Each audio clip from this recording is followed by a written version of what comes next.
Chapter 1 The Chaotic Divine Cauldron. Bronzelock Sand Silver Sit Urausful, treading Uponthiancian Triver Sand Mountains. The profound and enigmatic Ivalry of Heavenly Lu, gazing northward from the southeast bridge. With golden spear sandiron steeds and Thechitiofian, the heavens Sandurthare purified with a single fierce roar. Leading a myriad of troops strut he celestial volley, slaying countless foes to honor the valiant souls. This depicts Thessanioth Great Yuan Kingdom's Yin City, which has endured countless wars and no welcome sassentry of prosperity the modeled marks so far as on Thesity wall still future generation softeber. A peace fueler haspers is dead for Androdite years, yet chase merged in the wilderness, with flames so forged in gay crossed western regions, eastern continent, and northern domain. The Great Yuan Kingdom's foremost target, Chi Ho, is dispatched at borders, leading a million valiant soldiers to guard Thuilds, quell the strife, and annihilate the demon clans. Over the Corsio Fadicade, Chi Hower has slain no fewer than a million demons, creating Gatcher Mountain of corpses and SA of blood. With thrivers flowing gred throughout wilderness, the Maraminchin of Chi Hausins shivers down Hespines Offal. Anyan City, situate at the Thethrototh Great Yuan Kingdom, finds itself surrounded by a continuous expanse of mountains to under the Great Yuan Kingdom, one a must-pass through Yin City, a vital fortress. In autumn, Yin City is filled with salation, as if you withered die illowly spiral down from the sky to the ground. As speedestrians trudge upon them, they emit a crunching sound, while some echoldrin pick up the allow leaves to compare you hosei larger. The streets are bustling with people, carriages and horses abound, and the sounds sophogling from shops and the din, from taverns create a vibrance of prosperity. Chi Husin was skilledin there in air rito see. Suddenly, an abrupt shout pierces through the street, causing the common folk to abandon their tasks and rush swiftly toward the centervade. Hopas esse such audacity to slay the son of Chi Ho. His father is the guardian warga for Great Yuan Kingdom.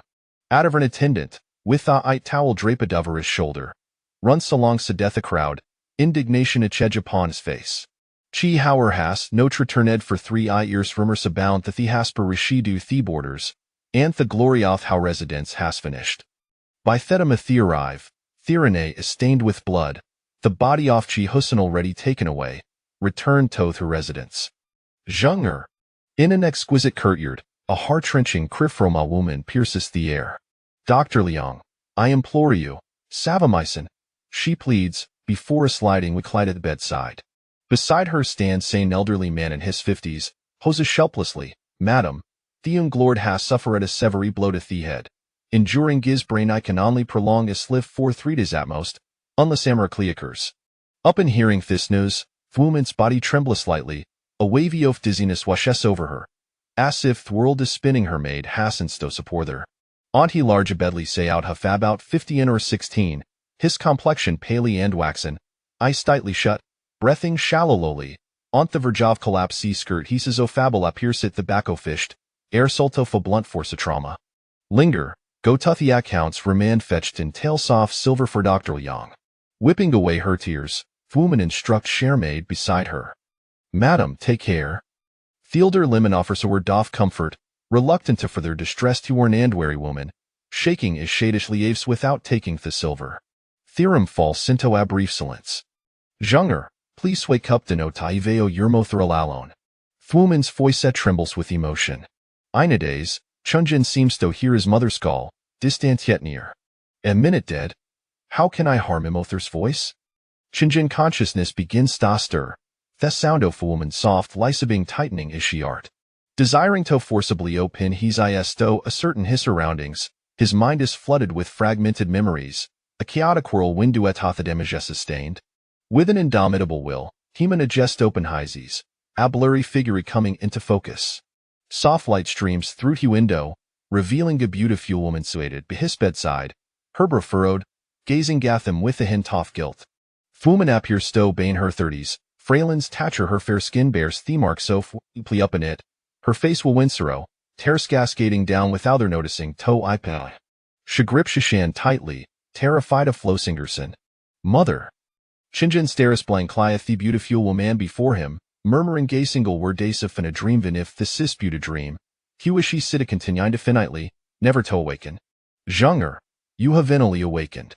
Upon hearing her child's voice, Fuman Keekly wipes away her tears, Herta Kati brows relax Singa sas my leg race your face. Mother, have I caused you trouble again? Hestic sao thistungwa playfully, yet the pain at the bacco fished cause shim toance. Zhunger, you have just awakened Dan need to restai, will have linger prepare some egg instinct, very shortly. Themother discreet like cover share facito apiwe her tears, feel sapant shiart. Mother, please gores to wish to lirialan rahile. Then Ristwilla shall return to kekon you soon. With that, Themother levis the room. Left alone, Chinjin staris blanklia thesi eiling.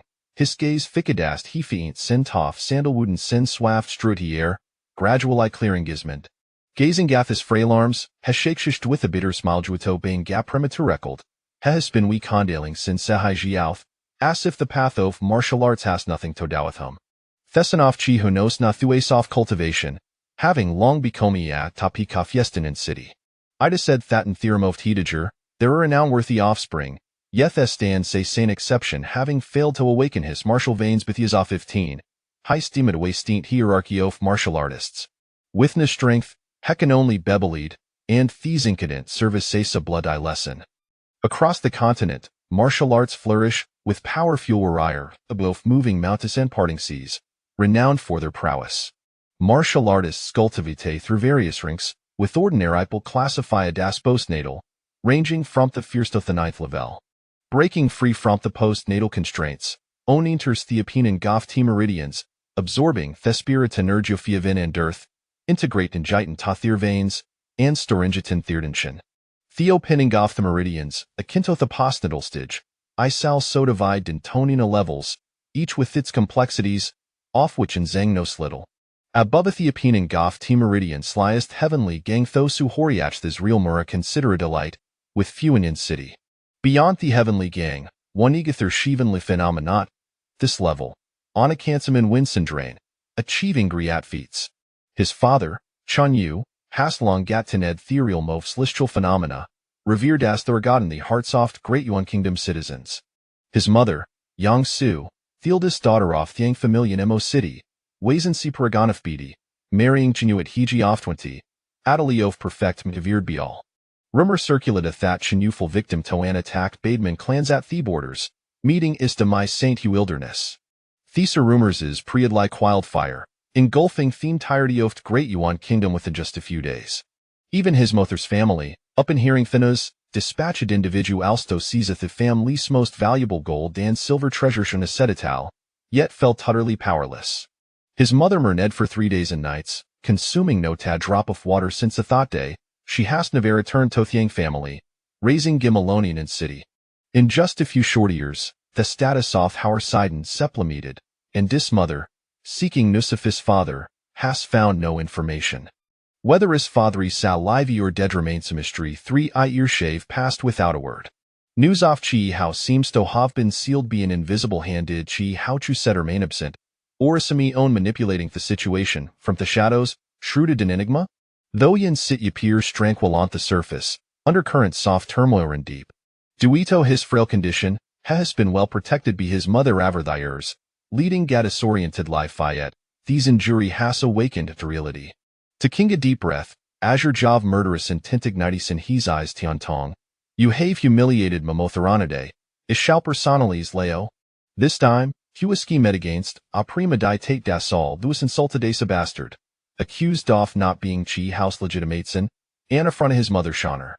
In Aphido fridge, hestepidon the arena, onlato be grave lie endured be discipli of Tyan family, carried back in Thebering cough death. According to Thelasoft great Yuan kingdom, if Falor das been missing for 3 years, his title can be inherited by his shares. Chinu has butin Chenjung, ho has no reached 16, a natural successor to Thedidal. Yet many harbor ambition stored the title, secretly plotting shall Chinjing willing lie relinquish it, others related be bloodman's place. His mother's clan hasn't peepleys of viral time Stonigatia Teforth Chin fama liter relinquish the title, allowing a member of Yang Familito inherited, but they have been met with stern refusalees from Yangsu. 3 years ago, they Zavired Tyson looted her residence, erasing gal familial bonds. Power, only through formidable strength can an Isafigard their dignity and protect Thermother from humiliation, Chinzengxiartroars in fervor.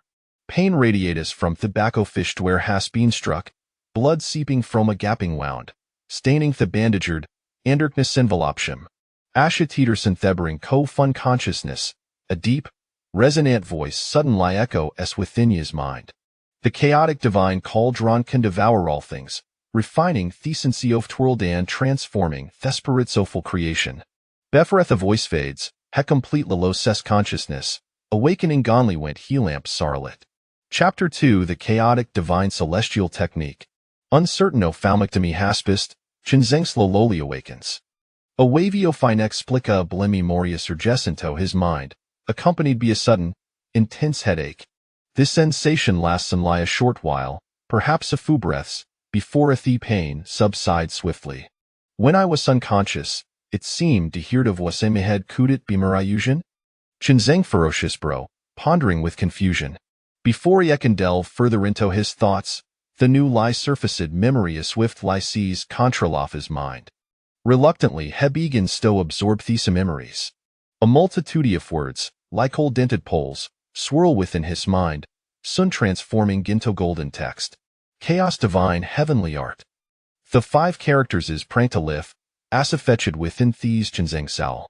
Even more terrifying was the appearance of fagolden small cauldron deep within ye soul sea, incessant lit of orange everything around it. Chinzeng ku distinct le feel thebundant spiritual energy within theorem being consumed by the golden cauldron. Strange, isn't this mol cauldron the gift my father gave me when I was very young? It haughty hadlist it during ga playful incident, how could he the veen de dupa my soul see? Staring at the golden cauldron within ye soul sea, Chinzeng found himself frozen in place.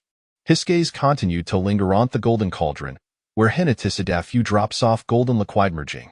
Out of curiosity, Chinzeng focused at this consciousness, attempting to manipulate the golden cauldron. Buzz. A drop of liquid effortlessly poured out from the golden cauldron, instantly coursing through Chinzeng's limbs and bones. Azure jaw violent energe erupted within his body, a severe meridian voraciously absorbed ditmero ya single drop, yet it enveloped entire being. What is this liquid? It is exponentially more formidable than the butarfening liquid my father brought back. Even more astonishing is its minimal harm to the meridians, forming gap protective layer thetalos hecanal sto and do rights force. Chinzeng exclaimed, his face portrayed of shock.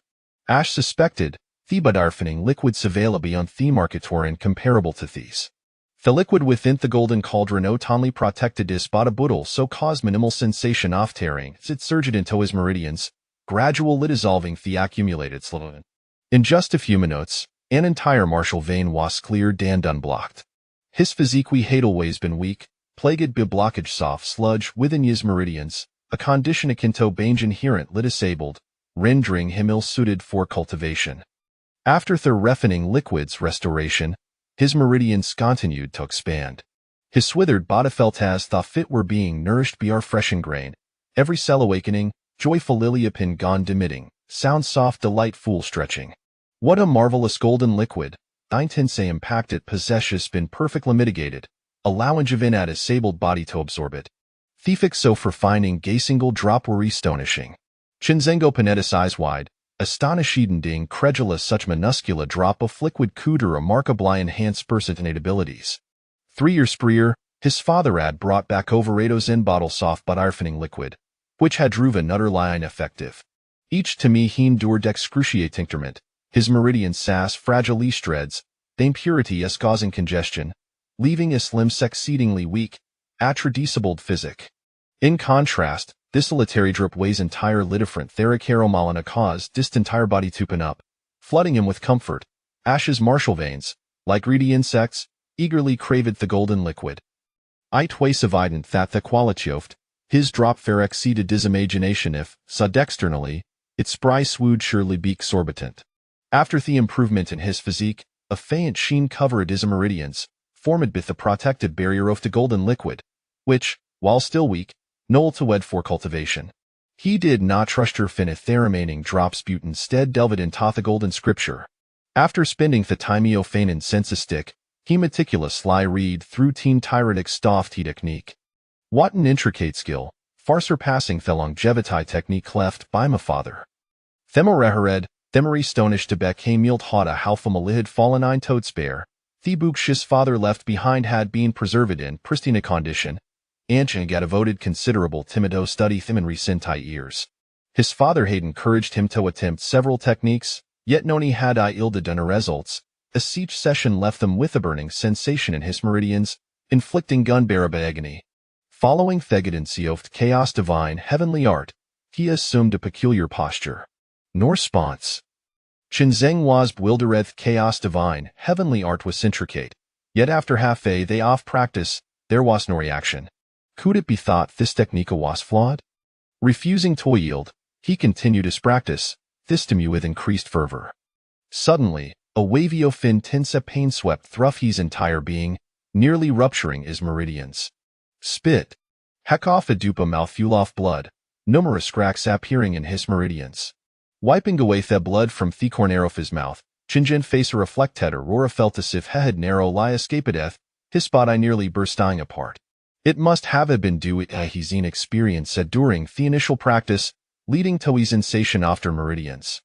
Following the case instructions, he proceeded with greater caution this time, drawing in the faint spiritual energy surrounding him, allowing Jito flow into his body. Chinjin suddenly opened his eyes wide. What kind of technique is these? Even at the postnatal stage, it can draw spirit and tothbody. Chinjin sparkled with disbelief chaos divine, heavenly art exceeded his wildest expectations. Typically, during the practice of techniques, the truina giroumed through T meridians, creating gat-hearing sensation that made him wish for death. His physique could no tinder the impact of truina guy after more than a decade. His cultivation remained at the firstal velofta postnatal stage. However, the chaos divine, heavenly art was different to tabs or bedthagental spiritual energy, akin to an invisible hangent like caressing his meridians, clearing the sludge which when, andal thother was Spain, it remained within manageable limits. Could this be mysterious level technique? A glimmer of brilliance flickered in Chinzeng's eyes, akin to solitary traveler in the desert, on thebering cough suffocation from thirst, suddenly offered a cup of water. The chaos divine, heavenly art was thacupotter, quenching eyes insatiable thirst. Technique Caesarica categorized brink, divided into celestial, earth, mysterious, and yellow levels, with yellow bane the lowest and celestial the highest. In the entire Dayuan kingdom, one would be hard-pressed to find a celestial level technique. The several technique has left by his father had I yielded no progress over the years, let alone the ability to draw spirit and tothbody. Only by reaching the meridian opening stage could he absorb the spiritual energy of in and dirt hand stored in the danshan. Truina guy flowed through his meridians like he fine a thread, warming his entire being, awakening, sporisto absorbed the drifting spiritual energy from the world, nourishing his body. What a formidable technique! Utilizing spiritual energy to clean zethibit the impurities within will soon be eradicated. Festignation office cultivation for ears begin tougher celestly. As the chaos divine heavenly art operated, its momentum surged, and after half an hour, he broke through to ease condole velofta postnatal stage. The astonishing sped of advancement was nothing short of miraculous, just as was about to continue his practice. At that moment, his mother knocked on the door and entered. Reluctantly, Chunjin had to abandon his cultivation. With the mysterious liquidant chaos divine, heavenly art, he believed that in a time, he would become a formidable force, perhaps of renowned throughout his kingdom. Chapter 3. The height of deceit with a creak, the door swung open, and mother entered, carrying a ginseng soup, her complexion markedly improved since morning. Mother, you have arrived, with wounds mending and the threshold to the second stage of cultivation crossed. A healthy glow graced her face. Dear child, your body has yet to recover. Lie down quickly and rest well. Concern radiated from her every word. She set the ginseng soup before Chen Zheng, urging, Zheng'er, drink this soup while it's hot. It will nourish your body. The Chen family was not affluent, surviving each year on meager earnings. It must have taken all their savings to procure a single mountain ginseng. Mother, I am fine. Please drink this bowl of soup yourself. Observing the strands of white in her hair, a pang of inexplicable sorrow gripped his heart. In recent years, mother had toiled day and night, while father was nowhere to be found, and several mouths awaited food at home. All burdens fell upon her shoulders, causing her health to deteriorate day by day. In his youth, he had been naive, but through this ordeal, he had grown significantly. You foolish child, hurry and drink it while still warm. As long as you are well, your mother fears nothing. With determination, she insisted on bringing the ginseng soup to Chen Zheng's lips. The following dawn, Chen Zheng awoke early. The Chen household was sparsely populated. Apart from mother and Linger, there were only a few servants and a peculiar uncle, whom Chen Zheng had seen no more than thrice in his lifetime. With mother absent, Chen Zheng exchanged pleasantries with Linger and departed the Chen residence. Heading towards the outskirts of the city, each morning he made it a habit to exercise, and today was no exception. "Young master, your injuries have yet to heal," someone remarked, but Chen Zheng had already vanished into the streets like smoke, exuding vigor and vitality.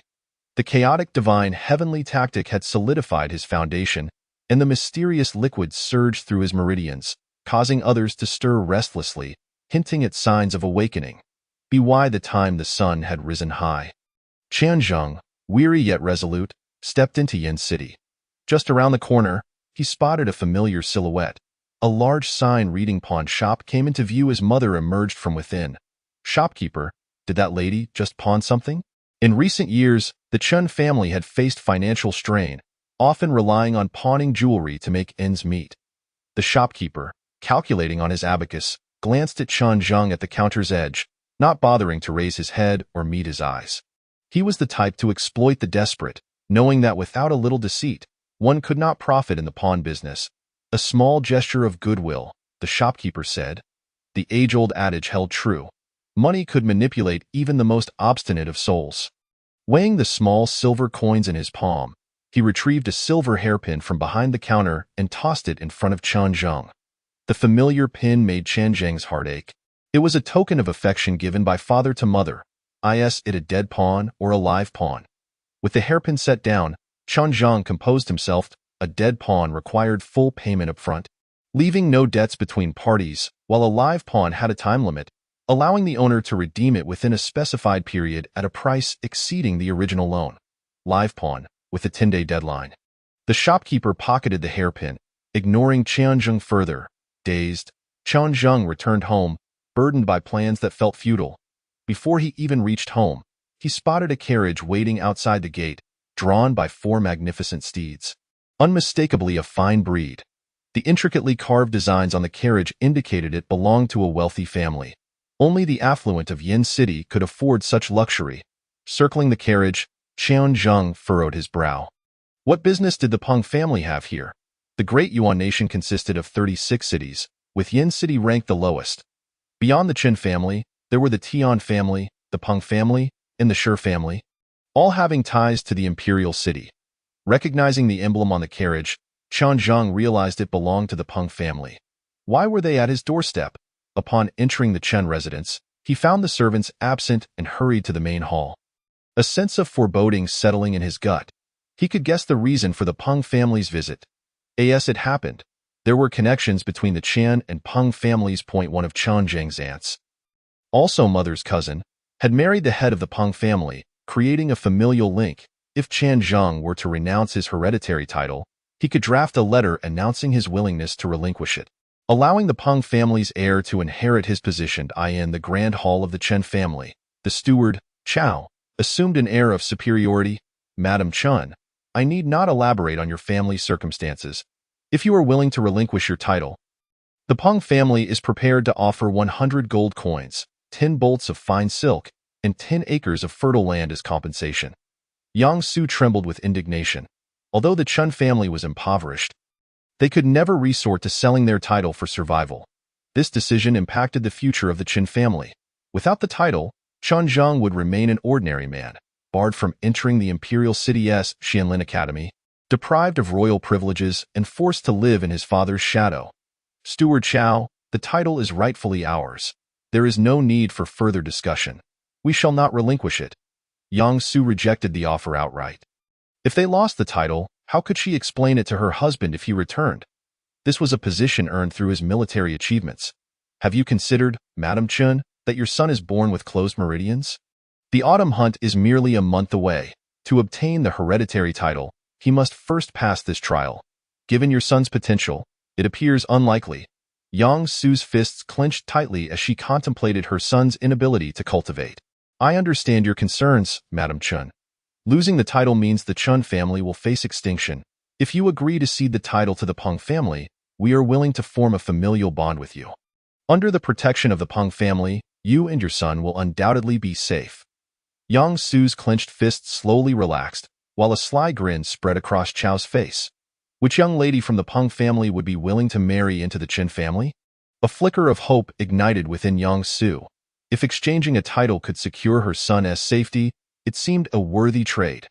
The third miss, Chao's cold voice cut through the tension, and Yang Su's previously relaxed fists tightened again, her nails digging into her flesh without her noticing the pain.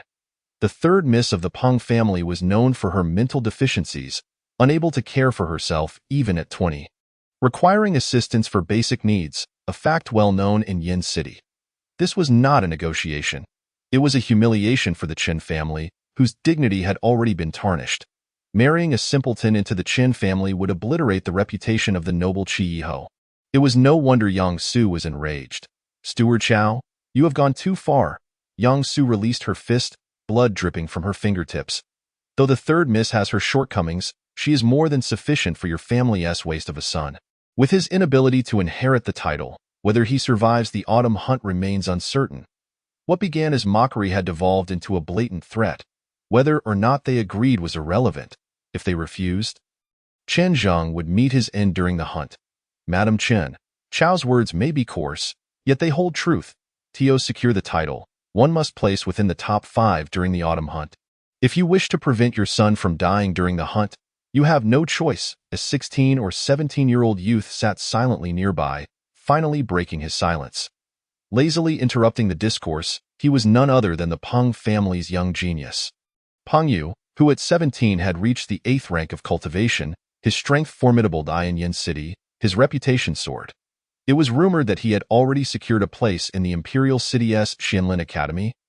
Exempt from any examination, able to enter directly.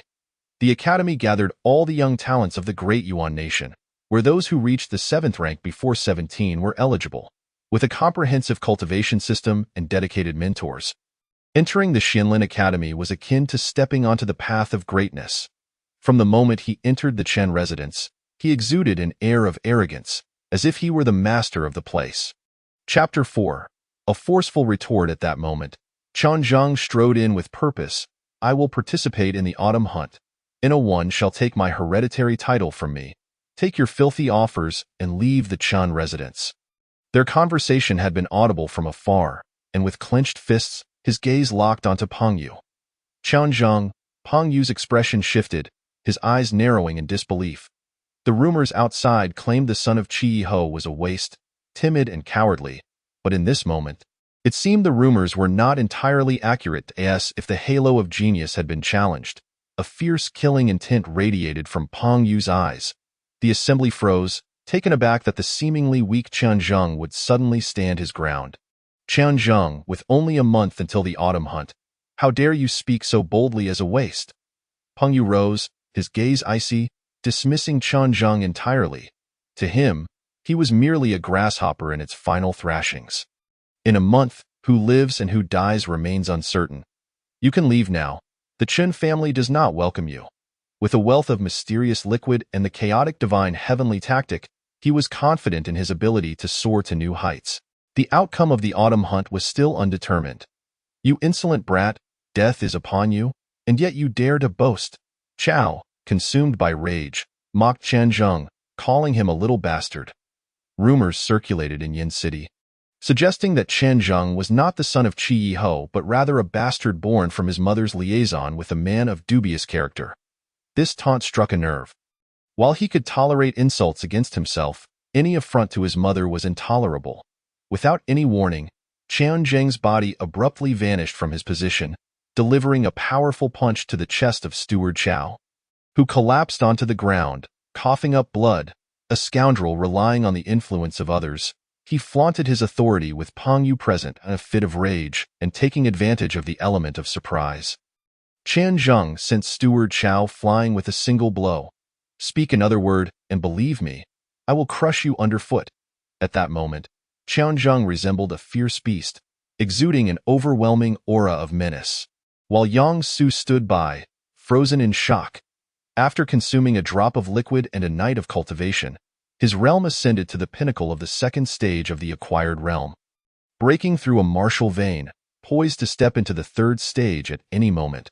Just as Steward Chao was about to speak, a sudden tightness gripped his chest as Qianzheng intensified his grip, causing fear to etch itself onto his face. He dared not act rashly. After all, he was merely at the second stage of the acquired realm. Such individuals were plentiful in Yin City.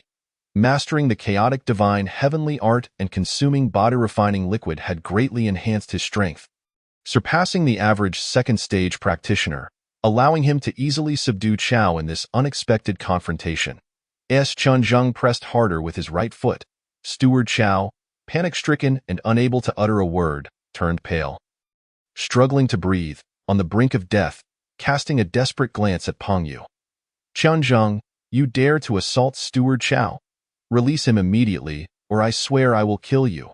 Peng Yu, flustered by Qianzheng's decisive ferocity, issued a stern command for him to let go of Chao. Wasn't he supposed to be an incapable waste? The power he had just unleashed was comparable to that of a third-stage practitioner. And a hint of gravity appeared in Peng Yu's eyes. "Kill me?" Qianzheng turned to face Peng Yu, a glimmer of derision flickering in his gaze. "This old dog has repeatedly insulted my mother. According to the laws of the Daiyuan kingdom, when a commoner insults a noble, the lightest punishment is a silencing, the severest, death. Tell me, if I were to kill him now, according to the kingdom's law, would I be guilty?" Upon hearing this, even Yang Su found it hard to believe. Her son had truly grown up. A cold smile crept onto his lips. He had memorized the laws of the Daiyuan kingdom since he was 3. If he were unaware, how could he dare to act so ruthlessly? The reputation of the Marquis of Qiyin still loomed large. Neither the Tian family nor the Peng family dared to be overly audacious. Resorting only to covert schemes, they would never dare to openly execute Qianzheng. Furthermore, this was the manner of the Marquis of Qiyin. From both a moral and legal standpoint, at this moment, Qianzheng held the upper hand. His words rendered Peng Yu momentarily speechless. Steward Chao, who appeared to bask in glory, was not from a prestigious lineage nor the son of a nobleman. He was merely a commoner. "Qianzheng, release Steward Chao quickly, and I shall overlook what transpired just now." His tone softened, lacking the previous harshness, suppressing his fury and harboring some ulterior motive. Yang Su's expression was one of anxiety. Having slapped Steward Chao, she knew the Peng family feared the Marquis of Qiyin and would not dare to act recklessly. If he were truly killed, the matter would escalate significantly. Rumors of the Marquis of Qiyin's death at the border lacked solid proof. The Qin family still commanded 100,000 strong at the frontier. Instilling apprehension in others, "Apologize to my mother, and I may spare your worthless life." Qianzheng did not genuinely wish to kill. He merely sought to impart a lesson, intending to reclaim his grievances when his strength matured. Trampling upon them one by one, Steward Chao's eyes glinted with malice. Being made to apologize was more unbearable than death, as he had always held himself in high esteem. With each increment of pressure from Qianzheng's right foot, his face shifted from red to white, a choking sensation overwhelming him, the dread of death consuming his chest, a warm flow seeping down his legs. "I apologize. Everyone fears death." The immense weight of mortality finally compelled him to yield. Peng Yu's fists clenched tighter as he forcefully suppressed the murderous intent pulsating within him. The 3 words escaped his lips, and his body relaxed, only to be discarded by Qianzheng outside the grand hall. "Get lost," he barked, commanding them to leave the Qin family with sharp words. "Qianzheng, I shall remember today's events. I hope you survived a month from now. Do not let me down." This was an overt threat, accompanied by a gesture of slitting his throat as he departed. "Ha! I forgot to inform you. Do not underestimate the youth. The humiliation of today, I shall repay tenfold in the future." Qianzheng's laughter was chilling. Observing his demeanor, Yang Su grew increasingly worried. After her son's injury, he had become erratic, and his earlier behavior had frightened her. With the Peng family expelled, the Chun family found temporary tranquility. Mother, from now on, anyone like that must be driven away without exception. Seizing the opportunity before his mother could speak, Qian Zheng voiced his thoughts, attempting to restore normalcy after his earlier outburst, alleviating her concerns. The Peng family and the Tian family were in collusion, neither being virtuous. He silently vowed to settle this score in due time. Zhenger, tell me the truth. Are your injuries truly nothing to worry about? Yang Su, having a pragmatic view of titles, understood that without absolute strength, they were merely burdens. As long as Chen Zheng could grow up happily, that was all that mattered. Last night, I had a dream in which a white-bearded elder guided me, teaching me methods of cultivation. I have now shed the name of waste. With my father absent, I shall support this family from now on. Qian Zheng fabricated a benevolent lie. He had suddenly become capable of cultivation, and not only was his body unharmed, but he was also full of vitality.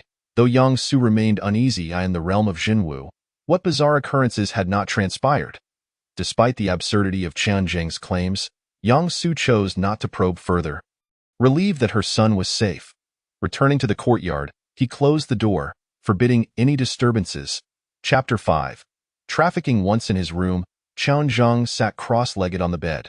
The family was in dire straits, facing financial ruin, and he needed to quickly amass a fortune. Relying solely on the mysterious liquid from the small cauldron was not a sustainable strategy. Cultivation could not thrive without resources. Acquiring a substantial amount of gold would allow him to purchase the necessary elixirs and superior weapons. Qian Zheng pondered the means to earn money. His mother had exhausted herself for his sake over the years. He could not allow her to continue bearing that burden. This responsibility naturally fell upon him. The mysterious small cauldron still contained a few drops of golden liquid, each drop superior to the market's body-refining liquids by hundreds of times. If diluted and sold as body-refining liquid, it could yield a significant profit.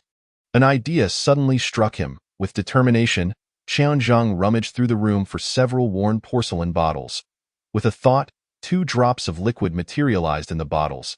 He fetched some water, diluted the mysterious liquid, and soon had 6 bottles. To test the efficacy, Qian Zheng consumed 1 bottle, and the effects remained markedly superior to that of the market's body-refining liquids. According to market prices, a bottle of body-refining liquid could fetch between 10,000 to 30,000 gold coins. Changing into a set of black robes, leaving only his large eyes visible, he made his way directly to the Qingge auction house. The largest auction house in Yin City, it opened once a month, offering not only martial techniques but also various other items, such as elixirs. He was greeted by a young girl of about 17 or 18, possessing a sweet appearance. Only the most exceptional beauties could enter the Qingge auction house. And upon learning that Qian Zheng wished to auction items, she politely guided him to a private room. "Do you have items to auction at our Qingge auction house?" An elderly gentleman named He Lan introduced himself, responsible for receiving guests. Unable to see Qian Zheng's face, He Lan remained courteous as he entered. At Qingge auction house, every guest was treated with respect, regardless of age or appearance. "Indeed, I have several bottles of body-refining liquid that I wish to sell quickly. I wonder if the Qingge auction house is willing to take on this business." There were multiple auction houses in Yin City, but due to Qingge's reputation and scale, Qian Zheng chose this one. Upon hearing body-refining liquid, He Lan's eyes narrowed. Such items were highly sought after in Yin City, where alchemists were exceedingly rare. "May I see the body-refining liquid?" He Lan needed to verify its authenticity. If it truly was body-refining liquid, he would need to report it to the higher-ups to avoid missing out on a great alchemist. Certainly, it was normal for the other party to request verification. Body-refining liquid was not an ordinary item, and the actual product was a necessity. He produced a bottle and placed it on the table. He Lan, being well-versed, opened the bottle and brought it to his nose, his expression shifting dramatically. "Did you concoct this bottle of body-refining liquid?" The purity of the body-refining liquid Qian Zheng had brought forth was clearly far superior to the ordinary market offerings. Hence He Lan's inquiry. "That is not convenient to disclose. If the Qingge auction house accepts it, how soon could this bottle of body-refining liquid be sold?" Qian Zheng felt a twinge of impatience. He was well aware of the preciousness of body-refining liquid and would not present it lightly unless absolutely necessary. "Please hold on a moment. I will consult with the higher-ups." the market for body refining liquid has seen no sales over the past 6 months. A stark contrast to its usual presence when it would rarely appear, often with just a single bottle, fiercely contested by various factions, indicating a clear supply-demand imbalance. When Chen Zheng produced 5 bottles at once, it was no wonder that He Lan displayed a look of astonishment and hurriedly departed to notify the higher-ups. Most importantly, he sought to retain Chen Zheng. If he could win over an alchemist, the Qingge auction house could monopolize the entire market for body refining liquid in the future. After waiting for about the time it takes to brew tea, the door to the private room opened for the second time, revealing an elderly man with a head of white hair, accompanied by a stunning woman in her late 20s. The elder, with his graying locks, was no stranger to Chen Zheng. He was the only second-tier alchemist at the Qingge auction house, known as Master Hua. The woman was unfamiliar to Chen Zheng, but her enchanting figure, alluring demeanor, and captivating eyes indicated she was likely the chief auctioneer of the Qingge auction house, known as the Enchantress. Elena, with her prominent curves seemingly on the verge of bursting from her attire, she entered and sat beside Chen Zheng, a fragrant aroma enveloping the air, sporting an impressive physique with alluring contours. She was a sight to behold, especially for someone who had long been labeled a waste. The deep cleavage drew Chen Zheng's gaze involuntarily. "Are you here to auction the body refining liquid?" Her breath, fragrant as orchids, nearly brushed against Chen Zheng's face. Had her features not been concealed beneath her dark robe, he would have undoubtedly flushed with embarrassment. Indeed, Chen Zheng collected his thoughts, deciding it prudent to maintain distance from this enchantress. First, he needed to sell his goods. Master Hua had already begun to examine the body refining liquid, revealing a peculiar mirror in his hand. This is the Starlit refining technique, and moreover, it is of superior quality," Master Hua exclaimed, setting down the porcelain vial in astonishment. Though body refining liquid was the lowest grade first-tier spirit medicine, it was categorized into upper, middle, and lower tiers, and not everyone possessed the skill to refine it. At the very least, Master Hua could not produce such a high-grade version. "The Starlit refining technique?" Elena echoed, equally astonished. Chen Zheng felt bemused. This was hardly a starlit refining technique. He had merely poured out 2 drops from a mysterious small cauldron and diluted them to achieve this result. Rare, exceedingly rare. It is said that the starlit refining technique has long been lost. Master Hua's eyes gleamed with fervor as he scrutinized the body refining liquid, eager to engage in a thorough discussion with Chen Zheng. Little did Master Hua know, the liquid Chen Zheng had consumed was hundreds of times more potent than this, truly a paragon among paragons. "Young brother, how do you wish to auction it?" Master Hua asked, his tone tinged with excitement. Auctions typically had several formats. The first involved selling directly to the auction house, with future sales having little impact on Chen Zheng. The second was consignment, managed by the auction house, where a corresponding fee would be deducted after the sale, allowing Chen Zheng to profit slightly more, though the timing was uncertain. How soon can it be sold? Regardless of the method, Chen Zheng urgently needed gold coins to redeem his mother's hairpin and alleviate his family's immediate crisis. "Given your evident urgency to sell these bottles of body refining liquid, how about this? We purchase 2 bottles for the Qingge auction house while the remaining 3 are auctioned off?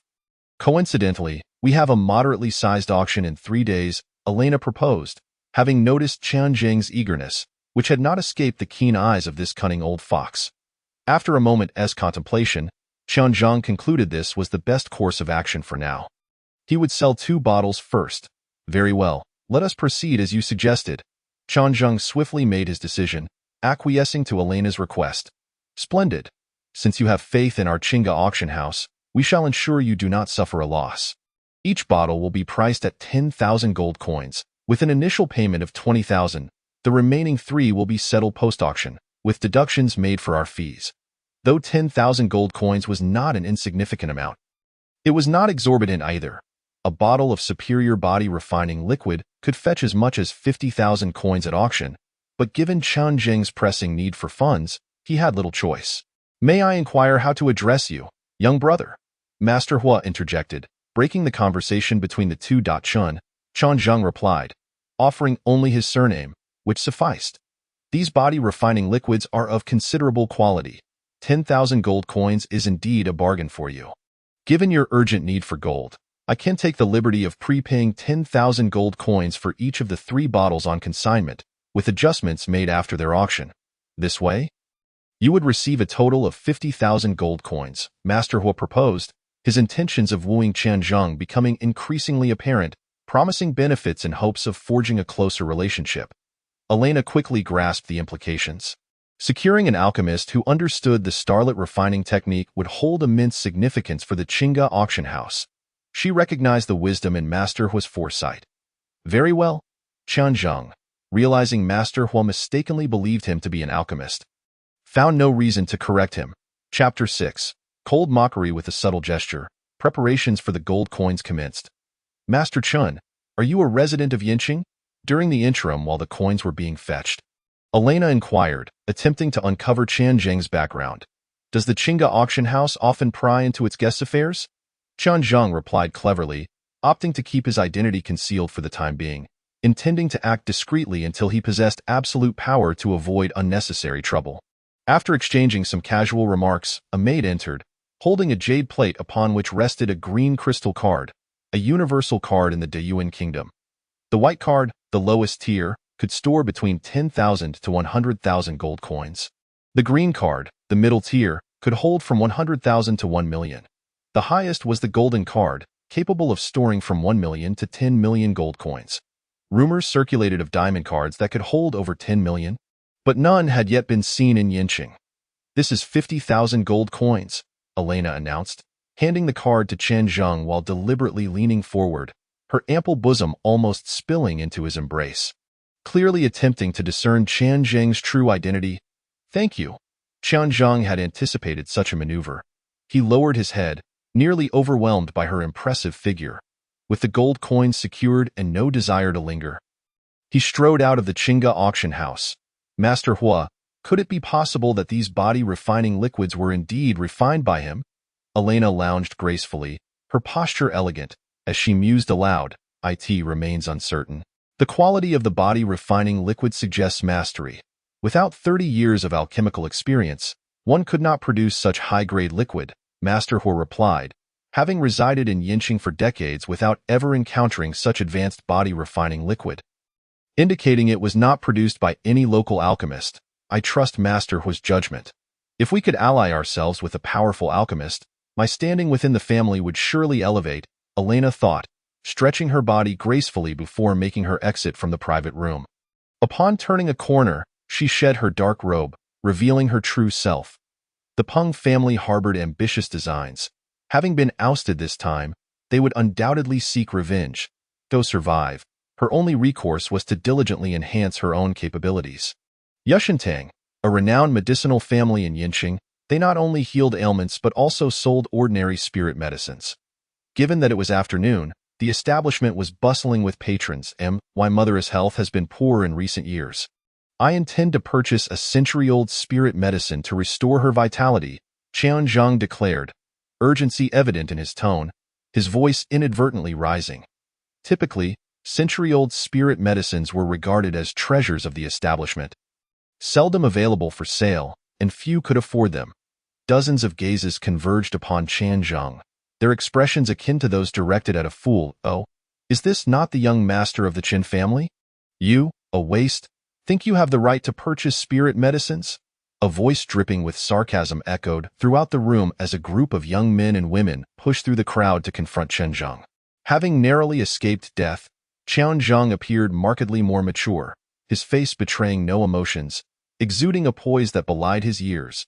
To his left stood a youth named Peng Liang, a direct descendant of the Peng family. To his right was Shi Hao, a disciple of the Shi family, with another man and woman in servant attire, all cut from the same cloth. Oh, you reside by the sea, that you meddle so?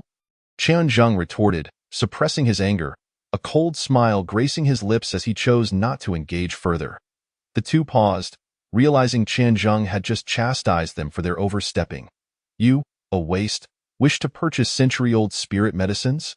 You must be jesting, Peng Liang guffawed, for century-old spirit medicines were valued at tens of thousands of gold coins, a purchase neither he nor his family would dare make lightly. The waste can consume as many spirit medicines as he likes, yet remains a waste. Sure Hao chimed in, laughter erupting from all corners, as the son of the Duke of Chia, unable to cultivate, had become the subject of ridicule. I've heard your Chen family is so impoverished that you can scarcely make ends meet. Yet you still have the audacity to seek spirit medicines. How utterly amusing. Peng Liang guffawed with abandon, well aware that the Chen family's plight was known throughout the city. They could not afford even a spirit medicine over 10 years old. Chen Zhang clenched his fists, the palpable malice flickering in his eyes as he faced their mockery. Do you have enough gold coins? If not, we can sponsor you, Sure Hao sneered, tossing 10 gold coins at his feet and beckoning Chen Zhang. Pick these up, they are yours. Peng Liang and the others laughed even louder. This was an affront. If Chen Zhang truly bent down to pick it up, he would be trampled beneath their feet. Have you mocked enough? If so, be gone. His fist suddenly relaxed, and a chilling murderous intent flickered in his eyes, causing Sure Hao and Peng Liang to freeze momentarily. Look at this, even a waste has become sharp-tongued. If you can afford a century-old elixir, I will kneel here and bow to you 3 times. Sure Hao crossed his arms, exuding an air of confidence. Even he could not afford it, let alone the impoverished Chen family. Chen Zheng's eyes brightened, revealing a mischievous grin, and no need for bowing. If I can afford it, each of you only need to pay me 10,000 gold coins. He was in dire need of gold coins. Bowing was of no practical use, and their taunts had long been cast aside. Chen Zhang, you truly are relentless. According to your words, if you fail to procure it, you must kneel before us in front of everyone and bark like a dog. If the son of the Chia Marquis were to bark like a dog, he would find it impossible to establish himself in Yinqing, and the reputation of the Chia Marquis would be utterly ruined. How malicious Peng Liang's heart is! Yushintang was crowded with people, who were whispering among themselves. I see the son of the Chia Marquis a waste. By his demeanor, he does not appear to be one. His words are incisive, and he surprisingly endures the mockery from Sure Hao and the others. In the past, when Chen Zhang was ridiculed, he would either evade or retaliate, ending up battered and bruised. Last time, he was nearly killed, and it was only due to the liquid from a mysterious small cauldron that he survived. I suspect he is merely pretending. The title of waste is not so easily shed. His meridians are inherently blocked, and even a millennium-old elixir cannot clear them. In the face of the incessant mockery, a faint smile appeared at the corner of Chen Zheng's mouth, leaving many speechless. Some shook their heads, stating that once one reaches 20 without opening their meridians, hope is lost forever. Chen Zhang, nearly 16 and still at the second level of the acquired stage, had little hope. Brother Sure, since this waste has made a request, should we not grant him his wish? Peng Liang spoke mockingly, as the conditions were proposed by Chen Zhang. If they did not agree, it would be the Peng family that lost face. Since the waste has initiated the request, let us cooperate with him. Remember to buy a few memory talismans. I want to record his barking for posterity, so we can observe it daily. Chun Yu had offended many in the court over the years, including the Tian and Peng families. The Chia Marquis was upright and disdainful of mingling with petty villains. Chapter 7. As you wish, the Qin family possessed no significant assets, and with only Chen Zhang as their heir, they found themselves in their current predicament. The other 3 prominent families were thriving, each with their own industries and substantial wealth. Dare you to gamble? If not, then get far away from me. Who truly is the waste here? If you cannot afford to gamble, return home. Chen Zhang spoke with unyielding intensity, unwilling to waste time with them. Chen Zhang, since you have sought humiliation, we shall oblige you. Peng Liang's gaze turned icy, radiating palpable malice. He was well aware of the incident where the Peng family was ousted from the Qin family. If the Peng family could attain this noble title, the beneficiary would be none other than Peng Liang himself, who could rely on the title to live a life free of worries, enjoying royal privileges. Words alone won't suffice. Produce 20,000 gold coins. Let us not have someone here claiming they lost and then defaulting. 10,000 gold coins is no small sum, and even combined, they might not have enough. So Chen Zhang needed to clarify his terms up front. A waste. Did you really believe you could win? Peng Liang laughed heartily, while Sure Hao and another male and female companion doubled over in laughter, amused by Chen Zhang. A single century-old elixir is worth over 10,000 gold coins. How could this waste afford it? Whether I can win is uncertain, but I know that the eldest son of the Peng family is nothing but a deceitful scoundrel. Today truly opens my eyes. Compared to me, you two are even less than waste. Chen Zheng's words were venomous, branding the Peng family as untrustworthy scoundrels and reversing the ridicule back upon them, which would severely tarnish the Peng family's reputation if substantiated. A classic case of boasting leading to embarrassment. Peng Liang and Shi Hao's expressions darkened. Being mocked in front of so many people by a waste left them feeling utterly humiliated. Chen Zheng, very well, if you seek death, I shall grant your wish. Laughter erupted around them. The challenges were initiated by them. Yet now Chen Zheng had turned the tables, leaving the Peng family unable to respond. A most embarrassing predicament. I am always at your service. First prepare 20,000 gold coins before you come to discuss with me. Do not dawdle here. I have no time for idle chatter. Chen Zheng, rather unfazed, sat back comfortably in a chair, a cheerful glint in his eyes as he watched the two of them. In the face of their cold mockery, Chen Zheng not only remained calm but with a few words turned the passive situation to his advantage. Many elders privately pondered, was this still the Chen Zheng who bore the title of waste? You two, go to the Peng family shop, take my token, and exchange for 20,000 gold coins. Without gold coins, Chen Zheng would not gamble with him. Peng Liang found himself in a precarious situation. He had to gamble, lest he lose face. The Peng family had numerous businesses in Yinqing, and as the fourth son of the Peng family, it was feasible to advance some gold coins. A male and a female departed. While Peng Liang and Shi Hao found a place to sit, casting a fierce glare at Chen Zheng. The latter remained unperturbed, maintaining a calm demeanor despite the many eyes upon him. With Chen Zheng's temperament, he garnered much admiration. Brother Shi, when he barks like a dog, be sure to record it well. Such a delightful event will surely become a new joke in Yinqing. Peng Liang sipped the fragrant tea delivered by Yushin Tang, not hesitating to speak before everyone. Rest assured, Brother Peng, I have already instructed someone to bring 3 recording talismans. They will ensure a 360-degree capture without any blind spots. Shi Hao laughed heartily, while the onlookers shook their heads. In terms of temperament and fortitude, the two of them were vastly overshadowed by Chen Zheng. After waiting for about the time it takes to brew tea, the male and female returned, carrying a large bag filled with 20,000 gold coins. Not everyone can possess a card. 20,000 gold coins filled an entire sack, something an ordinary family could not spend in generations. The Peng family's monthly income barely reached 100,000 gold coins. Young master, the gold coins are here.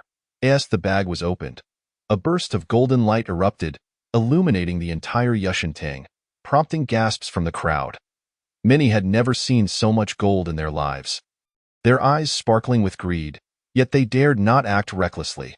The coins were slightly larger than an adult's thumb, thicker than gold leaves, and appeared to be made of pure gold, each engraved with the national emblem of Daiyuan, an image of a 7-headed divine bird. Upon seeing the gold coins, a flicker of excitement crossed Chen Zheng's eyes. Although he possessed 50,000 gold coins, the tangible sack of coins was far more visually impactful. Chen Zheng, the gold coins are here. Let us commence the gamble. Peng Liang had already notified Yushin Tang to present the century-old elixir. If Chen Zheng could not afford it, he would have to kneel before them and bark like a dog in front of the crowd. Yushin Tang was a reputable apothecary, certainly having stored century-old elixirs in their warehouse, rarely sold. A young servant in green hurried into the warehouse to retrieve the century-old ginseng. Shopkeeper, I need 3. Please bring them all at once. No need for back and forth. Chen Zheng remained polite. 3 would not only heal his mother's condition but also strengthen his own body. From the clarity in Chen Zheng's gaze, the shopkeeper saw no hint of mockery. Only sincerity. Nodding, the servant quickly ran inside, fetching 3 century-old elixirs, a ginseng, a qingyang fruit, and a blue bone grass. Young Master Chen, these are 3 elixirs of over a century's worth, totaling 47,000 gold coins. The shopkeeper was straightforward, not interfering with the pricing due to their gambling, selling to Chen Zheng at the most ordinary price. Thank you, shopkeeper. Here are 50,000 gold coins. Before the crowd's gazes, Chen Zheng slowly produced a green card. causing a sinking feeling in the hearts of Peng Liang and Sure Hao as they sensed trouble. Only royals and nobles could use such cards. Peng Liang, as a direct descendant of the Peng family, did not possess such a card, carrying only gold coins when he went out. Thus, from the start, he had overlooked the fact that Chen Zhang entered empty-handed, capable of carrying only a few gold coins. Who would have anticipated that he possessed a green card? The shopkeeper was also taken aback. To hold a green card indicated wealth or nobility, typically belonging to prominent figures in Yinqing. Could it be that Chen Zhang stumbled upon it? Ha ha ha, I see now. You must have stolen this card. Peng Liang suddenly burst into laughter, slandering Chen Zhang by claiming that the card was stolen. It defies logic for a mere wastrel to suddenly possess 50,000 gold coins. Chapter 8. Formal Training. Chen Zhang gazed at him as if he were a fool. If it were indeed stolen, the owner would immediately be aware upon its use. Each card is initially blank, and once officially utilized, it must bear the owner's soul mark to prevent unauthorized use. Such a foolish notion could only originate from the likes of the Peng family. I am truly impressed. With a mocking expression, Chen Zhang prepared to retaliate, eager to crush them beneath his feet. He had thoughtfully considered exchanging the wager for gold coins. Losing and being forced to bow was absolutely out of the question. Such a scenario would bring disgrace to both the Peng and Shi families and might provoke them into desperate actions. At this moment, Chen Zhang was not in a position to confront them head-on. What would it matter if he won the gamble? They would surely find a way to escape Yushan Hall, rendering his efforts futile. Given Chen Zhang's current strength, he could not stop the two of them. Thus, converting the wager into gold coins was quite appropriate, especially since he urgently needed gold to purchase spiritual herbs. Peng Liang's face shifted between red and green, while Shi Hao clutched a memory talisman, already beginning to record events, as things did not unfold as they had anticipated. The onlookers expressed their disdain. The matter of cards was such that even the current emperor of humanity could not fabricate them. Who would dare to misuse them unless they wished for death? Peng Liang had misspoken earlier, and by the time he realized it, it was too late, as Chen Zhang had delivered a scathing mockery. Impossible! Your Chen family could not possibly scrape together even 10,000 gold coins. Where did you acquire this card? Peng Liang's voice strained with effort, his face turning the color of liver. This 20,000 gold coins were the Peng family's circulating funds, only temporarily accessible. Should they lose, the Peng family would face financial ruin. The intention behind these 20,000 coins was merely to broaden Chen Zhang's horizons. Who would have thought that he could indeed afford 3-century-old spiritual herbs? A chill coursed through Peng Liang's spine, causing his body to shudder. Shi Hao was equally dumbfounded, his face ashen. After all, this was 20,000 gold coins. How would he explain a loss to his father? Although Peng Liang had fronted the wager, they each bore the burden of 10,000 coins, and Shi Hao could not escape his obligation to repay Peng Liang. Shi Hao felt as if his very essence had been drained. Collapsing into a chair, a stark contrast to his earlier arrogance. The crowd surrounding them was filled with shock and disbelief. This reversal was utterly exhilarating. For years, Chen Zhang had been branded as a wastrel. Yet he suddenly produced 50,000 gold coins, an unfathomable feat. This was intriguing. 20,000 gold coins was no trivial sum. The Peng family earned a considerable monthly income, supporting a plethora of subordinates, which constituted a significant expense. Without these coins, their future days would undoubtedly become grim, forcing them to cut back on expenditures. Secretly, some delighted in the Peng family's misfortune, as their reputation in Yin City was far from stellar. Many were pleased to witness Peng Liang's humiliation. It is often human nature to sympathize with the weak, and from the onset, the crowd had regarded Chen Zhang with pity, as for the origin of the gold coins. I cannot divulge that information. Suffice it to say, they were not acquired through theft, as you suggested. I sincerely thank you both for your generosity. I shall gladly accept the 20,000 gold coins. Having won the gold, Chen Zhang did not miss the opportunity to land a final blow. Young Master Qin, the 3 spiritual herbs are ready for you. The shopkeeper produced a bag containing 3 spiritual herbs and returned the card to Chen Zhang, which still held 3,000 gold coins. With the gold upon his back, Chen Zhang swaggered out of Yushan Hall, whistling a jaunty tune, leaving the onlookers in a state of stunned silence. It was only after Chan Zheng's figure disappeared that they regained their senses. This is infuriating.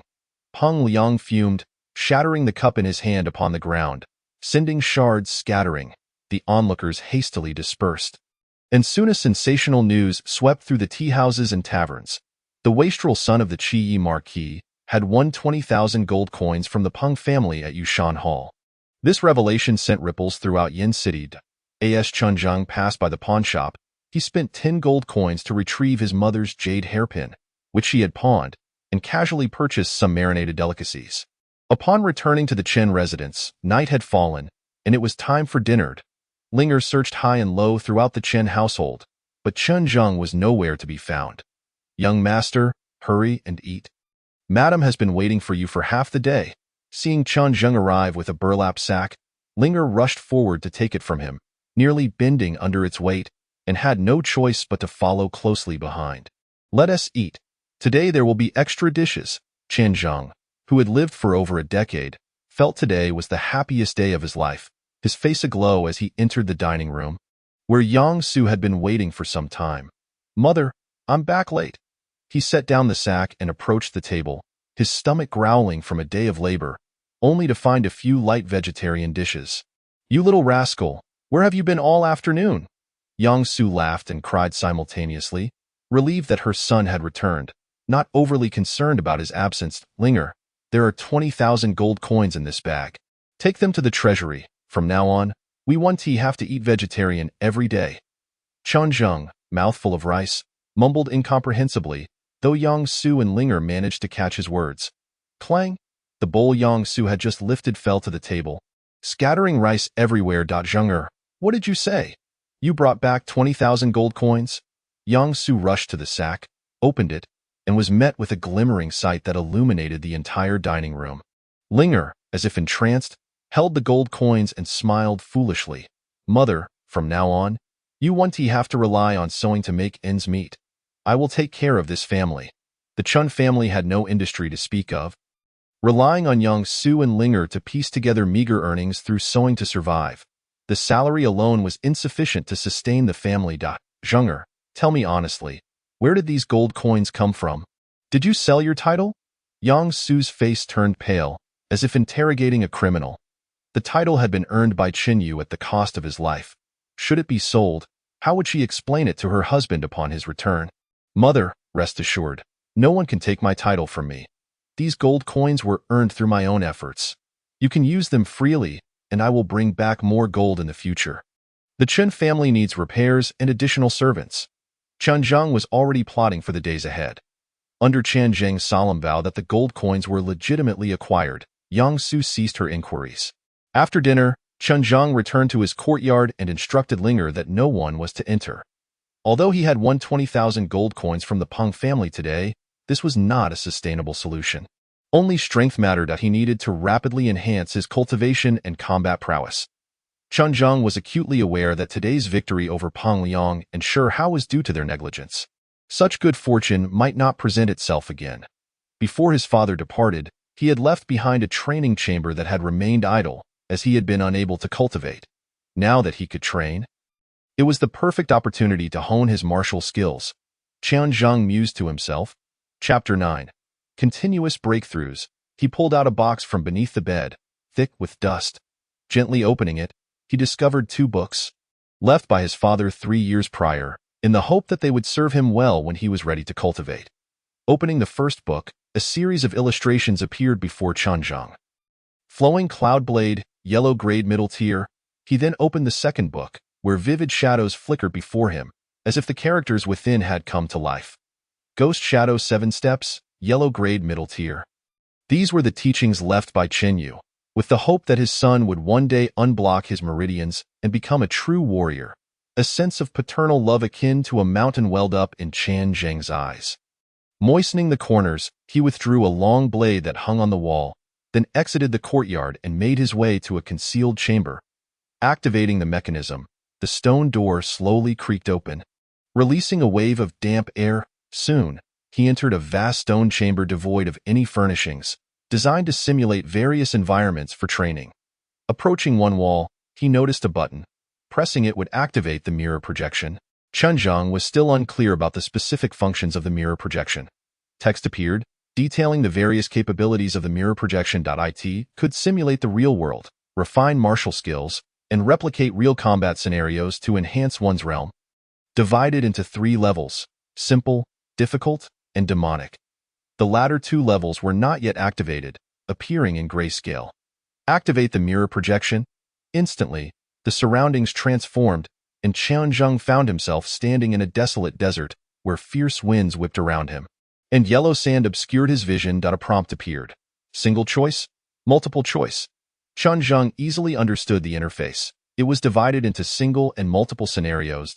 A single selection represented one world, while multiple choices would present several worlds. Multiple. He chose the multiple option, intending to hone his skills for a while longer. He was to select the types and quantities of challenges. With a maximum limit of 3, a multitude of species appeared on the interface, with some as colossal as elephants and others no larger than a child's palm, resembling mice. Some were familiar to Chunjang, while others were not. Each bore inscriptions detailing their combat capabilities and analyses. The first option was rodents, the second was wolves, and the third was humans, with strengths ranging from the 2nd to the 4th stage of postnatal development. The choices increased sequentially, yet time was of the essence, compelling him to elevate his rank through every possible means. The mirror projection had been activated, and Chunjang wielded a long knife, bracing himself for battle. In the distance, a thunderous sound approached, reminiscent of a stampede. Shadows loomed closer, revealing a swarm of low-level demon beasts, each roughly the size of a domestic cat, with sharp claws. The first species he selected was the groundhog, keeping their numbers around 1,000. It was Chunjang's inaugural encounter with demon beasts, and he felt a surge of anxiety as he charged forward with his long knife. Slash, a simple stroke, yet it encapsulated several transformations. Chunjang had trained in this technique before but had never grasped it fully. Whether he could achieve perfection depended on his relentless practice. Blood sprayed across the battlefield. The groundhog, being the weakest of first-level demon beasts, had relatively feeble attack power, making it an ideal target for a novice like Chunjang. Scalding blood splattered onto Chunjang's face, a stark reminder of the authenticity of this world, and he could even smell the metallic tang of the blood. His long knife was stained with the crimson of slain groundhogs. Having felled over a dozen before fatigue washed over him, he activated the chaotic divine sky art, relentlessly pushing his body to its limits.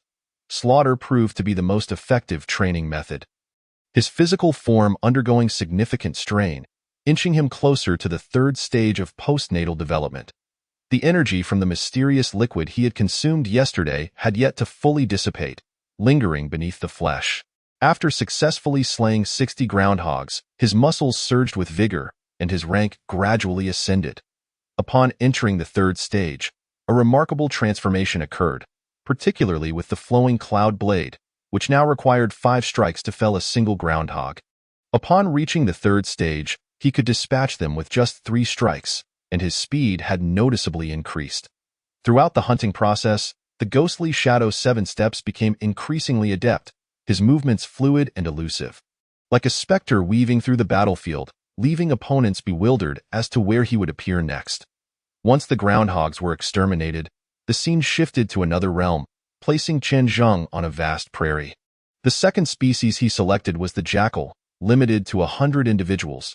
A pack of jackals surged toward him, baring their fangs, their speed formidable. In a moment of carelessness, one clawed at Chunjang's left arm. Hiss! A sharp intake of breath escaped him. The pain was palpable even within the mirror projection, rendering it a genuine experience. There was no time to bandage his wound as he lunged toward the jackals.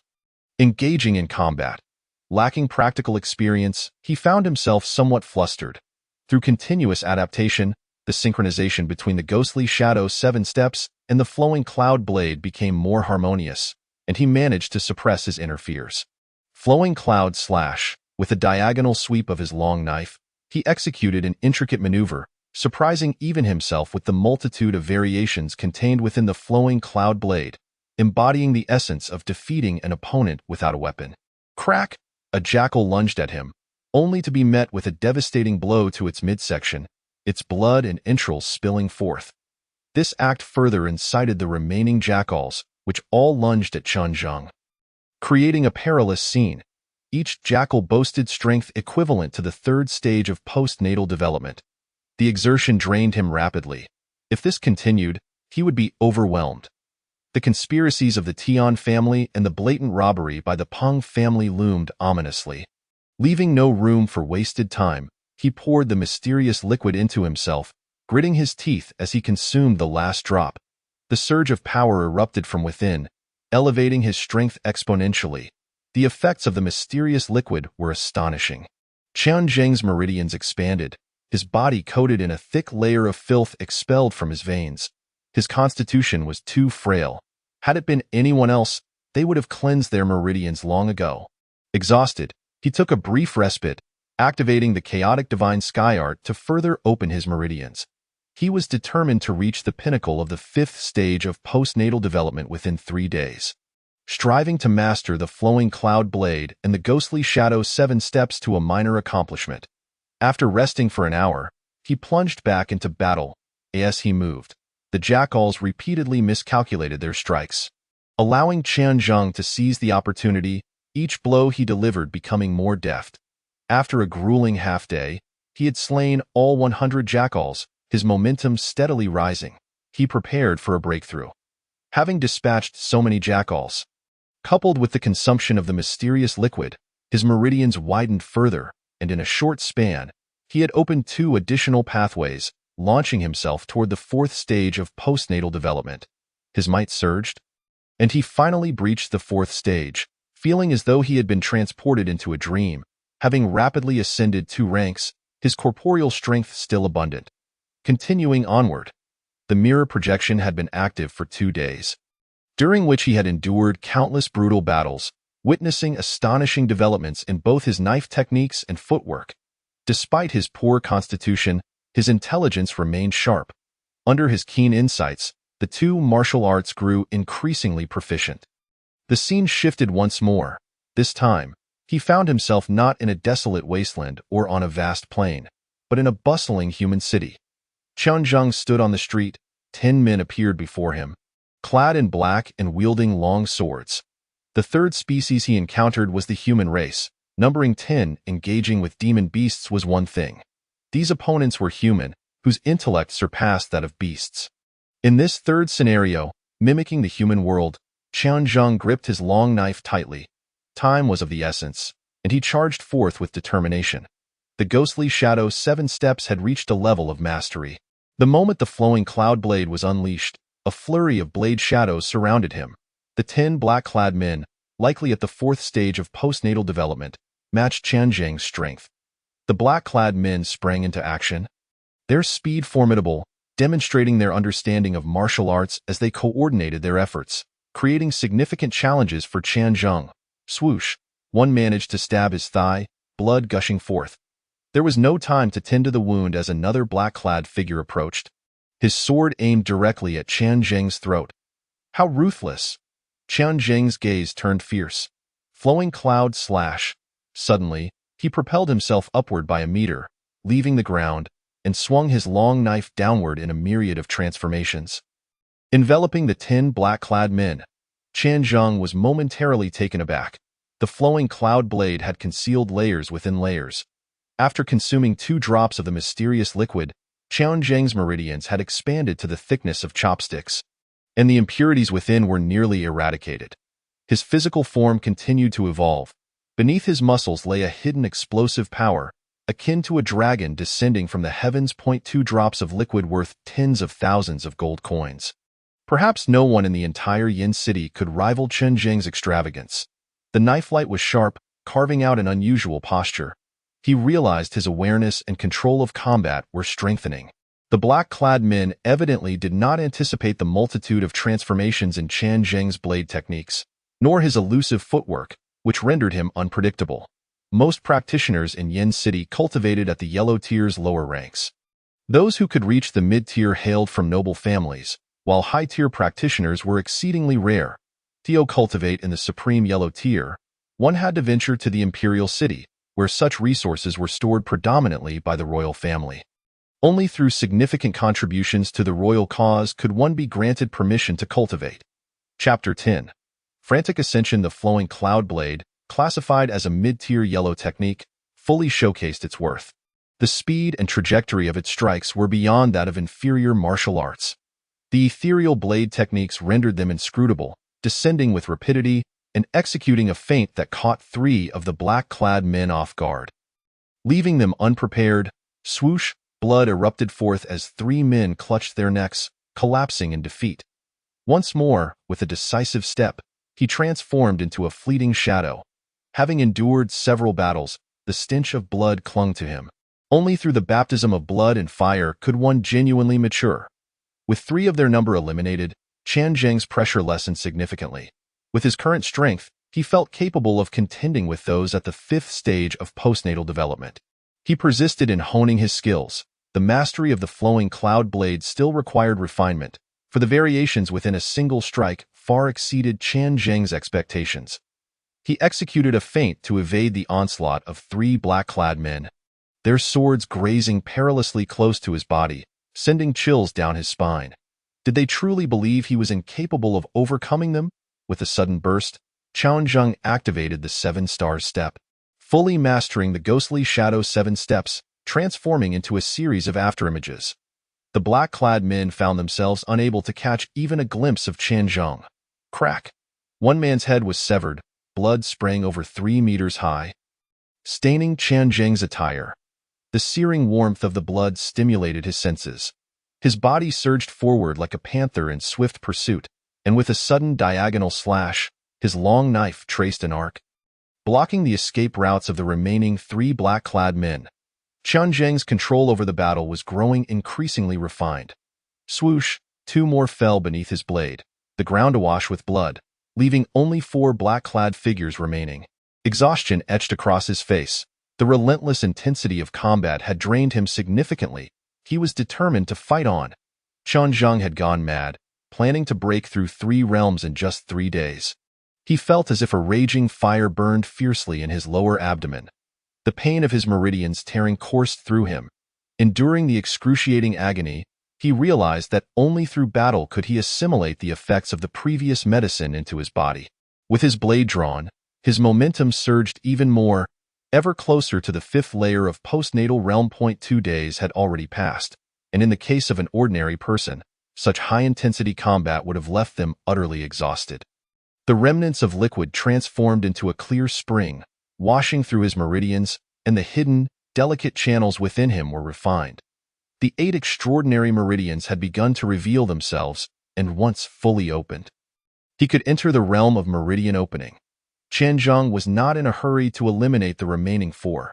Instead, he utilized them to continue honing his swordsmanship. The speed of his strikes increased, and their angles became increasingly devious. With each thrust, it was impossible for the cloaked figures to discern where he aimed, leaving them bewildered. A grotesque arc of movement saw one of the black-clad men severed at the knees, collapsing into a pool of blood. With a twist of his waist, he slipped between 3 attackers, appearing behind them, and with a horizontal slice of his long knife, 3 crimson heads soared into the air. At that moment, his aura erupted suddenly. A torrent of power surged forth from within him, a manifestation of the strength of the 5th layer of postnatal realm. In a mere 3 days, he had transformed from a worthless being into a true warrior. And Qianzheng's eyes glistened with moisture. The vision faded, and he found himself back in his room, having unknowingly spent 3 days in this endeavor. He examined his body and suddenly burst into laughter. His meridians widened like a flowing river, with blood coursing vigorously within him, a stark contrast to the previous day. Indeed, although he had reached the 5th tier of postnatal realm, with his meridians expanded and the flowing cloud blade in hand, the 7th tier of postnatal realm might not be his match. A smile crept onto Qianzheng's lips. He sheathed his long knife and changed into a fresh set of clothes. Feeling somewhat uncomfortable due to the grime extracted from his meridians, in the Tianside Hall, 3 individuals stood. "Tell me, what is going on?" Tian Jingyi questioned the youth on his right, clearly perplexed by the situation. "Father, I truly struck his rear skull with a lethal blow. Who would have thought he could survive?" Tian Tong replied, bewildered. On that day, provoking Qianzheng had forced him to engage in combat, and Tian Tong had shattered his skull with a single punch. He should have been dead without question. Father believes you. If he has survived this time, it is indeed a troublesome matter. Tian Jingyi had unwavering trust in his son, certain he would not lie or deceive him. Father, could it be that Chun Yu has returned? Forcing Steward Chao to apologize is quite unusual. The Tian family had long received news regarding the Peng family's threats toward the Chen family. Not only had Chunjing not died, but he was also very much alive, rendering the situation somewhat bizarre. Tian Yilin furrowed his brow and voiced his opinion. The Tian family of Yin City was the ancestral home of the Chancellor Tian of the Imperial City. The family head, Tian Buhui, had 3 sons, the eldest, Tian Jingyi, the second son, Tian Wuj, and the youngest, Tian Lai. Tian Jingyi managed all family affairs, and he had 4 sons. The eldest, Tian Shan, was studying at Xianlin Academy and had already broken through to the Meridian Opening Realm. The second son, Tian Tong, had killed Chen Zheng in the arena 3 days prior. The third son, Tian Yu, was essentially a good-for-nothing, indulging in debauchery daily. The youngest, Tian Yilin, possessed extraordinary talent, on par with Peng Yu, and had already been accepted into Xianlin Academy without needing to take the entrance exam. He merely awaited the conclusion of the autumn hunt. The autumn hunt occurred annually in 36 major cities, and only those who placed in the top 10 qualified for admission to Xianlin Academy. Your uncle has relayed information that Chun Yu is likely still at the border, seemingly facing significant changes and unable to return. We must hasten our plans. Only by killing his son can we force him to rebel, utilizing the Emperor's hand to eliminate the Red Wild Marquis, thereby allowing our Tian family to dominate the court. The uncle they referred to was Tian Wuj, a man of extraordinary talent, both scholarly and martial, who had achieved such a high position in just a few years, far from an ordinary feat. The Tian family ranked second in power. Even Tian Jingyi treated his younger brother with utmost respect. Father, is it true that the Red Wild Marquis has died? What is the truth behind it? Tian Yilin inquired with curiosity. For 3 years, rumors had circulated regarding the Red Wild Marquis' death, yet no accurate information had surfaced. Your second uncle has not provided me with specific details. Do not pry too much into this matter. Our goal is to compel him to rebel, Tian Jingyi pondered, knowing little regarding the Red Wild Marquis. If the Red Wild Marquis is indeed dead, would our actions not be redundant? Tian Tong interjected, stating that even their second uncle was unaware of the Red Wild Marquis' whereabouts, making the decision to kill Chun Zheng seem inconsequential. Even if he has truly perished, we must proceed according to plan. His 100,000 troops obey only his commands. If that little brat successfully inherits the title, he will gain some military authority, and we must not allow that to happen. Tian Jingyi articulated the crux of the matter. The Chun family's army would only heed Chun Yu's orders. And if Chun Zheng acquired the title, he could take over the military power held by his father, which was not favorable for the Tian family. Father, I have heard that the emperor has grown old, and his only son is a good-for-nothing. If we can eliminate the Red Wild Marquis' forces, the entire Great Yuan Kingdom will fall into our Tian family's hands. Tian Yilin audaciously expressed such treasonous thoughts, with the 3 of them showing no remorse but rather a sense of entitlement. This matter must not leak out. Our immediate priority is to force the Red Wild Marquis to rebel. Tian Jingyi waved his hand, cautioning Tian Yilin to be mindful of his words. A starved camel is still larger than a horse, and no matter how old the emperor became, having ruled for decades, he cultivated numerous loyal subordinates. In recent years, Tian Wuj had garnered significant influence, yet it was still insufficient. The greatest obstacle lay with the Red Wild Marquis, who commanded an army of 100,000. Father, should I take action against him again? Tian Tong stepped forward, eager to eliminate Chun Zheng for a second time. Not yet. Tomorrow at the Qingge auction house, there will be an auction featuring body-tempering liquid. This is an opportunity. Yilin has already been accepted into Xianlin Academy. Your second uncle's child has long surpassed the late stage of the Meridian Opening Realm. You must hurry as well. Who would not want to see their child succeed? The eldest son no longer needed worry, having broken through to the Meridian Opening Realm. The third son was a good-for-nothing, already given up on. Tian Yilin, with his exceptional talent, was not a concern. The only one needing attention was Tian Tong. We must acquire the body-tempering liquid, aiming for the final month to help Tian Tong break through to the 7th layer of postnatal realm. The body-tempering liquid was undoubtedly the best medium for enhancement. It was said that there would be sales of it, and they should abandon all other matters to compete for it. Upon hearing about the body-tempering liquid, Tian Tong's eyes lit up. He had been stuck at the 6th layer of postnatal realm for some time, lacking an opportunity, and to enter Xinlin Academy, he needed to reach the 7th layer. The body-tempering liquid was crucial for him. There were only 20 slots available, and the Peng family, the Shi family, and the Tian family were all vying for them. After eliminating several predetermined slots, the competition this year was particularly fierce. Chapter 11. You compete? I compete at dawn the following day. Qian Zheng emerged from his training. Today was the day of the body-tempering liquid auction. After hastily finishing his breakfast and donning his attire, he felt invigorated and strode purposefully toward the Qingge auction house. The 3 major families had all received word and hurried to the auction house early, along with numerous wealthy individuals and merchants. Body-tempering liquid was a rare commodity in the market. Aside from the Tian, Peng, and Shi families, many minor nobles in Yin City were also eager to participate. Obtaining even a single vial could greatly enhance the chances for their offspring to enter Xinlin Academy, thereby bringing honor to their ancestors.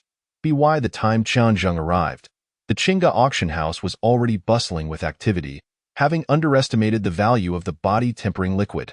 Finding a secluded spot to sit, he noticed that most areas were occupied, particularly a large section dominated by the Tian family, who took advantage of their status, making others dare not voice their discontent. The Peng and Shi families also occupied significant space, leaving little for the rest. Before the auction began, a cacophony of voices surged from all directions. I heard that today, the Qingge auction house is putting up 3 vials of body-tempering liquid for auction. If I recall correctly, the last auction was 3 months ago. Not far from Qian Zheng sat several young men dressed in fine silks, clearly not the sons of nobles but rather offspring of merchants from Yin City. Despite their lack of status, they possessed considerable wealth. Indeed, if I can secure even 1 vial, I could break through to the 7th layer and aim for a slot in the autumn hunt. Becoming a student of Xinlin Academy, the 3 conversed eagerly, completely ignoring Qian Zheng's presence. Qian Zheng was a well-known figure in Yin City, yet few truly recognized him. He rarely ventured out, often clad in coarse linen. So even if encountered, one might mistake him for an ordinary person. It's quite difficult. I heard the Tian family has declared that they must obtain at least 1 vial. One of the men sighed, acknowledging that while they were not short on money, their status paled in comparison to those great families. In a true contest, they would be at a disadvantage. Let us see how it goes. There are only 3 vials, and with the 3 families competing, it will undoubtedly be a fierce battle. We can simply enjoy the spectacle. It's not a wasted trip. The young man on the right side maintained a remarkably open-minded attitude. Although he could not procure the body-refining elixir, merely being part of the lively atmosphere was quite commendable. As time ticked by, prominent figures from the Tian family began to arrive. Tian Jingyi, accompanied by Tian Tong and Tian Yilin, came into view. The moment Qian Zheng laid eyes on Tian Tong, his gaze narrowed, a hint of unintentional murderous intent seeping forth. It was he who had struck Qian Zheng at the back of his head on the arena that day, nearly causing his demise. This grievance must be avenged. Shortly thereafter, the notable figures from the Peng and Shi families also made their entrance, with Peng Cheng personally attending, followed closely by Peng Yu, which left Qian Zheng somewhat astonished. The most formidable individual from the Peng family was none other than Peng Cheng, whose strength had reached the late stage of the meridian opening realm. Peng Yu was his younger son, who had come to the Qin family on a previous occasion, repeatedly humiliating them, only to be met with Qian Zheng's overwhelming retaliation. The Shi family was not to be underestimated either. Shi Zhan had arrived, father of Shi Hao, who had lost a wager of 10,000 gold coins, incensed to the point of nearly storming into the Chen family. Besides him, many others from the Shi family had come, all elite members of the younger generation, vying for the coveted body-refining elixir. The lights gradually brightened, revealing Elena clad in a qipao, resembling a fox that had gained sentience, exuding an alluring aura. The moment her long, slender legs were visible, many found their breaths quickening, and the atmosphere fell into an immediate hush. Though not an unparalleled beauty, her figure was undeniably exquisite. a fact Chen Zhang had already experienced firsthand. Her sultry physique, clad in revealing attire, stirred the air with a chorus of audible gulps as she tossed her hair. Welcome everyone to the auction. It has been quite some time since the Qinghe auction house has opened its doors. As you are surely aware, today we will be auctioning not only 3 vials of body refining elixir, but also various other items. Let the auction commence.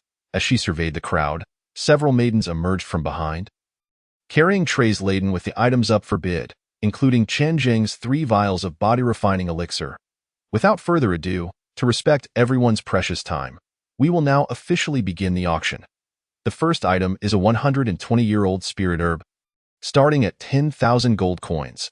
This is a reasonable price, considering the rarity of such aged spirit herbs, capable of strengthening bones and revitalizing flesh. After a round of competition, it was ultimately secured by the Tian family for 20,000 gold coins. The Peng and Shi families were primarily focused on the body refining elixir, having no need for century-old spirit herbs. The second item was a short sword, a fine ordinary weapon, which was eagerly purchased by a wealthy merchant, who was overjoyed. Weapons are categorized by grade, with most ordinary individuals utilizing common ones. Those who reach the Meridian Opening realm can forge superior weapons capable of slicing through hair.as for the Tiangang realm. One must create a formidable weapon to withstand the external release of internal energy. As the items continued to diminish, Chen Zhang remained inactive, as he had no money. The 20,000 gold coins he had won were all given to his mother for household expenses. Now, the bidding for the body refining elixir begins at a base price of 20,000 gold coins, with each increment no less than 1,000. Elena produced the body refining elixir, circling the stage, her enchanting gaze drawing forth a cacophony of whistles. 30,000. The moment he spoke, Tian Jingyi casually announced a bid, eliciting a faint smile from Chen Zhang. The higher the price, the more gold coins he could ultimately acquire. 35,000. Peng Cheng, equally nonchalant, raised the bid by 5,000. The 3 prominent families generally profited in the hundreds of thousands to millions each year, and after expenses, substantial sums remained. 40,000. Shi Zhan interjected, knowing that securing the body refining elixir would afford the Shi family greater opportunities for their disciples to enter Xinlin Academy for advancement. The bidding war ensued, with none willing to concede, and within mere minutes, the price soared past 60,000. The Peng family withdrew, as the bid had surpassed the elixir's worth. A quality body refining elixir generally ranges from 30 to 50,000. With the autumn hunt approaching, fierce competition arose to secure spots for family disciples to enter Xinlin Academy, making 60,000 a justifiable price. I bid 70,000. A sudden voice interrupted Tian Jingyi and Shi Zhen's bidding. It belonged to the wealthiest man in Yinqing, who had also made an appearance. This unexpected voice captured everyone's attention, and the 3 young men seated in front of Chen Zhang gasped in astonishment. Jia Million, I didn't expect you to meddle as well. Tian Jingyi appeared displeased. Jia Million was renowned as Yinqing's richest, with much of the city's industry tied to him. Despite his lowly origins and not being a noble, he commanded a wealth of resources and employed numerous guards, making him the wealthiest in Yinqing, despite his status falling short of the 3 prominent families. Brother Tian, you jest? In an auction, the highest bidder prevails. Jia Million, a corpulent man occupying 2 seats, was flanked by 2 maidens who fed him fruit. It was hard to fathom that such a portly figure was indeed in the Meridian Opening realm. 75,000. Tian Jingyi glared fiercely, continuing to raise the bid, which had already reached exorbitant heights, while Chen Zhang reveled inwardly at the unfolding drama. The auction progressed, and ultimately the first vial of body refining elixir was secured by Jia Million for a staggering 100,000 gold coins.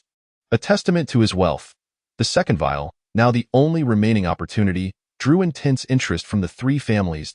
As before, the starting bid was set at 20,000. I bid 50,000. Tian Jingyi, determined, threw caution to the wind. Having boasted of acquiring 2 vials. 60,000, the Peng family recognized the elixir's value, especially with the impending autumn hunt. They could not afford to lose out. 70,000. Shi Zhen raised the stakes, with the bidding escalating further. 8,000. Tian Jingyi pressed on, nearing his limit. 81,000.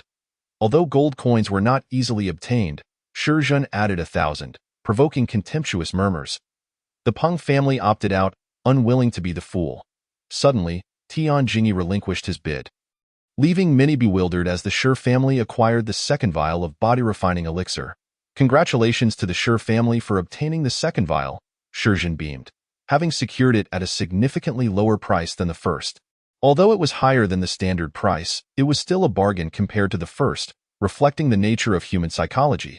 If one suffers a loss, another feels they have benefited from a lesser loss. Now, we commence bidding for the third vial of body-refining elixir. With one vial already secured by the Shi family, the competition for the third vial was left between the Tian and Peng families. Observing the Peng family's demeanor, it seemed their desire to purchase was waning. They had withdrawn midway in previous bids, suggesting the final vial would likely fall to the Tian family. A smirk crept across Tian Jingyi's lips. I bid 30,000. This time, in an intriguing turn of events, Tian Jingyi raised the bid by 10,000, prompting Shi Jin to withdraw, leaving only the Peng family and him in the bidding. Brother Peng, this vial is essential for me. Should you concede, I shall owe you a favor. Should Peng Cheng withdraw, Tian Jingyi would acquire the vial at the lowest price. It dawned on the crowd why he had previously relinquished the second vial. He had discerned the Peng family's lack of intent to bid. Truly, a master strategist, he was. The crowd buzzed with whispers about his earlier decision to forego the earlier two vials. Securing the last one would be a mere formality, as no one dared to challenge the formidable Tian family. Indeed, the Tian family wielded significant power in Yinqing, with the Peng and Shi families reliant on their favor, particularly with the formidable Tian Wujing in their ranks. Well said. Securing a favor from Tian Jingyi is worth more than the body-refining elixir itself, and surprisingly, Peng Cheng indeed chose to withdraw. This scene left Elena momentarily stunned. A bid of 30,000 was merely a low price. Far from ideal, as she had anticipated it would not fall below 50,000. The auction is a fair competition, and everyone is entitled to participate. Elena's voice was imbued with an enchanting allure, and her words stirred a number of attendees into action. After all, it was the body-refining elixir, an opportunity to strengthen their physical forms and strive for advancement in the final month. Tian Jingyi scanned the room, noting the shopkeepers and minor nobles who harbored intentions, only to witness them bowing their heads in deference. Had it been the Peng or Shi families, there may have been competition, but not against the Tian family. Recently, a shopkeeper had incurred the Tian family's wrath, and it was said that the very next day, the tavern bore the Tian family's insignia. As time passed, the price remained fixed at 30,000. With no further bids forthcoming, Lady Elena, since no one else is bidding, may we conclude the auction? Tian Jingyi urged, eager to wrap things up as he had numerous matters to attend to. 30,000 for the first time. By procedure, 3 inquiries were required to confirm the absence of further bids before the gavel could fall. 30,000 for the second time. The atmosphere was quiet, with many attendees gradually making their way outside. As the auction neared its conclusion, and barring any unforeseen events, the final vial would indeed belong to the Tian family. 30,000 for the third time. I bid 50,000. The gavel hovered in the air, poised to fall, when a voice interrupted Elena. All gazes turned towards a corner, including Elena's and Tian Jingyi's. The gavel remained suspended. As long as bidding continued, it was valid per the rules. Qianzhang, it's him? Seated in the corner, having been overlooked, the individuals beside him were strangers to most. Tian Tong screamed in recognition. It was the very person who had shattered his skull, yet here he sat, seemingly unscathed. Who is Qianzhang? The crowd was filled with confusion, unaware of who Qianzhang was. Could it possibly be that useless Qianzhang? Apart from that good-for-nothing Chun, could there be anyone else in Yin City? Countless mocking voices assailed from all directions, yet Qianzhang remained unfazed. A faint smile gracing his lips, he was the first to object to the proposal of purchasing the body-refining liquid for 30,000. What a joke, as a waste. Where would he procure gold coins? I have heard that the Qin family is so impoverished they can barely afford a meal. A young man clad in fine garments let out a cold laugh, exuding an air of superiority, his tone dripping with derision. That is old news. You all are still unaware, I presume. Just a few days ago, he spent 50,000 gold coins at Yushintang to procure 3-century-old spiritual herbs. Those present at the time all stood in astonishment. This information had not yet circulated throughout Yin City, but had spread within a small circle. Upon hearing 50,000 gold coins, coupled with the delivery of the body refining liquid that day, Elena's lips curled into an enchanting smile.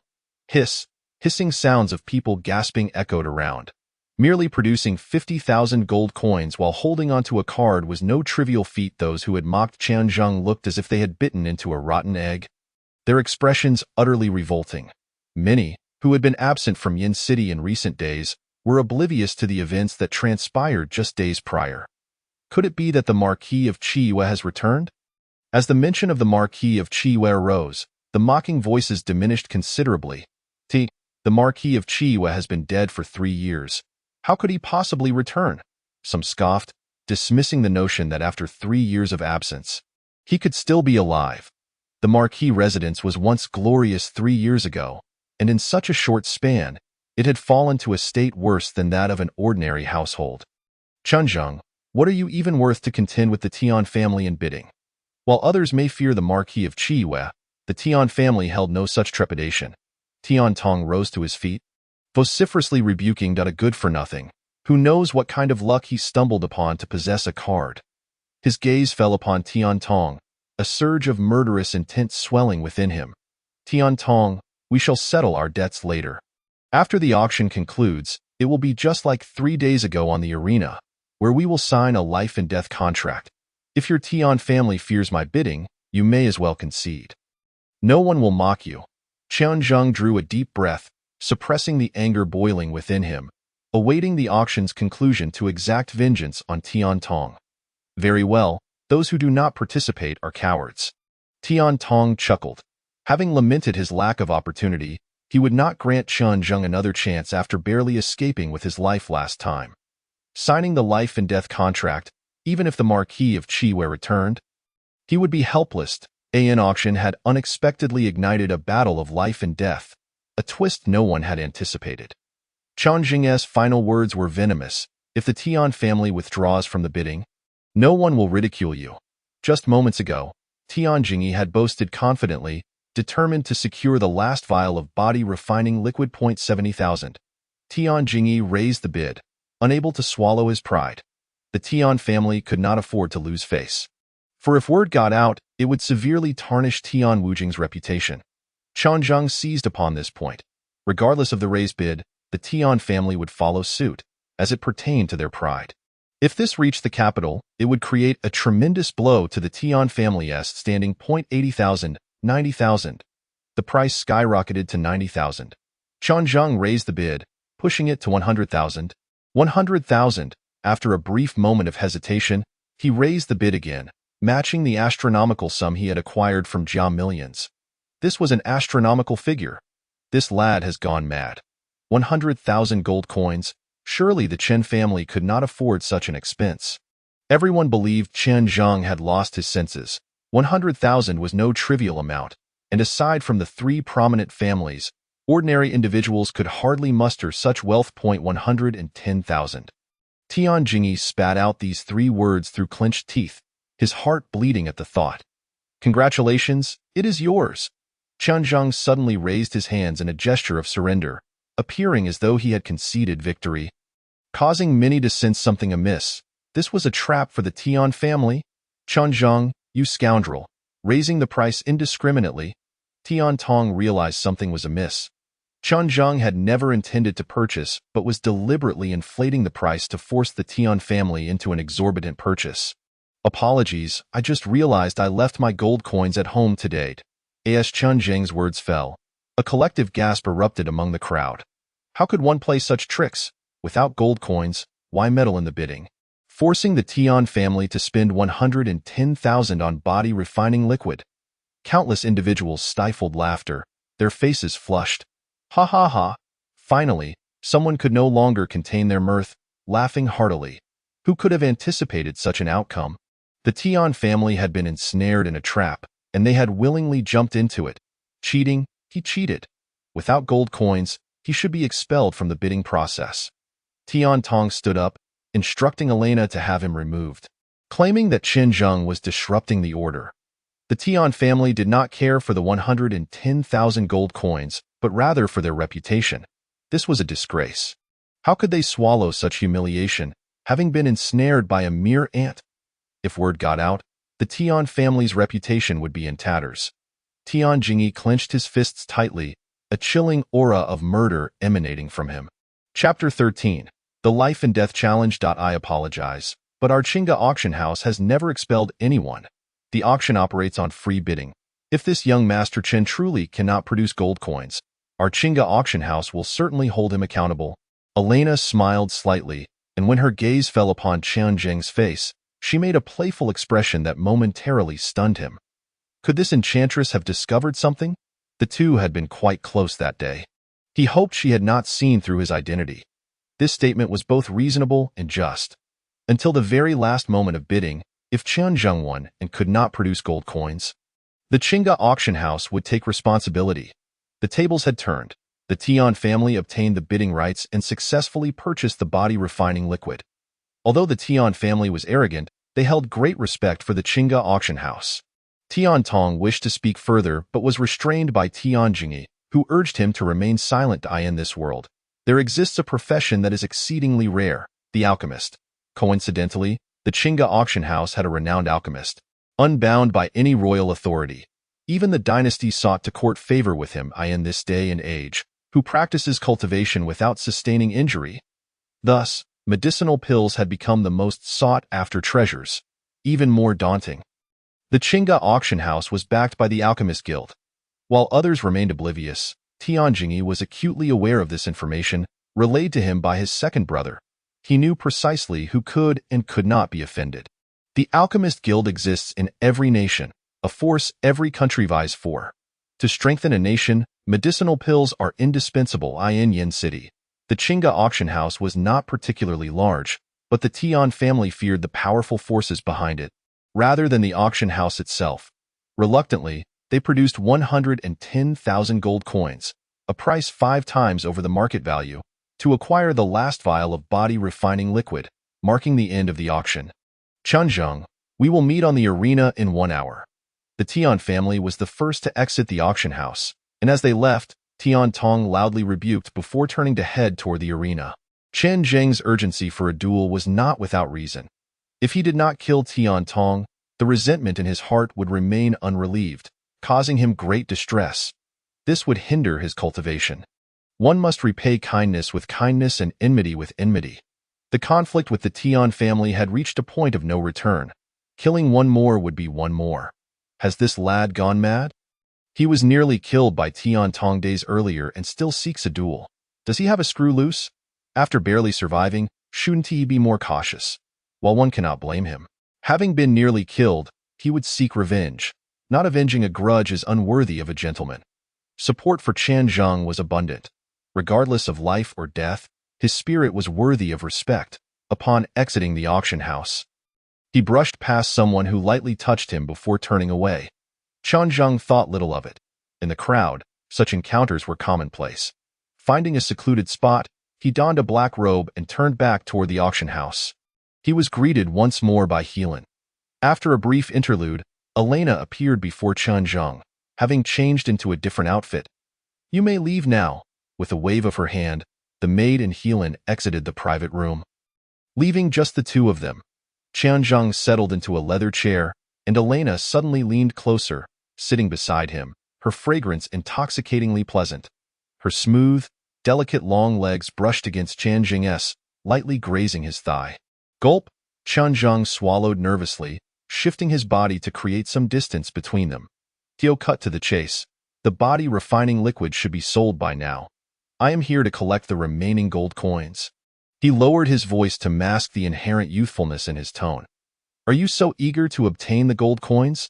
Elena languidly stretched, sitting beside him, her elegant posture and perfect curves creating a striking visual impact. Especially her ample bosom, which compelled many to steal glances. This is our agreement. I am pressed for time.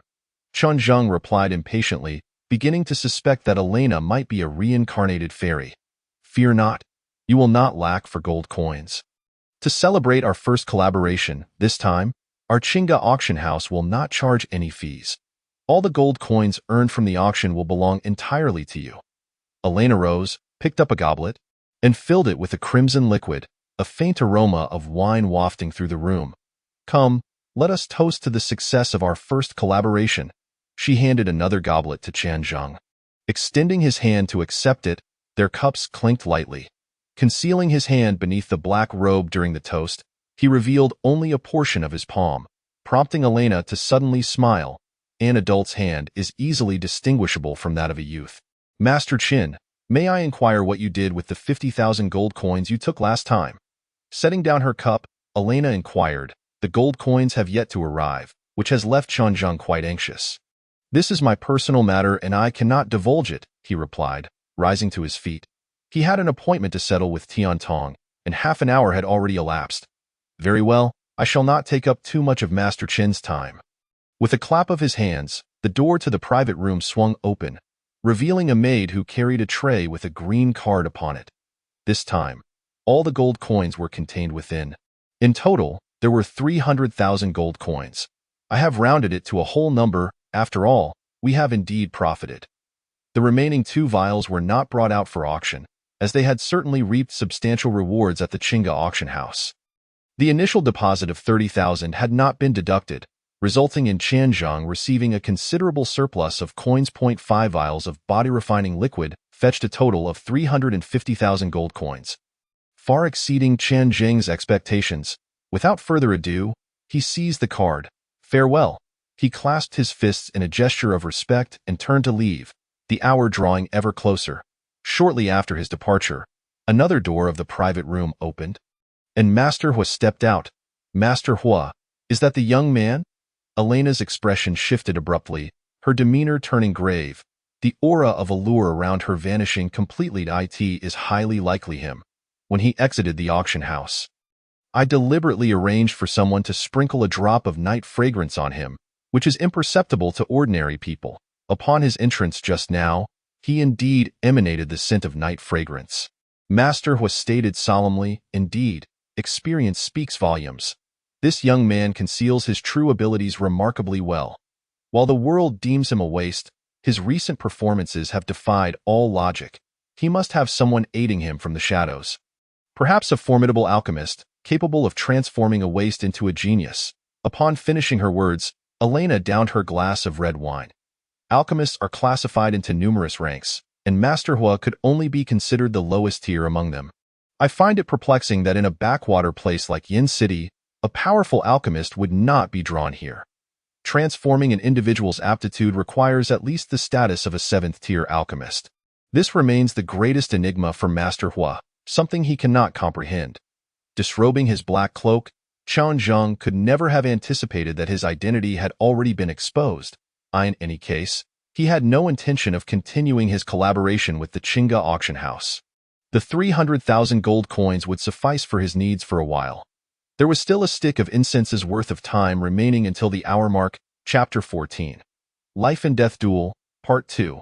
As the time for the duel approached, he hurried towards the arena. In the realm of martial arts, conflict is inevitable, and in Yin City, numerous arenas have been constructed. These serve as venues for warriors with grievances to settle their disputes in a fair manner. There are 2 types, one purely for resolving animosities, and the other a fight to the death, where neither party may survive. Last time, in a moment of confusion, he had been provoked by Tian Tong into signing a death contract. And after receiving a blow to the back of his head, he had nearly lost his life. Surrounding the arena were thousands of spectators, drawn by the news of an impending duel. Is that waste Qian Zheng going to challenge Tian Tong again? The events of the auction house, known only to around 100 people present, remained a mystery to the majority, who were unaware of the identities of the combatants. This waste truly possesses a charmed life. He survived last time. A chorus of derisive laughter erupted around him as Tian Tong ascended the arena. Tian Jingyi was not present, while Tian Yilin and an elder from the Tian family remained on site to avert any unforeseen circumstances. Quickening his pace, Qian Zheng could hardly contain his eagerness to vanquish Tian Tong. He felt an overwhelming sense of resentment clinging to him, perhaps stemming from his hatred for Tian Tong. Only by eliminating him could this bitterness dissipate entirely and allow him to be reborn anew. This was the most direct reason for his challenge. It's been nearly an hour. Surely this waste is too frightened to show up. A cacophony of mockery resonated around the arena. A waste is still a waste. He merely had a stroke of luck. If he dares to come, he is surely walking to his doom. Many supported Tian Tong, and a greater number were merely currying favor with the Tian family to facilitate their future endeavors in Yin City. A young man clad in fine garments sneered, having similarly mocked Qian Zheng at the auction house. He was a young master from a minor noble family who had been trying to ingratiate himself with the Tian family. Oh, really? Then perhaps this fortunate one can teach you a lesson. A chilling voice suddenly echoed behind the young man, followed by a powerful kick that sent him sprawling, landing unceremoniously on the ground. I've tolerated you for far too long. Your repeated mockery makes you believe I wouldn't dare to kill you. The phantom steps transformed into a fleeting shadow, standing before the young man. And his right foot came crashing down, blood spewing forth. It is Qian Zheng. He has arrived. As he neared the stage, a wave of derision nearly drowned him, particularly from the young man who had repeatedly branded him a waste during the auction. Cough, cough. The young man coughed up blood, his countenance pallid. Is he mad? Attacking someone upon arrival. The crowd parted instinctively, clearing a space where only Qian Zheng stood, while the young man lay crumpled on the ground. You have mocked me countless times. It would be discourteous to not reciprocate. Allow me to present you with a grand gift. Qian Zheng's right foot pressed down slowly, terror etched on the young man's face. Young Master Chen, I was wrong, truly wrong. I'm a fool. You are magnanimous. Please spare me. I will bow before you. Too late. With overwhelming force, the impact shattered his dantian, rendering him a cripple henceforth. The young man, paralyzed by fear, trembled uncontrollably, his body shaking as if he were a leaf in the wind. The unexpected spectacle astounded the multitude. Even Tian Tong atop the arena displayed a flicker of surprise. When had this waste grown so formidable? Qian Zheng's sudden assault caught everyone off guard. The young man lay on the ground, his eyes vacant. Losing his dantian meant he would forever remain a waste. Turning to stride towards the arena, the young man was merely an interlude, a display meant to deter others. Throughout, Tian Tong remained silent, while Tian Yilan's gaze bore a profound murderous intent from a corner of the arena. This is a life-and-death contract. Once signed, neither party may seek the other's demise outside the arena. You will have 1 minute to contemplate. An elder stepped forward, holding 2 copies of the life-and-death contract. Each arena had designated personnel to manage it. One could not simply ascend at will. For this arena, a fee in gold coins was required for maintenance, as decreed by the city lord. Should the arena suffer significant damage within a year, the city lord's estate lacked the funds for repairs. This regulation diminished the frequency of fights, making Yin City one of the safest in the 16 cities, a win-win situation. Not only did it enhance the safety of Yin City, but it also generated funds for repairs. One must admit, the city lord is indeed a genius in management. The gold coins belonging to Qian Zheng were entirely covered by Tian Tong, fearing that Qian Zheng might lack the means to pay and miss this life-and-death battle.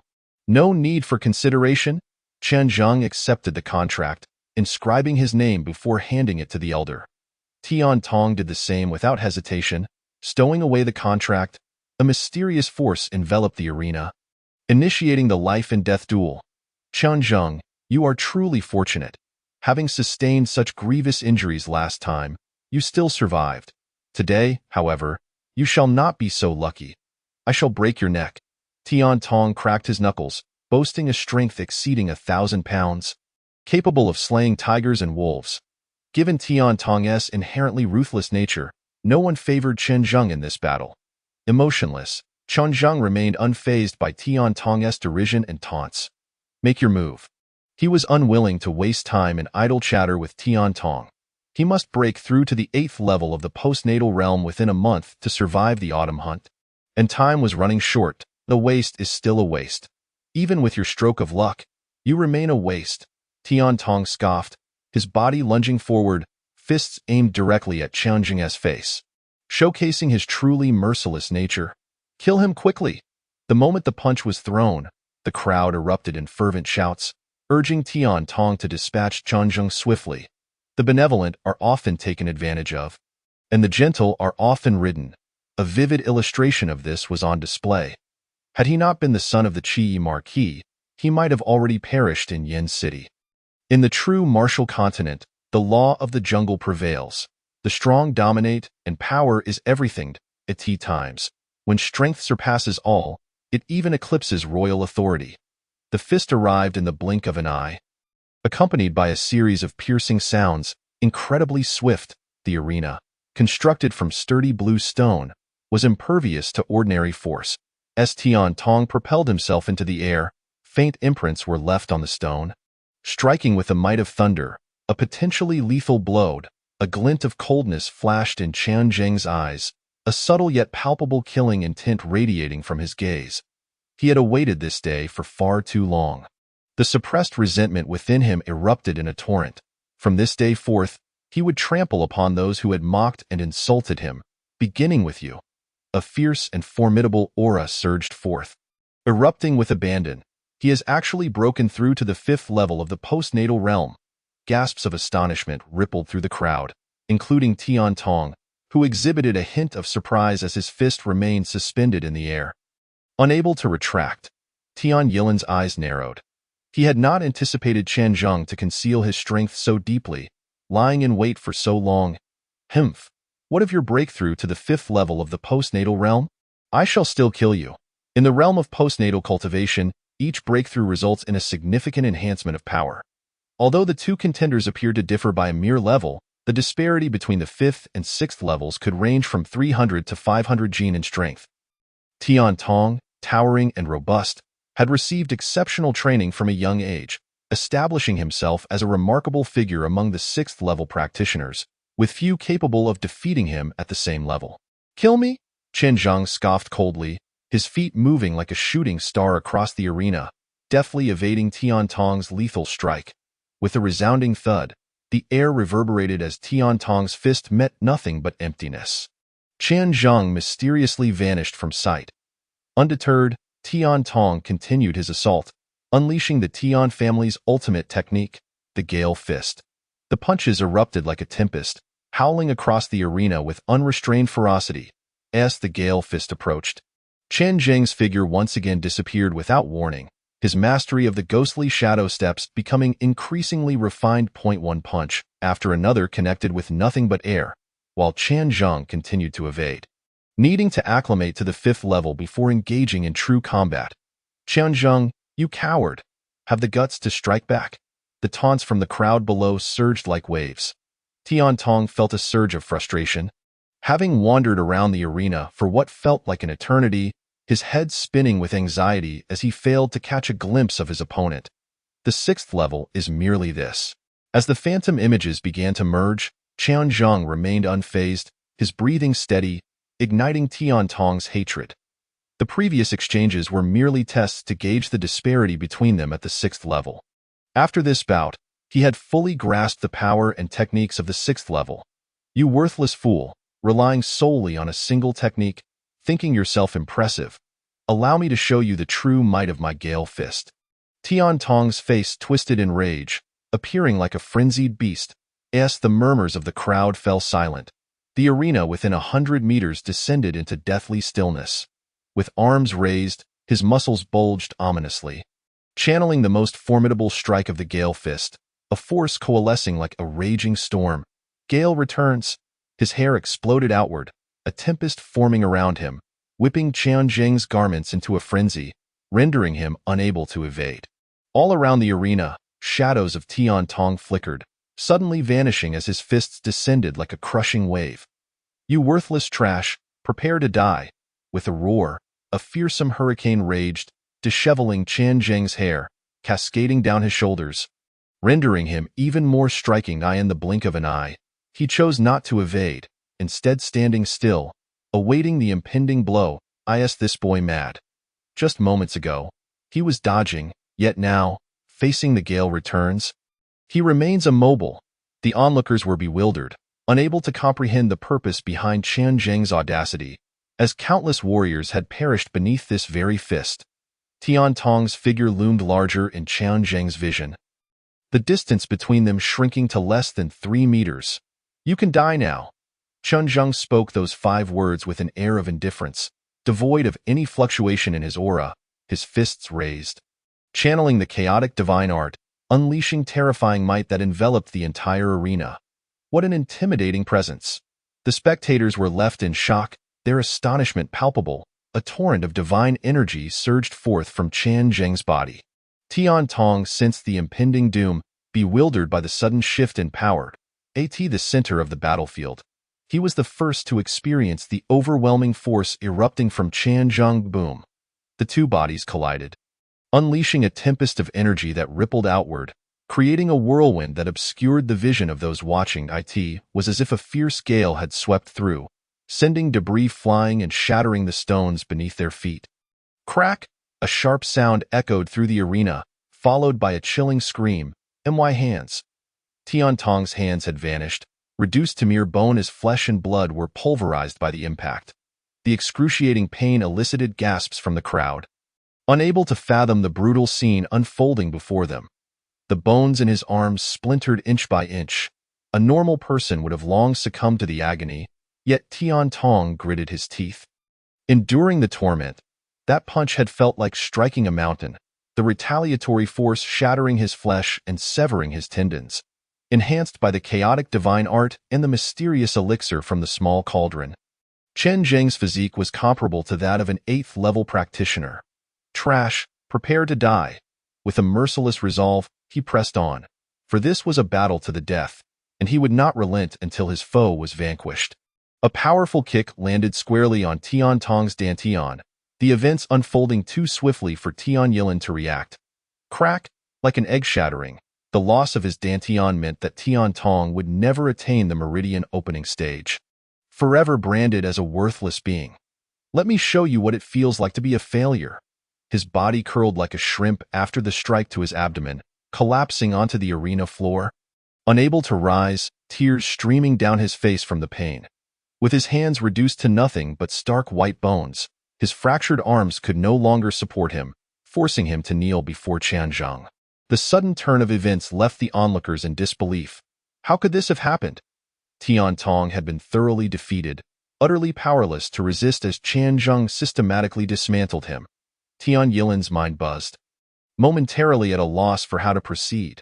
His brother had fallen, his dantian shattered, and his arms broken, destined to live as a cripple. Impossible. How could he be so formidable? Why had he been so soundly beaten by Tian Tong just days prior? The crowd began to grasp the reality of the situation, their disbelief palpable as they witnessed the so-called failure's triumphant reversal. Step by step, Chen Zheng advanced towards Tian Tong, each approach instilling a tightening dread in Tian Tong's heart. Chen Zheng, stop, dare to kill my brother, and I will destroy you. Tian Yilin bellowed, demanding Chen Zheng to halt, for this was a life-and-death arena, where interference was strictly forbidden. The elder tasked with overseeing the arena cast a glance at Tian Yilin, deeming him irrelevant as long as he remained off the stage and spoke normally. Tian Yilin's outcry fell on deaf ears, as the crowd remained in stunned silence. Tian Tong had lost point 3 days prior. The same arena, the same method, the same opponent point 3 days later. The setting remained unchanged, yet the tides had turned and Tian Tong now lay beneath Chen Zheng's foot. Crack! A foot pressed down on Tian Tong's chest. The sickening sound of breaking bones echoing in the ears of the crowd, as Tian Tong's ribs splintered, blood spewed from his mouth, his breathing becoming shallow, teetering on the brink of death. This scene shocked countless witnesses. Chen Zheng's ruthless methods sent shivers down the spines of those who had previously mocked him, as if a chilling wind had swept through, leaving them trembling involuntarily. Tian Yilin continued to scream in anguish, his voice raw, akin to a wild beast in a fit of rage. In the distance, a man and a woman appeared. The woman, tall and strikingly beautiful, clad in a form-fitting qipao, drew the attention of countless passers-by. Little one, intriguing indeed.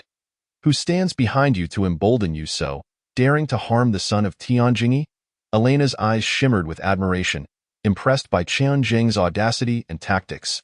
Yet, she mused he was too hasty. After enduring for so many years, he should have bided his time for just 1 more month, waiting for the autumn hunt to make his name. Killing Tian Tong would surely provoke a furious retaliation from Tian Jingyi, and it was unlikely he would survive until the autumn hunt. Helan shook his head in dismay, believing Qian Zhang to be reckless. Had he waited one more month to secure entry into Xianlin Courtyard, he would have gained a protective talisman. Thousands watched silently as Tian Tong slowly succumbed to his fate, his chest caving under Qian Zhang's relentless assault. Tian Tong's gaze, filled with resentment and regret, gradually closed as he bid farewell to this world. Meanwhile, Tian Jingyi was engrossed in his paperwork when a sudden jolt coursed through him, causing his hand to tremble and the cup at the edge of his desk to tumble to the ground. Crash! The cup shattered, tea splattering everywhere as he stood abruptly, feeling as though a piece of flesh had been torn from him. Tonger. His immediate thought was of his son, still engaged in battle, a life-and-death struggle. 3 days ago, Tian Tong had the power to kill Qian Zhang. 3 days later, the same scene unfolded once more. Thus, he had not gone to intervene himself, dismissing Qian Zhang as nothing more than an insignificant insect. No matter how fiercely it flailed at in that moment, his confidence wavered. That seemingly inconsequential insect had cost him dearly, a loss of 70 to 80,000 gold coins. Qian Zhang unleashed his vengeance upon Tian Tong. A wave of resentment radiated from him, dissipating into the air like smoke. The vendetta had been fulfilled, effortlessly, far too effortlessly. Qian Zhang raised his head to the heavens and let out a furious roar. He had never felt so unburdened. The heavy stone that had weighed upon his chest was finally cast aside. In that very moment, a wondrous scene unfolded before him, as an overwhelming force erupted from his being. Leading to a sudden breakthrough in his realm. He released the pent-up grievances within, his heart unknotted, allowing him to transcend the 6th layer of postnatal refinement. Chapter 16. A name fully established, everything fell into place as this wave of resentment was released. And clarity of thought followed suit, making his breakthrough seem almost inevitable. Yet, the specter of Tian Tong's death lingered heavily on his heart, a burden he could not relinquish. If this continued, it would impede his cultivation. The subsequent changes left him astounded. His hearing and vision sharpened significantly, allowing him to discern the multitude of voices around him effortlessly. Could it be that my soul has grown stronger?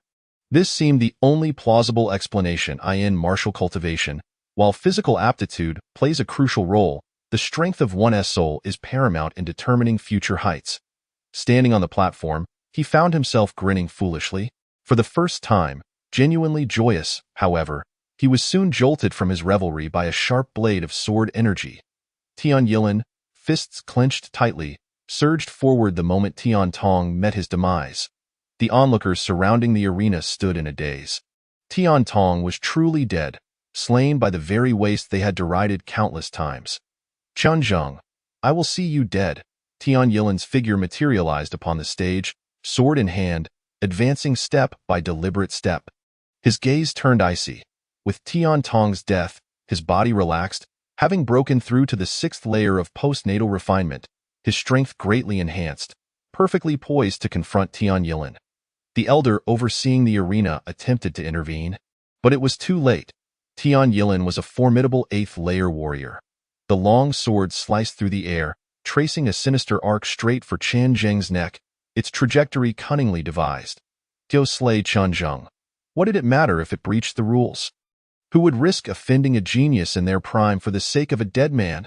The blade approached ever closer, and Qian Zhang found himself with no means of evasion. Countless spectators held their breath, unwilling to miss this fateful strike. Miss, should we intervene to assist him? Helan murmured softly. The presence of the young lady here was certainly not for mere amusement at a child's brawl. Patience, the moment has not yet arrived. Elena's beautiful gaze rested on Qian Zhang, eager to uncover the secrets he harbored. If he indeed had a powerful alchemist backing him, it could prove immensely beneficial for their family, potentially alleviating their crisis. Was the young lady seeking to uncover that alchemist through him? Helan had followed the young lady for over a decade. Their understanding had long since reached a tacit agreement. A powerful alchemist is not easily found. I shall not abandon hope as long as there remains a glimmer. A flicker of melancholy crossed Elena's eyes. After years of traversing numerous locales in search of a formidable alchemist, she had thus far found nothing. The glint of the sword grew larger in Qianjing's vision, accompanied by Tian Yilin's menacing visage. "Blade, come forth," drawing a long knife from his back, which was neither sword nor knife, but a single-edged blade with a subtly upward curve. Qianjing's weapon drew the attention of many the moment it appeared. Pointing skyward, he assumed an unusual stance, his left leg thrusting forward as his body bent slightly. "Qianzheng, die for me," Tian Yilin bellowed, channeling all his might into this strike, driven by a thirst for vengeance for his fallen brother. In that critical moment, Elena prepared to unleash the hidden dart in her palm, as an astonishing arc of blade light sliced through the arena, sending shockwaves through the crowd. Like a celestial being descending from the heavens, the flawless strike fell from the sky. Flowing cloud blade. The knife moved like flowing clouds, its momentum unstoppable. In the mirrored projection, it had been honed countless times, yet this was the first time it was wielded in actual combat, emanating an overwhelming force that radiated outward from Qianzheng.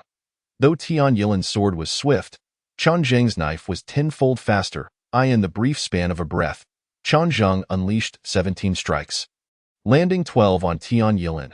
The sounds of flesh being cleaved echoed across the arena as Tian Yilin's body flipped over, landing in a corner. His white robe bore 12 deep crimson gashes.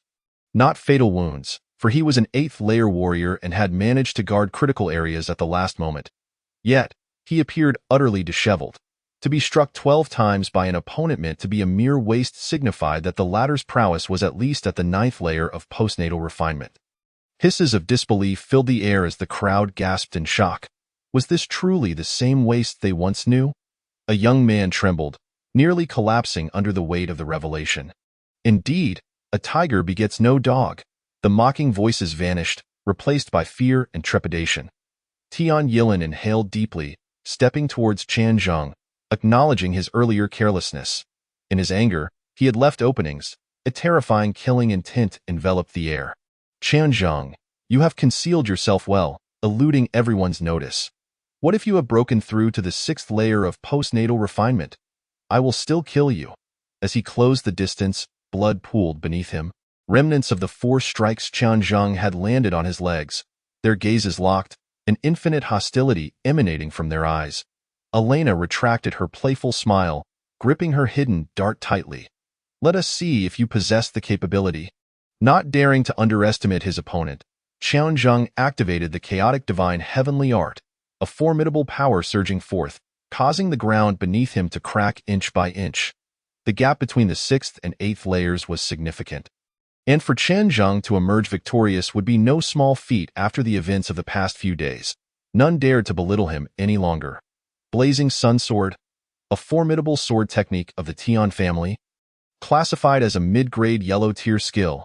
As he unleashed it, it illuminated the arena like a blazing sun. "Come on!" Qianzheng swayed, employing the ghostly shadow 7 steps, vanishing from his spot, his long knife raised high. Pointing skyward in their fierce exchange, the figures on the arena became indistinguishable. It was impossible to discern who was Qianzheng and who was Tian Yilin in the clash of masters. Every fleeting moment was crucial.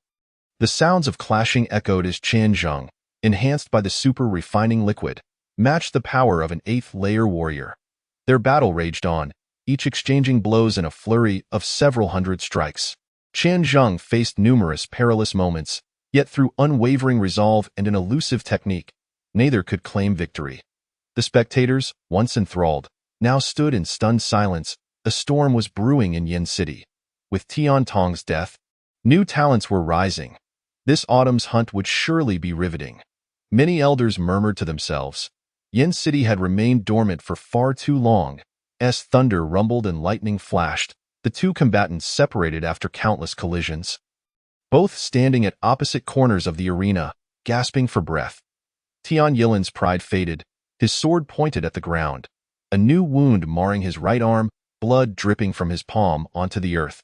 Qianzheng bore a gash across his chest, blood flowing freely, an equal exchange of damage. Tio challenged beyond one's level. He had indeed achieved the impossible. The crowd erupted in exclamations, regardless of the outcome of this battle. Qianzhong had utterly shed the title of a waste. From this moment forth, who would dare to label him as such? Chapter 17. Blood stains the arena. Every martial artist understands the difficulty of challenging beyond one's level. Very well. You have compelled me to reveal my trump card. Prepare to die. Tian Yilin gripped his sword tightly, a swirling gust forming around him, causing the ground beneath to erupt in a shower of stones as the suffocating force brewed around him. A terrifying wave of energy took shape, coalescing into a nebula above the arena, a manifestation of power, melding the Tian family's great wind fist with his swordsmanship, achieving an exquisite fusion of two martial arts. Qianzhong furrowed his brows.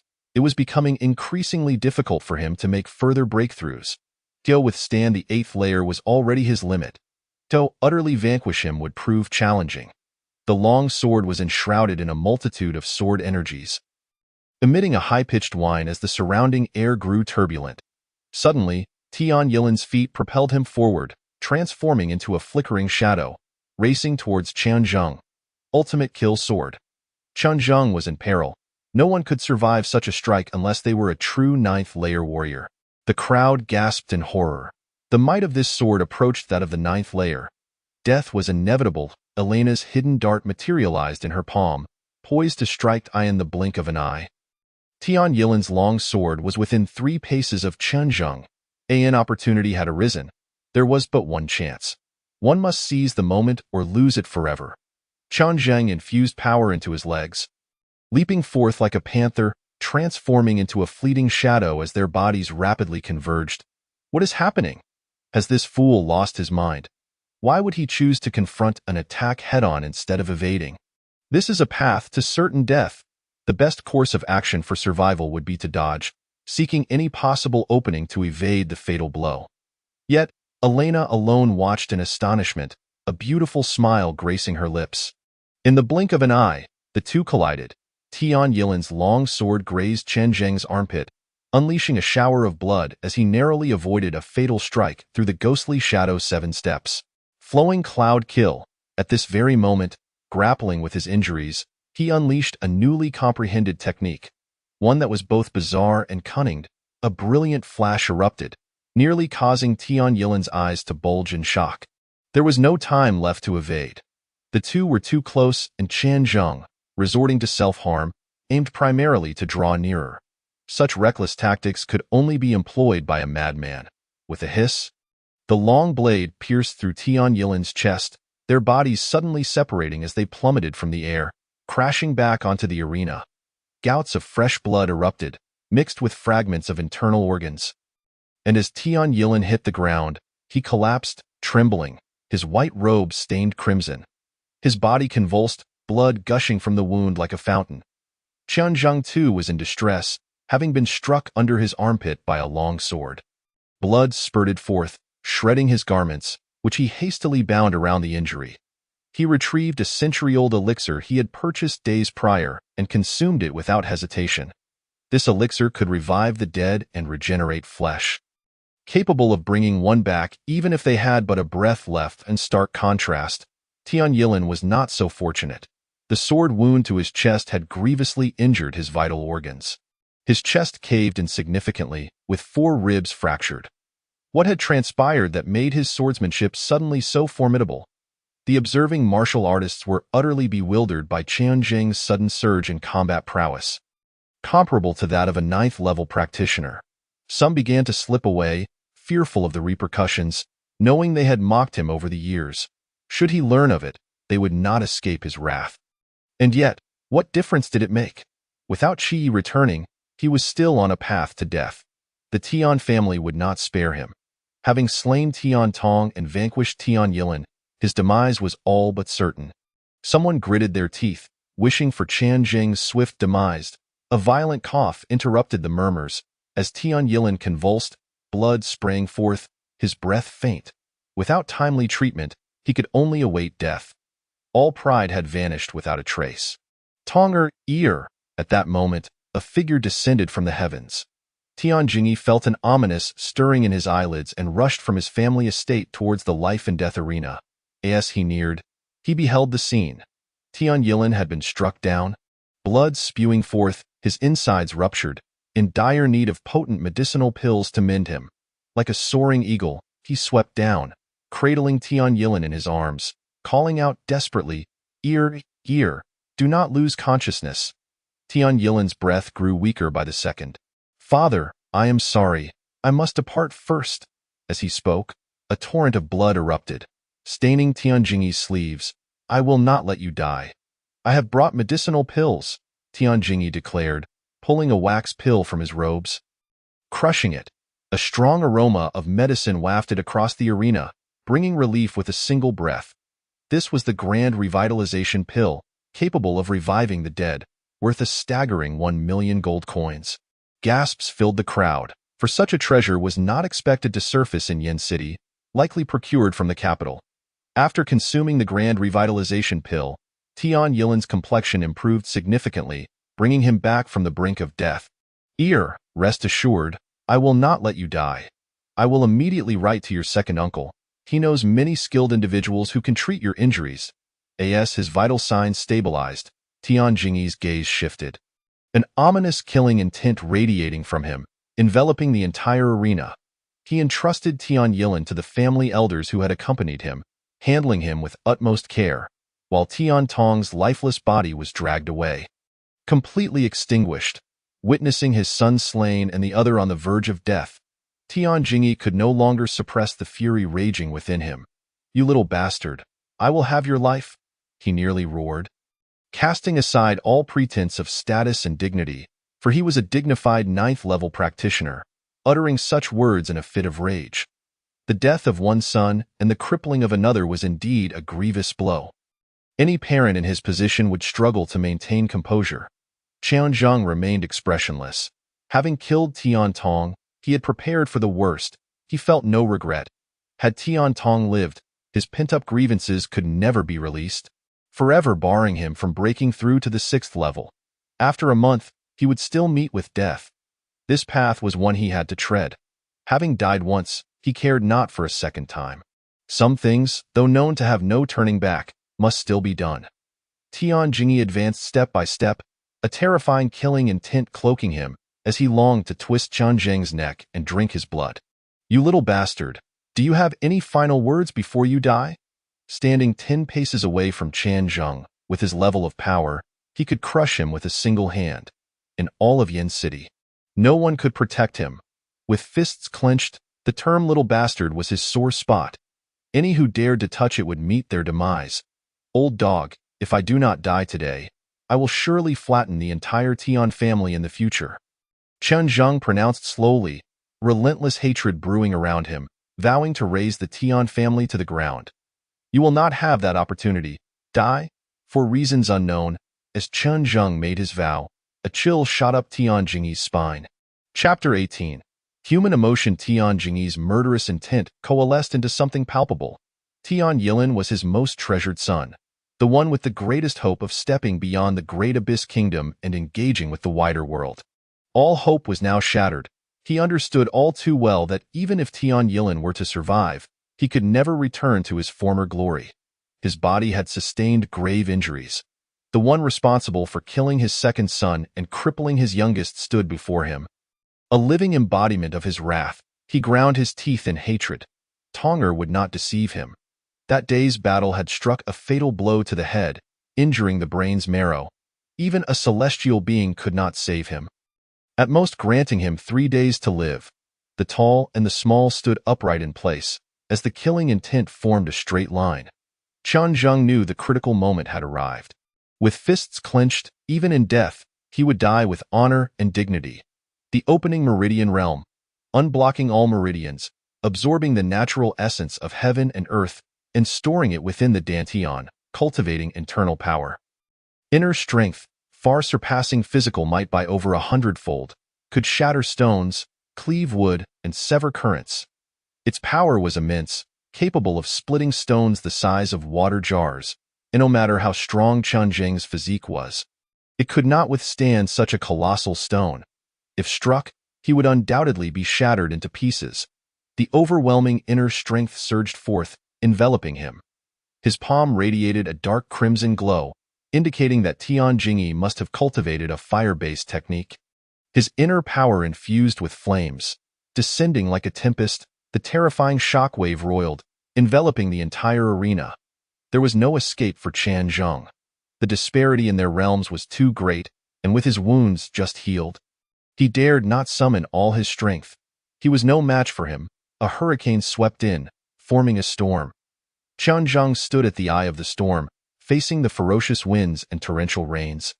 Akin to a solitary leaf adrift, at any moment ready to be engulfed by the storm. This was the opening meridian realm. With enhanced inner strength, no postnatal martial artist could contend, let alone resist. Darkness enveloped him, and Qian Zheng's eyes blazed with fury. I cannot die. I must protect my mother, my family. With a roar, he unleashed all his might, the flowing cloud blades slicing down. He would not close his eyes and await death. That was the act of a coward. Confronted with the terrifying tempest, the flowing cloud blade was effortlessly torn apart, disintegrating into countless blade energies that vanished into the air.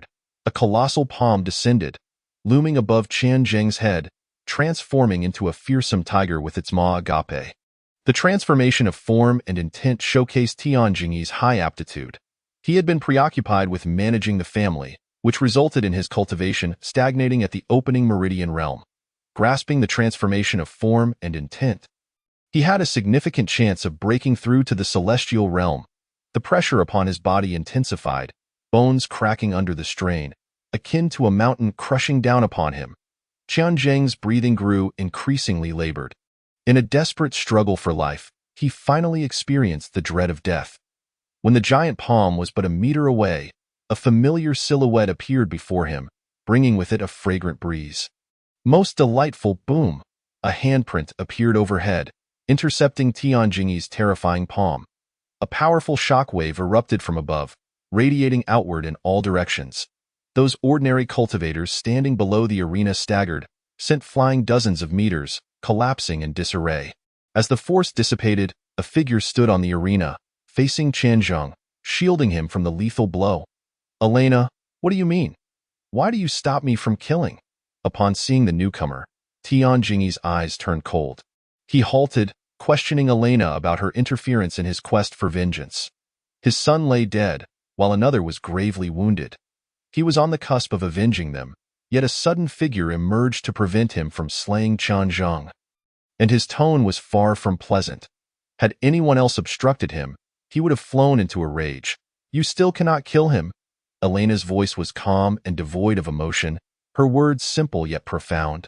The power she had just unleashed surpassed even Tian Jingyi's. She had countered him, forcing him back, a feat only achievable with strength greater than one's opponent. Give me a reason. Tian Jingyi demanded justification. Qian Zheng had no ties to the Qinggu auction house and had even recently caused a disturbance. Logically, the auction house should have blacklisted him. He is my brother. Is that reason not sufficient? Elena turned, gently ruffling Qian Zheng's hair, who stood half a head shorter than her. Whether this reason was adequate remained uncertain. Standing together, it indeed resembled a pair of siblings. Elena was not young, in her late 20s. A mature age, while Qian Zheng was significantly her junior. He is your brother. Tian Jingyi was momentarily taken aback, fully aware that Elena was deceiving him. The so-called brother was merely a pretext. Indeed, he is my newly accepted sworn brother. Elena smiled gently, revealing two charming dimples, while Qian Zheng remained bewildered, lost in confusion. Why choose this moment to accept him as a sworn brother when I intend to kill him? Are you truly intent on opposing the Tian family? Do you think we fear you? The vendetta for my son's murder must be avenged. Even if it means incurring the wrath of the Qingga auction house, I must eliminate Qian Zheng. I trust the words of the Tian family head. We, at the Qingga auction house, are newcomers and cannot be compared to the Tian family, so I hope you can let this go for the sake of a young lady. Elena wished to avoid a complete fallout with Tian Jingyi, knowing that the Qingga auction house had only established itself in Yin City for a few years, while the Tian family had been rooted there for centuries. No, he has killed my son and crippled my beloved child. This enmity cannot go unpunished. Tian Jingyi resolutely refused, wary of the Qingga auction house, yet unyielding. Today, Qian Zheng must die. This boy hides his abilities too deeply. At the innate 6th level, he has injured someone at the innate 8th level. If allowed to grow, the consequences would be dire. What if I insist on protecting him? Alina suddenly laughed, a captivating smile that enchanted the spectators, some of whom were left drooling. Her alluring figure made any man desire to reach out and touch her. The two parties were at a stalemate. Alina was determined to safeguard Chen Zheng, while Tian Jingyi swore to kill him, neither willing to concede. Very well, if that is the case, let us see whose strength prevails. Reasoning has failed. The only solution is combat. You, step aside. Alina gently turned to Chen Zheng, instructing him to retreat to the edge of the arena, assuring him that she would handle the ensuing matters. Confused and bewildered, he stepped back to the arena's edge, unable to fathom why Alina sought to save him. Throughout their encounters, they had no connection. Their two meetings had been shrouded in her black robe, leaving him unaware of her true identity. With a shift in demeanor, Alina exuded an overwhelming aura of power that was suffocating as it descended upon Tian Jingyi. Tian family head, I beg your pardon. The moment the words left her lips, she launched herself forward, her exquisite palm descending with crushing force. Though it appeared delicate, Tian Jingyi's expression tightened, recognizing the formidable Tian Mian palm. A technique of immense power. Not daring to underestimate it, he leaped into action to meet the attack. A straightforward clash of strength ensued as their internal energies collided mid-air. Boom! A shockwave erupted, causing both to fall from the sky. Alina remained steady, still in her previous position, while Tian Jingyi was sent sprawling to a corner of the arena. In that crucial moment, Alina tempered her force. Otherwise, the outcome would have been catastrophic. The victor was clear. Tian Jingyi's expression darkened. He had underestimated Alina's strength, which was concealed to a great degree, and no one knew her true realm. We must leave. Alina grasped Chen Zheng's shoulder, leaping from the arena and disappearing into the crowd in a few swift bounds. In a secluded area, she set Chen Zheng down, meticulously assessing his height, scent, and even the grasp of his hand. A smile creeping onto her lips. Thank you, Miss AI, for saving my life. Chen Zheng bowed in gratitude. Without her, he would have perished at Tian Jingyi's hands. Aren't you curious why I chose to save you? Alina playfully asked, her motives extending beyond mere gratitude. Please enlighten me, Miss AI. Chen Zheng was indeed curious. Their connection seemed coincidental, including the sale of body refining liquid, and he felt they were merely strangers. I ask you to owe me a favor, which will prove invaluable in the future. Do you believe what I say? Her words left Chen Zheng momentarily stunned. As someone at the innate 6th level, he had little to offer. I do not understand. Chen Zheng shook his head, genuinely perplexed. You will come to understand. The world outside is vast. 1,000 times larger than Yin City, 1,000,000,000 times beyond your imagination. Alina's gaze turned sorrowful, hinting at many unspoken matters. Very well. I promise you that as long as it does not involve principles, I will comply with any request you might have in the future. Chen Zheng nodded in agreement. He was not the type to forget a life-saving grace. I believe you. What are your plans now? I can protect you temporarily, but not indefinitely. The Tian family will surely retaliate. Alina revealed a hint of concern. She could not shield Chen Zheng forever, as she had her own important matters to attend to. I plan to leave Yin City and return for the autumn hunt, ensuring that they will see me in a new light. Chen Zheng clenched his teeth. Time was of the essence. There was no need to linger in Yin City. He intended to venture into the mountains to cultivate, striving to break through to the innate 8th level within a month, thus preparing himself to face the upcoming retaliation from the Tian family. Go forth and hone your skills. I will look after your mother and ensure that the Tian family does not harm her in any way, until your return. Alina noticed a flicker of worry in Chen Zheng's eyes. He was alone and could venture into the world, but his mother remained in Yin City, vulnerable to the Tian family's schemes. Thank you, Miss AI. I am eternally grateful for your kindness, a debt I shall never forget. His mother was his greatest anchor, and the reason he had lingered in Yin City was largely due to his fear of causing her worry. From now on, call me sister. I hope that when we meet next time, I can recognize you anew. She affectionately patted Chen Zheng's head, speaking softly like an elder sister. Certainly, with clenched fists, He turned and hurried towards the city gates, eager to leave Yin City before the arrival of the Tian family. "Miss, why did you not directly inquire about the whereabouts of the alchemist behind him? Offending the Tian family means we will face difficulties ahead. The Chinga auction house cannot establish itself in Yin City." Heelan stepped forward, puzzled. They had been searching for a powerful alchemist, and the opportunity had been right in front of them. Why let it slip away? You saw it on the arena. During the life and death moment, the alchemist behind him did not show up, clearly reluctant to reveal themselves. The time is not yet ripe. We shall wait patiently. After all these years, what is another moment? Watching the figure fade into the distance until it vanished from sight. The master and servant finally turned to leave. Chapter 19. Yinling Herb. To the north of Yin City, the mountains stretched endlessly, resembling a colossal dragon resting upon the earth. The Great Yuan Kingdom is surrounded by mountains on three sides, with the most renowned being the Beast Mountain Range, home to countless magical beasts, a favorite training ground for disciples from Yin City. Entering the mountains allows one to hunt magical beasts, obtain demon cores, and enhance their strength, making it an ideal location for martial cultivation. Qianzhang sought to rapidly elevate his abilities, and entering the Beast Mountain Range was undoubtedly the best choice. However, it was fraught with peril. Many martial artists had entered, only to meet their doom, devoured by the beasts and turned into their sustenance. Danger accompanied profit. A first-tier demon core could fetch as much as 1,000 gold coins. Or even more. Let my life begin here. With that declaration, he plunged into the Beast Mountain Range, knowing he could not return to Yin City for the time being. He aimed to break through to the innate 8th level as swiftly as possible. Bang! A fist struck the head of an oncoming wild boar, a first-tier, first-level ordinary magical beast, its strength minimal, equivalent to that of an innate first level. Withdrawing his fist, brain matter splattered. Qianzhang's physical body had reached an extraordinarily terrifying level. The chaotic divine heavenly art transformed his physique daily, and the sludge within his meridians was nearly gone, with spiritual energy beginning to accumulate, as long as he continued to cultivate the chaotic divine heavenly art.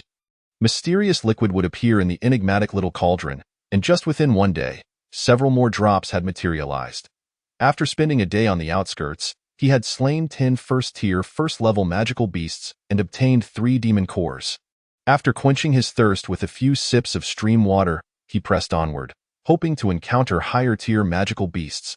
About 100 steps in, rustling sounds reached his ears, and a dense aura of magical energy approached. He immediately assumed a defensive stance. Crouching low, he spotted a blue-striped tiger, its body adorned with a single horn atop its head, searching for food. If struck, it would surely cause grievous harm. A first-tier, fourth-level magical beast. The blue-striped tiger noticed the human before it, let out a fierce roar, and charged at Qianzhang. The beast's thick skin and muscle made it difficult for humans to breach its defenses, and its sharp claws and fangs instilled a sense of trepidation. With a swift step, Qianzhang sidestepped the tiger's charge, appearing at its right side, his fist coalescing with energy. Boom! A powerful punch struck the tiger's right flank, eliciting a chilling scream. Though its fur was tough, the abdomen remained its weak point, a potential breach.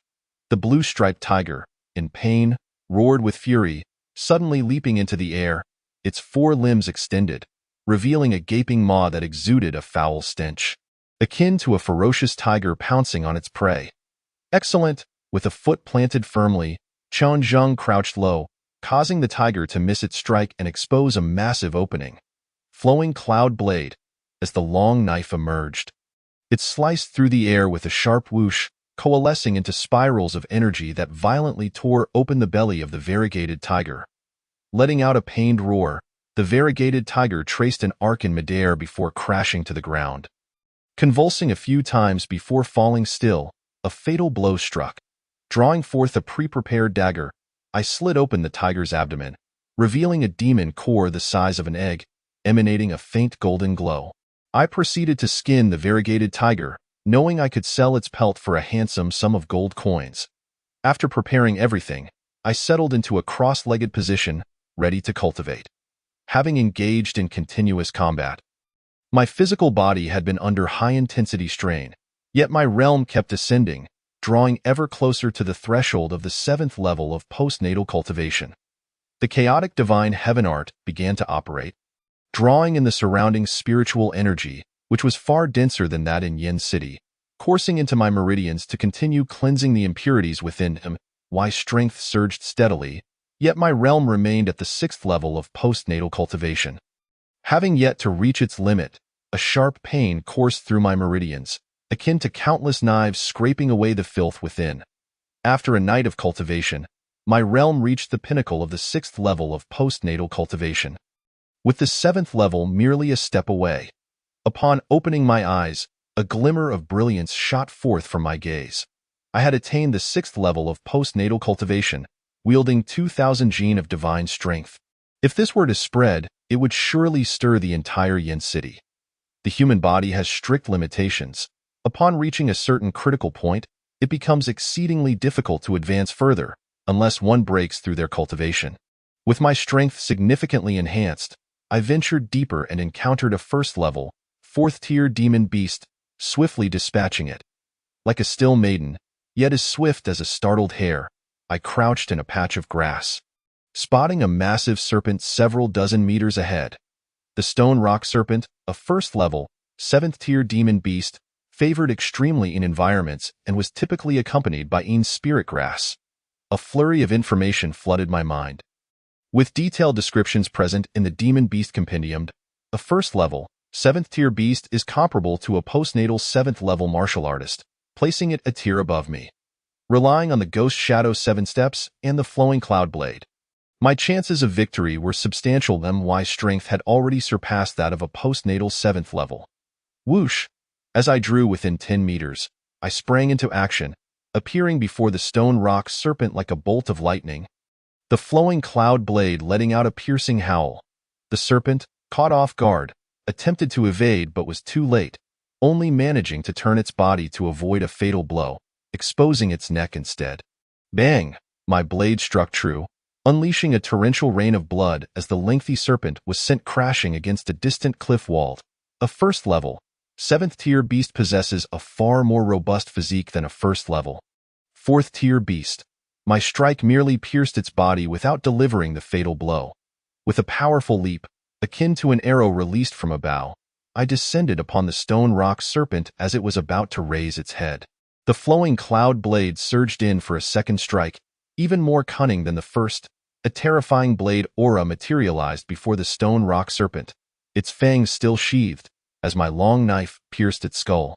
All occurring in the blink of an eye. Boom! The serpent's head erupted in a violent explosion.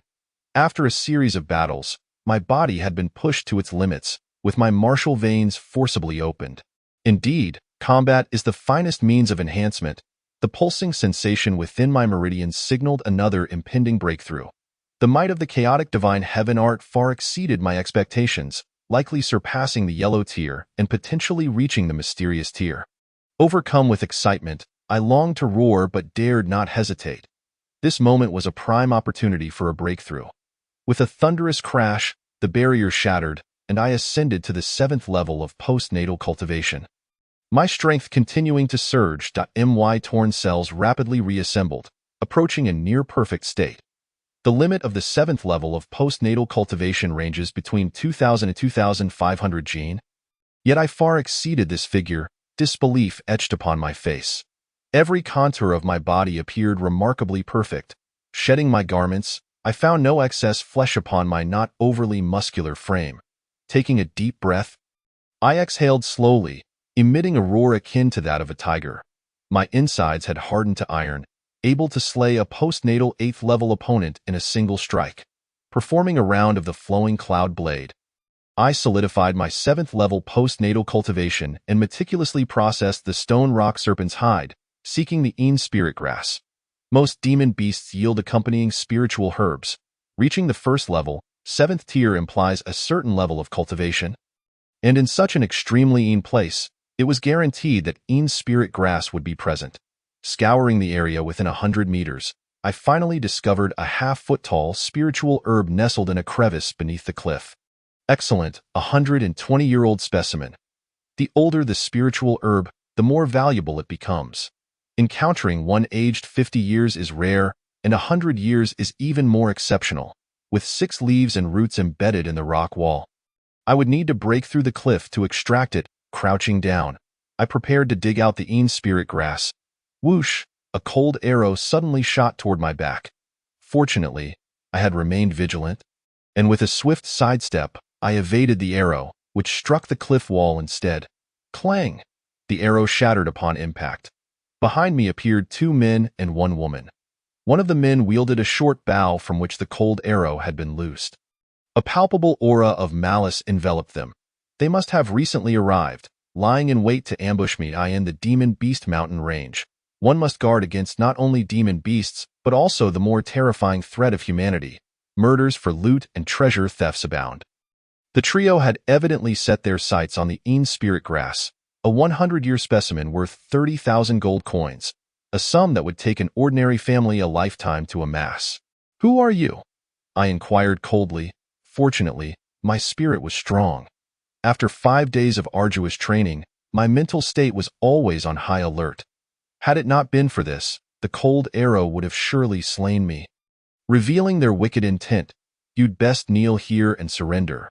We may spare your life, but the Een spirit grass belongs to us." The man on the right spoke icily, regarding me as though I were already dead, completely dismissing me, given the vast disparity in our strengths. The man in purple attire, at the 8th level of postnatal cultivation, stood beside a man in green, at the 9th level, demonstrating formidable power, on par with Shi Qing. The woman clad in white robes also stood at the 8th level of postnatal cultivation. They were unfamiliar figures, clearly not from Yin City, likely hailing from a prominent family undergoing trials in this area. The trio wasted no time with pleasantries, immediately demanding the Een spirit grass. Tio claimed the Een spirit grass. "You are woefully unqualified." My expression darkened. I had guarded this spot for half a day and successfully slain the stone rock serpent. There was no way I would easily part with the Een spirit grass. Observing their stance, it was evident they intended to kill me to silence me. The woman in white cast a cold glance in my direction, devoid of any emotion, as the purple-clad youth lunged toward me. "Die!" Without any further words, the man in purple launched a palm strike directly at me. Whoosh! The force of his palm was fierce, producing a sound that sliced through the air. My pupils contracted. This seemingly ordinary strike exerted immense pressure upon me. Tian Yilin was already one of Yin City's rare prodigies. Though this man shared the 8th level of postnatal cultivation with him, he was evidently much stronger. Who exactly were these 3? Boom! The palm wind approached. It felt as though my face were being sliced by a knife. I suppressed the tumult of thoughts in my mind, remaining composed. Although the purple-clad man was stronger than Tian Yilin, I had slain Tian Yilin when I was merely at the 6th level of postnatal cultivation. Having progressed further now, I had no reason to feel intimidated facing an 8th level opponent. Clang!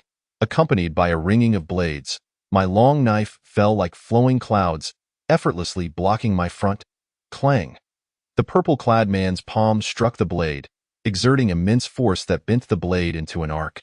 Only to snap back into place, I felt as if I were unable to withstand the force, being propelled backward. The purple-clad man appeared somewhat astonished that I could withstand his palm strike. Yet he still regarded me with disdain. Just then, a voice called from behind, "Idiot! His target is the Een spirit grass." The voice belonged to the man in green. The purple-clad man was taken aback, focusing his attention on me, only to realize that my seemingly disheveled appearance was, in fact, quite composed and deliberate. I was not flung away by him, but had merely gone with the flow. With my thoughts exposed, I ceased pretending. My form stabilized. I stepped into the ghost shadow 7 steps, moving like a specter, and instantly reached the Een spirit grass. Boom! In a critical moment, I disregarded whether I might damage the spiritual herb and struck the ground with my fist. Burying half my arm within it with a sudden yank, I uprooted the Een spirit grass entirely. Without hesitation, I stowed it away and prepared to flee in a one-on-one confrontation. I would not fear even the strongest among them. The man in green, however, facing an encirclement by all 3, I felt my chances of survival dwindling. A wise man does not stand beneath a dangerous wall. Naturally, retreat was the best strategy. Do you think you can escape? A chilling voice echoed as the man in green had somehow positioned himself to block my retreat. A mocking expression plastered across his face. Having seen through my intentions, he would not allow me to escape so easily. How dare you play me for a fool? The purple-clad man also approached, a hint of anger in his expression. That was your own foolishness, I taunted, my gaze darting around, searching for an avenue of escape. You there! Hand over the spirit grass, and I shall grant you a swift death. How does that sound? The man in green narrowed his eyes with a smile, reminiscent of a cat toying with a mouse. Yet, the response he received was a flash of sharp blade light, accompanied by my icy retort. I have already stated, you are not worthy. Swish, as the blade light streaked through the air like a silver thread. The man in green's smile faded, replaced by a glint of coldness in his eyes. Boldness, clang. The man in green drew his sword, the brilliant sword light swiftly extinguishing my blade's radiance. Is this all you have? He scoffed. Yet, his mocking grin quickly faltered as I pivoted my form, charging directly toward the aloof woman in white. You seek death. At this moment, both the man in green and the man in purple were consumed by fury. A palm strike and a sword were aimed directly at Chen Zheng's back. To their astonishment, however, Chen Zheng appeared unfazed, his body radiating an overwhelming intent to kill, as if he were resolutely determined to perish alongside the woman in white. Having engaged in combat with the man in green, Chen Zheng quickly realized that even in a one-on-one confrontation, he might not stand a chance against him. Hence, he decisively shifted his focus. After a brief observation, Chen Zheng concluded that the woman in white held the highest status among the trio. If she were to find herself in peril, the other two would undoubtedly prioritize her rescue. Am I to be trifled with? The woman in white, upon seeing Chen Zheng charging at her, felt a flicker of irritation cross her otherwise cold visage. She raised her hand, and a violet whip slipped from her sleeve, slicing through the air with a fierce energy. Aimed straight at Chen Zheng. Upon witnessing this, Chen Zheng sighed in relief. My judgment was correct. The woman in white's strength is indeed the weakest, not weak in cultivation, but in her ability to combat. In Chen Zheng's eyes, the whip she wielded was riddled with flaws. Without hesitation, he summoned his internal energy, unleashing his strength to the utmost, as his long knife erupted in a flurry of dazzling blade shadows. A terrifying aura of murder permeating the air, flowing cloud kill, clang. The woman in white's whip was effortlessly severed. The whirlwind of blade shadows continued unabated, descending upon her. The woman in white appeared momentarily stunned, her pallor betraying her shock. Damn it! Stop! The men in green and purple shouted in desperation, hastily changing their tactics, if they did not alter their course of action, although they could slay Chen Zheng. The woman in white would undoubtedly meet her demise as well, and Chen Zheng was right. The trio hailed from the imperial capital of the Great Yuan Kingdom, with the woman in white being a precious gem of the prominent Fan family. They had come to the border of Yin City to escort her on her training journey. If she were to perish, they would face punishment upon their return, and even a light reprimand would be a grave matter. The clang of metal echoed through the air.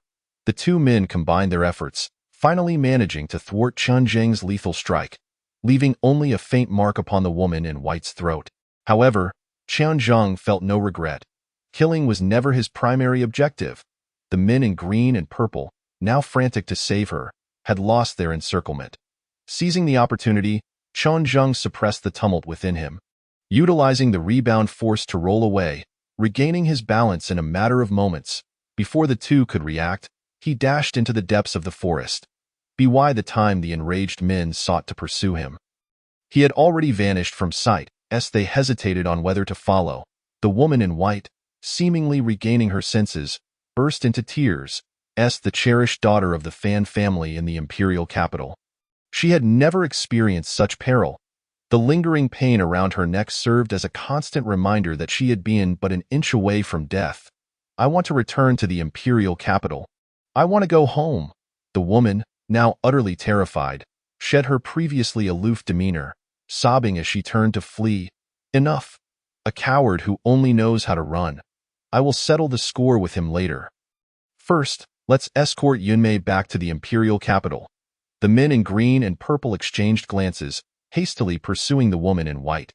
Meanwhile, Qianzheng dared not linger, running deep into the monster beast mountain range before finally coming to a halt. Confirming that no one was following, he exhaled in relief and began to assess his surroundings. The depths of the monster beast mountain range were unlike the periphery. While the number of beasts had diminished, their strength was considerably greater, with even second-tier monsters lurking about. With his current abilities, encountering one would spell certain doom. Yet remaining in the periphery was not an option. Qianzheng's expression darkened. Should he cross paths with those three again? He might not be so fortunate. However, fortune favors the bold. Danger often accompanies opportunity. If I can endure in the depths of this mountain range, my strength will undoubtedly surge. Qianzheng reassured himself. Now, with the Chen family surrounded by enemies and a pack of wolves and tigers eyeing him and his mother, there was no other course but to strive for strength. Although Elena could save him in the moment, he could not place all his hopes on others. With no retreat left, he must forge ahead. With luck on his side, he would surely find a way to carve out a path for survival. Qianzheng's resolve gradually solidified, and his emotions began to stabilize. Suddenly, roar, roar, two earth-shattering beast roars erupted from the distant forest, causing the entire grove to tremble, leaves cascading like rain. Hearing the sounds of a fierce struggle, Qianzheng's eyes brightened. He bent low and moved towards the source of the noise. Within the dense forest, two fearsome beasts were locked in a fierce struggle. One, a towering tiger nearly 2 meters tall and 4 meters long, let out a deafening roar. The other, a terrifying serpent covered in glossy black scales, measured 7 to 8 meters in length with a diameter of half a meter. That moment, the black serpent had coiled around the tiger, its body constricting with the clear intent to suffocate its prey. Yet the tiger was no pushover. In agony, it went berserk, its massive jaws snapping wildly, tearing through the serpent's iron-like scales as if they were made of paper, blood gushing forth. Hiss! The black serpent emitted a high-pitched shriek, its coiled body tightening further in response to the looming threat of death. The tiger, sensing its life was in peril, began to thrash wildly, the two beasts entangled in a chaotic ball of flesh. Rolling back and forth, boom, bang. Wherever they went, trees as thick as barrels toppled, and the ground was scarred with deep rifts from the aftershocks of their battle. Meanwhile, a pair of eyes concealed among the thick leaves of an ancient tree nearby watched the battlefield intently. Both of these beasts were at the pinnacle of the first tier. Qianzheng crouched low, daring not to reveal even a hint of his presence. Blending seamlessly with the ancient wood, beasts of this caliber had already developed a semblance of intelligence.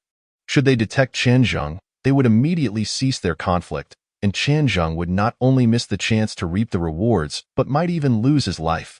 For now, he simply had to wait. Once the two beasts determined a victor, he would swoop in to claim the spoils. At that point, he could effortlessly acquire 2 first-tier pinnacle demon cores. Moreover, Qianzheng's gaze darted around, seemingly searching for something. Generally, beasts that had attained intelligence rarely engaged in fatal struggles with their equals, unless something of great value compelled them to fight fiercely. His search soon bore fruit. Not far from the two beasts, there stood a particularly robust dead tree, which they instinctively avoided even amidst their fierce battle. Atop the dead tree hung a vividly red fruit, roughly the size of a child's fist, a spirit fruit. Qianzheng's heart raced with excitement. Unlike spirit herbs, which required an alchemist's refinement to unleash their full potential, spirit fruits could be consumed directly and often yielded extraordinary effects. Their value far surpassed that of spirit herbs. Though Qianzheng could not identify the type of the red spirit fruit, it was evident that it was no ordinary item, as it had incited such a fierce struggle between the two first-tier pinnacle beasts. Patience, just a little longer. The more critical the moment, the more composed Qianzheng became. In the dense forest, the battle between the two beasts neared its conclusion. Ultimately, the black serpent gained the upper hand. The tiger's struggles were weakening, yet the serpent was not unscathed. Its once intact black scales were now in tatters, with patches of bloodied bone visible in places. Now is the time. Qian Zheng's focus sharpened, his breath steadying as he approached stealthily while the two beasts engaged in their final struggles. Finally, crack! The exhausted tiger could no longer withstand the serpent's constriction. Its bones shattered instantaneously, hot blood pouring from its 5 senses. Boom!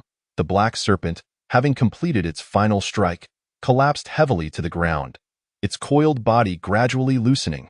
However, its cold, slit pupils remained fixated on the spirit fruit atop the massive dead tree, a glimmer of human-like desire flashing within. It had no knowledge of what the spirit fruit was, but an instinctual craving compelled it to pursue it.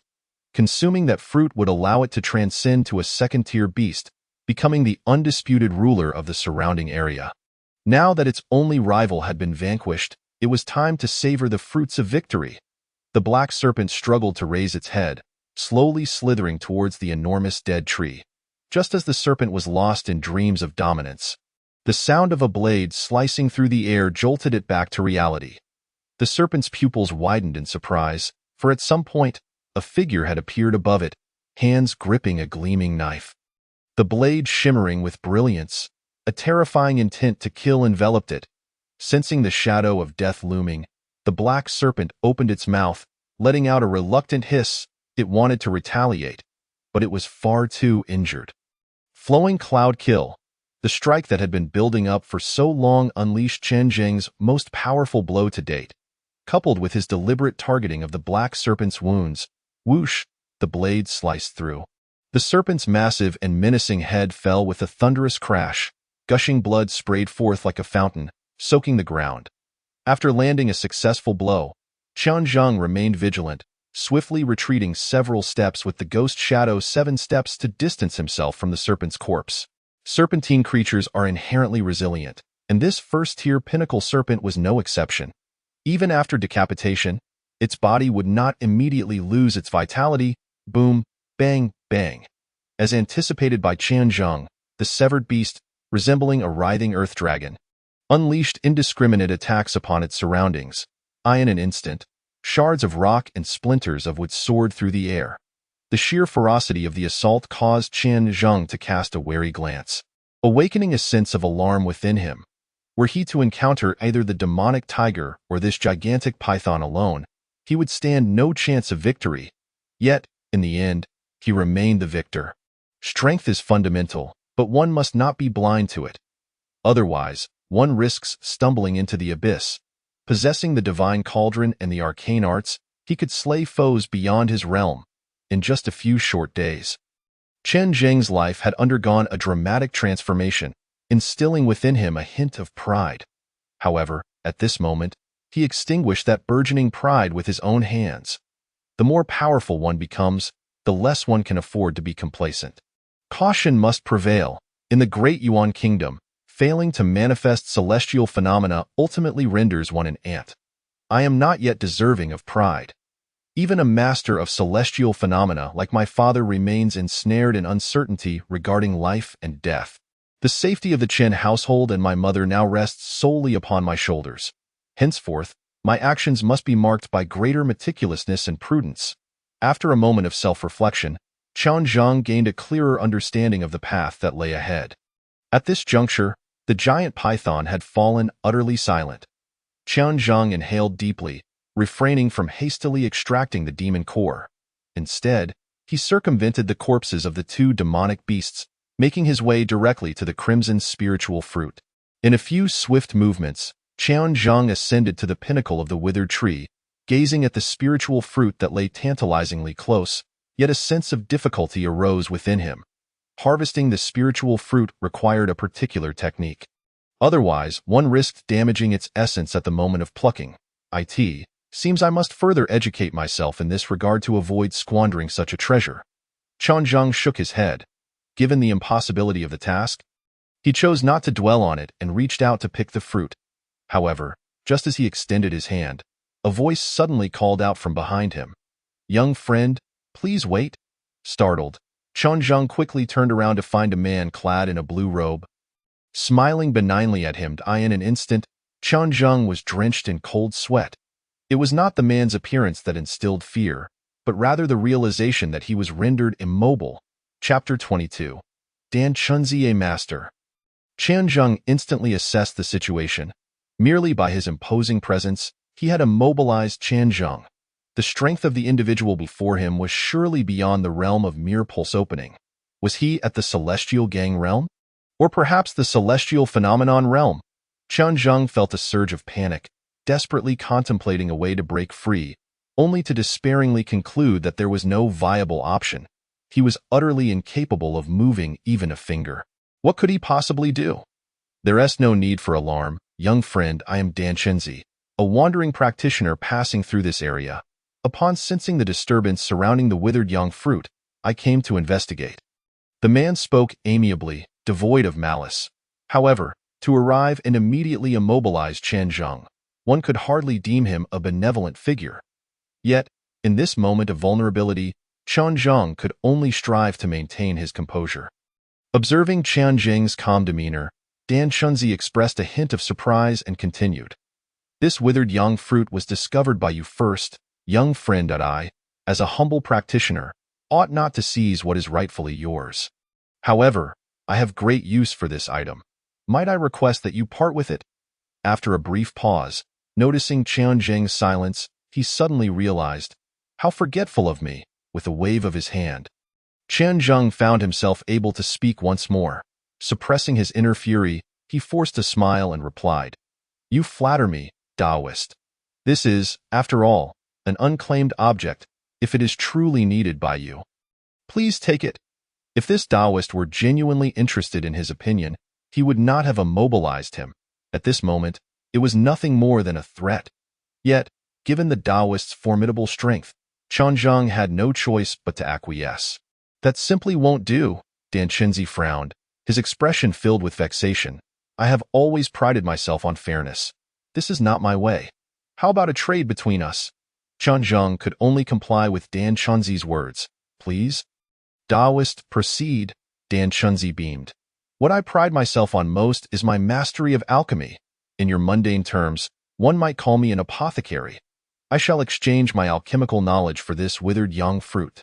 Surely, you would not suffer a loss. Before Qian Zheng could decline, Dan Chunzi approached him with deliberate steps. Qian Zheng's pupils constricted, his heart sinking deeper into despair. Flight. Such a feat is beyond even masters of the Celestial Phenomenon realm. Who is this extraordinary Taoist before me? Dan Chunzi continued to prattle on. There is no need for alarm, young friend. I have engaged in such trades before. No one who has dealt with me has ever spoken ill of it. With that, Dan Chunzi stood directly before Qian Zheng. Qian Zheng hastily declared, Taoist Dan Chunzi, take the spiritual fruit. Consider it a gift from me, no trade required. While Dan Chunzi's words were pleasant, Qian Zheng was certain this so-called trade was far from benevolent. Oh dear, that simply won't do. I have never been one to owe favors. Dan Chunzi shook his head, placing a hand upon Qian Zheng's shoulder, a warm demeanor tinged with mockery. Moreover, I never stated that you could refuse. In the next moment, a tremendous surge of mental energy crashed into Qian Zheng's mind, an explosion of vast knowledge regarding alchemy inundating his consciousness. Yet, the sheer volume of this knowledge was overwhelming. With Qian Zheng's current strength, he was utterly incapable of withstanding such an influx. Darkness engulfed his vision. In an instant, blood began to flow from all 5 orifices. Observing that Qian Zheng's head had not exploded, Dan Chunzi displayed a look of surprise, his face twisting into a grotesque smile. Excellent, excellent, a naturally gifted soul, indeed. Marvelous. Even in the mundane world, true dragons can emerge. I, Dan Chunzi, am most fond of geniuses. Only a genius can provide me with the thrill of slaughter. Dan Chunzi's smile radiated, hands clapping in delight, resembling a madman. With a loud thud, Qian Zheng plummeted from the tree, not only from his 5 orifices but from every pore of his body. Blood began to seep. Vitality gradually waning. Alas, the fortune I bestowed upon you, you cannot bear. This is not my fault. I have always been fair to both young and old alike. Dan Chunzi laughed maniacally. He spoke no falsehood. He had transferred millennia of accumulated alchemical knowledge into Qian Zheng's mind. Yet, Such knowledge was not something even a mundane postnatal individual could withstand, let alone a master of the celestial phenomenon realm. Furthermore, those who had engaged in trades with him had indeed never spoken ill of him, for they were all long dead. How delightful, truly delightful. I did not anticipate that my journey to this mundane realm would not only yield the sought-after withered young fruit, but also provide such amusement. A journey well worth taking, Dan Shinzi chuckled to himself, delighting in his good fortune, and with a wave of his hand, the spiritual fruit atop the dead tree vanished into his sleeve. Without casting a glance at the near-death Qianzhang, he left behind a parting remark, I, Dan Shinzi, shall be here. Should you seek vengeance in your next life, remember to find me at the Divine Alchemy Sect. Ha ha ha. With that, Dan Shinzi soared into the heavens. Vanishing into the clouds on the ground, Qianzhang continued to struggle in agony. I cannot die. My mother cannot be without me. The Chun household cannot be without me. A singular thought occupied Qianzhang's mind. Yet, the overwhelming mental force was beyond what sheer will could endure. Soon, Qianzhang succumbed to unconsciousness. In a fog, he felt a golden light swirling before his eyes. Melodious chants echoed in his ears. The chaotic divine celestial art began to whirl into action. Within his soul, the chaotic divine cauldron radiated with golden light, commencing the absorption of the immense mental energy that Dan Shinzi had infused into Qianzhang's mind, transforming it into intricate runes, as if sealing away, inscribed within Qianzhang's very essence. Time passed, though how long it was, he could not tell. Suddenly, Qianzhang jolted awake, the sounds of chewing resonating in his ears. I am not dead. Qianzhang felt a surge of euphoria, but just as quickly, a sense of impending danger quelled his excitement. A foul wind swept in, accompanied by the stench of decaying flesh. With no time for contemplation, Qianzhang instinctively reacted. He thrust his foot down, propelling himself into the air, landing atop a fallen tree. Roar! A pitch-black demon leopard pounced where Qianzhang had just stood, the ground erupting into a small crater. A first-tier, 8th-level demonic beast. Around them, the remains of 2 pinnacle first-tier demonic beasts lay scattered, their bones left behind, evidently devoured by the demon leopard before him. Qianzhang felt a wave of relief wash over him. Thankfully, the demon leopard had not targeted him from the outset. Rubbing his throbbing head, Qianzhang sensed an unfamiliar presence within his mind. But there was no time to investigate. Roar! The demon leopard lunged at Qianzhang once more. Yet, to Qianzhang's astonishment, the leopard's fierce attack unfolded before him as if in slow motion. Every detail of the demon leopard's assault was captured in Qianzhang's keen perception. With a mere tilt of his body, he narrowly evaded the black leopard's strike, his hand instinctively grasping a broken branch, effortlessly snapping off the remaining twigs before gently propelling it forward. Thud! The sharp splinter pierced the demon leopard's eye. Hot blood gushing forth. Roar! The wounded leopard tumbled away in agony. Yet, Qianzhang, who had orchestrated this moment, found himself in a state of bewilderment. When did first-tier, 8th-level demonic beasts become so feeble? Chapter 23. Transformation. In order to validate his conjecture, Qianzhang rolled over and swiftly retrieved the long knife that had fallen beside him. The injured magical leopard became increasingly ferocious, springing back to its feet. With its body hunched low, it emitted a series of low growls from its throat, its remaining eye glaring fiercely at Qianzhang, pacing back and forth in search of an opportunity for a lethal strike. Meanwhile, Qianzhang was also scrutinizing the magical leopard. Every movement and expression of the beast appeared strikingly clear to him, allowing him to vaguely deduce its next move. A surge of information erupted in Qianzhang's mind. Mental power. This was a special force that emerged only when one's physical form was refined to perfection. Breaking through to the opening veins realm. Why is the opening veins realm so formidable? It is not solely due to the consolidation of internal energy, but also because of the presence of mental power. Previously, Qianzhang could not comprehend why, no matter how strong a person was in the acquired realm, they could not contend against the opening veins realm. Now, he had gained some insight. Roar! The magical leopard circled around Qianzhang a few times, unable to contain itself, and launched another attack. This time, its assault was even more vicious, creating an invisible whirlwind. Yet, in Qian Zheng's eyes, it was still rife with flaws. Whoosh! The long knife descended. Qian Zheng did not employ a killing move but merely executed a standard technique from the flowing cloud knife method. During the process of the knife's descent, Qian Zheng discovered that what he had thought to be a flawless execution of the flowing cloud knife method, honed through life and death experiences, still harbored numerous deficiencies.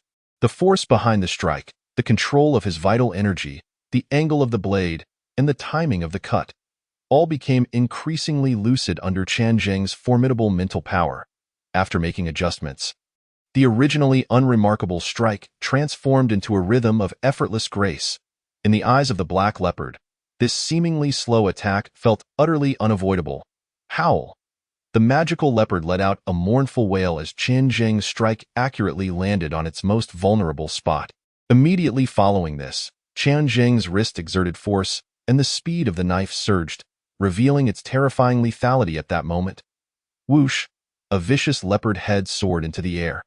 Qian Zheng sidestepped, and the headless corpse of the leopard fell heavily beside him.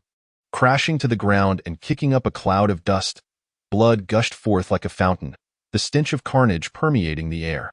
Standing aside, Qian Zheng did not pay attention to the leopard's corpse but instead savored the essence of his own strike. An ordinary blow had unleashed the power of a killing move, something he had previously never imagined possible. Roar, roar. The sounds of beasts echoed from all directions, drawing nearer, interrupting Qian Zheng's contemplation. Sensing the vibrations in the ground, he did not hesitate, striding to the magical leopard's corpse, extracting the demon core, and then turning to leave. He needed to find a sufficiently quiet and secure place to sort through everything that had transpired. Just moments after Qian Zheng departed, 7 or 8 powerful magical beasts arrived, drawn by the scent of blood. In no time, the magical leopard's corpse was reduced to nothing but bones, in a secluded cave. Qian Zheng sat cross-legged. This was the lair of a peak first-tier magical bear, long abandoned, yet the lingering aura of the bear still compelled many magical beasts to steer clear. Qian Zheng slowly opened his eyes. Excitement barely contained in his expression. He had finally unraveled the changes within himself. First and foremost was the surging mental power, a result of the alchemical knowledge forcefully implanted in his mind by Dan Chenzi, which had unlocked the mental gate that should have only opened upon breaking through to the opening veins realm. Typically, forcibly breaking open the mental gate would either lead to death or madness. However, due to the protection of the Chaos Divine Cauldron and the Chaos Divine Celestial Art, Qian Zheng's fundamental intelligence remained intact, turning misfortune into fortune. Now, not only did he control mental power in the acquired realm, but upon breaking through to the opening veins realm, his mental power would undergo a second enhancement. This meant that within the same realm, his foundation would be thicker, allowing his mental power to far exceed that of others. Moreover, this disparity would become even more pronounced as his strength increased. Secondly, there was the wealth of alchemical knowledge that had accumulated in his mind. In terms of theoretical knowledge, Qian Zheng could now be regarded as a fifth-tier alchemist. The alchemical techniques transmitted to him by Dan Chenzi encompassed not only the art of alchemy, but also the identification of herbs, the cultivation and care of medicinal plants, and the refining and fusion of medicinal liquids, making it truly comprehensive. The reason he was only classified as a fifth-tier alchemist was that, at his current capacity, he could only absorb so much knowledge. The remaining alchemical memories had been refined and sealed by the Chaos Divine Cauldron, awaiting his strength to reach a certain level before they could be unlocked. As for the extent of his potential, Qian Zheng did not yet know. Nevertheless, the status of an alchemist was prestigious.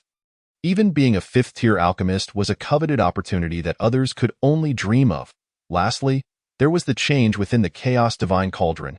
Qian Zheng immersed his consciousness within his spiritual essence, observing that within the cauldron, alongside the accumulated golden liquid, a drop of crimson liquid was taking shape. This crimson liquid was formed from the essence of blood and qi extracted from magical beasts slain by Qian Zheng, coalescing within the cauldron. Unlike the golden liquid, the crimson liquid could not enhance Qian Zheng's cultivation but could boost his vital energy to its physical limits. With sufficient amounts of crimson liquid, each of Qian Zheng's realms could reach the legendary state of physical perfection and breaking through in such a state would yield immeasurable benefits. This function was supposed to be available only after Qianzhong broke through to the opening veins realm. But due to the unexpected unlocking of the mental gate, it had also granted the Chaos Divine Cauldron some early permissions. Typically, slaying a first-tier 8th-level magical beast would yield 1 to 2 drops of crimson liquid. However, due to the limited permissions, the function was not fully operational, resulting in only a little over half a drop being formed, with efficiency reduced by at least half.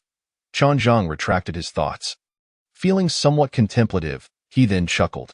Greed leads to downfall. This privilege should have been reserved for the opening veins realm, and yet I have accessed it ahead of time. What more could I possibly want? Shaking his head, Qianzhong dismissed the distracting thoughts. The gentle visage of Dan Chunzi flashed through his mind, igniting a surge of murderous intent in his eyes. Although his current transformations were all thanks to Dan Chunzi, it was clear from the beginning that Dan Chunzi had aimed to eliminate him. Qianzhong certainly did not feel grateful. However, given the mysterious origins and formidable strength of this individual, seeking revenge would not be an easy task. This grudge, let it be noted, as the saying goes, a gentleman takes revenge. 10 years is not too late. As long as he continued to grow stronger, there would come a day when he could avenge today's grievances. Suppressing the hatred within him, Qianzhong retrieved the Yin Spirit Grass from his possession. Now, armed with a wealth of theoretical knowledge as an alchemist, he still needed to validate his practical skills. This was the perfect opportunity to test it out. Chapter 24. The perfection of the physical body. The status of an alchemist is indeed esteemed. If Qianzhong could secure the identity of an alchemist, even without relying on his father, Lord Chihi, he could ensure the safety of the Chen household. It would serve as a solid fallback plan. Moreover, as an alchemist, he would be able to concoct his own elixirs, significantly saving on cultivation resources while also generating income. Most importantly, once he assumed the identity of an alchemist, he would no longer fear being exposed. When truth and falsehood intertwine, the line between them blurs. The reason Elena from the Qingge auction house had risked helping him was precisely because she mistakenly believed a powerful alchemist stood behind him. So why not make this a reality? By leveraging the reputation of the tiger's skin, not only could he instill fear in some unscrupulous individuals, but he could also reap considerable benefits. In short, becoming an alchemist is filled with endless advantages. Typically, alchemists require a plethora of materials to concoct elixirs, such as alchemical vessels and suitable flames for refining. However, in this remote wilderness, Qianzhong had none of these resources. Yet, he had found a solution. Within Dan Chunzi's alchemical memories, there existed a special method of alchemy, the Starry Sky Refinement Method, which had been mentioned by a second-tier alchemist at the Qingge auction house and was now thought to be lost. The marvel of this alchemical method lies in its ability to utilize the heavens and earth as the furnace and mental power as the flame, thus achieving the goal of alchemy without the need for a traditional alchemical furnace. Of course, this is merely the ordinary application of the technique. To refine truly extraordinary elixirs, one must harness the power of the starry sky, which requires at least the proficiency of a 5th-tier alchemist. Although Qianzhong currently possessed ample theoretical knowledge, his practical abilities were still far from sufficient. Qianzhong placed the Yin Spirit Grass in his palm, channeling his mental power into it as he began to activate the method. In an instant, the area surrounding the Yin Spirit Grass shimmered with specks of light, resembling the brilliance of stars falling from the sky. After absorbing the starlight, the Yin Spirit Grass began to dissolve gradually, with impurities being expelled as wisps of black smoke dissipated into the air. However, within just a few minutes, beads of sweat began to form on Qianzhong's forehead. Utilizing the Starry Sky Refinement Method was somewhat strenuous given his current mental power. After a quarter of an hour, 2 drops of dark yet lustrous liquid materialized in Qianzhong's hand. Upon careful observation, he discovered that both drops of Yin Spirit liquid possessed superior quality, which was a testament to his still developing skills. Once he became more adept, there was a possibility he could concoct an exceptional spiritual liquid. Time to test its effects. Qianzhong raised his hand and swallowed 2 drops of Yin Spirit liquid. This liquid, apart from enhancing one's vitality and cultivation, also nourishes the soul and protects the meridians.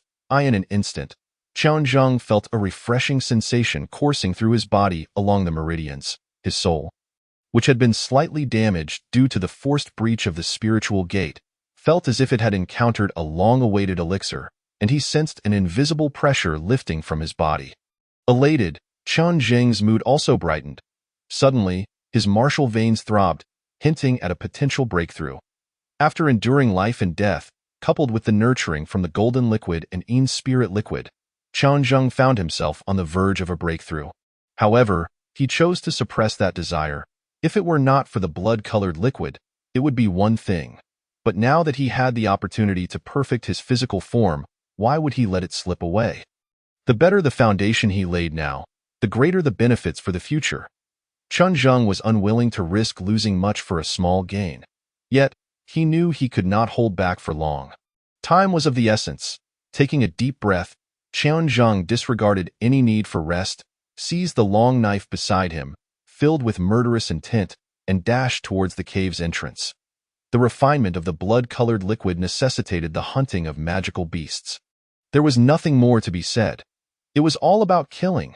3 days later, deep within the magical Beast Mountain range, amidst the dense forest, a powerful white-striped mutated magic tiger, measuring about 4 zhang in length, crouched low, its side littered with the remains of a magical beast, indicating it had recently feasted. Suddenly, as if sensing a disturbance, its ears perked up, and it raised its robust forelimbs, its fierce tiger eyes gazing intently ahead. There, a figure sprinted towards it from a distance.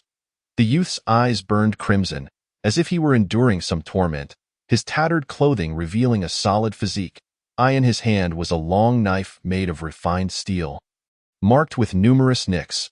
The torn fabric was stained with a considerable amount of bright red, but it was evident that it was not the youth's blood. The moment the youth appeared, the white magic tiger seemed to perceive something terrifying, its white fur bristling. With a whimper, it turned to flee. The approaching figure was none other than Qianzheng. Upon seeing the white magic tiger attempt to escape, Qianzheng was immediately alarmed. He bent his legs and with a fierce glare, launched himself into the air like a meteor, hurtling towards the white magic tiger. Just one more, he muttered to himself. As if driven mad in 3 days, Qianzheng had slain no fewer than 50 magical beasts, refining 25 drops of blood-colored liquid in the chaotic divine cauldron, all of which he had consumed. Typically, a practitioner at the 7th layer of postnatal would possess a maximum physical strength of approximately 2,500 jin. But this was not the limit of Qianzheng's physique after the transformation by the chaotic divine cauldron and the chaotic divine heavenly art. After consuming the 25 drops of blood-colored liquid, Qianzheng's physical strength had reached an astounding 7,000 jin. This was the same level as a typical 9th layer postnatal warrior.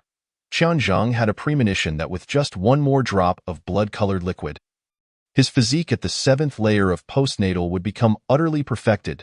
Death. The fierce blade energy shot forth, cleaving the fleeing white magic tiger in half. Within the chaotic divine cauldron, a new drop of blood-colored liquid coalesced, which Qianzheng promptly consumed. His strength surged once more, and he felt that harmonious sensation return to his body.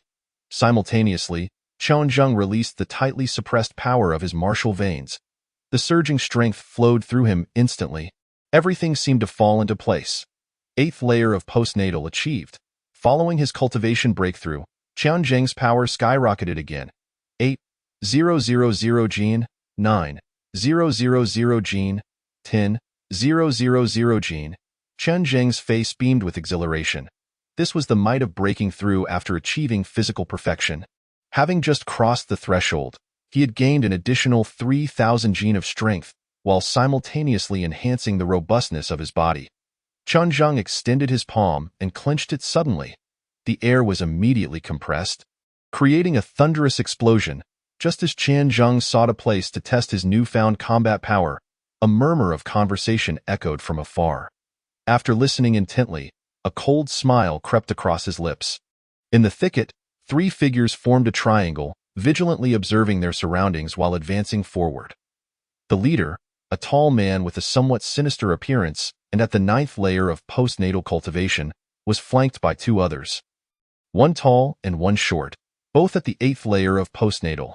Clad in black, each bore a large character for field emblazoned on their chests, marking them as members of the Tian family. They had been dispatched under Tian Jingyi's orders to specifically search for Qian Zheng, who had fled into the magical Beast Mountain range. Moreover, Tian Jingyi had issued them a death command, alive or dead. They must return with him. Chapter 25. Overwhelming. Damn that Qin family bastard. Coming to the magical Beast Mountain range to seek death, causing us to search for so many days. I'm starting to smell like rot. The short man cursed. The tall man glanced at the sinister leader, Tian Fei. Fei Gu, I reckon that kid has already become the dung of a magical beast. Why don't we just head back? The short man nodded in agreement. Exactly. We've searched the perimeter thoroughly, and there's no sign of him. As for the depths, with that kid's abilities, how could he survive for so long? I simply don't believe it. Tian Fei, a side member of the Tian family, had been recruited to the main lineage due to his decent talent. The other two were expendable warriors funded by the Tian family. Tian Fei's expression was calm. Let's search for 2 more days. The old man's son has died one and been injured another. You know his temper. If we don't put on a good show, we'll be the ones to pay the price when we return. The tall and short men stiffened at his words, nodding in silence. The short man sighed. If it were up to me, we'd just go to the Chen residence, capture that lady of the Red Wilds. Isn't that kid a filial son? If he truly wants to live, I don't believe he wouldn't show up. The tall man looked at him as if he were an idiot. You do know she's the lady of the Red Wilds, right? Even if the Qin family is down on its luck, no one dares to act openly. Do you think the royal family of Daiyuan is just for show? The short man scoffed. Humph. In front of the second master, isn't that? The forward Tian Fei suddenly turned around, his expression fierce. Shut up. Don't you know that trouble comes from your mouth? Or do you want to die so badly? Some words may be acceptable in their hearts, but they must never be spoken aloud. The short man realized he had misspoken and hurriedly apologized. I spoke out of turn. Tian Fei snorted coldly. If it weren't for the fact that there are only 3 of us right now. If the old man heard those words, your head would have rolled, and you'd be sent to the royal city. The short man dared not retort, while the tall man sneered beside him. Keep searching. No more nonsense. Tian Fei turned once more, his expression suddenly frozen. Are you looking for me? A figure emerged from the thicket, a cold smile adorning his face. Qian Zheng. Tian Fei was initially stunned, then filled with joy. You are still alive. In pursuit of Qian Zheng, Tian Jingyi had set a hefty reward. Although he had not explicitly stated it, Tian Fei believed that Qian Zheng could not have survived for so long in the perilous magical Beast Mountain range. But now, this windfall had unexpectedly landed in their laps. Wonderful. Tian Fei laughed heartily, and the 2 men behind him mirrored his excitement. This kid had survived yet failed to conceal himself properly, daring to appear before them, truly foolish. Qian Zheng ignored Tian Jingyi, his gaze fixed on the short man, his eyes filled with icy fury. You want to capture my mother? The short man paused briefly, but upon meeting Qian Zheng's murderous glare, he couldn't help but scoff. And what if I do? Do you really think that after defeating young Master Yi Lin, you are invincible? He had witnessed Qian Zheng's battle with Tian Yilin.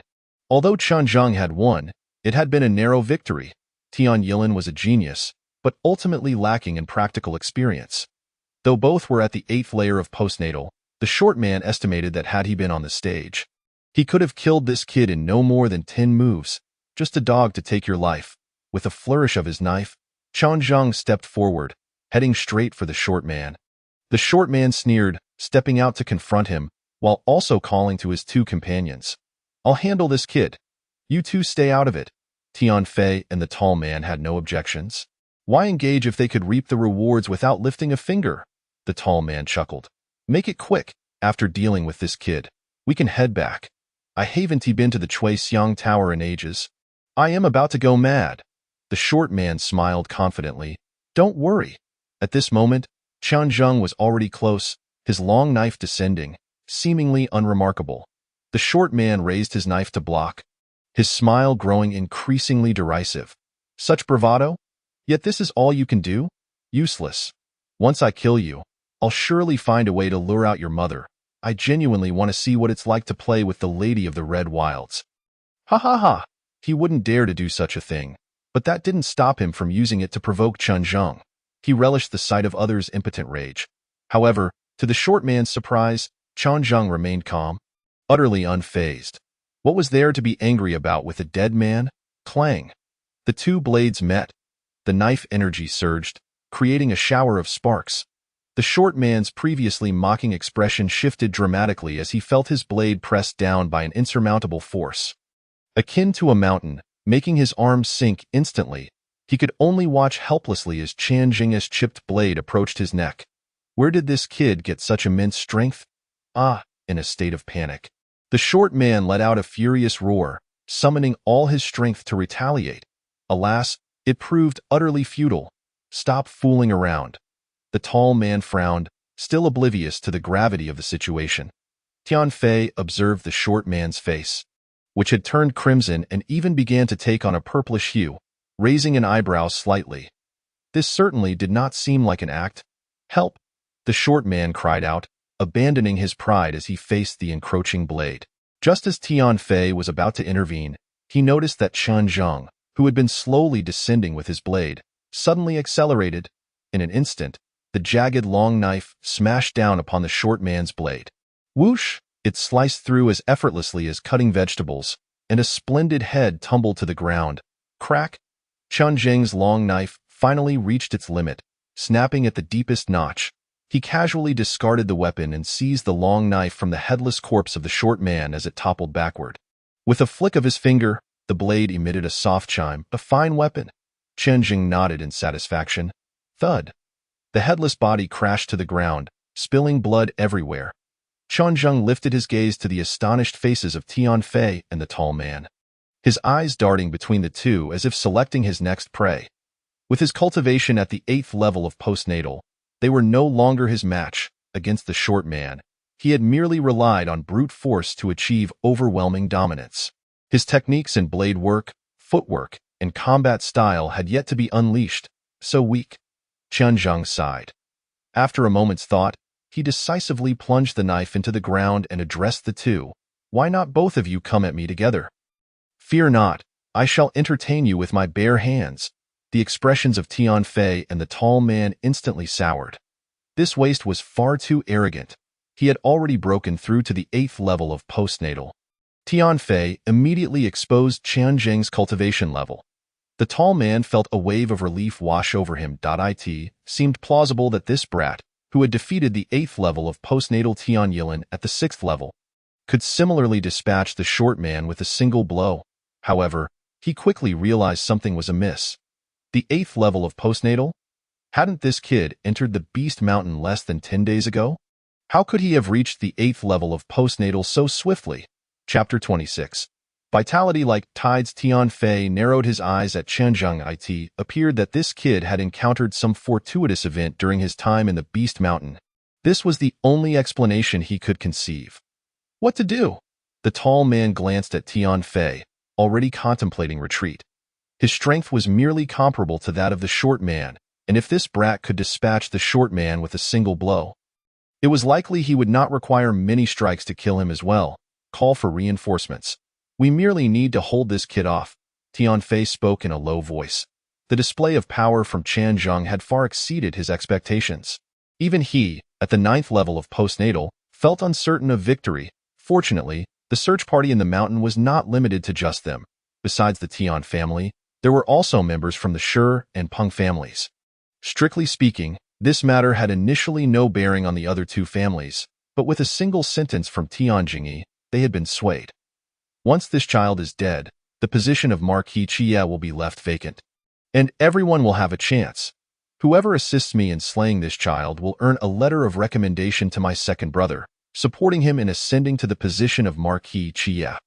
Upon hearing this, the other two families had no objections and promptly dispatched their experts, displaying a level of enthusiasm far greater than that of their own Tian family. As long as they could summon the other two search parties, with their combined strength, even if this brat were exceptionally strong, he would meet a bloody end. The tall man nodded. He felt somewhat confident in merely holding him off. He reached behind his waist and retrieved a 3-inch-long firework tube. All he needed to do was press the mechanism, and the firework would soar into the sky, signaling the other teams to rush over at their fastest speed. Just as the tall man was about to activate the mechanism, suddenly, a voice echoed in his ear. "What is this?" The tall man was startled, fear coursing through him as he looked up to see Chen Zheng standing in front of him, having appeared out of nowhere. When did he get there? Cold sweat trickled down the tall man's back. Chen Zheng's ghostly speed would make it a trivial matter for him to assassinate him. The flicker of confidence he had just felt evaporated in an instant. Whoosh! The tall man felt a blur before his eyes, and the firework tube had already changed hands. Chen Zheng's footwork, akin to a ghost's, swiftly created distance between them. His enhanced strength elevated both his physical resilience and speed to new heights. Now, employing the ghostly Shadow 7 steps, Chen Zheng's movements appeared as if a ghost were traversing the realm, nearly indistinguishable to the naked eye. Even Tian Fei, a master at the 9th level of postnatal, found Chen Zheng's speed terrifying. Cold sweat began to bead on his forehead. Seeing the firework tube seized by Chen Zheng, Tian Fei realized that reinforcements were unlikely to arrive and subtly exchanged glances with the tall man. Already preparing to flee, he had to return alive to report this brat's situation. Otherwise, if this brat participated in the hunting conference, who could stop him?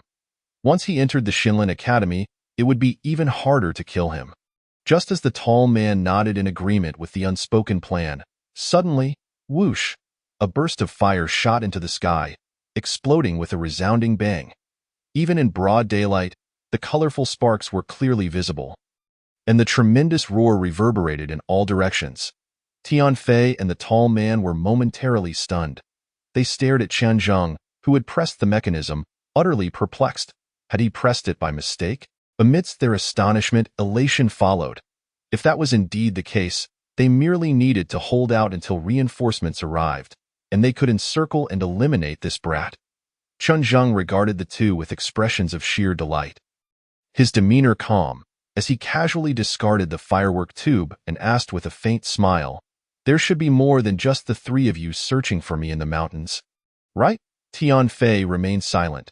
Chen Zheng continued, "Then this firework tube must be your signal to gather." Tian Fei's complexion shifted slightly. The nonchalant tone of Chen Zheng stirred a sense of unease within him. "What do you mean? Could it be that this kid had not accidentally triggered it?" The tall man, lacking the same level of contemplation as Tian Fei, scoffed coldly. "So what if it is? Kid, you're truly foolish. Accidentally triggering the mechanism? It seems even the heavens want you dead. If you surrender now, perhaps I could grant you a swift end. Otherwise, when the others arrive, you'll wish you were dead."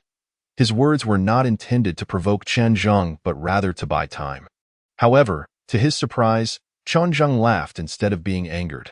"There are indeed others coming. It seems there are quite a few who wish for my demise." The tall man felt an inexplicable sense of unease and replied coldly, "What are you laughing at?" Chen Zheng replied calmly, "Of course, I laugh at your foolishness. Who said I mistakenly triggered the mechanism? I did it on purpose."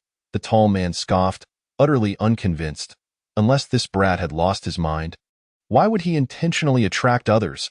On the other side, Tian Fei felt an increasing sense of dread upon hearing Chen Zheng's admission. He envisioned a possibility. Could this brat be attempting to ensnare them all? How dare he? In his heart, Tian Fei felt a surge of panic, coupled with a rising anger. This waste truly did not regard them as threats. Tian Fei gripped the hilt of his long sword, his imposing aura rising sharply, with a hint of murderous intent flickering in his eyes. Chen Zheng's calm gaze swept over, a faint smile playing at the corners of his mouth. The distinction between hunter and prey is never determined by the weak. Tian Fei sneered arrogant. "So in your view, we are the weak ones. You consider yourself the hunter?" Chen Zheng shook his head. "You are partly correct. I am indeed the hunter, but you, at best, serve as bait, hardly qualifying as prey." Taking a deep breath, Chen Zheng's expression turned icy. "Enough. You've delayed me long enough. The others should be arriving soon. You have fulfilled your purpose. It's time for you to depart." With that, boom! The air erupted with a deafening bang as Chen Zheng's figure vanished from sight. Tian Fei's pupils constricted. With his keen eyesight, he could barely catch glimpses of Qian Zheng's fleeting shadow. Without hesitation, Tian Fei unleashed the sword he had been preparing, Purgatory Kill. This was the ultimate move of his sword technique. The sword strikes like purgatory, a technique designed to ensnare and kill, unmatched even among those of the same realm. Clang. A resonant clang echoed as brilliant sword energy erupted like explosives, and with the overwhelming might of Tian Fei at the 9th level of postnatal, even the surrounding air was sliced apart, emitting hissing sounds of rupture. The fierce sword light finally forced Qian Zheng to a halt, revealing his form. The terrifying sword energy surged toward Qian Zheng, as if intent on shredding him to pieces. In that moment, Tian Fei felt a surge of confidence, realizing that this brat was not so formidable after all, and the corners of his mouth involuntarily curled upward. Not far away, the tall man, witnessing Tian Fei's ferocity, was filled with elation. Good, Fei Gu. Slay this brat. Qian Zheng's expression remained composed, his mental energy sharply focused, and at that moment, Tian Fei's resplendent sword strike slowed to a crawl in his perception. The next instant, Qian Zheng unleashed a powerful palm strike. The vitality within him surged like a tidal wave, emanating a thundering roar.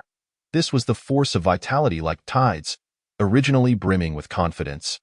Tian Fei's eyes widened in shock upon hearing that sound. Chapter 27. Just Hunt. This was the culmination of the postnatal great perfection, a unique technique that could only be born after refining the physical body to its zenith. Vitality like tidal waves, the originally tremendous power could erupt with 12-fold might. Your swordsmanship is lacking, revealing numerous vulnerabilities.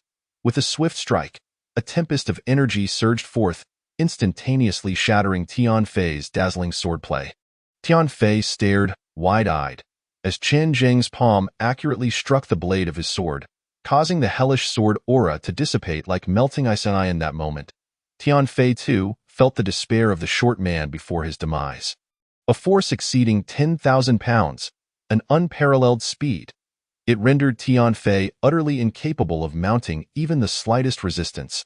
Bang! The long sword bent into a half circle, along with Qian Zheng's palm, imprinted upon Tian Fei's chest. Accompanied by a resounding crack of bones, Tian Fei's face contorted in agony as blood gushed from his mouth. In the next instant, the sword rebounded, and with Qian Zheng's formidable strength, Tian Fei was sent hurtling away, crashing through two massive trees before finally coming to a stop. Yet, he had already lost the breath of life. Qian Zheng turned to regard the tall man, who was now stupefied with fear. It's your turn. Meanwhile, within the depths of the jungle, a four-man squad was weaving through the dense undergrowth. The leader, bearing a broad blade upon his back, was a robust figure exuding an imposing aura, Peng Lihu, a master dispatched by the Peng family to conduct a search, possessing the prowess of a 9th-level cultivator of the acquired realm. The three individuals accompanying him were also of the 8th level. They had witnessed the signal of fireworks from the Tian family and had come hastily. Suddenly, Peng Lihu came to an abrupt halt, raising his left hand to signal the team to stop. "What's the matter, brother Hu?" inquired one of his companions from behind. Without answering, Peng Lihu gripped the hilt of his sword and turned to gaze towards the left. "Who's there?" The remaining three immediately entered a state of vigilance. "Ha ha ha, Peng Lihu, you're rather timid. If you're afraid, you might as well head back. We'll take care of that waste's life ourselves." Laughter echoed as three figures emerged. The leader, clad in steel gauntlets, bore a condescending smile. With muscles like stone, emanating an overwhelming pressure simply by standing there. Seeing this man, Peng Lihu's brow furrowed as he coldly remarked, "Shi Tian Nan." "What do you mean by that?" Shi Tian Nan and Peng Lihu were equals in status, both champions of their respective branches. However, there was a disparity in their strength. Shi Tian Nan surpassed Peng Lihu, being a consummate warrior of the acquired realm, just a step away from the pulse-opening stage. Shi Tian Nan laughed coldly, disregarding Peng Lihu, who was merely a 9th-level cultivator. Behind him were two followers, one at the 9th level and one at the 8th, both trained by the Shi family. "Peng Lihu, you know what Brother Nan means," sneered the 9th-level warrior from the Shi family. Shi Tian Nan further warned, "Just so you know, if you become a hindrance later, I won't hesitate to deal with you first." With that, he waved his hand and led his two followers away. "Brother Hu, this Shi Tiannan is exceedingly arrogant," grumbled a stout companion beside Peng Li, who a cold glint flickered in Peng Li Hu's eyes. Yet he suppressed his anger, and no matter. Only those who stand till the end are the true victors. Everyone relies on their own abilities. He was merely a hair's breadth from achieving consummation in the acquired realm. And he had no fear of Shi Tian. "Let's go." Peng Li, who commanded his subordinates to move forward, discreetly reminding them, "Keep an eye out. If that waste from the Qin family is taken down by the Shi family, we'll seize the opportunity to ambush and eliminate the Shi family members. The Tian family only desires that waste's death. They care not for anything else." The three tightened their grips on their weapons. Nodding in agreement, however, when the Shi and Peng families arrived at the location of the fireworks, Changzheng and the Tian family's battle had already concluded. "Where are they?" Shi Tiannan frowned, scanning his surroundings. "There are bloodstains here." The ninth-level follower of the acquired realm pointed towards a broken giant tree. Shi Tiannan exclaimed anxiously, "That kid is injured. Quick, pursue with that." He led his men in pursuit of the blood trail. If Changzheng had been slain by the Tian family, all their efforts over the past few days would have been in vain. "Follow closely." Peng Li, who observed and directly trailed behind the Shi family's group. Yet, they had not run far before they all halted in astonishment, staring ahead. "What is this?" A collective gasp escaped their lips as they beheld the bodies of Tian Fei and the short man, resembling a mass of mangled flesh at the base of a nearby giant tree. The tall man's corpse was pierced through, pinned directly to the tree trunk. These are members of the Tian family. How could they all be dead? Who did this? Neither the Shi nor the Peng families even considered that Changzheng could be responsible. In their minds, he was merely a minor character at the 6th level of the acquired realm. "Incapable of such feats, I did it." A mocking voice resonated from above. The group started in fright, looking up to see a figure perched atop the tree, the youth's bright eyes surveying them as though they were prey. "Changzheng, that waste. He killed the Tian family members? How is that possible?" The hearts of the Shi and Peng families churned with disbelief. "This kid must have accomplices. Stay alert." Shi Tiannan and Peng Li, who immediately reacted, cautioning their subordinates. The group then began to scan their surroundings suspiciously, attempting to locate the non-existent accomplices of Changzheng. This scene amused Changzheng to no end. "You have squandered too much of my time. I shall not indulge you any longer. Before night falls, I shall send you on your way." Shaking his head, Changzheng, shouldering the broad blade he seized from the short man, descended from the treetop like a great rock. The Tian family members had already confirmed his current strength. Thus, he required no further validation. From here on, it was simply a matter of enjoying the hunt. Yet, even at this moment, the Shi and Peng families still failed to believe that Changzheng had slain the 3 members of the Tian family. As they observed Changzheng's descent, they assumed he intended to act as bait, drawing their attention to allow a hidden master to strike. "What a ridiculous play!" Shi Tiannan scoffed inwardly, dividing his focus between Changzheng and the surrounding area.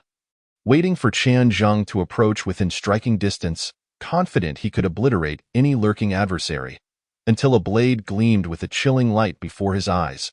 The flowing cloud blade technique. In the instant of landing, Changzheng swung his long knife, unleashing 3 quick strikes. The blade's shadow, intertwined with the aura of the sword, flowed like clouds, leaving one uncertain of where the next blow would fall. Yet, while the clouds may not slay, Changzheng's blade certainly would. Chapter 28. Annihilation. Swish, blood sprayed forth. Among the 3 from the Shi family, the 8th-level follower of the acquired realm met his demise, cleaved in twain without warning. Shi Tiannan, a consummate master of the acquired realm, had been closely monitoring Changzheng, and thus, at the critical moment, he unleashed a powerful punch, his fierce energy countering Changzheng's blade shadow, even managing to pull his companion to safety. However, upon retreating several steps to distance himself from Changzheng, he realized that the 9th-level subordinate he had saved was left with only half of his body intact. This left his expression exceedingly grim. Behind him, the Peng family members, due to their distance, were not within the range of Changzheng's attack. Yet, they too wore expressions of shocked. "Is this truly Changzheng? Have we mistaken him for someone else?" How could he be so formidable? They struggled to comprehend how, in a mere 10 days, this seemingly insignificant character had attained the power to instantaneously slay a 9th-level cultivator of the acquired realm. Waste? You seek death, Shir Tiannan roared, his eyes brimming with an insatiable killing intent. Setting aside how this boy achieved such prowess, one thing was crystal clear. He must not be allowed to continue growing. After all, the renowned Qi Yi Ho of the Deyuan Kingdom was not much different. He must be eradicated before he fully matures. Yin City shall not allow the emergence of another Qi Yi Ho. Die! Shir Tiannan's fist, clad in steel gauntlets, surged directly towards Chen Zheng's head. Despite Chen Zheng's demonstrated strength, it did not intimidate this consummate master of the acquired realm. With his strike, he aimed to kill. A terrifying wave of energy coalesced at the tip of Shir Tiannan's fist, compressing to its utmost before erupting explosively. The explosive fist. This technique had been mastered to perfection by Shir Tiannan. Often, the enemy would be crushed by the compressed air before the punch even arrived. Sensing the surging energy of destruction approaching, Qian Zhang maintained a calm demeanor. Elevating his foot slightly, he darted forth like a bolt of lightning. The ghostly shadow 7 steps. His phantasmal figure did not shy away from battle. Rather, it drew closer to Shir Tiannan. Has this kid lost his mind? Peng Lihu, watching from the rear, rejoiced. It would be best if these two fought to mutual destruction, or if Shir Tiannan eliminated Chen Zheng, allowing them to then surround and kill Shir Tiannan, effortlessly returning with Chen Zheng's head to the Tian family. You wish to clash with me head-on? Then bring it on. Shir Tiannan observed Chen Zheng's movements and let out a sinister laugh, his entire being surging with vitality, his punch becoming increasingly formidable. Dust and debris were swept into the air within a radius of several meters. In the face of the intimidating Shir Tiannan, Chen Zheng merely executed a downward strike, the blade slicing through the air at an unusual angle, penetrating Shir Tiannan's punch. As a martial artist at the pinnacle of the postnatal stage, Shir Tiannan's strength was only marginally superior to that of the current Chen Zheng. Thus the decisive factor determining their victor lay in technique. Possessing formidable mental strength, Chen Zheng swiftly identified the flaw in Shir Tiannan's boxing technique.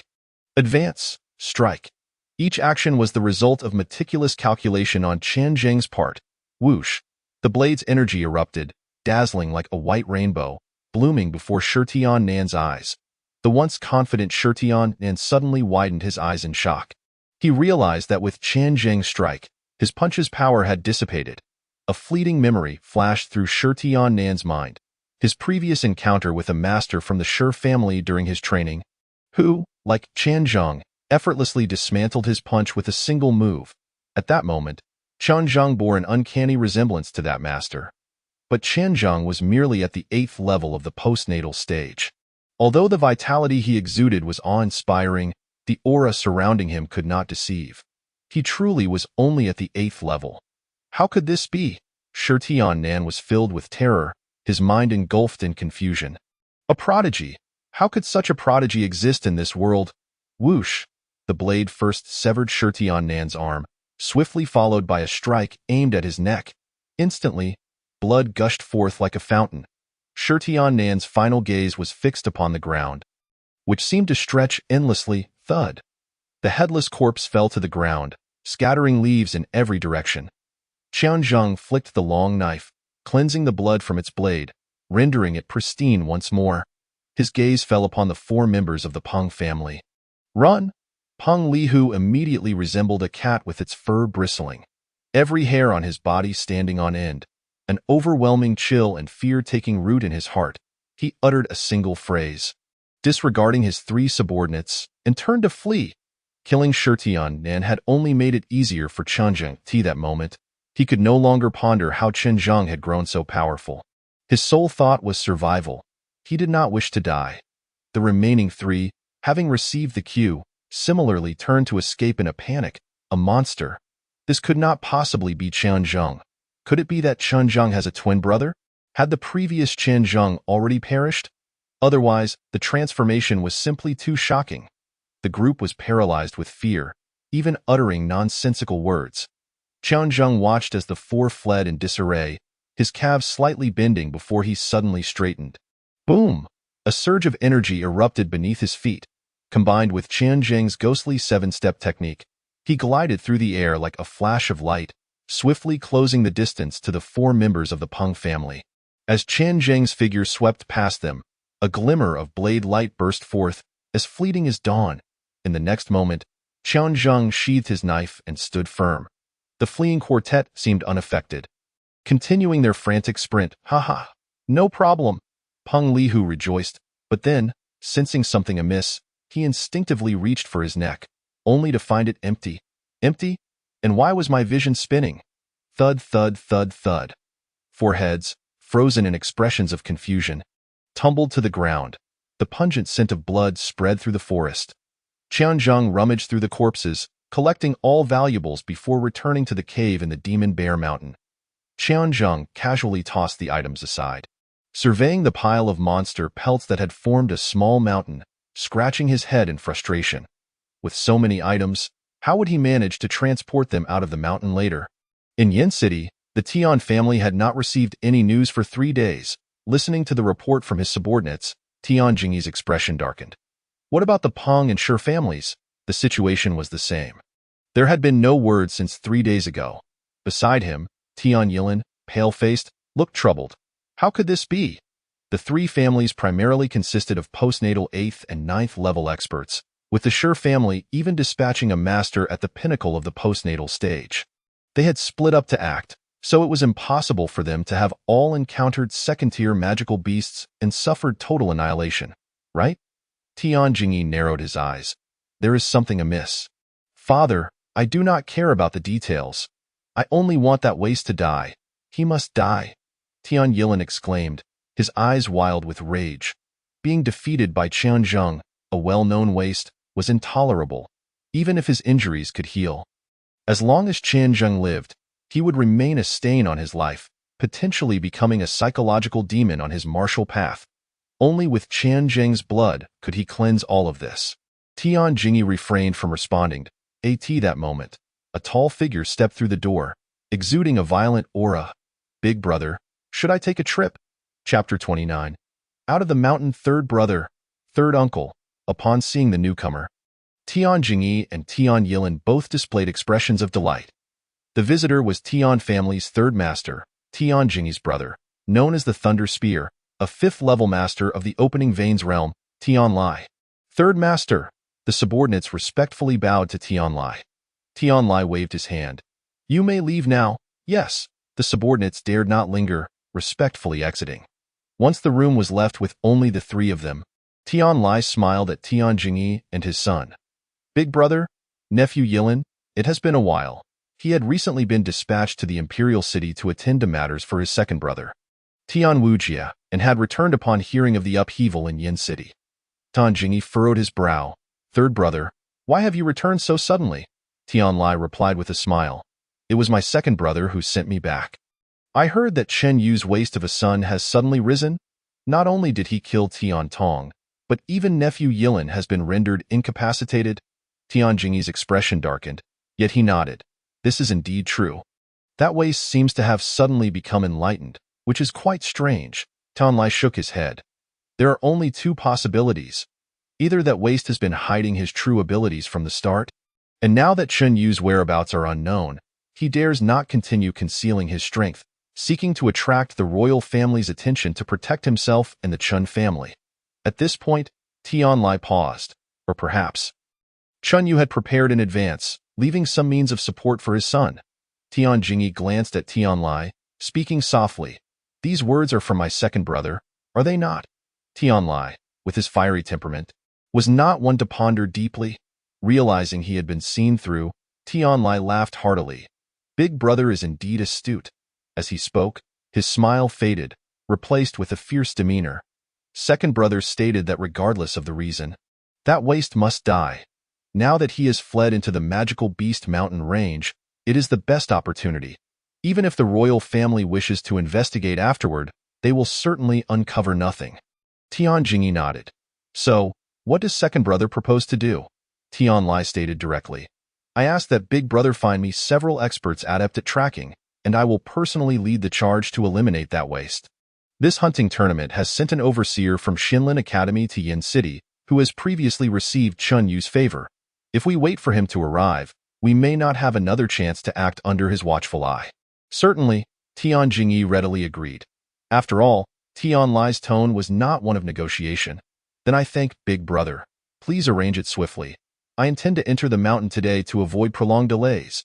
Tian Zheng's matters had been thoroughly investigated upon his return, including the disappearance of the three families' teams. Yet, Tian Lai held absolute confidence in his strength. Regardless of what means Chun Yu had left for his son, they would merely be a joke in the face of overwhelming power. After bowing to Tian Jingyi, Tian Lai turned to leave. Tian Yilin was filled with excitement. Excellent, with third uncle personally taking action. Even if that waste has 3 heads and 6 arms, he is undoubtedly doomed. However, observing Tian Jingyi's darkened expression, Tian Yilin gradually calmed, perplexed. Father, what troubles you? Surely you do not wish for that waste to live. Of course not. Tian Jingyi shook his head. His tone was grave. Does our Tian family lack masters in the opening veins realm? Tian Yilin paused. Naturally, we have them. Tian Jingyi gave a self-deprecating smile. Indeed. So why did your second uncle still send your third uncle back in person? This is clearly a slight against him. It expresses dissatisfaction? Tian Jingyi looked at the bewildered Tian Yilin, speaking earnestly. Yilin, you must respect your second uncle in the future, but do not become too emotionally invested. From the very beginning, Tian Jingyi recognized that his second brother possessed extraordinary talent, profound thoughts, and immense ambition. However, his perception of emotions was exceedingly detached. In his second brother's eyes, everything around him was merely a tool to realize his ambitions. Once they lose their value, they will be ruthlessly discarded. This second brother, viewed as the hope for the Tian family's resurgence, has never truly regarded the Tian family as his own. This was also the reason he chose to remain in Yin City to manage the family estate, rather than traveling to the imperial city to follow Tian Wujia. The fear Tian Jingyi harbored for his second brother far surpassed any respect. As the astute Tian Yilin calmed down, he began to comprehend the implications of his father's words. He noticed his already pale face growing even more ashen. The sun understands die in the mountains. Time seemed to stand still. Within the confines of the bear cave, Qian Zhang meticulously etched a mark on the wall using fragments of stone, gazing at the distinct carvings that marred the surface. A sigh escaped his lips. It had nearly been a month. He had spent almost an entire month in this treacherous beast mountain range. Inside the cave, what was once a spacious area had become completely cluttered with the pelts of various magical beasts, numbering well over 100 upon a cursory count. As for Qian Zheng's cultivation, he had reached the pinnacle of the 8th stage of the acquired realm, merely a step away from breaking through to the 9th stage. With the aid of the golden liquid from the Chaos Divine Cauldron, coupled with an abundance of magical beast demon cores and the occasional discovery of spiritual herbs, Qian Zhang could have advanced his cultivation a week ago. Yet, he chose to suppress his progress. After experiencing the benefits of perfecting his physical form to its utmost, how could he bear to break through without achieving true perfection? Under the enhancement of the crimson liquid, Qian Zheng's strength had soared to over 16,000 jin, far surpassing that of a typical perfected cultivator of the acquired realm. He was but a single step away from achieving complete mastery of the 8th stage. Qian Zhang retrieved a droplet of the crimson liquid from the Chaos Divine Cauldron and consumed it. As his strength surged, he once again felt a sense of harmony within his physical form. Perfection of the body, achieved, yet he still opted not to break through. Tomorrow marked the day of the autumn hunt, and he intended to surprise those who had long awaited his demise. A sinister smile curled at the corners of Qian Zheng's mouth. He calmed his mind, forgoing both cultivation and hunting, instead lying down amidst the pelts and surrendering himself to a deep slumber. On this final day, he wished to adjust his state of being thoroughly. His slumber extended until the following dawn. Upon awakening, Qian Zhang felt rejuvenated and considerably lighter. After gnawing on some leftover roasted magical beast meat and sipping on fresh mountain spring water, he emerged from the bear cave. Golden rays of morning light filtered through the leaves, casting a warm glow upon the young man's handsome visage. A month spent battling in the wilderness had imbued him with an aura of fierce valor. It was time to emerge from the mountains. Exhaling a breath of stale air, Qianzheng shouldered his long blade and strode purposefully toward the outskirts of the Beast Mountain range. Outside the mountains, the essential route to the autumn hunt had been completely sealed off by the Tian family, forbidding any outsiders from approaching. Beneath a tea pavilion, Tianlai reclined in a lounge chair, attended by a guest at the 9th stage of the acquired realm. Who poured him tea, third master? Do you truly believe that waste will show up? Chapter 30. A desperate situation. On the day he summoned his men, Tianlai led a search into the depths of the Beast Mountain range. However, by that time, Qianzheng had already ventured deeper into the mountains for his trials. Moreover, the vast expanse of the Beast Mountain range made it exceedingly difficult to locate him. After several fruitless days of searching, Tianlai altered his strategy and adopted a waiting game. Naturally, this was also the advice given to him by Tian Wujing, third brother. If we cannot find the son of the Red Wild Marquis, there is no need to panic. We simply need to blockade the necessary route to the autumn hunt. At that time, Tianlai had posed a question similar to that of his guest. A faint smile graced Tianlai's lips as he mimicked the indifferent tone of his second brother. Unless that boy has no intention of participating in the autumn hunt, otherwise, he will inevitably appear.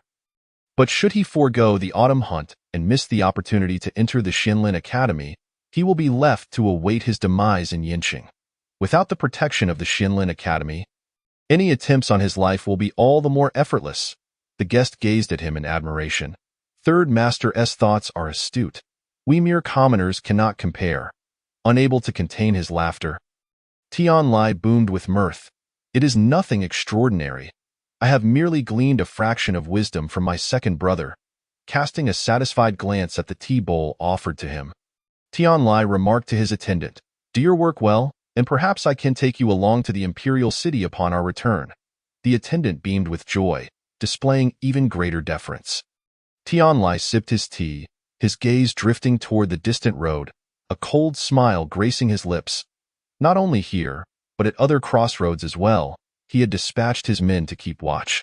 The moment they spotted that young man, they would send a signal, and he would arrive in an instant. After all, that waste would undoubtedly die the moment he dared to show his face. As time flowed, the sun ascended high into the sky, and the temperature gradually rose. At that moment, a figure darted down the mountain path with astonishing speed. The scouts stationed at the crossroads of the Tian family pressed the trigger of their signal fireworks. Whoosh, boom! Brilliant fireworks erupted in the sky. Tianlai sprang into action, his form flashing like lightning as he vanished from sight. Even the 9th stage guest who had been attending him could barely discern Tianlai's movements. Such was the prowess of the Meridian opening realm. The guest felt a surge of excitement, rallying the others to pursue the source of the fireworks. Hearing the commotion, Qianzheng immediately grasped the situation. It is the Tian family. He quickly identified the hiding places of the scouts and, like a specter, darted forth.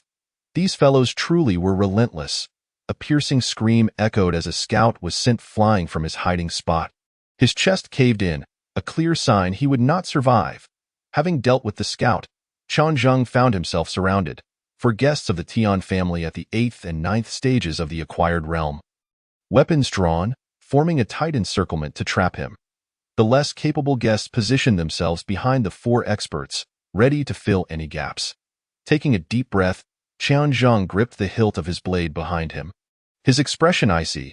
He was eager to participate in the autumn hunt and had no time to waste with these fools.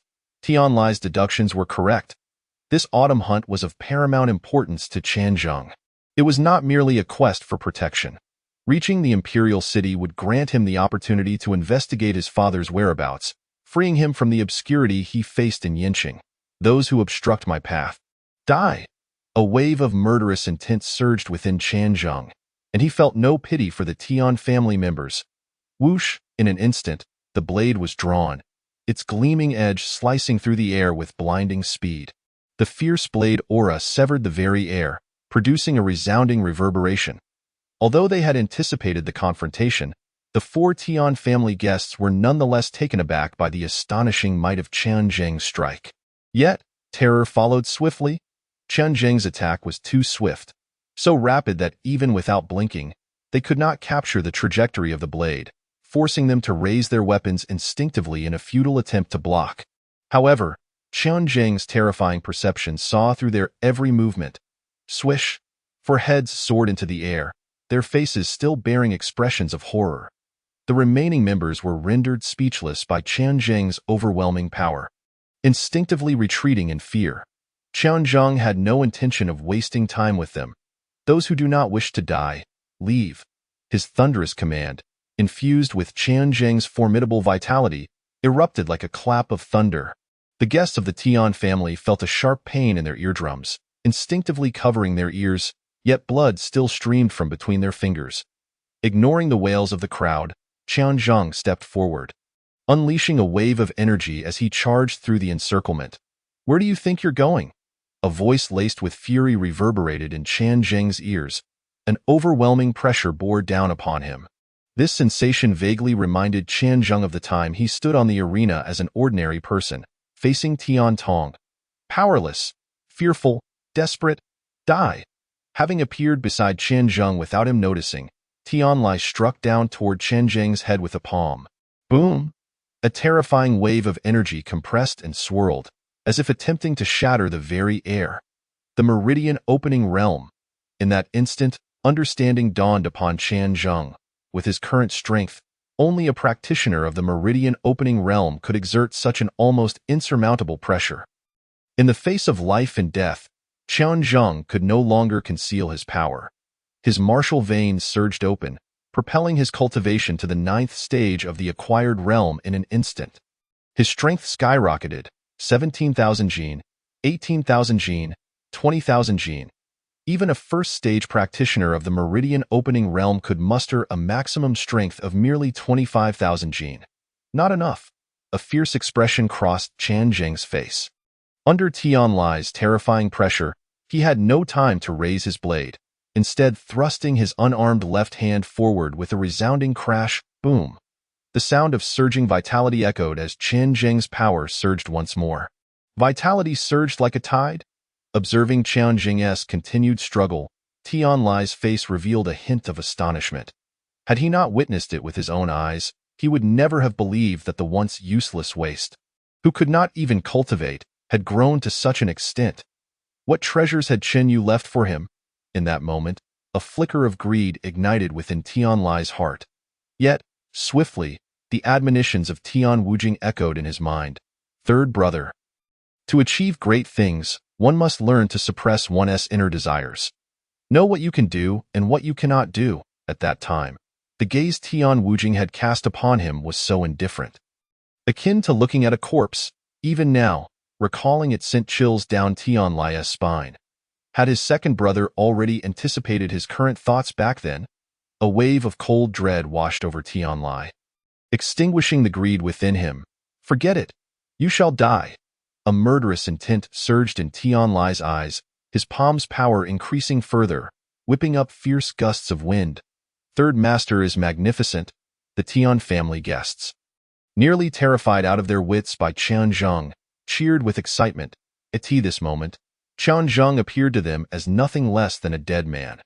For even the weakest practitioner of the meridian opening realm could easily dispatch a perfected cultivator of the acquired realm like swatting a fly. This was an ironclad rule. To date, it had never been broken. Chapter 31. An unexpected encounter. Qian Zheng's mental focus was intensely concentrated, striving to uncover a flaw in Tianlai. However, against the nearly invincible weapon of the postnatal realm, it proved utterly ineffective against Tianlai, who was at the meridian opening realm. Even with all his might, Qian Zheng could only trace the trajectory of Tianlai's descending palm bang. As their palms collided, a terrifying force erupted, generating a wave of energy that rippled outward. A group of postnatal warriors couldn't help but retreat repeatedly. A second look of surprise flickered in Tianlai's eyes. Qian Zheng let out a muffled groan, his body crashing to the ground like a meteor. Though his posture was somewhat disheveled, he had indeed managed to block the attack. How could this be possible? Tianlai narrowed his eyes. Although he had not unleashed his full strength in that strike, it should have been impossible for a postnatal warrior to withstand it, especially one who had only just temporarily broken through to the 9th level of the postnatal realm. The greed in his heart was once again stirred, and he coldly regarded the struggling Chen Zheng. Boy, what exactly did Chen Yu leave you? If you are willing to hand it over, I can grant you a swift end. Chen Zheng's heart tightened. For a moment, he feared that the secret of the Chaos Divine Cauldron had been exposed. Yet Tian Lai's expression suggested otherwise. He suppressed the surging blood within him, forcing down the reverse flow that threatened to erupt from his throat, and feigned hesitation. I only have half of that precious medicine left, which can improve my aptitude and enhance my cultivation. I can give it to you, but can you spare my life? This was a test, as well as a delay.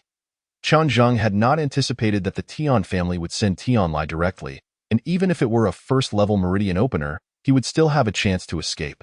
However, facing the 5th level of the Meridian opening realm in Tian Lai, the disparity was insurmountable. He needed to devise another plan.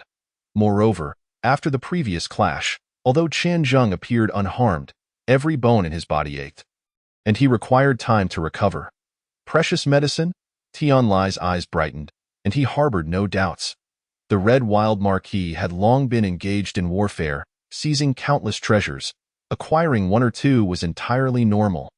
Coupled with Chen Zheng's recent transformations, there were no flaws in his explanation. Do you believe you have the right to bargain with me? Tian Lai scoffed. Hand over the precious medicine. I will grant you a swift end. Otherwise, I will ensure you experience a fate worse than death. This will also serve as vengeance for my 2 dear nephews. Chen Zheng's heart steadied.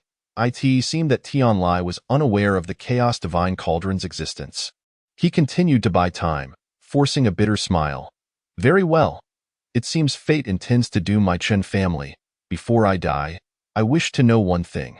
Is my father, the Red Wild Marquis, alive or dead? A cold glint flashed in Tian Lai's eyes as he replied icily. Boy, I warned you. You are merely meat on my chopping board. You have no right to question me. And it seems I must teach you a lesson. With that, Tian Lai's figure flickered and surged forward, his entire being radiating a tremendous force, his robes billowing as if stirred by a tempest, bringing forth an even more terrifying pressure directed at Chen Zheng. Postnatal body refinement, meridian opening, and the cultivation of vital energy. When the human body is developed to its utmost limits, breaking through barriers, the gates of the spirit open, transforming force into vital energy. Force is merely brute strength. Vital energy possesses far greater lethality. Once a meridian opening martial artist harnesses vital energy, every movement carries tremendous destructive power. In an instant, Tian Lai had reached Chen Zheng's side.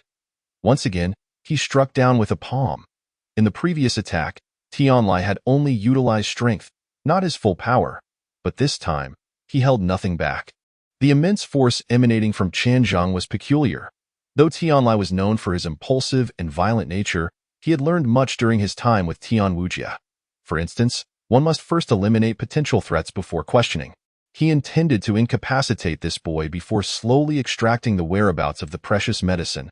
Feeling an even more terrifying pressure descend, Chen Zheng, who had finally caught his breath, remained unperturbed. He understood that panic would be futile. Tian Lai was formidable. His odds of victory were nearly non-existent. Yet, Chen Zheng did not intend to simply await his demise. After killing Tian Tong and incapacitating Tian Yilin, he had already made up his mind. To live, he must live well. If death were to come, he would stand tall even in his last moments. Chen Zheng's eyes widened, his mental energy surging rapidly, blood vessels bursting like fire across his gaze. He gripped his knife with his right hand, executing a swift and unique slashing motion. He unleashed a long-prepared strike. Flowing Cloud Kill. Emerging from the mid-tier yellow-grade Flowing Cloud Sword technique, this killing move, bolstered by Chen Zheng's mental energy and his terrifying strength that rivaled the first level of the Meridian opening realm, sliced forth the most brilliant strike he had ever delivered. Swish, swish, swish. The glimmering blade's shadow spread like a tide. It resembled clouds transitioning from white to black, imbued with a murderous intent that heralded an approaching storm.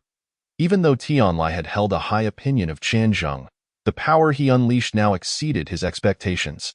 The palm force descended. It failed to extinguish the blade aura radiating from Chen Zheng.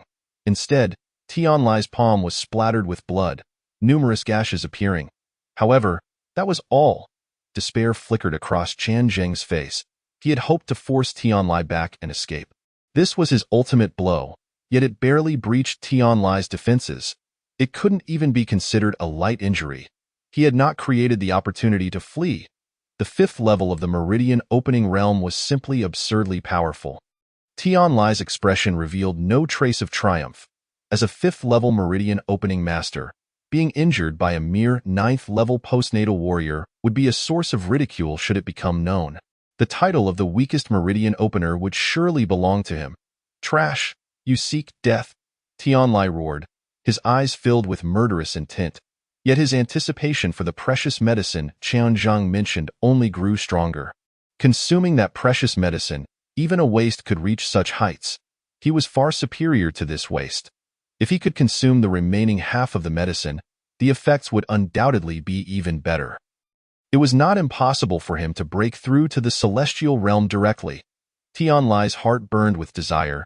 Disregarding the blood cascading from his palm, he once again struck toward Qianzhang. Boy! This ends now. He recognized that after Qianzhang unleashed that last strike, he was utterly drained. Next, it was time for this waste to experience the consequences of defying him. Qianzhang's heart burned with unwillingness. His face betraying no trace of fear, he gathered the last of his strength, determined to continue swinging his blade. Commendable willpower, Tianlai sneered. But it is futile. As the palm wind descended, it pressed down on Qianzhang so forcefully that he could hardly open his eyes. The death knell echoed in his heart, yet he found himself powerless to resist. This time, it seemed he was truly destined to die. Within Qianzhang's heart, there was no fear, only regret. But after a moment, he opened his eyes in confusion, for the anticipated palm strike had not descended. Even the oppressive wind had dissipated. In the instant Qianzhang opened his eyes, he saw Tianlai's palm hovering just inches away, seemingly frozen in time, failing to descend. Echoes of agonized screams filled the air, emanating from the Tian family's retainers. Although Qianzhang was perplexed, he did not squander the opportunity to escape, rolling backward and swiftly increasing the distance between himself and Tianlai. Chapter 32. Chen Hongying. After retreating, Qianzhang cast a glance around. Tianlai was now drenched in sweat, his face etched with terror, his gaze vacant, as if trapped in some nightmarish realm on the other side. The retainers of the Tian family had all collapsed, and a figure stood at the center of the fallen bodies. Upon seeing this silhouette, Qianzhang was momentarily stunned. The newcomer was clad in striking crimson armor. Tall and slender, wielding a long spear adorned with crimson tassels, from which blood was still dripping. Her long black hair was tied back in a ponytail, and her exquisite yet fierce countenance was icy. Her eyes exuding a deadly aura. Anyone who beheld her would surely exclaim, "What a valiant female general!" Though the woman appeared to be in her 20s, her presence was on par with Tianlai. A fifth-level Meridian Opener, even managing to suppress him firmly in place, rendering him immobile. Qianzhang's face brightened, his excitement barely contained. He did not recognize this woman, but he recognized the armor she wore. It was the garb of the strongest forces under his father, the Red Wild Marquis, the Red Armored Army. The center of the armor bore a striking red insignia. "Young master, Hongying has arrived late to your rescue. I will seek your forgiveness later. I have already met with the lady and understand that you have many questions, but please wait a moment while I deal with this man." The valiant woman spoke with a cold, firm tone, yet Qianzhang could discern that this was the gentlest demeanor she could muster. Without waiting for Qianzhang's reply, the fierce woman turned her attention to Tianlai. Her voice was as frigid as the depths of winter, laced with a chilling, murderous intent that sent shivers down the spine. "My lord is stationed at the border, safeguarding the homeland. You wretches, ungrateful and seeking to harm the lady and young master, deserve nothing less than to die 1,000 deaths." At that moment, Tianlai finally broke free from the oppressive aura emanating from the valiant woman and, ignoring Qianzhang, regarded her with the gravity of facing a formidable foe. "You are one of Chen Yu's people. Has Chen Yu returned?" A strong sense of trepidation flickered in his eyes. Just the sheer force of her presence had managed to suppress him. This individual must at least be at the pinnacle of the Meridian Opening realm. Perhaps even the Celestial realm. Though Tianlai was inquiring, he was already retreating, clearly contemplating escape. The fierce woman discerned Tianlai's intentions in an instant, her expression remaining cold. "You cowardly rat! Did you not just belittle my young master for his youth? Now you know fear." Tianlai's complexion flushed red. "Who is afraid? I simply cannot be bothered to argue with a mere woman." The valiant woman brandished her red tassel spear, the sound of it slicing through the air echoing like thunder. As a formidable aura pressed down towards Tianlai. "Your moniker is the Thunder Spear. You must be proficient in rapid strikes, correct? Engage me in battle, and if you can withstand a single thrust of mine, I shall grant you your freedom." Tianlai narrowed his eyes slightly. "Is that so?" The valiant woman replied coolly. "As a member of the Red Armored Army, I am a woman of my word." "Very well. I still believe I have a chance against your next strike. Most crucially, this woman's spiritual energy has been locked onto him. Escape was simply not an option. To turn his back on her would only hasten his demise. It was better to fight back." Chen Zheng observed quietly from the side, refraining from interjecting. He was unaware of the true strength of this female general, yet he had unwavering faith in his father's Red Armored Army. "Are you ready?" The valiant woman raised her spear, pointing it at Tianlai, her gaze resembling that of a predator surveying its prey. Tianlai unslung his silver gleaming spear from his back. Gripping it tightly, he looked at the woman with a somber expression. "Wait." Tianlai seemed about to speak, but halfway through, an intense energy coalesced around him. The spear in his hand shot forth like a bolt of lightning, propelling him towards the woman's face in an instant. The spear tip erupted with a flicker of purple lightning, an awe-inspiring sight. It seemed poised to devour everything. Despicable. Witnessing this, Chen Zheng could not help but curse. Tianlai wore a look of disdain, eye in the face of life and death. Who could afford to concern themselves with notions of honor? The pressure this woman exerted upon him was overwhelming. Even a single thrust seemed uncertain, so he resolved to take the offensive. The woman's countenance remained unchanged in response to Tianlai's sudden assault. Her crimson lips parted slightly, exuding a tone of mockery. Commendable courage. But alas, it is futile. Tianlai was momentarily taken aback, her words striking a familiar chord. Yet soon, he could not afford to ponder too deeply. A glimmer of cold light exploded before him, instantly shattering the purple lightning of his spear.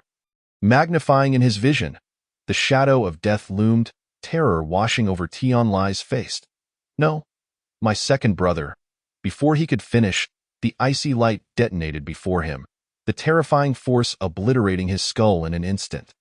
Thud! The headless corpse fell to the ground. A formidable master of the fifth realm of the opening veins, slain so easily. Chen Zheng stood in shock, unable to articulate his thoughts in the wake of the valiant woman's lethal strike. Subordinate Chen Hongying, at your service, young master. Once he regained his composure, the woman knelt before him as if she had merely dispatched a weed by the roadside, utterly unperturbed. Chen Zheng inhaled deeply, voicing his most pressing concern. "Is my father still alive?" The valiant woman replied with unwavering certainty. "The master is indeed alive.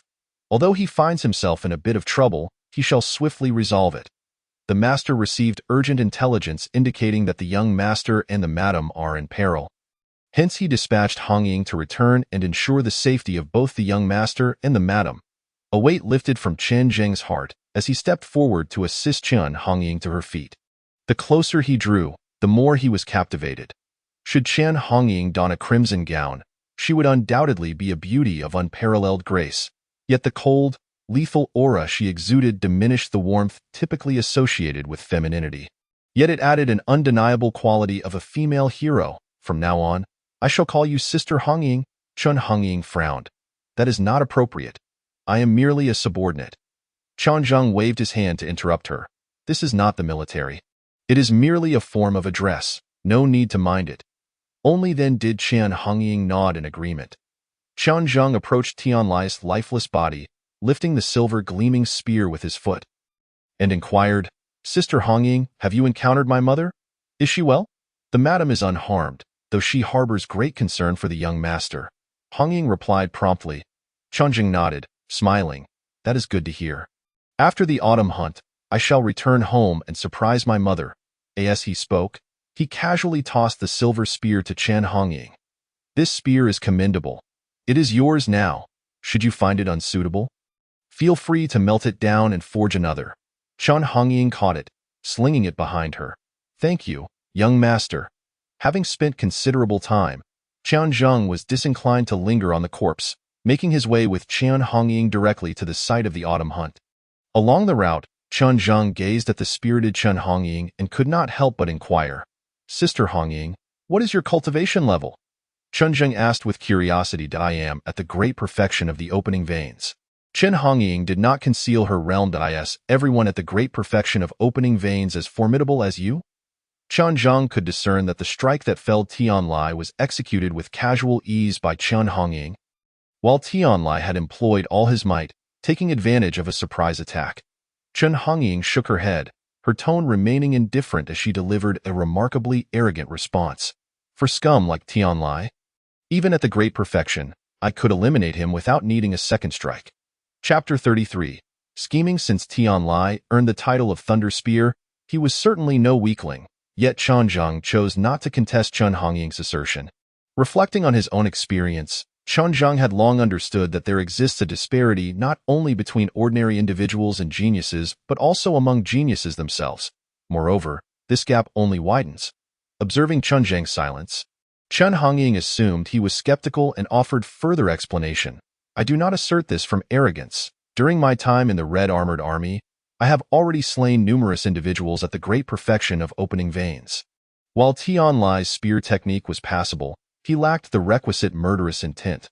I merely employed the strength and cultivation of the fifth realm of opening veins to defeat him. Chen Hongying wore a proud expression. Sister Hongying, there is no need for you to justify yourself. I do not disbelieve you.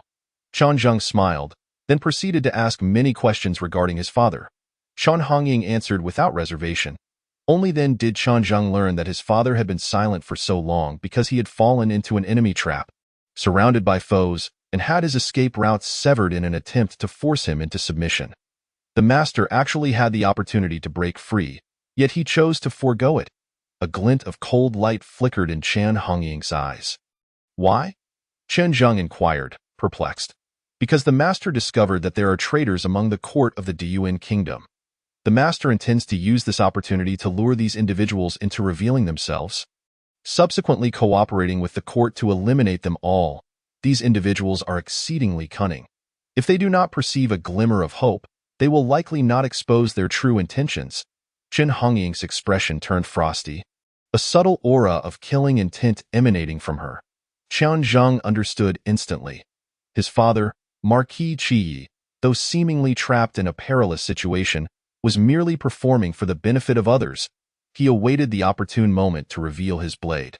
However, those individuals remained extremely cautious. Even with the master ensnared, they would continue to test the waters, even targeting the madam and the young master. Upon learning of this, the master dispatched me to return in secret. But somehow the news leaked, and I encountered multiple assassination attempts along the way, resulting in considerable delays that allowed the young master and the madam to suffer the humiliation from those three families.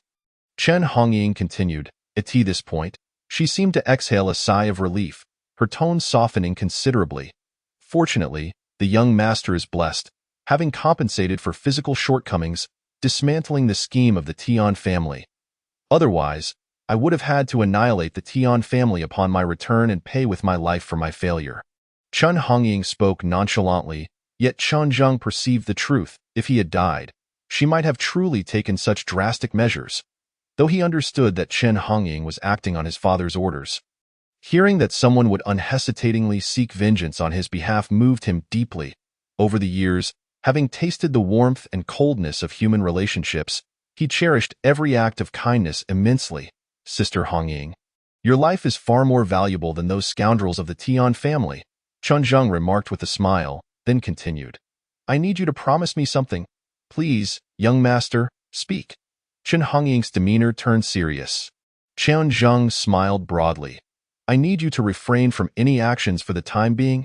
Chen Hongying furrowed her brow. Given her temperament, after the autumn hunt, she would undoubtedly rally the forces of Marquis Qi within the court for retribution. Although she might not be able to confront Tian Wujia directly, she would ensure that the families in Yin City would suffer greatly. Only then could her anger be sated. Yet she did not directly oppose his request. Instead, she shook her head. I do not understand. Chen Zheng replied with a smile. Sister Hongying, consider this. What would my father do if he were here? Chen Hongying's eyes sparkled with brilliance. Her face filled with admiration as she declared confidently. Given the actions these three families have inflicted upon the madam and the young master, the master would certainly lead the red armored army to annihilate their households. Precisely, Chen Zheng nodded. As the military deity of the Dayuan kingdom, Marquis Qi commanded 100,000 troops, executing his duties fairly yet with an iron fist. He was fiercely protective. However, the current issue is, my father is no longer here. Chen Zheng gazed into Chen Hongying's eyes, implying much. The minds of geniuses are not dull. They simply often choose not to exert themselves. Chen Hongying instantly grasped the implication. The young master intends? Chen Zheng nodded with a smile. My father has spent so long devising this plan, even deceiving my mother and me. How could I allow his efforts to go to waste? He no longer withheld any secrets. Continuing to elaborate, after the autumn hunt, others will undoubtedly send people to test you. Provocations can be dealt with directly, but for the rest, there is no need for action. We must allow those hidden rats in the shadows to remain perplexed and blind. Then they will naturally stretch their heads out cautiously. The appearance of Chen Hongying will undoubtedly arouse suspicion regarding her father's true condition among others. Displaying too much forcefulness may deter many. Only by maintaining an appropriate demeanor can one evoke a sense of unease in others. Regardless of belief or disbelief, at the very least, they will attempt to test the waters. The individuals in Yinqing are merely insignificant grasshoppers. The true big fish lie hidden in the ravenous abyss of the imperial city. After the autumn hunt, I shall journey to the Xianin courtyard in the imperial city, and at that time, I will expose each of these individuals one by one, so that my father may know where the blade ought to fall. Chen Zheng's gaze was sharp, betraying no semblance of a mere 15 or 16-year-old child. Young master, Chen Hongying observed Chen Zheng with a hint of surprise, yet found it entirely reasonable. After all, he is the son of the Red Wild Marquis. How could a tiger sire a dog? This is quite dangerous for you. Chen Hongying felt a pang of compassion. On the contrary, once I reach the Xianin courtyard, I shall be even safer. Those who wish to harm me will be even more apprehensive. Perhaps this is precisely why the Tian family is so eager to eliminate me here, especially when some individuals remain uncertain whether my father will indeed perish. Chen Zheng smiled slightly, dismissing the concern. I understand. Everything will be according to the young master's arrangement. Chen Hongying nodded in agreement with the young master's plans. I need you to remain in Yinqing. All of this must be predicated on ensuring my mother's safety. Should any threat arise against her, disregard all plans and act without hesitation. Chen Zheng added one last instruction. Understood. Chen Hongying straightened her posture, her expression relaxing somewhat. By the way, is my current strength already anticipated by my father? Chen Zheng shifted the topic, his curiosity piqued. No. Chen Hongying shook her head. Outsiders believe that Chen Zheng's transformation is due to the contingency left by Chen Yu, but Chen Hongying knows that before she departed from the military, the Lord was still worried about whether his son, being delicate and frail, could withstand the machinations of various families. Naturally, Chen Hongying is also curious about Chen Zheng's changes, but this is not something she needs to know. If Chen Zheng chooses not to speak, she will not inquire further. Chen Zheng nodded, halting his steps, and lifted his gaze towards the distant mountains. We have arrived. Within the Monster Mountain range, there exists a hunting ground under human control. Designated as the venue for the annual autumn hunt, at this moment, numerous families, both large and small from Yinqing, have gathered. Countless young individuals are eagerly awaiting the event, on a platform constructed of green bamboo. Representatives from various clans are seated on either side, while a middle-aged man in the central position surveys the assembly and furrows his brow. Where are the Chen family members? Why have they not yet arrived? Chapter 34. Elena's gamble upon hearing the man's inquiry. Representatives from various families exchanged glances, yet no one spoke. Mr. Su. Within the Chen family, the son of the Red Wild Marquis is merely an incapable waste. What difference does it make whether he comes or not? Ultimately, it was Tian Jingyi who stepped forward, smiling as he addressed a middle-aged man seated at the head. The Peng family representative, Peng Yu, who does not need to participate in the selection, also stood up and said, "Indeed, that lad is likely too ashamed to show his face, fearing the disgrace it would bring to the Red Wild Marquis." Some from the Shi family chimed in, "Exactly. A mere waste. What qualifications does he have to stand here?" Although Chen Zheng's reputation as a waste has already been dispelled, since Tian Jingyi did not mention it, they naturally refrained from speaking further. They preferred to treat that lad as if he were still a waste. Moreover, he has been absent for such an extended period, while the Tian family has even dispatched Tian Lai, a master of the 5th stage of the Opening Veins realm, to search the mountains and eliminate him. Even if he were not devoured by the beasts, he would undoubtedly meet his demise. Thus, even if the truth were revealed later, it would matter not. The other minor families, being subordinate to the 3 major ones, dared not speak out and joined in the chorus of agreement. Indeed, that waste has brought shame upon the Red Wild Marquis. A tiger's offspring, how could it be otherwise? Upon hearing the remarks of the crowd, the middle-aged man, Su Hanliang, revealed a hint of displeasure in his eyes. He is Su Hanliang, an examiner dispatched from the Shinin courtyard, who has previously received favors from the Red Wild Marquis. Now, witnessing his benefactor's son being so insulted, he naturally felt a surge of discontent. However, he had only just arrived in Yinqing that morning and had not yet had the opportunity to visit the Chen residence before being brought directly to the hunting ground by members of the Tian family. The reputation of Chen Zheng as a waste is widely known. While the words of these individuals may be harsh, they are, in fact, the truth, and Su Hanliang finds himself unable to refute them. "Silence," he commanded, his voice imbued with a deep strength, causing the gathering to fall silent instantly. "Mr. Su, the day is wearing on, and the participants have assembled. Why not commence the assessment?" Tian Jingyi's face was adorned with a beaming smile.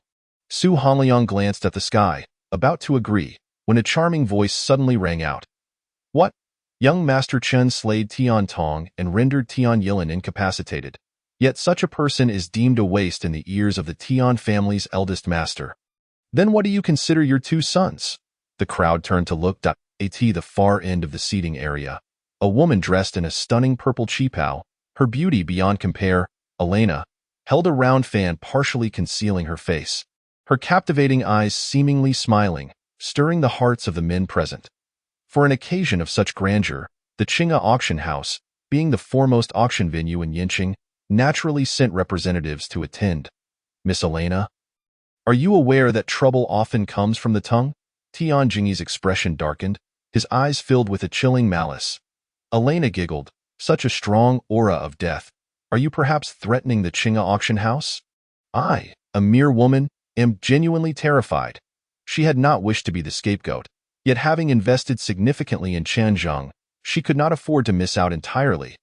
Although the mysterious alchemist behind Chen Zheng had remained hidden even as Chen Zheng found himself in dire straits, it might simply be due to the belief that rescuing Chen Zheng would entail offending the Tian family, too much of a hassle.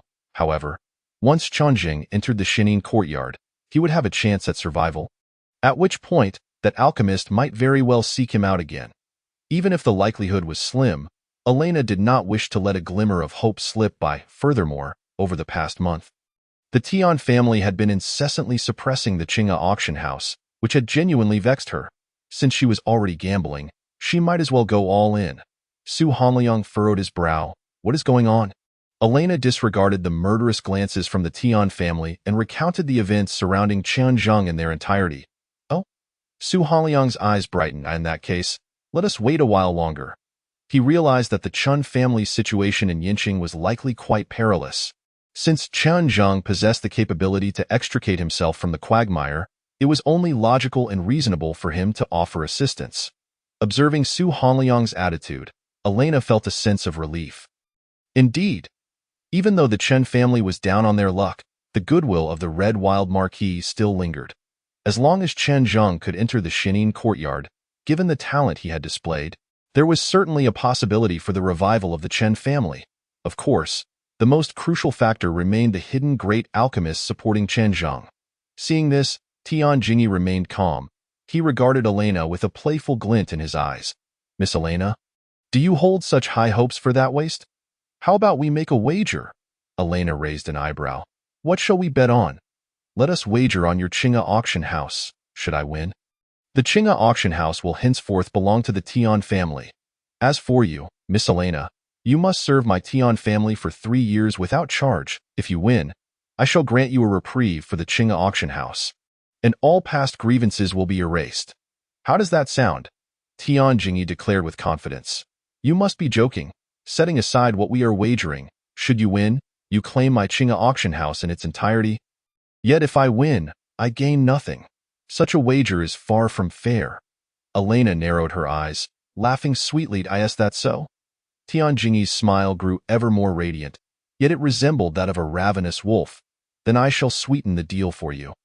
Miss Elena, with a piece of information, Master Hua has accepted our Tian family's invitation and will soon travel to the imperial city to work for my second brother.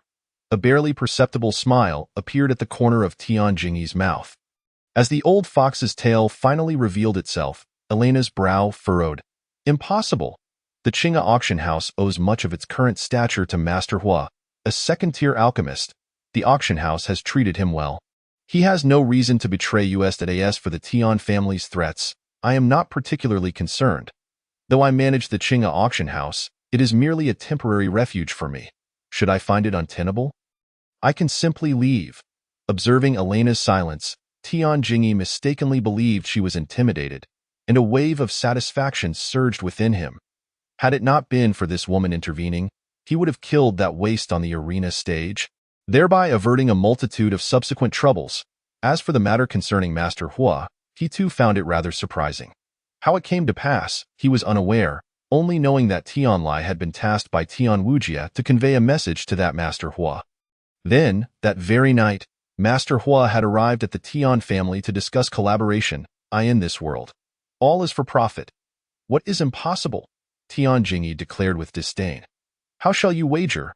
Elena regarded Tian Jingyi, whose eyes seemed to have her completely figured out, her expression gradually turning indifferent as she coldly replied.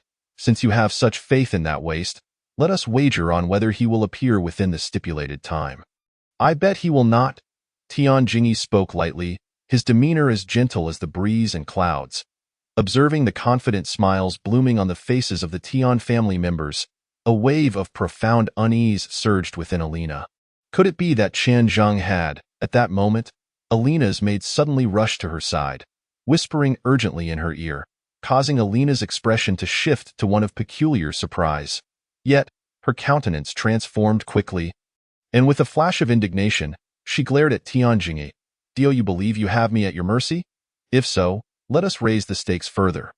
Everything remains the same, but I propose an additional condition. Should you win, I shall be at your disposal. However, if I prevail, you must pay me an additional 2 million gold coins. Do you dare? The last 3 words, imbued with her inner energy, reverberated throughout the venue. Chapter 35. What of arrogance? Although Elena's acting was impeccable, Tian Jingyi still sensed an air of incongruity in her unusual demands. In a situation destined for defeat, who would willingly increase the stakes? What? Are you afraid? Elena mocked with a scoff. Father, bet against her. This woman is attempting to deceive you. Tian Yilin murmured, his gaze toward Elena tinged with eagerness. Elena, as the most beautiful woman in Yinqing, was the dream of countless men. Tian Jingyi, if you lack the courage to wager, I shall challenge Miss AI myself. At this moment, the third master of the Peng family, Peng Cheng, laughed heartily, his eyes gleaming with excitement. Count me in, chimed in second master Shi Quan from the Shi family. Whether it was the Qing'e auction house or Elena herself, both were worthy of a grand gamble. Moreover, they were already aware of the Tian family's dealings with Chen Zhang. There was no possibility of losing. Tian Jingyi's expression darkened. He could no longer afford to hesitate. In a deep voice, he declared, Very well. Miss AI is indeed worth this wager. I accept. He could not allow this opportunity to slip through his fingers. A smile graced Alina's lips as she turned to Su Hanliang. I would appreciate it if Mr. Su could serve as a witness. Su Hanliang furrowed his brow, but did not refuse. Certainly, Tian Jingyi felt increasingly uneasy. Yet with so many eyes upon him, he could not show fear. He smiled confidently. With Mr. Su as the arbiter, it could not be better. However, let us set a time limit of 15 minutes to avoid delaying the autumn hunt. Even if he did not believe he would lose, Tian Jingyi aimed to minimize any potential risks. Su Hanliang looked at Alina. Alina readily agreed. All right. Su Hanliang stated coolly, since both parties have no objections. The limit shall be 15 minutes. If the young lord does not arrive within this time, the Tian family wins. If he arrives on time, Miss AI wins.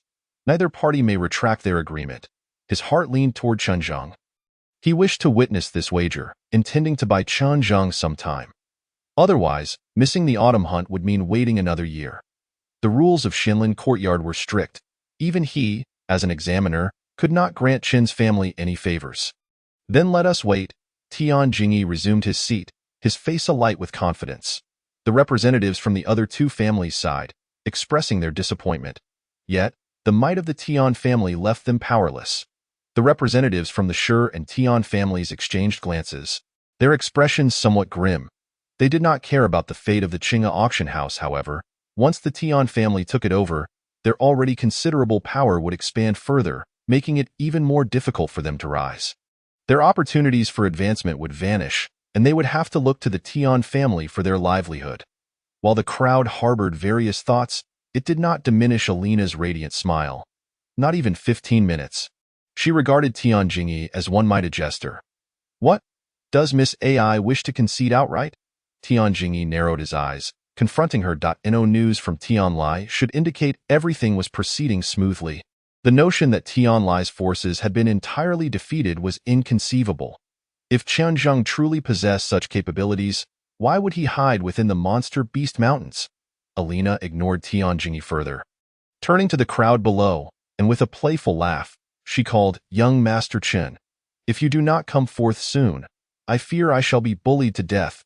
The crowd erupted into a flurry of activity. Eyes darting about. Had Chenzheng arrived? Where was he? Especially the youths from the three families, who were privy to certain secrets, were now astonished. That waste of space was still alive. Impossible. Seeing Alina's confident demeanor, Tian Jingyi grew nervous, scanning the crowd below, but he did not spot Chenzheng. Beside him, Tian Yilin scoffed, Has Miss AI lost her wits? This woman speaks of Chenzheng incessantly, which irks me. Once she was under the control of the Tian family, he would ensure she received a thorough education. With this thought, a lecherous grin crept across Tian Yilin's face. Tian Yilin, your foolish grin suggests you've been struck in the head. A sudden voice rang out from behind the crowd. Laced with mockery, Tian Yilin froze, his expression one of shock as he turned to the source of the voice. Chenzheng. The crowd parted instinctively, various gazes falling upon Chenzheng. That waste of space was alive? The members of the Peng and Shi families looked at the Tian family with confusion. What was the Tian family up to? But the ones most shocked were the Tian family themselves. Impossible! How could that waste still be alive? Father, am I hallucinating? I must be seeing things. Tian Yilin appeared frantic. He had longed for Chenzheng's death, nearly to the point of madness. His third uncle had even intervened. That was a master of the fifth stage of the pulse opening realm. Why was this brat still alive?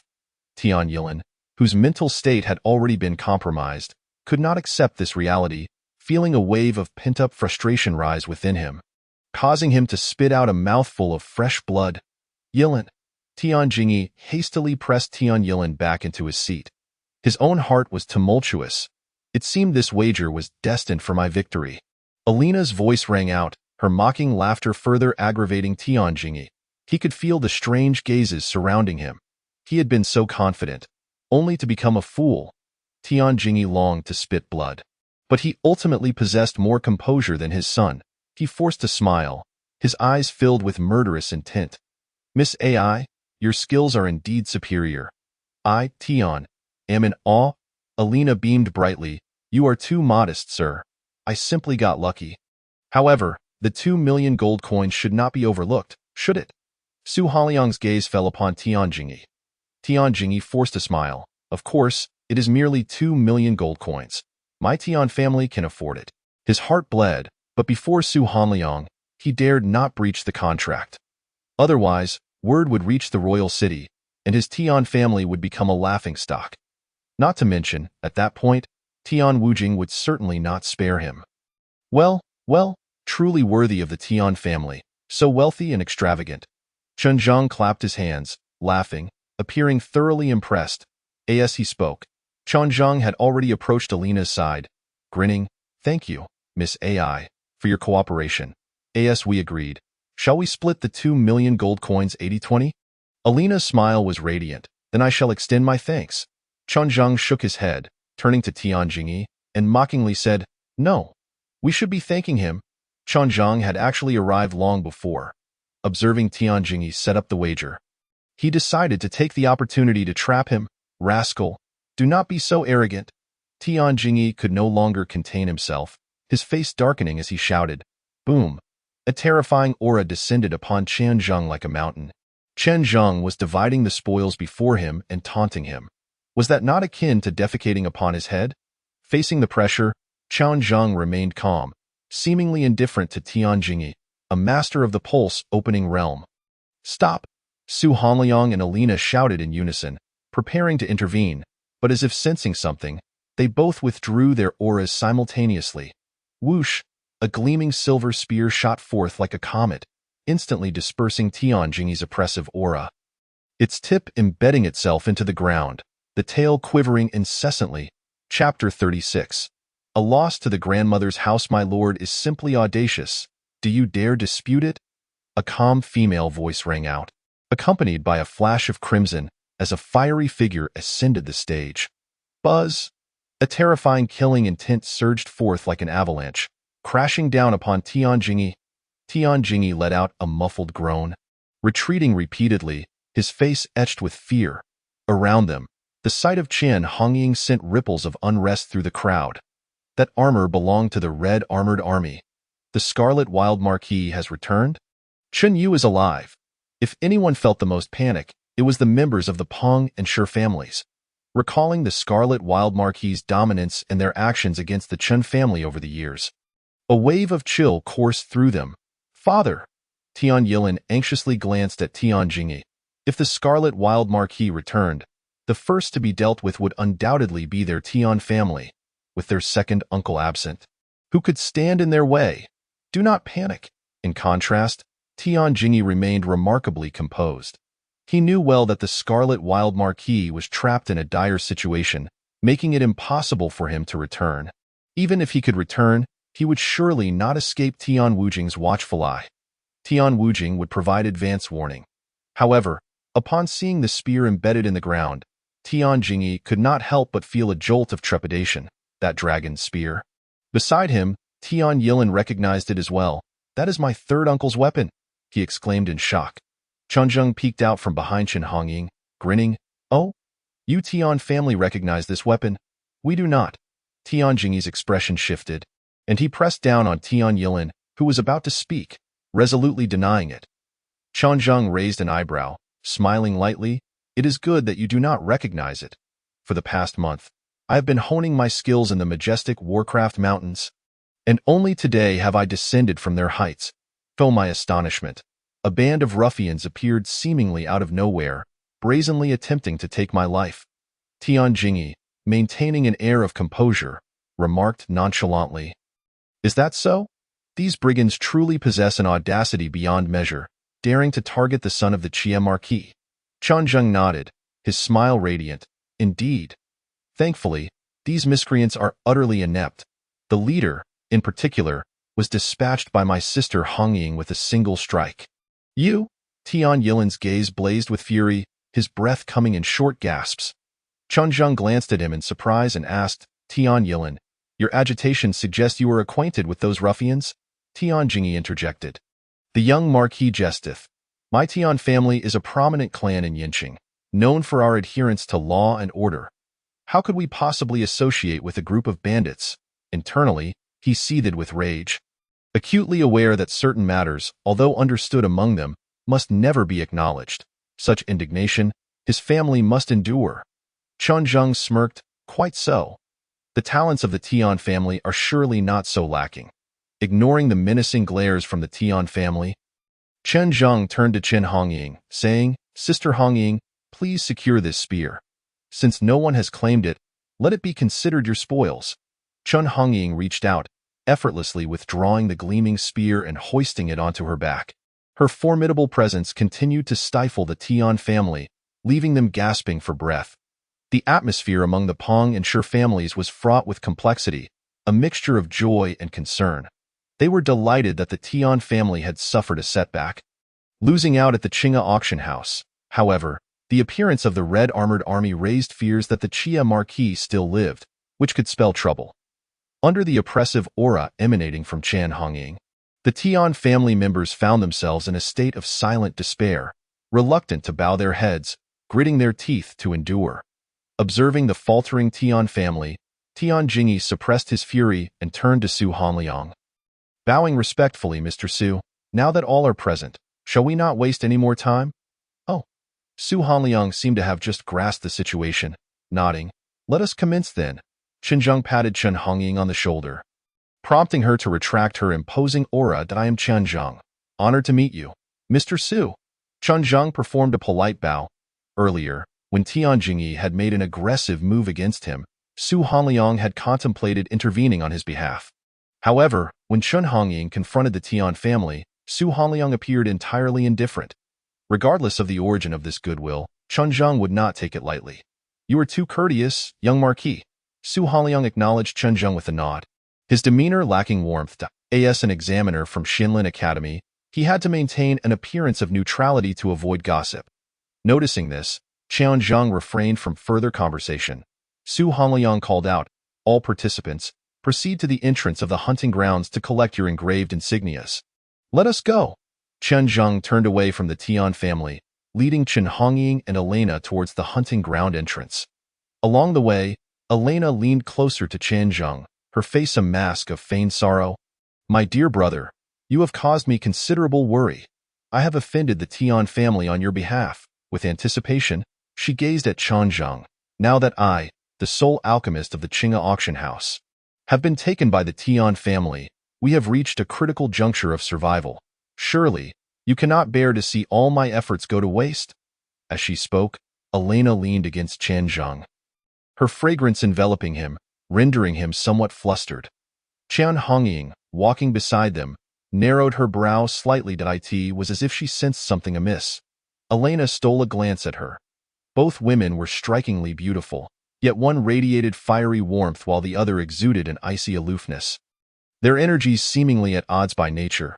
Perceiving the shift in atmosphere, Chen Zheng distanced himself from Elena and assured her, Do not worry, Miss Elena.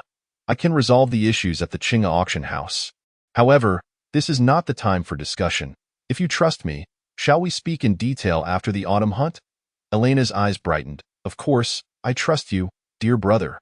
We shall discuss it shortly. She had practically laid her intentions bare. With Chen Zheng's affirmation, could it be that the alchemist concealed behind him was finally set to make an appearance? Filled with anticipation, Elena departed. Observing her retreat, Chen Hongying spoke, Young master, that woman is quite dangerous. Oh? Chen Zheng responded, somewhat taken aback. If Chen Hongying deemed her perilous, it indicated that Elena possessed formidable strength. How does she compare to you? Chen Zheng inquired curiously. Chen Hongying pondered before answering, We are both at the peak of the meridian opening stage.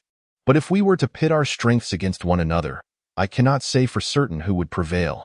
However, in a life-or-death scenario, she would perish while I would survive. Chen Zheng laughed heartily. As expected of Sister Hongying, meanwhile, the representatives of the Peng, Shi, and Tian families walked together, their large entourage enveloped in a somber atmosphere, as if overshadowed by an immense cloud of despair. Tian Jingyi, what has become of your Tian family? Indeed, we have sacrificed so much, yet this young man remains alive. Shouldn't you provide us with an explanation? Peng Cheng and Shi Qian, representing their families, were the first to confront Tian Jingyi. After investing so many formidable postnatal experts, They had not only failed to achieve their objective but had also thoroughly alienated their target. Regret gnawed at their insides. An explanation? Tian Jingyi laughed in exasperation, his expression twisted with fury as he glared at them. Do you truly believe that the cost incurred by my Tian family is trivial? Peng Chang and Shi Qian fell silent. In truth, the Tian family had suffered grievously, losing a substantial number of postnatal experts, including Tian Lai, a master of the meridian opening stage. Taking a deep breath, Tian Jingyi gradually regained his composure, though his gaze grew increasingly frenzied. If an explanation were due, it ought to be sought from the Chen family and their useless scion. Peng Chang and Shi Qian remained silent. Tian Jingyi, unfazed, continued in a low voice, I have a proposal for you too. Are you interested to hear it? Chapter 37. Those unafraid of death. Come forth. Peng Chang and Shi Qian exchanged glances. Still reluctant to respond, clearly having developed a desire to withdraw. Are you truly intimidated by a mere soldier of the Red Armored Army? Tian Jingyi scoffed. Peng Chang retorted with a sneer, your words are quite bold. A mere soldier can render the Tian family incapable of raising their heads. Shi Qian similarly dismissed him, indeed. If one soldier is so formidable, what will happen when the Qie Marquis returns? Ultimately, their fear did not stem from the Red Armored Army but from Chen Yu, a master of the celestial phenomenon stage, capable of slaughtering them as one would cull livestock. As Tian Jingyi was relentlessly pressed, fury ignited in his eyes. Yet, needing their assistance, he forced himself to endure and refrained from engaging in further argument with these two. Let me be direct. I require your two families to eliminate that useless scion within the hunting grounds. Upon uttering these words, both Peng Chang and Shi Qian widened their eyes in disbelief. Have you lost your mind?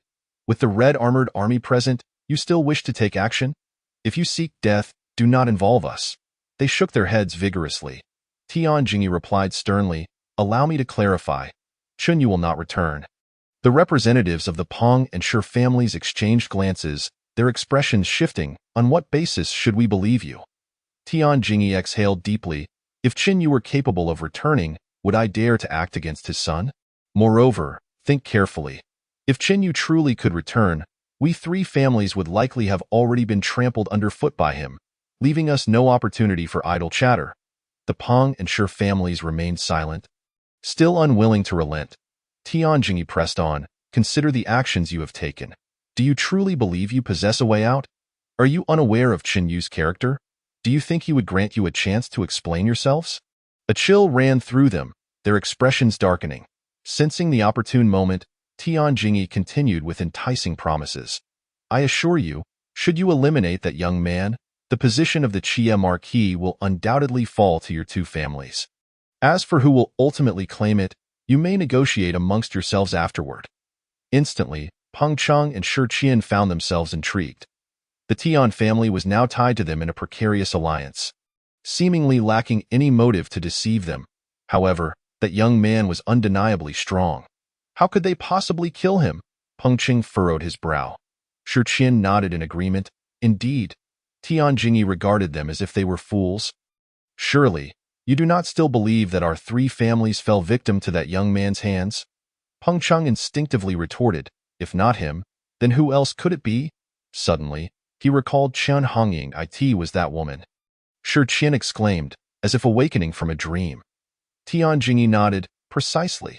That useless Chen Zheng nearly met his end at the hands of Tonger in the arena, and then, miraculously revived, he transformed from a mere wastrel into a genius. That woman must have returned at that moment. Speaking of Tian Tong, a flicker of hatred crossed Tian Jingyi's face, but now was not the time for grievances. He inhaled deeply and continued his analysis. That woman deliberately remained hidden to plot against our three families. Her aims are twofold: to weaken our collective strength and to buy time. He gazed intently at Peng and Shi. Consider this. Given the Qie Marquis' temperament, how could he possibly orchestrate such intricate schemes against us? If he is indeed plotting against us, does it not further indicate that Chen Yu has reached a point of desperation, and that woman is merely the last vestige of power upon which the Chen family can rely? After a thorough analysis, Tian Jingyi's arguments were sound and persuasive, prompting Peng Chang and Shi Qian to nod in agreement. That young man is not as formidable as we thought. Shi Qian queried. Perplexed? Precisely. Before that young man entered the Beast Mountain range, he had only attained the cultivation level of the 6th layer of the postnatal realm. It is undoubtedly the woman from the Scarlet Armored Army who concealed herself in the Beast Mountain range and executed members of our 3 families in advance. Tian Jingyi nodded. This explanation makes sense.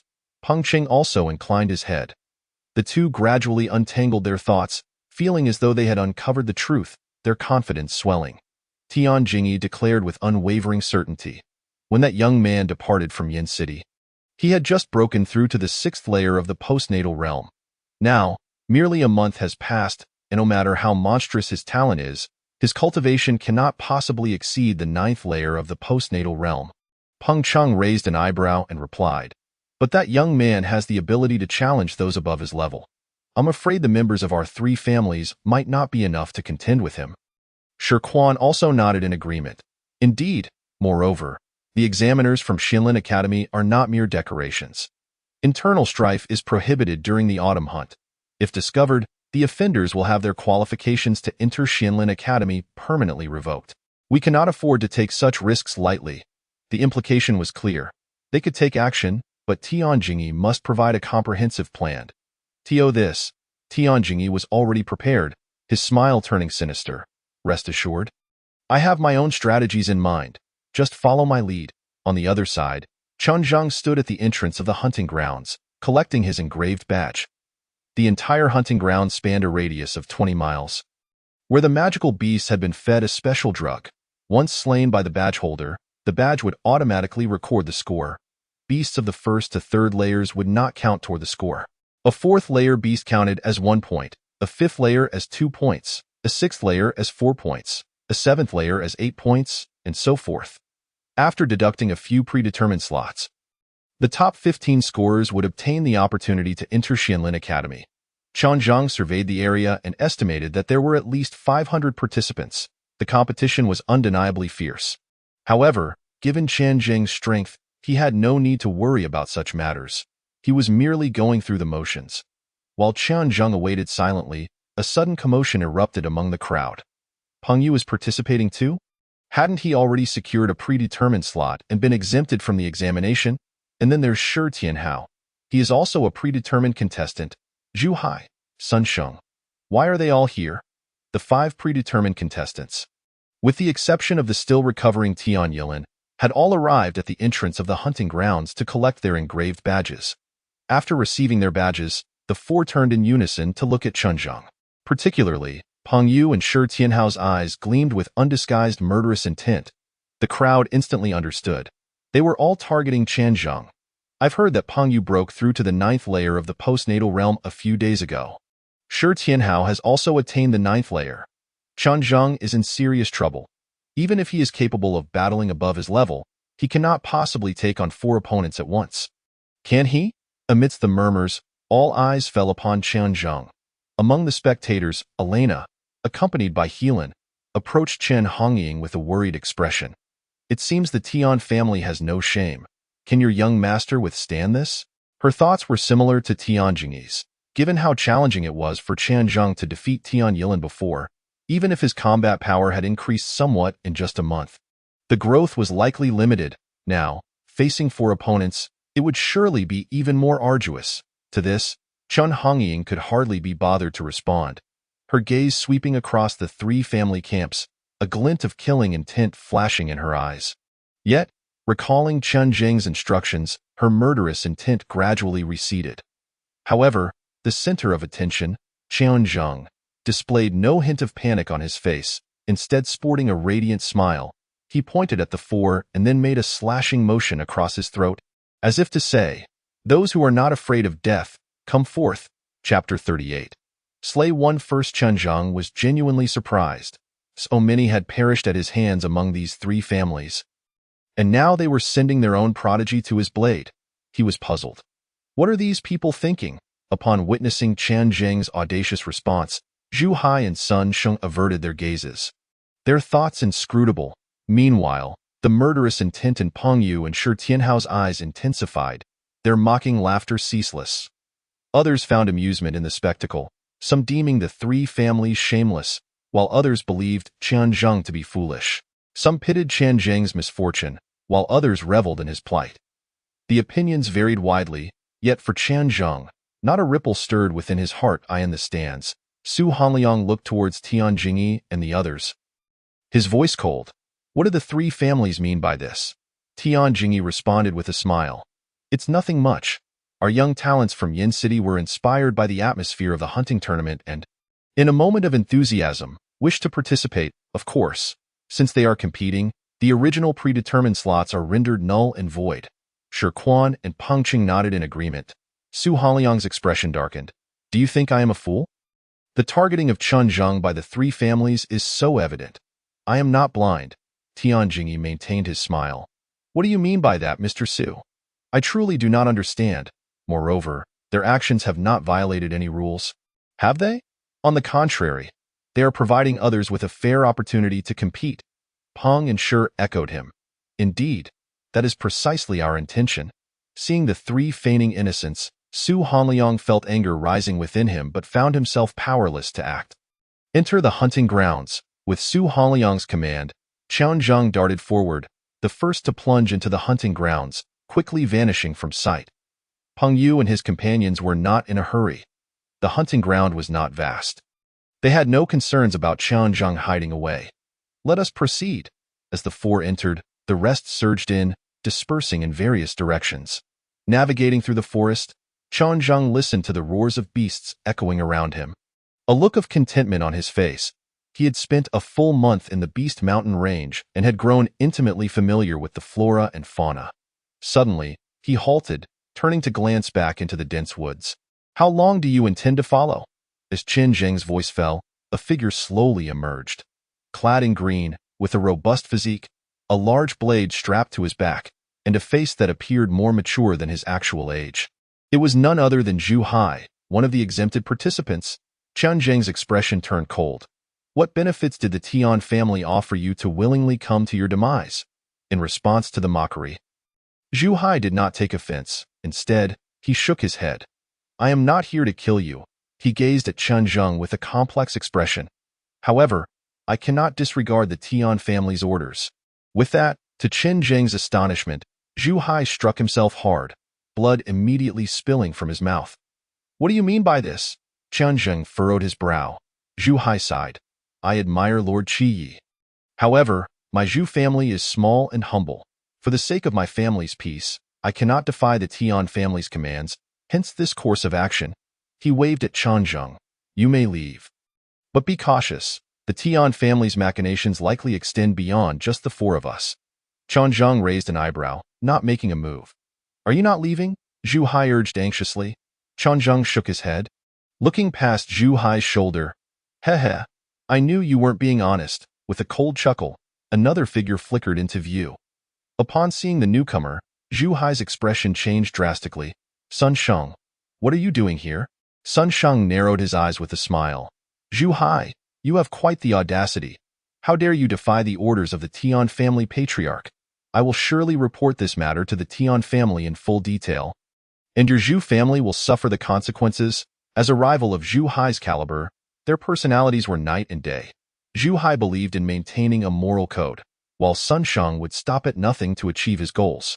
The two families were competitors, and they were often compared, their relationship akin to fire and water.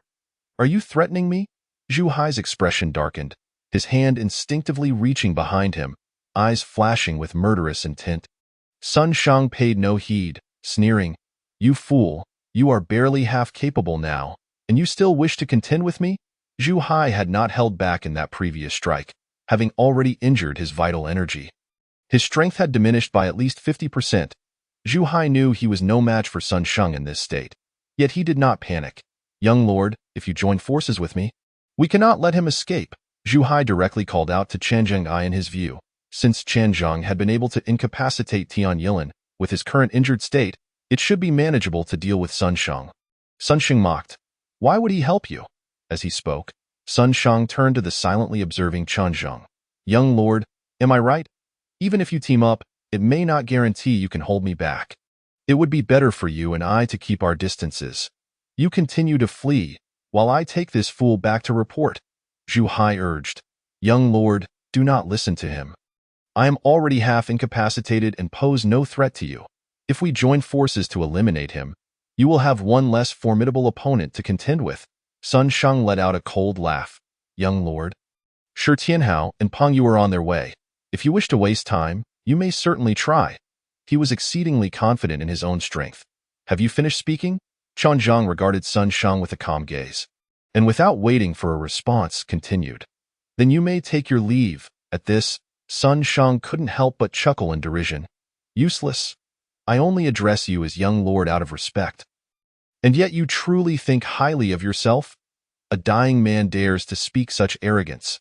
Before his words could fully resonate, whoosh, a brilliant flash of blade light magnified infinitely in his eyes. Sun Shang's voice came to an abrupt halt. His eyes widened in terror, his pupils dilating uncontrollably. Suddenly, in the bewildered gaze of Zhu Hai, Sun Shang had no time to react, being cleaved in two, his blood and entrails spilling across the ground. Observing Chen Zhang, who calmly sheathed his knife, a chill crept into Zhu Hai's heart. Could Chen Zhang truly be this formidable? He stared at Chen Zhang, momentarily at a loss for words. Chen Zhang's gaze fell upon him, and with a faint smile, he inquired, Brother Zhu, would you be interested in collaborating with me? Zhu Hai could not suppress a gulp, trembling as he replied, Am I allowed to refuse? Chen Zhang nodded, Of course, but collaborating with me is beneficial and harmless. Are you certain you do not wish to listen first? Ever lenient towards those who harbor goodwill towards him. Chen Zhang observed Zhu Hai's hand gripping the knife, and ultimately, Zhu Hai nodded, Then I shall listen. A few minutes later, two formidable figures advanced through the forest, one following the other. Where are they? Peng Yu furrowed his brow, scanning the surroundings. Shi Tianhao's nostrils flared, catching a faint whiff of blood. Over there. In an instant, Shi Tianhao pinpointed the location and strode forward, with Peng Yu closely trailing behind. However, before they could approach the source of the sanguine scent, a figure stumbled towards them, clutching his chest, blood trickling from the corner of his mouth, his aura depleted. Zhu Hai! Shi Tianhao's pupils constricted as he hurried to support him. Before they could pose any questions, Zhu Hai shouted furiously, Why did it take you so long to arrive? Sun Shang is dead. Chapter 39. Malicious scheme what? The two were taken aback. Zhu Hai's face turned pale with fear. I had just intercepted that waste Chen Zhang when Sun Shang arrived, claiming you would be here soon.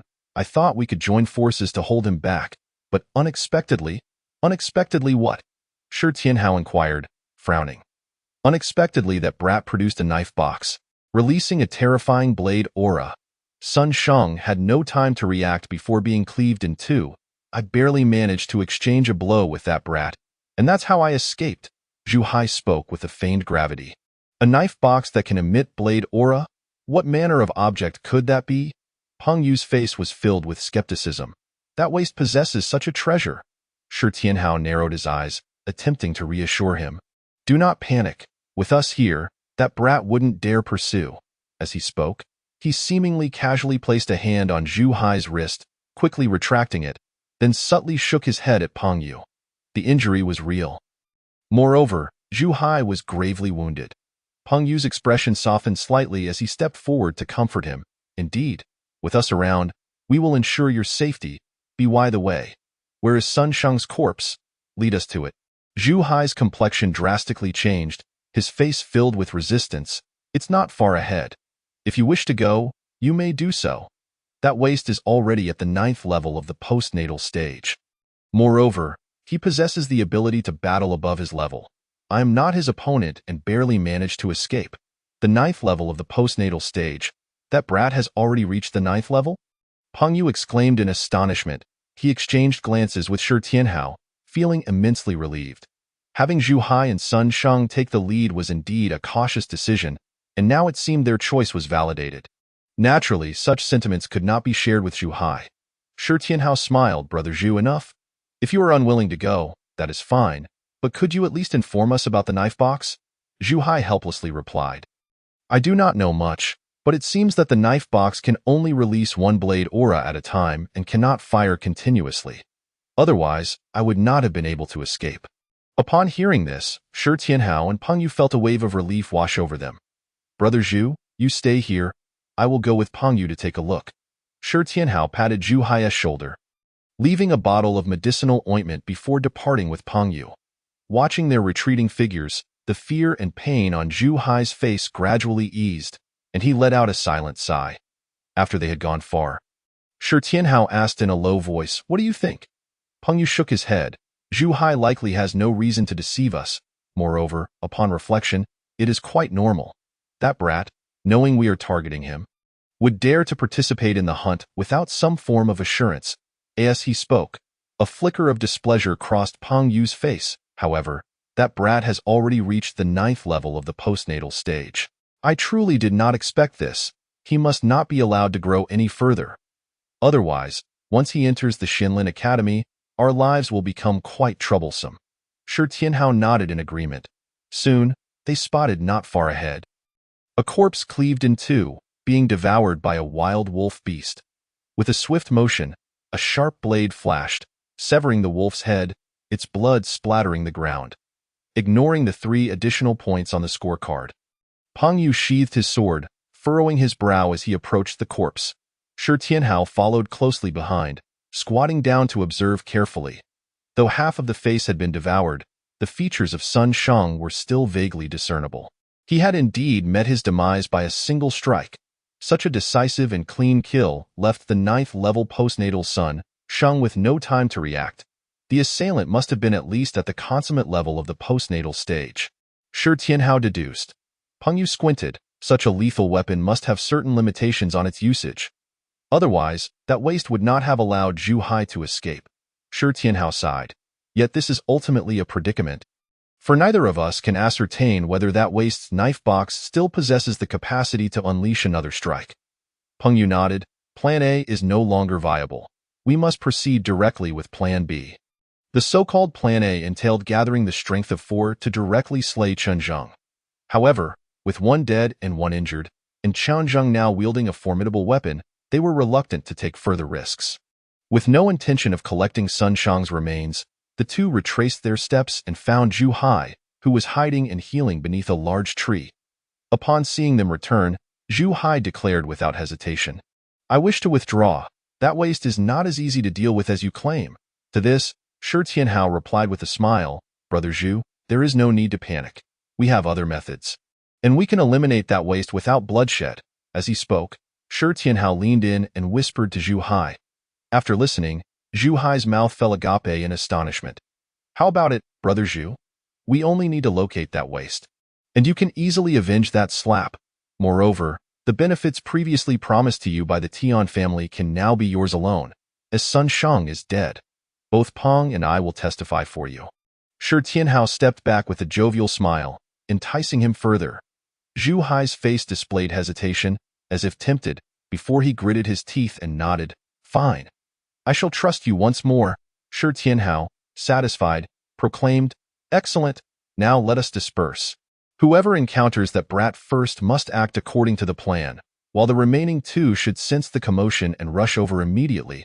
He exchanged a glance with Peng Yu, who nodded in agreement. Then, Peng Yu produced a small vial from his pocket and handed it to Zhu Hai, his expression stern as he cautioned, "Brother Zhu, be sure to keep this safe and use it cautiously. Otherwise, we may not even have the opportunity to collect your remains." Zhu Hai took the vial, and the 3 exchanged no further words, each selecting a direction to search for Chen Zheng's whereabouts. Navigating through the dense forest, Zhu Hai, having confirmed he had shaken off the 2 pursuers, abruptly changed direction and headed north. After a short while, he halted beneath a large tree. "Brother Zhu," a voice echoed above him, and Zhu Hai looked up to see Chen Zheng. Descending from the tree, Chen Zheng inquired, "What troubles you, young lord? Peng Yu and Shi Tianhao plan to unleash a beast tide against you." Chen Zheng raised an eyebrow. "Unleash a beast tide? Do they have the capability to do so?" Zhu Hai cautiously produced the small vial given to him by Peng Yu. "They possess this." Chen Zheng reached out to take it. "What is it?" A flicker of fear crossed Zhu Hai's face. "Dragon demon fragrance." Chen Zheng's expression shifted slightly. The dragon demon fragrance is a crucial means by which the northern barbarians control magical beasts. Just a few drops are enough to send all the beasts in the hunting ground into a frenzy. Zhu Hai continued. They intend to find you under the pretense of negotiation, then apply the dragon demon fragrance to you. At that point, the magical beasts in the hunting ground will swarm in, leaving you with nothing but bones. A chill crept into Qian Zheng's heart as he coldly laughed. They certainly hold me in high regard. In the past, those northern barbarians had employed this very tactic to conspire against his father. Hundreds of thousands of magical beasts ensnared Qin Yu in a valley, including many third and fourth-tier beasts. In order to ensure the safety of his subordinates, Qin Yu chose to face them alone. That battle lasted 3 days and nights, with rivers of blood flowing through the valley. Yet in the end, Qin Yu survived. It was that very battle that established Qin Yu's reputation as the invincible Scarlet Wild Marquis, striking fear into the hearts of the northern barbarians. Chapter 40. The best opportunity this tale was widely recounted. And throughout the entirety of the Great Yuan Kingdom, from the highest nobility to the common folk, none were unaware. The creation of the dragon demon fragrance is an arduous task. The northern barbarians have preserved only a single vial over several decades. The dragon demon fragrance is colorless and odorless, posing no toxicity to humans and instead offering considerable benefits. However, for magical beasts, even from miles away, its presence can drive them into a frenzy. Initially, the northern barbarians mixed this fragrance into wine. Compelling Qin Yu to consume it entirely, it is uncertain if the northern barbarians still possess this substance. Yet the Tian family astonishingly has it to confront Qian Zheng, leaving him no choice but to harbor suspicions. It appears that the traitor among the northern barbarians is indeed from the Tian family. Qian Zheng speculated within his mind. Regrettably, he lacked concrete evidence. Shaking his head, Qian Zheng suppressed his thoughts, fixating on the small vial in his hand. Pondering his next course of action, Zhu Hai interjected, "Young lord, given your current strength, I could directly summon Peng Yu and Shi Tianhao, and together we could eliminate them without such complications." Qian Zheng smiled softly, replying, "Killing them is simple. I am not afraid. But have you considered your own position? If you eliminate them, what will you do next?" Zhu Hai was momentarily taken aback. Qian Zheng nodded, affirming, "Precisely. You four were sent to kill me. If the other 3 are dead and only you and I remain, how do you think the Tian family will react?" Zhu Hai's complexion turned pale. "Do you understand now?" Qian Zheng shook his head. "I must devise a plan that not only makes them pay the price, but also extricates you from this predicament, ideally gaining the trust of all 3 families, especially the Tian family." Zhu Hai felt somewhat moved, realizing that Qian Zheng was considering his welfare. Qian Zheng waved his hand, chuckling, "Do not be too touched just yet. My assistance to you also serves my own interests. When we reach Xianlin Academy, the Tian family will undoubtedly not let me off easily. Rather than guarding against thieves for 1,000 days, it is better to plant a nail directly within their ranks." Clearly, Zhu Hai was the nail that Qian Zheng intended to drive into the Tian family, and this was the cooperation they had discussed. If executed correctly, not only would Qian Zheng gain a source of intelligence, but Zhu Hai could also reap significant benefits. Of course, if discovered, Zhu Hai would face dire consequences unless he was genuinely willing to betray Qian Zheng. However, when it comes to matters of trust, perceptions vary. Zhu Hai agreed because this was the only way he could maintain his conscience while also safeguarding his family. Furthermore, Qian Zheng promised him that upon the return of Marquis Qie, he would recommend Zhu Hai for a position within the Red Armor Army. "Younger lord, just tell me what to do. I am a simple man and cannot think for myself," Zhu Hai stated directly. Qian Zheng stored the dragon demon fragrance and replied, "Not yet. Before that, we must first go hunting, ensuring that we secure our eligibility for entry into Xianlin Academy." Their respective tracking badges activated the moment they entered the hunting grounds, recording data for 5 hours before ceasing, at which point they would need to exit and report their scores. The eligibility for Xianlin Academy would depend on specific rankings, with those performing well securing their places. "Understood," Zhu Hai responded readily. Though their acquaintance was brief, he recognized that Qian Zheng possessed a sharper intellect. Since they had decided to cooperate, he was content to follow Qian Zheng's lead without further thought.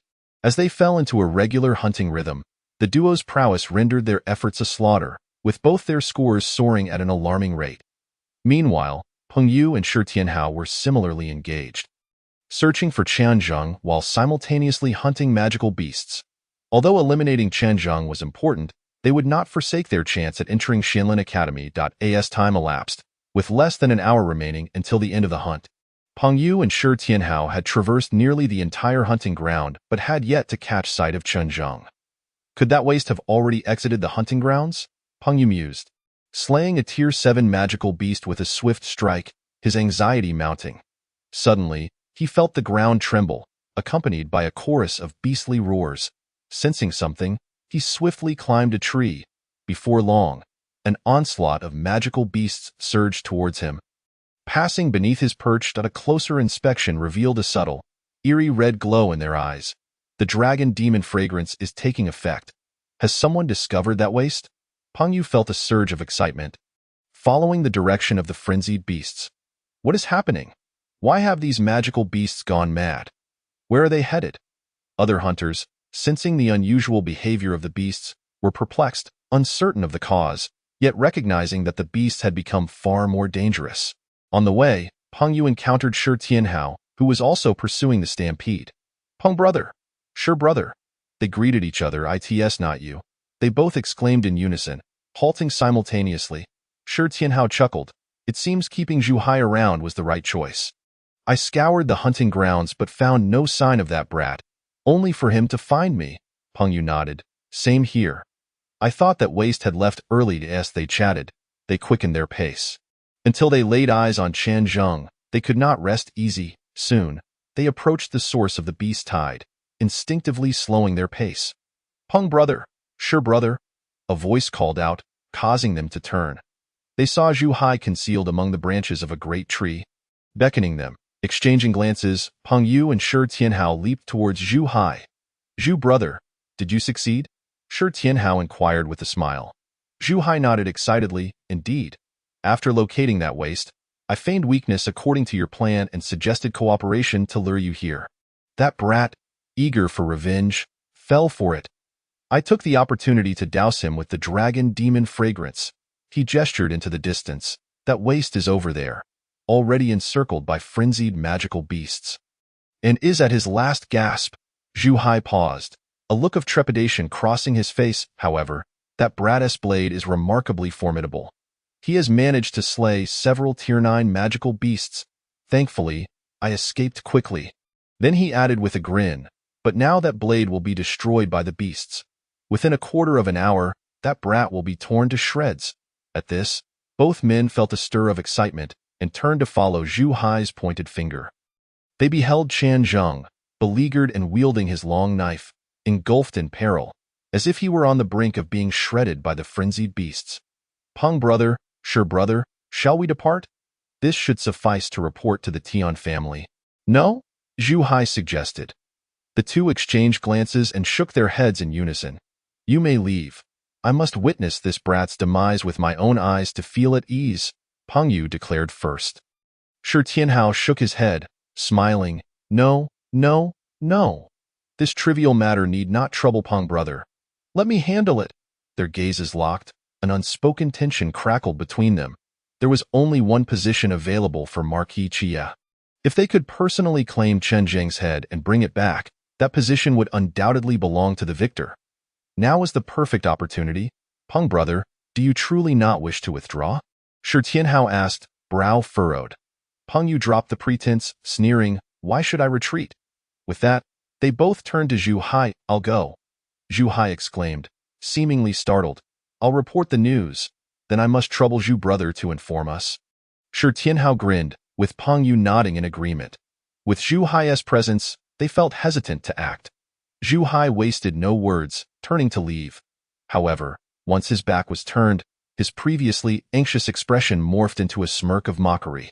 After watching Zhu Hai depart, Shi Tianhao turned back to Peng Yu. Peng brother, we both know what we want, so let us rely on our own abilities. Peng Yu scoffed, as if I would fear you. With that, he drew his sword and leaped forth, heading straight for Qianzheng. Shi Tianhao spat and hurried to follow. Boom. At that moment, Qianzheng, poised to strike a Tier 8 magical beast, seemed to falter, his movements sluggish, and was struck aside by a beastly paw, crashing against a large tree. Blood spewed from Qian Jing's mouth as he ascended the tree. Seeking a moment's respite, he swayed precariously. Below, the beasts were in a frenzy, and within mere seconds, the giant tree would collapse, dooming Qianzheng to a gruesome fate. Qianzheng, a cold voice rang out, laced with endless derision. Qianzheng looked up to see Peng Yu, sword in hand, soaring towards him like a great rock. I warned you. If you dared to participate in the autumn hunt a month from now, I would kill you. Peng Yu grinned maliciously, relishing the panic in Qianzheng's expression. Damn it! Shi Tianhao cursed inwardly, realizing he lagged behind Peng Yu.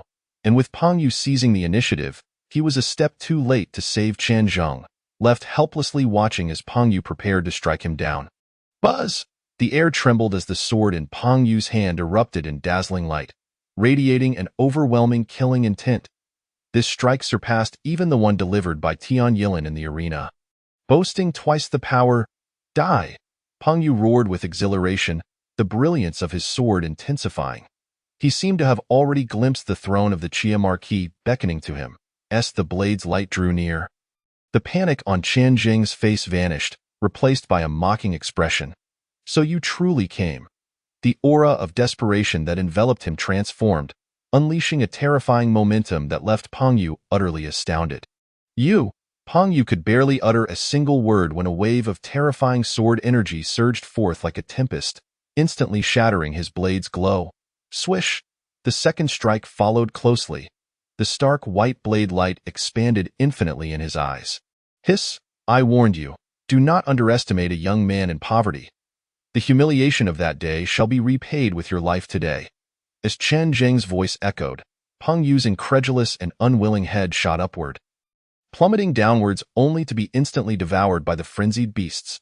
Qianzheng, however, grasped Peng Yu's body and retreated into the massive tree, his hands rummaging through all of Peng Yu's pockets until he finally located the vials containing the dragon demon fragrance.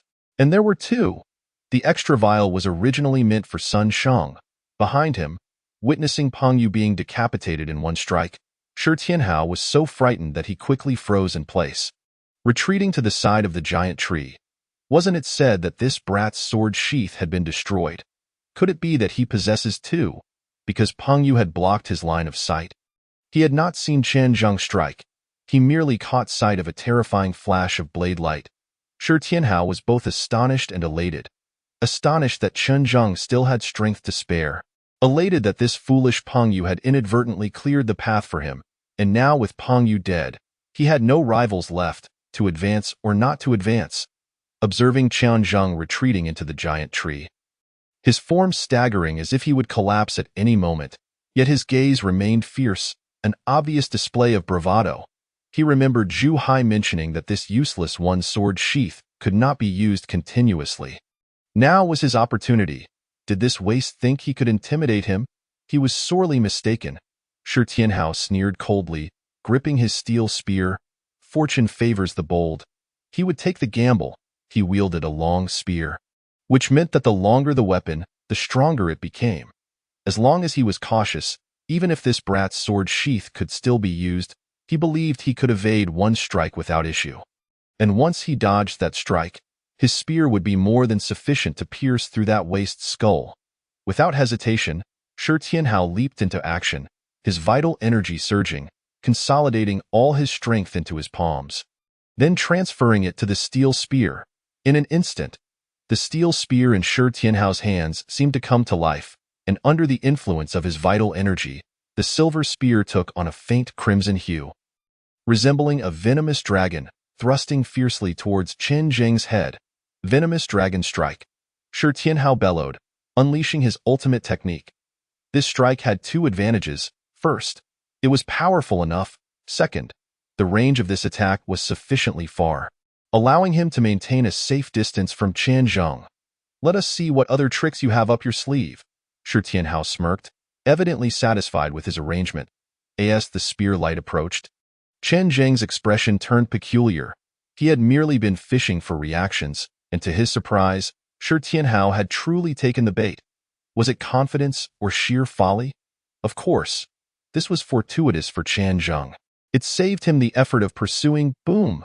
Qian Zheng casually tossed out Peng Yu's headless corpse, which was instantly obliterated by the force of Shi Tianhao's spear. Ha! Merely a futile effort. After sneering coldly, Shi Tianhao was suddenly struck dumb, for in his line of sight, Qian Zheng had vanished without a trace. Where is he? A wave of unease washed over Shi Tianhao. Are you looking for me? A detached voice emanated from below him, and as Shi Tianhao glanced down, he saw that Qian Zheng had, at some point, descended to the ground. With one foot, he stomped directly upon the massive head of a first-tier, ninefold magical beast. Boom! The weight of over 20,000 pounds shattered the beast's skull into fragments. Simultaneously, Qian Zheng, utilizing the recoil, soared into the air. His long blade raised in reverse. As he approached Shi Tianhao, he accelerated and slashed upward. Shi Tianhao's hair stood on end, seeking death. He thrust downward with his spear, but Qian Zheng seemed to have anticipated this, slightly shifting his form to evade the hasty thrust. In the next moment, the two passed each other, and the blade light flashed by. Qian Zheng sheathed his blade, glanced at the extra vial in his hand, nodded in satisfaction, and landed atop the treetop. Shi Tianhao was left in a state of shock. A line of blood blossoming from his body, cleaving him in two. It wasn't the sword sheath. In the final moments of his life, Shi Tianhao finally grasped the truth, but alas, it was too late. Roar, roar! The falling corpse was immediately consumed by the frenzied beasts, their blood-red eyes once again fixated on Qian Zheng, while some lower-tier magical beasts recklessly charged at the giant tree. At last, crack! The giant tree splintered, and Qian Zheng's form began to descend. Chapter 42. Master of Deception facing the rampaging beasts, Qian Zheng did not retreat. His earlier display of weakness had merely been a performance for Peng Yu and Shi Tianhao, and with both now dead, there was no longer any need for pretense. Flowing cloud kill. Countless blade shadows suddenly erupted around Qian Zheng, and within a radius of several meters, blood splattered and beast fragments flew. Swiftly clearing a space, Qian Zheng seized the momentum to descend, then with a powerful stomp, he soared once more towards the entrance of the hunting grounds. The Tian family sought to use these beasts to encircle and eliminate Qian Zheng. However, they had grossly miscalculated his strength. The second-tier beasts posed no threat to him whatsoever, and the strongest beast in the hunting ground was merely a first-tier ninefold. For Qian Zheng, it was but a single blade stroke. Yet, he did not wish to reveal too much of his strength, so he chose not to continue battling the beasts. As long as the commotion drew the attention of the examiners, Su Hanliang would undoubtedly intervene. Qian Zheng stepped with the 7 ghostly steps, evading the beasts behind him as if walking a dog. Outside the hunting grounds, someone emerged. A gasp rang out, instantly drawing everyone's attention. There was still nearly an hour left until the end. What were they doing out now? Someone recognized him. It was Zhu Hai. The spectators in the stands, representing the Tian, Peng, and Shi families, all straightened up, gazing towards the entrance of the hunting grounds. This is bad. This is bad. The magical beasts in the hunting grounds have gone wild. Zhu Hai shouted in alarm. Following him were several other participants in the hunt, all of whom Zhu Hai had rescued on his way back. These individuals, with strengths only around the 5th or 6th tier, were nearly lost to their lives amidst the magical beast frenzy, which, though not targeting them, had terrified them into a state of panic. The magical beasts have gone mad. Their strength has increased exponentially, and in groups, they are impossible to hunt. Inside, we have become the prey. It is far too dangerous. Upon hearing this, the crowd erupted. What? Isn't this a beast tide? Yuer has yet to emerge. Is he all right? A beast tide. It's a beast tide, examiner. Please terminate the assessment. Save us. Instantly, chaos ensued, especially among those with family members participating, all pleading for help from the stands. Su Hanliang's expression darkened. He glanced at the 3 families. The 3 families, who had previously displayed excitement, now suppressed their smiles, adopting an innocent demeanor. Su Hanliang could clearly sense the underlying issues but had no time to argue with the 3 families. He stepped forward, leaping into the hunting grounds. Ha! It seems they succeeded. But is that brat truly so strong? Did they have to resort to a second plan? Peng Cheng and Shi Quan, while excited, wore expressions of confusion. Tian Jingyi felt a weight lift from his heart, a smile breaking across his face. "Why not just ask?" he said, waving to Zhu Hai. Zhu Hai hurried over, a smile replacing his previous fear. "My lord, I did not fail in my duty," Tian Yilin excitedly asked from the side. "Is that waste dead?" Zhu Hai replied confidently, "He must be dead." Tian Jingyi waved his hand, interrupting the others, and calmly stated, "Now tell me, what exactly happened?" "Yes," Zhu Hai respectfully responded, recounting the events. This scenario had been simulated countless times with Qian Zheng within the hunting grounds, so he spoke without hesitation, revealing not a single flaw. "A sword sheath capable of releasing blade energy? Sun Shang died from the outset? No wonder you opted for a second plan. Haha, that waste surely must be dead this time." Upon hearing Zhu Hai's account, aside from Tian Yilin, the most excited were naturally the Peng and Shi families. "Zhu Hai, did you see who killed that waste? It must have been Peng Yu, right?" Peng Qing asked, his gaze intense. "Nonsense," Shi Quan snorted disdainfully. "The one who slayed that brat must be from my Shi family. Zhu Hai, am I not correct?" The pressure from the two Pulse opening realm experts bore down upon him, causing Zhu Hai's face to turn pale. Panic etched across his features. "I don't know. Peng brother and Shi brother told me to come out and report first. I did not see them strike. Moreover, for safety's sake, it was more prudent to observe that brat's death from a distance rather than risk myself." Zhu Hai feigned confusion. "Enough." At this moment, Tian Jingyi stepped forward, shouldering the pressure from both men. "Whoever killed him will be revealed when your two families emerge." Having spoken, he turned and patted Zhu Hai's shoulder, praising, "You should take the credit for this matter. Since Sun Shang has perished, I shall grant you all that I promised him." Zhu Hai immediately displayed a look of gratitude, kneeling on one knee with cupped fists, and solemnly declared, "Thank you, my lord. The Zhu family shall undoubtedly go through fire and water for the Tian family."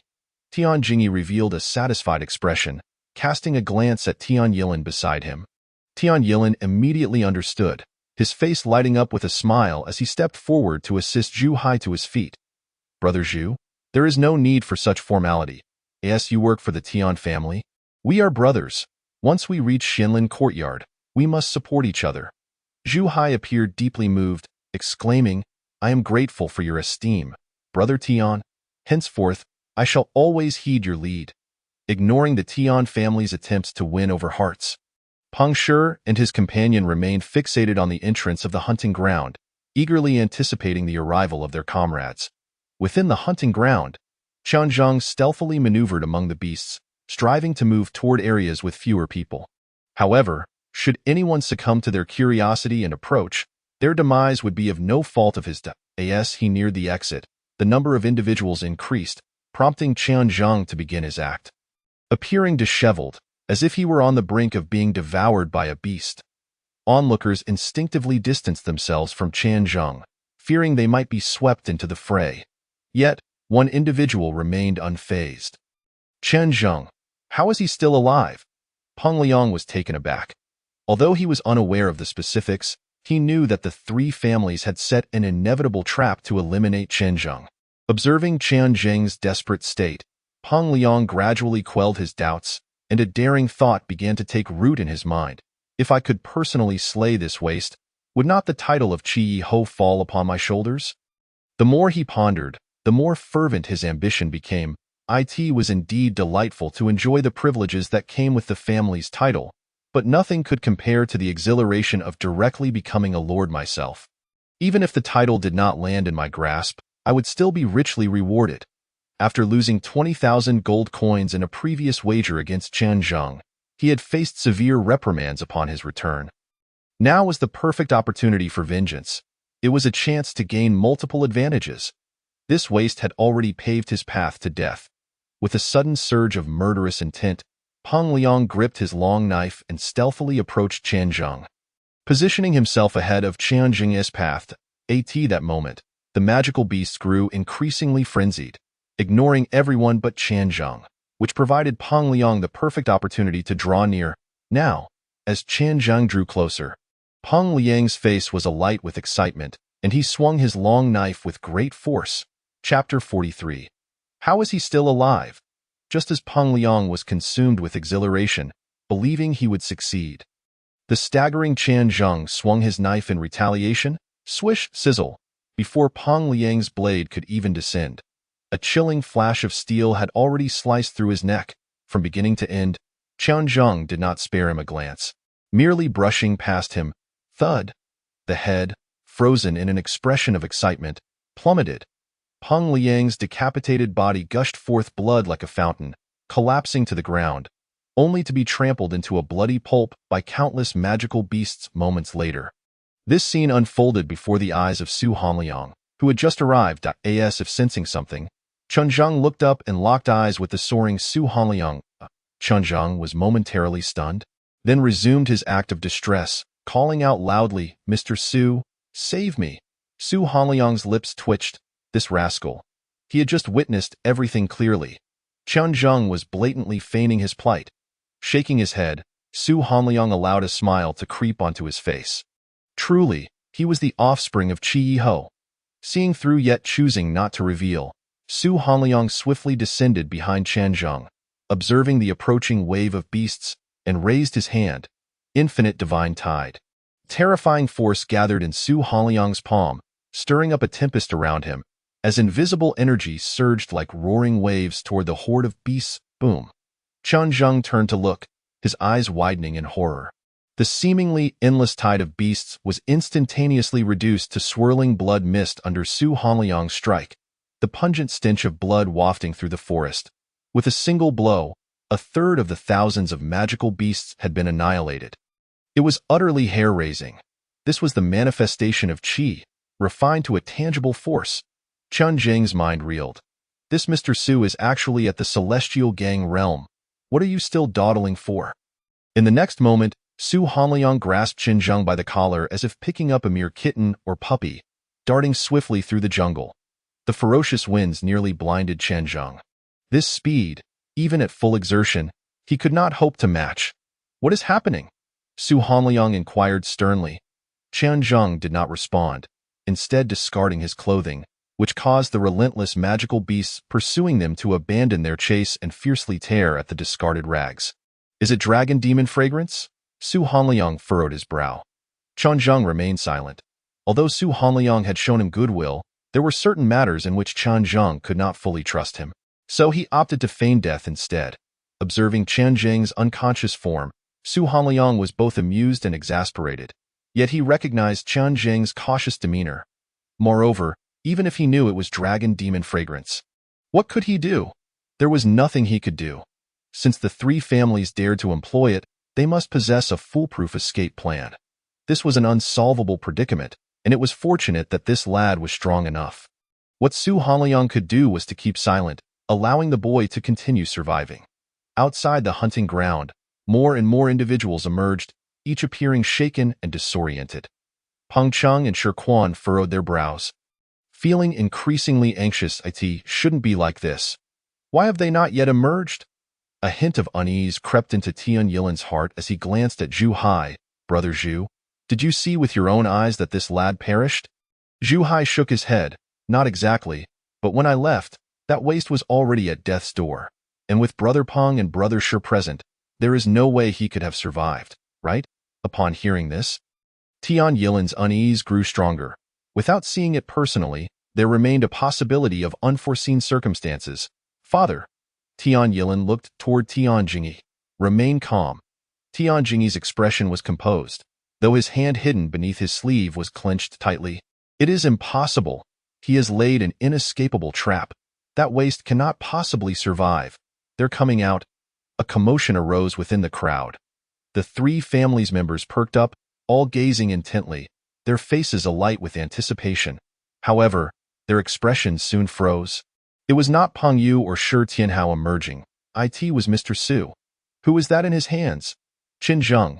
It is Chen Zheng. Gasps of astonishment echoed through the crowd. Yet, within the ranks of the three families, there was a profound silence. Bang! The bamboo chair beneath Tian Jingyi's backside exploded in fury, while Tian Yilan beside him had bloodshot eyes, his face betraying an unwillingness to accept the reality. Why is this waste still alive? Why has he not perished? He ought to be dead. Tian Yilan's deranged demeanor resembled that of a madman. Nearby, the members of the Peng and Shi families wore expressions of bewilderment. Was it not said that this lad was doomed to die? Where is Peng Yu? Peng Cheng's expression darkened. This waste has returned alive. Where is Peng Yu? Indeed. Shi Quan's face flashed with a hint of panic. Where is my son, Tianhao? Why hasn't he emerged? Their gazes simultaneously turned to Zhu Hai. At that moment, Zhu Hai also bore a look of shock, his voice trembling. I do not know. Peng Cheng and Shi Quan exchanged glances, disregarding everything else, their figures soaring as they landed before Su Hanliang. Mr. Su, have you seen my Peng family's Peng Yu? And my son Shi Tianhao? He has yet to emerge, they implored anxiously. These were the most prodigious talents of their generation. If they were to perish, the family would be thrown into chaos. Su Hanliang shook his head, speaking in a calm tone. There are no living souls left inside. If they have not come out, they are likely not to. Impossible. This waste is still alive. How could my son possibly be dead? Shi Quan's eyes turned blood-red as he glared fiercely at Chen Zheng. However, in the next moment, a terrifying aura descended upon the two. As a chilling voice echoed in their ears, "What? Are you questioning me?" Bang. Unable to withstand the pressure, the two experts at the opening vein realm fell to their knees. "We dare not. Please do not take offense. Mr. Su, we absolutely meant no such thing." They quickly calmed themselves, repeatedly apologizing. Su Hanliang snorted coldly. "The hunting ground has always been managed by your three families. Now that such an incident has occurred, it should be I who holds you accountable. Please, Mr. Su, forgive us." Tian Jingyi stepped forward, shifting the topic. They have lost two talented members of their families, and in a moment of emotional turmoil, they acted out. I hope Mr. Su can understand. Moreover, I have heard people say that the beast outbreak in the hunting ground is related to the son of Qi Ho. Why not awaken him and ask for clarification? Though Tian Jingyi was equally furious, he knew he must stabilize the situation. At the very least, he needed to ascertain what had transpired. He was also eager to discover how this waste had managed to survive. Su Hanliang raised an eyebrow, directly tossing Chen Zheng aside, and stated nonchalantly, "When I encountered this lad, he was on the verge of being torn apart by the beast horde. Had I been even a second late, he would not have survived. Whatever you wish to inquire, you shall do so yourselves." Upon hearing this, Tian Jingyi was nearly overwhelmed with frustration, nearly spitting blood. He lamented internally. Had he known, he should have delayed Su Hanliang a bit longer. Chapter 44. This young man truly knows how to perform bang. Chen Zheng fell to the ground, his brow slightly furrowed, then slowly opened his eyes, appearing as if he had just awakened. Get away. He rolled over to his feet, his expression one of fright, wildly waving the long knife in his hand, as if he had yet to escape the shadow of the beast tide. Witnessing this scene, Su Hanliang's eyes twitched slightly. This fellow is quite the actor. I survived. In the next moment, Chen Zheng's face lit up with ecstatic joy, as if he had just shaken off a dream. Su Hanliang coldly inquired, "Young Marquis, why were you being pursued by so many magical beasts? Was the beast tide in the hunting grounds instigated by you? Unjust?" Chen Zheng's face was filled with indignation. "It wasn't me. Someone schemed against me." After saying this, he cast a fierce glare toward Zhu Hai, his expression twisted with malice. "It was him. He plotted against me. He poured something on me, and those magical beasts went wild." Zhu Hai hurriedly denied it. "I did not. I have never even seen you in the hunting grounds. Young Marquis, you are the son of the Red Wild Marquis. You cannot speak carelessly. You are talking nonsense." Chen Zheng's face flushed with rage, brandishing his knife as if about to explode. Yet he was halted by Peng Cheng. "Chen Zheng, what about Peng Yu? You should have seen him." Shi Quan followed closely behind, his eyes flashing with a dangerous glint. "What have you done to my son Tianhao?" A sardonic smile crept onto Chen Zheng's lips. "Of course I have seen him. In fact, my survival is largely due to those two." He turned to Su Hanliang. "I implore you, Mr. Su, to advocate for me. Peng Yu and Shi Tianhao saw me surrounded by beasts and still plotted to kill me. Peng Yu was about to succeed, but fortune favored me, and they ended up in a conflict, with Shi Tianhao nearly having his head blasted by Peng Yu's attack." As he spoke, Qianzheng paused momentarily, glaring at Zhu Hai with fury. It was Zhu Hai who poured that substance on me. The beasts that were originally fixated on me then shifted their attention to Shi Tianhao, and I seized the opportunity to carve a bloody path and escape.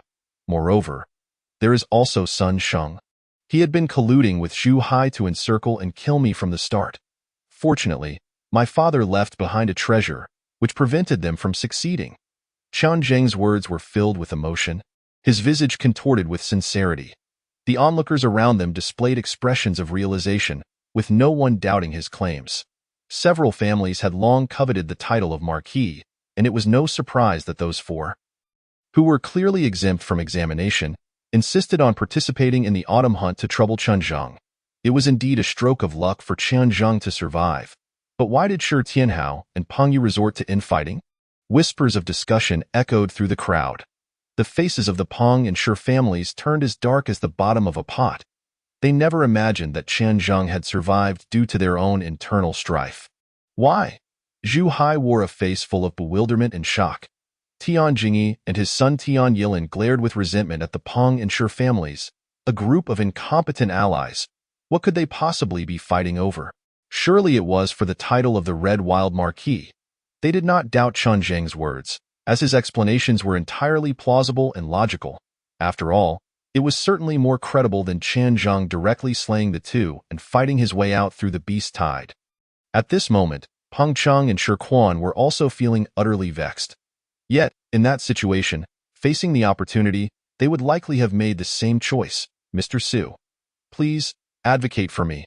The Tian, Peng, and Shi families have bullied my father, the Red Wild Marquis, in Yin City, and now they seek to take my life. Their intentions are treacherous.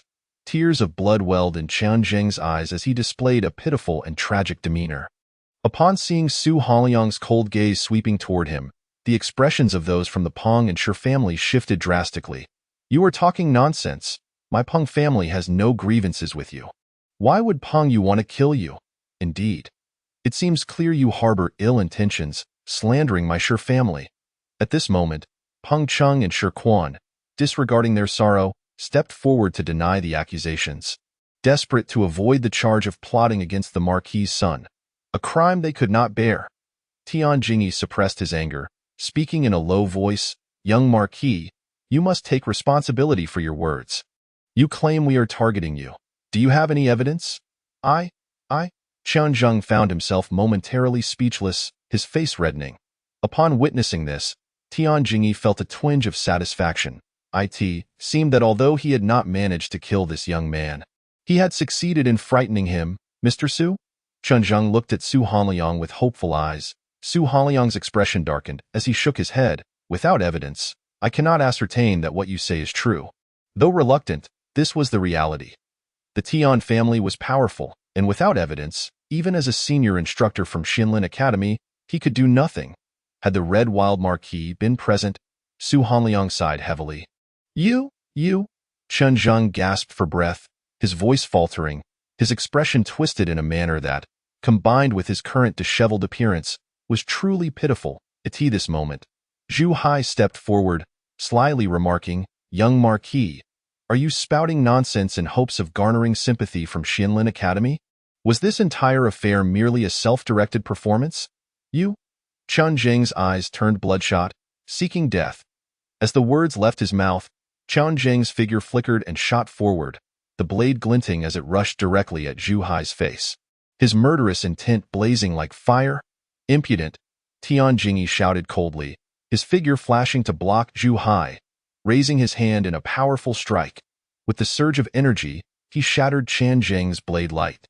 Qianzheng's long knife slipped from his grasp as he spewed blood and was sent flying back. Tian Jingyi squinted, instantly discerning the situation. Qianzheng's strike indeed surpassed that of an average postnatal ninth layer. Yet it was absolutely insufficient to eliminate Peng Yu and Shi Tianhao, let alone carve a bloody path through the frenzied beast tide. Thus, it truly seemed this young man was fortunate. "You are the impudent one." A cold shout echoed, akin to the chill of deep winter, filled with boundless murderous intent. Boom! A long spear surged forth like a great dragon, aiming straight for Tian Jingyi's face. Tian Jingyi's complexion changed drastically. Under this fearsome aura, he found himself unable to retaliate. Why, life is over. Despair flooded Tian Jingyi's heart. Suddenly, a hand shot out, and with a burst of energy, it firmly grasped the spear's tip, locking it in place. Enough! Su Hanliang's voice rang out sternly. Are you trying to stop me? Even in the face of Su Hanliang, a celestial realm expert, Chen Hongying's murderous intent remained undiminished, as if ready to strike at any moment. Enough, Sister Hongying. Let today's humiliation be noted for now. There will be plenty of time for revenge in the future. Qian Zheng's voice echoed. At this moment, he seemed devoid of strength, cradled in the embrace of the arriving Elina. Only then did Chen Hongying lower her spear and turn to approach Chen Zheng. Mr. Su, this is my scorecard. At least grant me fairness in my position at Xinlin Academy. Chen Zheng extended his hand. Tossing the record score, the red token now a deep purple, he then beckoned Chen Hongying and the others to depart. Bang! The beleaguered Tian Jingyi collapsed onto the ground, his entire body drenched in sweat. Su Hanliang watched as Chen Zheng and his companions left, unable to suppress a sigh. This young man, he truly knows how to perform. Chapter 45. The hunt concludes. Chen Zheng and his companions made their way out of the Beast Mountain range. Elina looked at Chen Zheng, who was cradled in her arms, with a twinge of pity. At such a young age, he had endured so much hardship. Even when compared to herself, he was no less remarkable. The Tian family's actions were truly detestable. While Elina was lost in her thoughts, she suddenly heard Chen Zheng's robust voice. Miss AI, loosen up a bit. You're holding too tightly. She noticed Chen Zheng's ears turning red. His expression somewhat awkward. It was simply that Elina's figure was too alluring, especially with her chest pressing against his face, making it somewhat difficult for him to breathe. Are you all right? Elina asked in surprise. At that moment, Chen Zheng appeared anything but weak. I'm fine. Just amusing myself with a fool. Miss AI, thank you for your cooperation. Chen Zheng chuckled softly. He omitted some details, recounting the events to Elina, as she was now considered an ally worth trusting. Elina revealed a look of astonishment. So from start to finish, it was all an act on your part? Chen Zheng shook his head. Not exactly. I merely turned their scheme against them. The Tian family indeed set a deadly trap for me. But they underestimated my strength. Impressive. Elina laughed charmingly, her allure undeniable, yet she did not loosen her grip. Rather, she tightened it a bit more. So, how does it feel to be embraced by your older sister? Comfortable? Seeing the young man who could manipulate the three families so effortlessly in such an embarrassing situation was amusing to Elina. Miss AI, please. Chen Zheng's face flushed crimson. He had never experienced such stimulation throughout his life. Chen Hongying glanced back, a slight smile playing at the corners of her mouth, but she said nothing. Suddenly, Elina gasped, "Oh no!" She felt Chen Zheng in her arms suddenly turn into a ball of fire. His terrifying vitality surging like a furnace ablaze. It was uncontrollable. In Elina's astonished gaze, Chen Zheng leaped from her embrace, landing on the ground. His vital energy surged like a tidal wave crashing against the shore. Rumbling audibly, vitality like a tide. His physical body had reached great perfection, Elina gasped, for this was a realm only spoken of in legends. No wonder he was able to slay Peng Yu and the others. Chen Zheng promptly settled onto the ground, eyes tightly shut, as he organized the energy and blood within his body. During the hunt, he had been killing and fleeing, subsequently refining and absorbing the blood-red liquid formed by the Chaos Divine Cauldron. In his fervor, he had unwittingly slain far too many. The refining had been too rapid. His physical body, now at the 9th level of the acquired realm, had reached a state of great perfection in mere days since his last achievement. The successive breakthroughs had caused his vitality to spiral out of control. It appeared that unless absolutely necessary, he should not absorb too much of that blood-red liquid at once. Rapid physical growth without the ability to adapt could indeed become troublesome. It was best for his cultivation and physical development to progress in tandem. At this moment, Chen Zheng gained a deeper understanding of his future training. He could not solely pursue speed, but must also seek stability. A few minutes later, as he calmed his energy and blood, the peculiar phenomena within him gradually subsided. He glanced at Elena, ultimately feeling too shy to let her continue holding him, and turned to Chen Hongying, saying, "Sister Hongying, if you are to carry me, you must perform the role in its entirety." "Very well." Chen Hongying naturally would not refuse. She bent her legs and lowered her body, allowing Chen Zheng to climb onto her back. And the group hurriedly made their way towards Yin City. Meanwhile, outside the hunting grounds, Su Hanliang had already collected all the participants' measurement tokens. Although the examination concluded half an hour early, he had no intention of conducting a retest. An unexpected event could also be viewed as part of the assessment. Moreover, the results obtained in the face of an unforeseen circumstance held the most value. Besides the Peng, Tian, and Shi families, the mood among the others remained relatively calm. As, apart from a few unfortunate souls, not many had perished in the beast tide. Peng Yu, Shi Tianhao, and Sun Sheng were all dead. For them, this was rather fortuitous. With 3 additional slots available, their chances had increased. Everyone may return now. The specific slots will be announced tomorrow in Yin City. Su Hanliang proclaimed loudly, his voice, mixed with the force of his essence, clearly reaching every ear, and the crowd gradually dispersed. "You lot!" Su Hanliang's gaze fell upon Tian Jingyi and a few others, his voice icy as he remarked, "I will report the incidents of the hunting grounds. The Xianlin Academy will send someone to investigate. You had better not let me find any evidence." With that, he paid no heed to the grim expressions of the 3 families, coldly snorting before vanishing, not even granting them the courtesy of a farewell. Thus, only the members of the 3 families remained outside the hunting grounds. Peng Cheng and Shi Quan could no longer suppress their fury. "Tian Jingyi, is this what you call a deadlock? Utter nonsense about being foolproof. You must give me an explanation." Shi Quan's face was filled with anguish. "Indeed, my Tianhao was destined for a brilliant future. Had he not listened to your vile words? How could he have perished?" Faced with their accusations, Tian Jingyi, already in a foul mood, exploded with rage, his eyes glaring fiercely at them. "An explanation. If it weren't for your 2 families being incompetent, that waste would already have become dung in a beast's belly. Now you still have the audacity to demand an explanation from me?" This time, in order to eliminate Chen Zheng, he had dared to offend Su Hanliang and risk a thorough investigation by the Xianlin Academy, even going so far as to produce the incredibly precious dragon demon incense, all for the sake of a guaranteed kill. It was supposed to succeed, yet failed due to the 2 families vying for credit, leaving him with nothing. If this matter reached his younger brother's ears, he would surely be met with disappointment. Perhaps even punishment would follow. The thought of Tian Wuji's methods sent a chill down Tian Jingyi's spine. Nonsense. What does this have to do with the Peng family?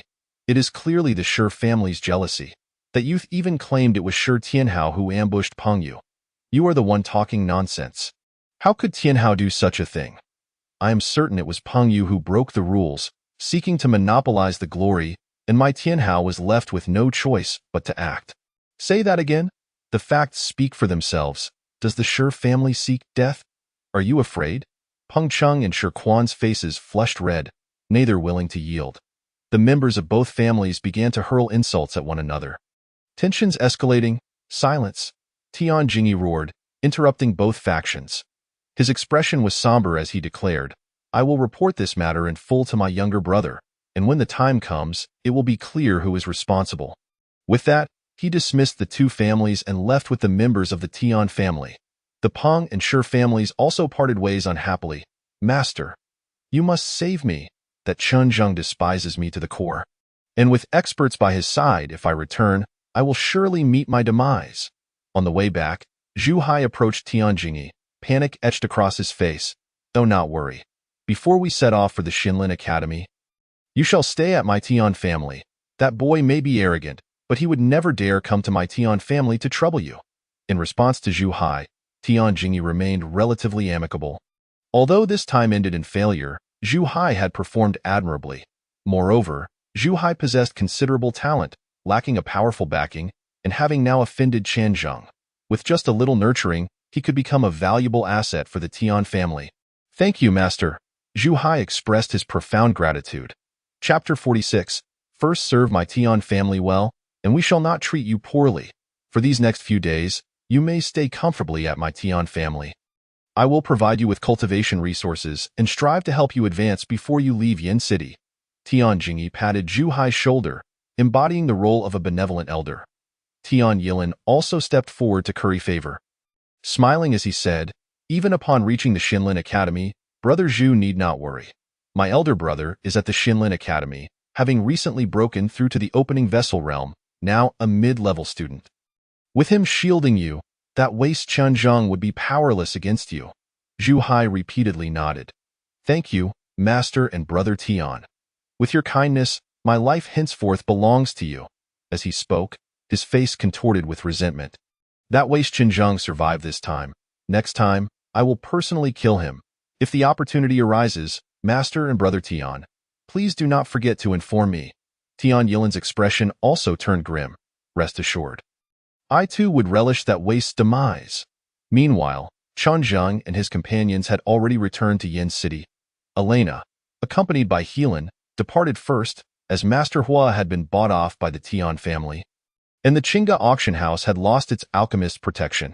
It was likely already in disarray, and she needed to return quickly to manage the situation.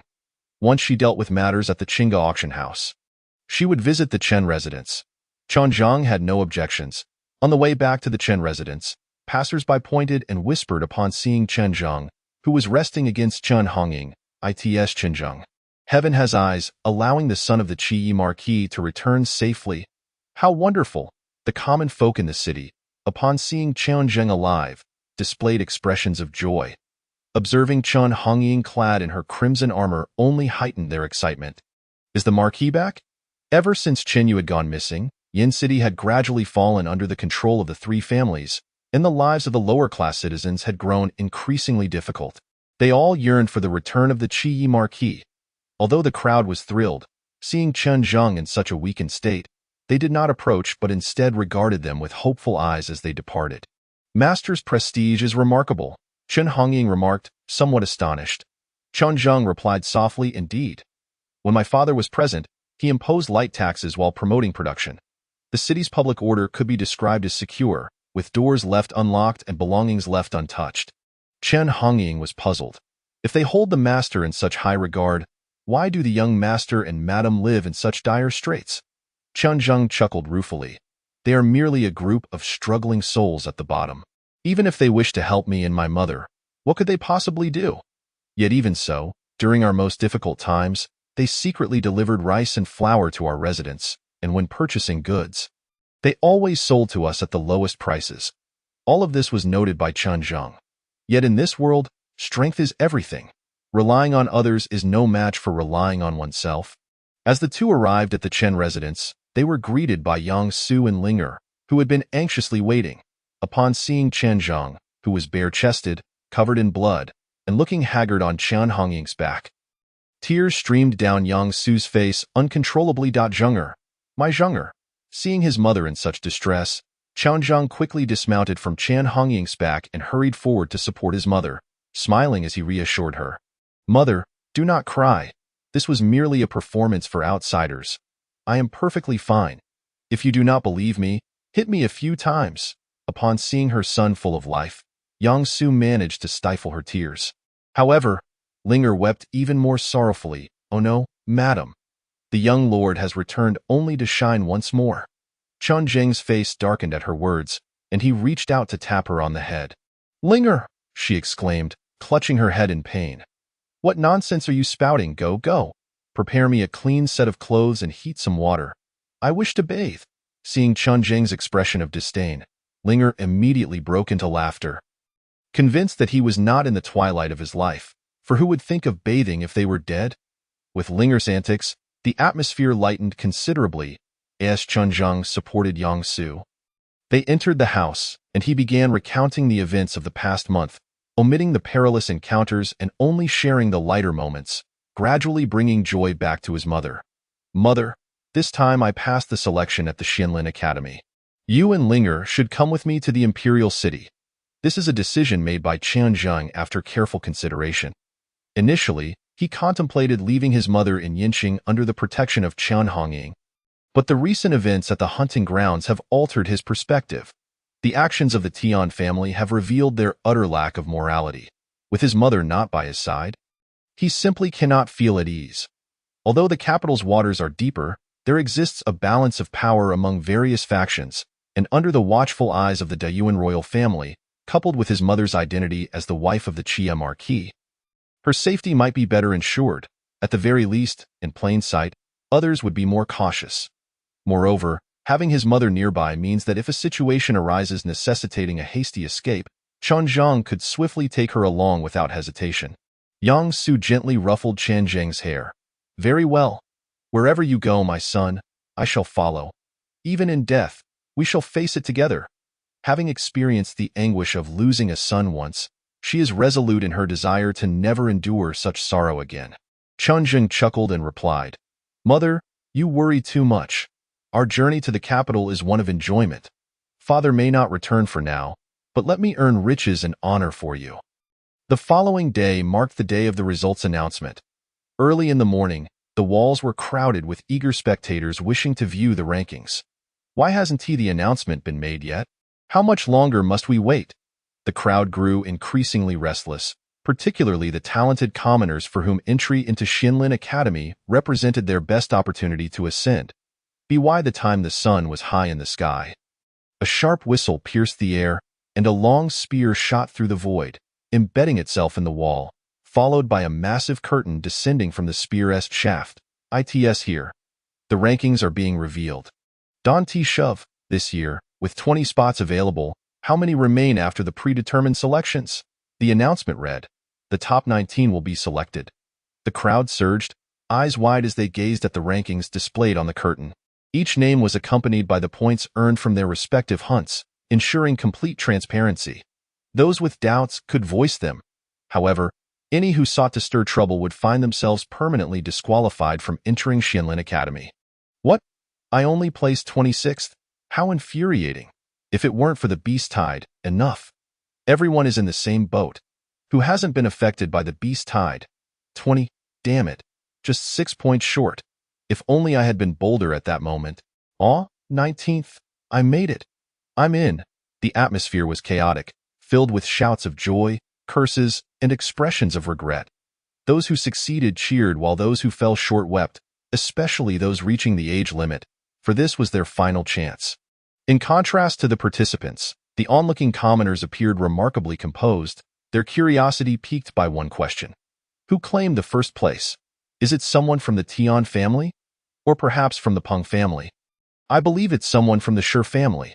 Speculations ran rampant, as historically, the top contenders had always emerged from the three families, and this time was expected to be no different, that moment. A vendor who had squeezed into the inner circle caught sight of the top ranking and exclaimed in disbelief, No, that can't be right. The first place goes to Qianzhang. Son of the Chia Marquis, Qianzhang. How can it be him? It must be a mistake. Many in the crowd displayed expressions of shock. Although Qianzhang had shed the label of being a waste, to suddenly secure the top spot in the autumn hunt was utterly unexpected. What? You're unaware of what transpired at the hunting grounds yesterday? Qianzhang has already attained the cultivation of the 9th level of the postnatal stage. The four, Shi Tianhao, Peng Yu, Zhu Hai, and Sun Sheng, abandoned their exemptions to enter the hunting grounds with the intent to eliminate Qianzhang. But in the end, Qianzhang emerged unscathed while only Zhu Hai remained among them. Thanks to their unfortunate demise, 3 additional spots became available from the previously limited 16.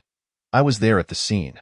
The faces of the 3 families turned ghastly, some who had gone to witness the commotion at the hunting grounds, along with excited participants, shared their insights with others, their faces alight with schadenfreude. While the crowd may have feared the 3 families, they had also long suffered under their yoke. Observing the misfortune befalling the 3 families only brought them joy. At the sound of this, gasps of astonishment rippled through the crowd. Do think that out of 20 spots, aside from the exempted Tian Yilin, none from the 3 families made it in?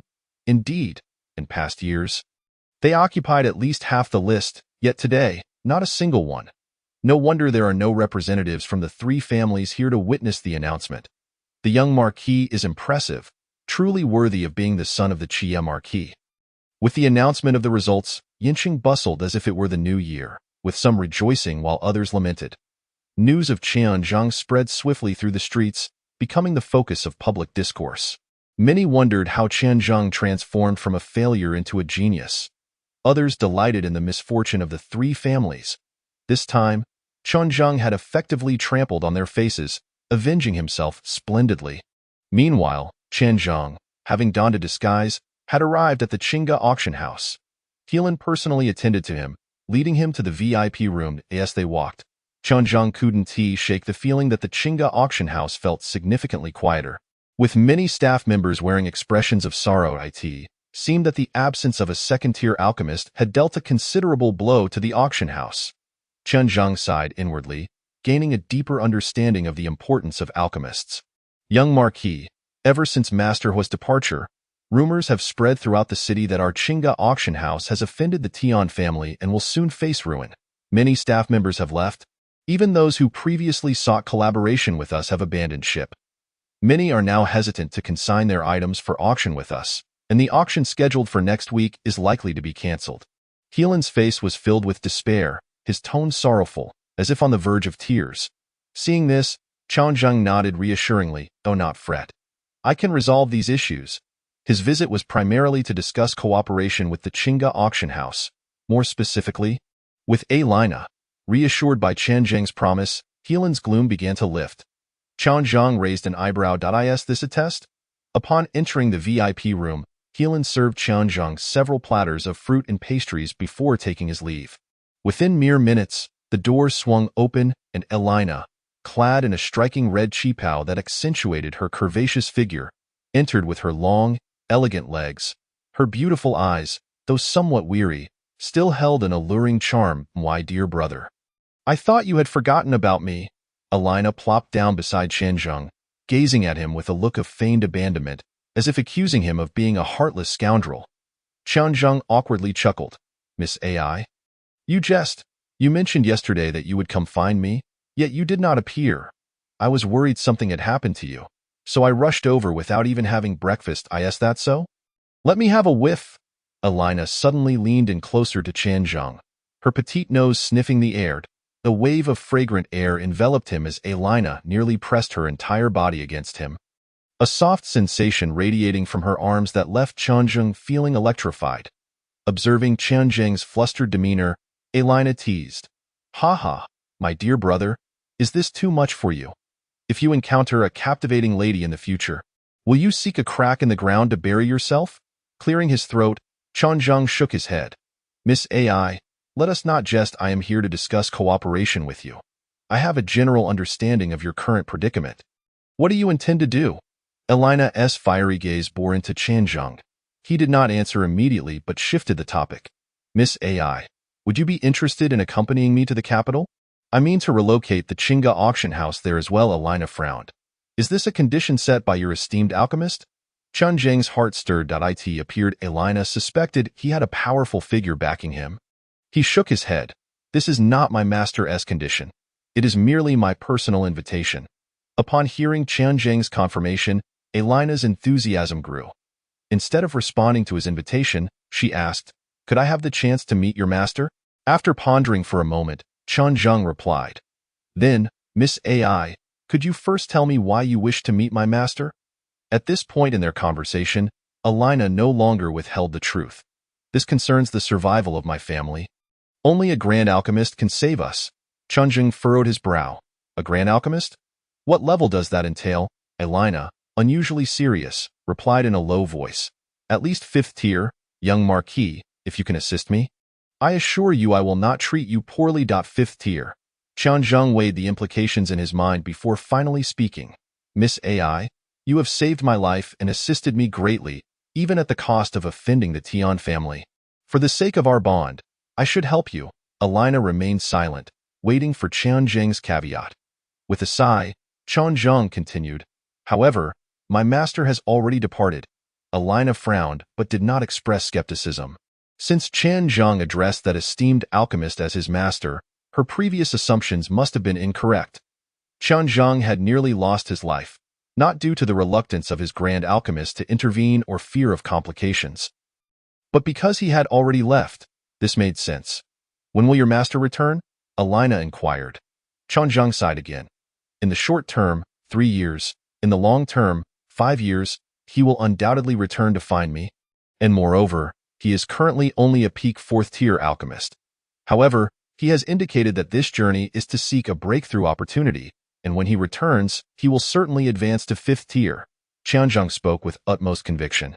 In his mind, he possessed the complete inheritance of a 6th-grade alchemist, complete with practical experience. Were it not for his current lack of strength, he would have no qualms in declaring himself a 6th-grade alchemist. With the assistance of the Chaotic Divine Heavenly Art and the Chaotic Divine Cauldron, as long as he had access to sufficient cultivation resources, it seemed entirely feasible that within 3 to 5 years, he could elevate his strength to that of a 5th-grade alchemist. Chapter 48. Visitors from the maternal family 3 to 5 years? Absolutely becoming a 5th-grade alchemist? Elena found herself in a quandary. Yet, gazing upon Chen Zheng's sincere expression, she felt no inclination to doubt him. After searching for over a decade without substantial results, waiting a few more years seemed quite acceptable. Indeed. However, it's also possible that my master might achieve enlightenment one day and return sooner than expected. At that time, I shall certainly enlist his assistance for you. Qianzheng reiterated his promise.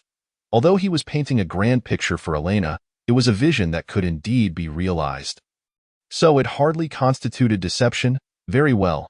I shall trust you this once, Elena sighed, once again adopting her enchanting demeanor. Qianzheng repeated his initial question. So, Miss AI, are you willing to accompany me to the Imperial City? Elena fixed her gaze on Qianzheng's eyes, laughing sweetly. If I were to decline, would you still assist me? Without hesitation, Qianzheng replied, of course. Helping you is a matter of repaying a life-saving grace. While inviting you to the Imperial City is for the sake of collaboration. Those are two entirely separate matters. Observing Qianzheng's earnest gaze, Elena's expression softened as she inquired, I have one more question. Now that we are in Yin City and lacking the protection of an alchemist, my Qing'e auction house is on the brink of collapse. How can we possibly stand our ground in a place like the Imperial City? Rife with dangers? Qianzheng smiled. I have my ways. Saying this, he produced a porcelain vial from within his robe and placed it before Elena. Miss AI, take a look at this.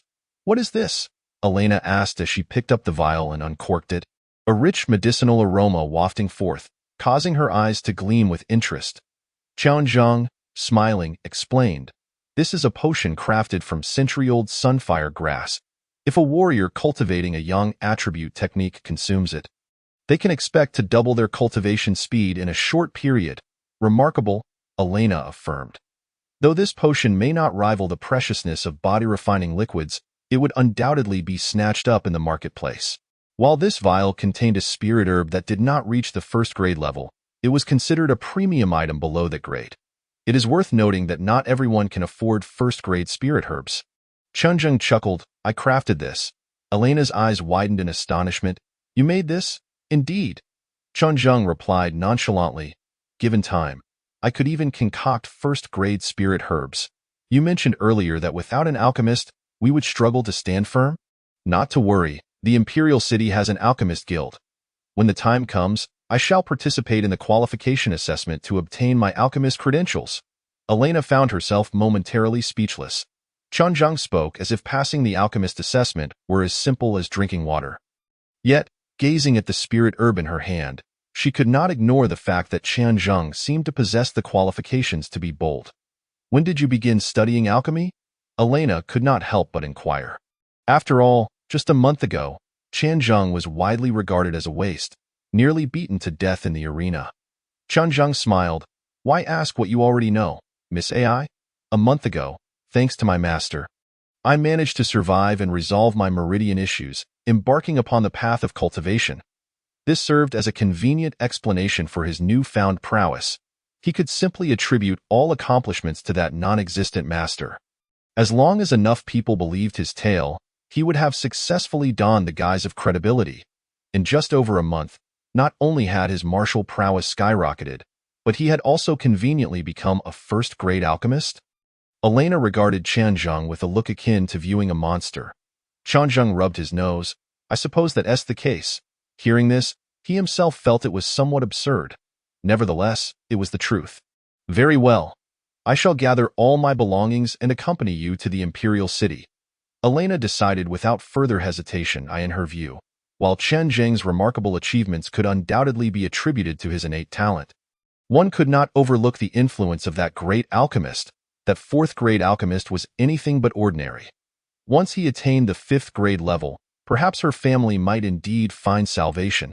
At this moment, Elena's faith in the alchemist behind Chen Zheng surged. Moreover, disregarding that alchemist, Chen Zheng's extraordinary talent was worth her gamble. If Chen Zheng could achieve first-grade status in a month, perhaps he could attain fifth grade in a decade. Anything was possible. The future was indeed promising. Leaning charmingly against Chen Zheng, she cooed, "Good brother, I entrust everything to you. You must not abandon me, or else, shall I submit to you? Farewell." Chen Zheng hastily extricated himself from Elena's embrace, his face flushed as he fled. This enchantress was truly difficult to resist. Watching Chen Zheng flee in disarray, Elena revealed a delighted smile, as if she found the situation immensely amusing. "By the way, I ask that Miss AI keep my status as a first-grade alchemist a secret, lest those from the Tian family stir up trouble again. We shall discuss everything once we reach the imperial city." Chen Zheng returned, his expression serious as he spoke, before promptly slipping away. Moments later, Helan entered with a puzzled expression. "Miss, I saw the young lord leave in haste. Did you not come to an agreement?" Elena regained her composure and shook her head. "We have reached an agreement." She reclined languidly in her seat, as if shedding a heavy burden, radiating a bright and vibrant aura that captivated Helan. Elena turned to Helan. "If I recall correctly, we still have some properties in the imperial city?" Helan nodded. "Indeed, but in a place like the imperial city, rife with all manner of creatures, business has been difficult, and it is likely that our properties have fallen into disrepair." Elena smiled. "No matter. Send word to have the properties tidied up. As for those willing to accompany us from Yin City, let them come. For those unwilling to leave, provide them with a severance payment, so we part amicably." Helan was taken aback. "Miss, you intend to go to the imperial city?" Elena nodded. "Hurry and wrap things up. We must depart swiftly." With Chen Zheng's identity, this journey to the imperial city would undoubtedly be fraught with challenges, but ultimately, it had ignited a glimmer of hope within her. Exiting the Qinghe auction house, Chen Zheng made his way home. Along the way, he overheard passers-by discussing the hunting tournament and was well aware of his ranking at the top, something that did not surprise him in the least. Within the hunting grounds, he had honed his body to perfection by slaying magical beasts. If he were not first, it would indeed be peculiar. Upon entering the Chen residence, Chen Zheng was about to share the news of his top ranking in the hunt with Yang Su. Wishing to bring her some joy, when a boisterous voice echoed from the hall. "Aunt, grandfather sent me to visit my cousin. Why are you hiding him? What, has he become arrogant just because he claimed first in the hunt?" Hearing this voice, Chen Zheng paused, a spark of fury igniting within his eyes as he quickened his pace in the hall. A young man with an impatient expression glared at Yang Su, speaking in a most disrespectful tone.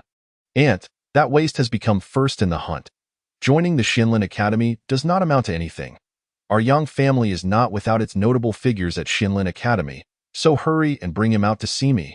Once we reach the Xinlin Academy, perhaps our Yang family's prodigies can lend him some support." Chapter 49. A malicious visitor. Yang Su regarded the imposing young man with a frown. He was her own nephew, Yang Wenyong. Since severing ties with the Yang family years ago, she had not been in contact with them. Now, with the sudden appearance of Yang family members, it was evident they came with ill intentions. "Your Yang family still has the audacity to speak of support? Was it not your family that took away a considerable amount of gold and silver from our estate years ago, which led to the decline of the Chen family? My lady has been weeping endlessly. This is your family's so-called support?" Linger, standing by, was filled with righteous indignation. Yang Wenyong's gaze turned sharp. "You lowly servant. What right do you have to speak here?" Yang Su, no longer holding back, retorted. "I have said it before, Zheng'er is not here. Take your belongings and leave." The Yang family's betrayal had deeply wounded her. And with Yang Wenyong's attitude, she had no desire to engage further. Yang Wenyong narrowed his eyes. "Aunt, are you truly determined to act this way?" the events of years past were indeed difficult for the Yang family. With the Marquis of Chia absent, you are but a widow and an orphan. How could you possibly maintain this vast estate? Those possessions were merely held in our care. If the Qin family has the ability to preserve them, the Yang family will naturally return them intact. Yang Wenyong spoke with an air of righteousness, but it was merely a test. Had the Marquis of Chia remained, their Yang family would have readily acquiesced to the situation. Yang Su let out a cold laugh. Had she not witnessed the vile nature of these people, she might have believed their deceitful words. Linger, indignant, exclaimed, "How can you even utter such words? Your Yang family is truly shameless. Lowly servant, have I given you the face to speak?" Yang Wenyong barked, swiftly approaching Linger, raising his hand to deliver a harsh slap. "Stop!" Yang Su cried out in alarm. This Yang Wenyong was a practitioner of the 6th layer of postnatal cultivation. While Linger was merely an ordinary person, a single strike could prove fatal. Yang Wenyong heard her, but he paid her no heed. He was consumed by a surge of anger. Not long ago, the Yang family received alarming news. The useless son of the Chia Marquis had unexpectedly risen to prominence. Fearing that the Marquis himself had returned, the Yang clan remained vigilant. Just yesterday, word circulated that the Red Armored Army was returning to Yinqing, causing panic among the Yang family, who promptly dispatched someone to investigate the situation overnight. This morning, after inquiring extensively, Yang Wenyao discovered that the Chia Marquis had not returned at all. The so-called Red Armored Army consisted of merely a single individual. He was immediately struck by a sense of being played for a fool. Then came the news of Qian Jing's triumph in the hunting competition. To err on the side of caution, Yang Wenyao suppressed his fury and resolved to visit the Chen residence to ascertain the truth. Upon arrival, however, Yang Su informed him that Qian Zheng was not present, nor was the purported member of the Red Armored Army. Naturally, Yang Wenyao was skeptical. He believed the Chen family was merely anxious. The rumored return of the Chia Marquis was nothing but a farce. "If you want to come out, I shall force you." A cold smile crept across Yang Wenyao's face. He was aware of Linger, a maid who, despite her humble rank, had been raised within the Chen household. Even during the most trying times for the Chen family, she had never left, holding a significant position in the hearts of Yang Su and Qian Zheng. If he were to take action, he was confident that Qian Zheng would not be able to contain himself any longer. As Yang Wenyao's hand descended, the overwhelming aura he exuded frightened Linger, turning her pale as fear filled her heart, rendering her utterly motionless. "Yang Wenyao, you seek death." Just then, Qian Zheng, striding into the room, caught sight of this scene, his killing intent surging forth. With the grace of a phantom, he executed the ghost shadow 7 steps, instantly appearing behind Yang Wenyao, unleashing the full force of his postnatal 9th level aura. Boom! As his blood surged, it resonated like the beating of war drums. A faint crimson mist enveloped Qian Zheng, causing the air to warp momentarily. Yang Wenyao felt as if a colossal mountain had been placed upon him, rendering him rigid in place. Though he could not see Qian Zheng behind him, he could sense the intense killing intent radiating from him. Overwhelmed by a surge of fear, Yang Wenyao could not help but scream, "Uncle Xian, save me!" Postnatal 9th level, blood surging like a tide. The middle-aged swordsman accompanying Yang Wenyao, Lu Xian, displayed a look of astonishment. He was a vassal of the Yang family from Emo City. Was this truly the son of the Chia Marquis? The tale of the Marquis's useless son had spread throughout the entirety of Dayuan. At such a tender age, possessing postnatal 9th level cultivation, his physical vitality surged like a tide. If this was a useless son, then what did that make them? Even more useless. Shocked by Qian Zheng's prowess, Lu Xian momentarily forgot to act until Yang Wenyao's cries for help broke through. "Stop!" Lu Xian finally regained his composure, unleashing the aura of a 3rd-level pulse-opening cultivator, just as a red tassel spear pressed against his waist. "Dare to move, and you shall die!" Chen Hongying's indifferent voice rang out. Lu Xian froze in place, his heart filled with dread. When did this happen? He longed to retaliate, but the instincts of a martial artist incessantly cautioned him. Don't move. Moving could truly lead to death. After hesitating for a brief moment, Chen Jing's hand had already fallen upon Yang Wenyao. "Zheng don't." Yang Su, terrified by her son's killing intent, could not help but cry out. After all, she bore the blood of the Yang family. The two families had long been at odds, yet there was no need to forge a true blood feud. Chen Zheng had initially intended to eliminate Yang Wenyao outright, but upon hearing Yang Su's plea, he reconsidered. He need not kill him. Yet, while he could spare him death, he could not spare him from suffering crack. As his blood surged, a tremendous force descended upon Yang Wenyao. Shattering his shoulder bone in an instant, fragments of shattered bone pierced through his skin, revealing bloodied whiteness. Yang Wenyao emitted a wretched scream akin to that of a slaughtered pig, but it was not over yet. Chen Zheng unleashed two more kicks, striking Yang Wenyao's knee, producing another sickening sound of bones fracturing. Yang Wenyao's eyes bulged as if they might pop from their sockets. His mouth opened wide, but this time, the pain rendered him voiceless. Chen Zheng casually tossed Yang Wenyao, now resembling a lifeless dog, at Lu Xian's feet. Uncle Xian, kill him for me, Yang Wenyao howled in agony, his face contorted. He could feel that Chen Zheng had not only shattered his bones but also crippled his martial veins. He had become a mere shell of a man. Lu Xian's eyes widened in fury. But with the red tassel spear at his back, he dared not move, his face a mask of forced bravado. Young Marquis, what is the meaning of this?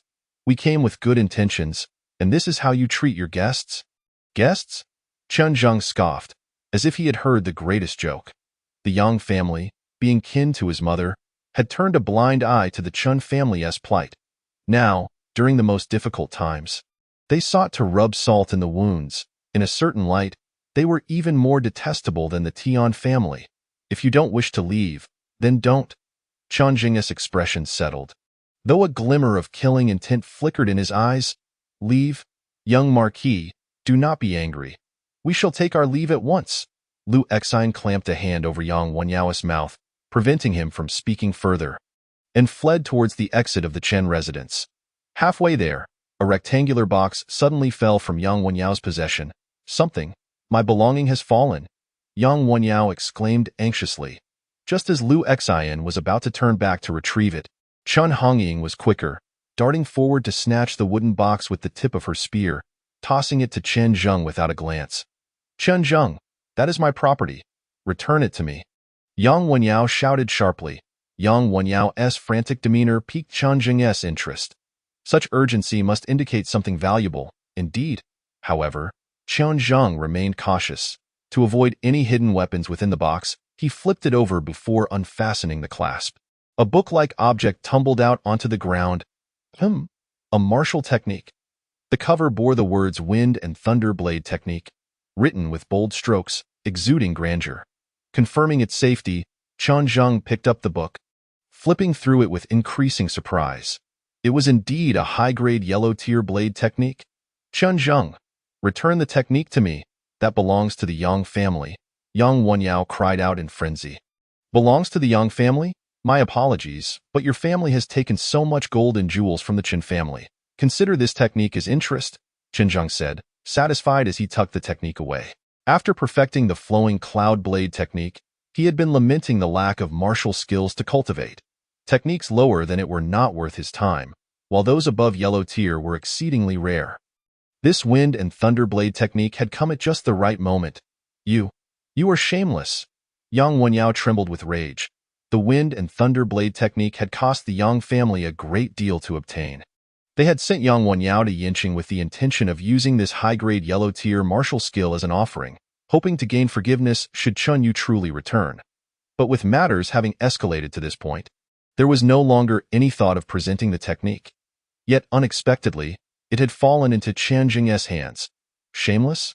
Compared to your Yang family, I, Chen Zheng, could be considered a paragon of virtue. In light of this blade technique, I shall grant you 3 seconds to vanish from my sight. Otherwise, you shall bear the consequences. Chen Zheng waved his hand dismissively, as if shooing away a fly. Uncle Xian, retrieve the technique for me. Yang Wenyao, now somewhat dazed with anger, shouted. But Lu Xian was far from dazed. Farewell. Sensing Chen Hongying's rising killing intent once more, Lu Xian felt a surge of clarity and disregarded Yang Wenyao's cries. Fleeing with all haste, Chen Zheng turned to Ling Er. Ling Er, are you unharmed? Ling Er, having regained her composure and witnessing Yang Wenyao's pitiful state, felt her anger dissipate, shaking her head repeatedly.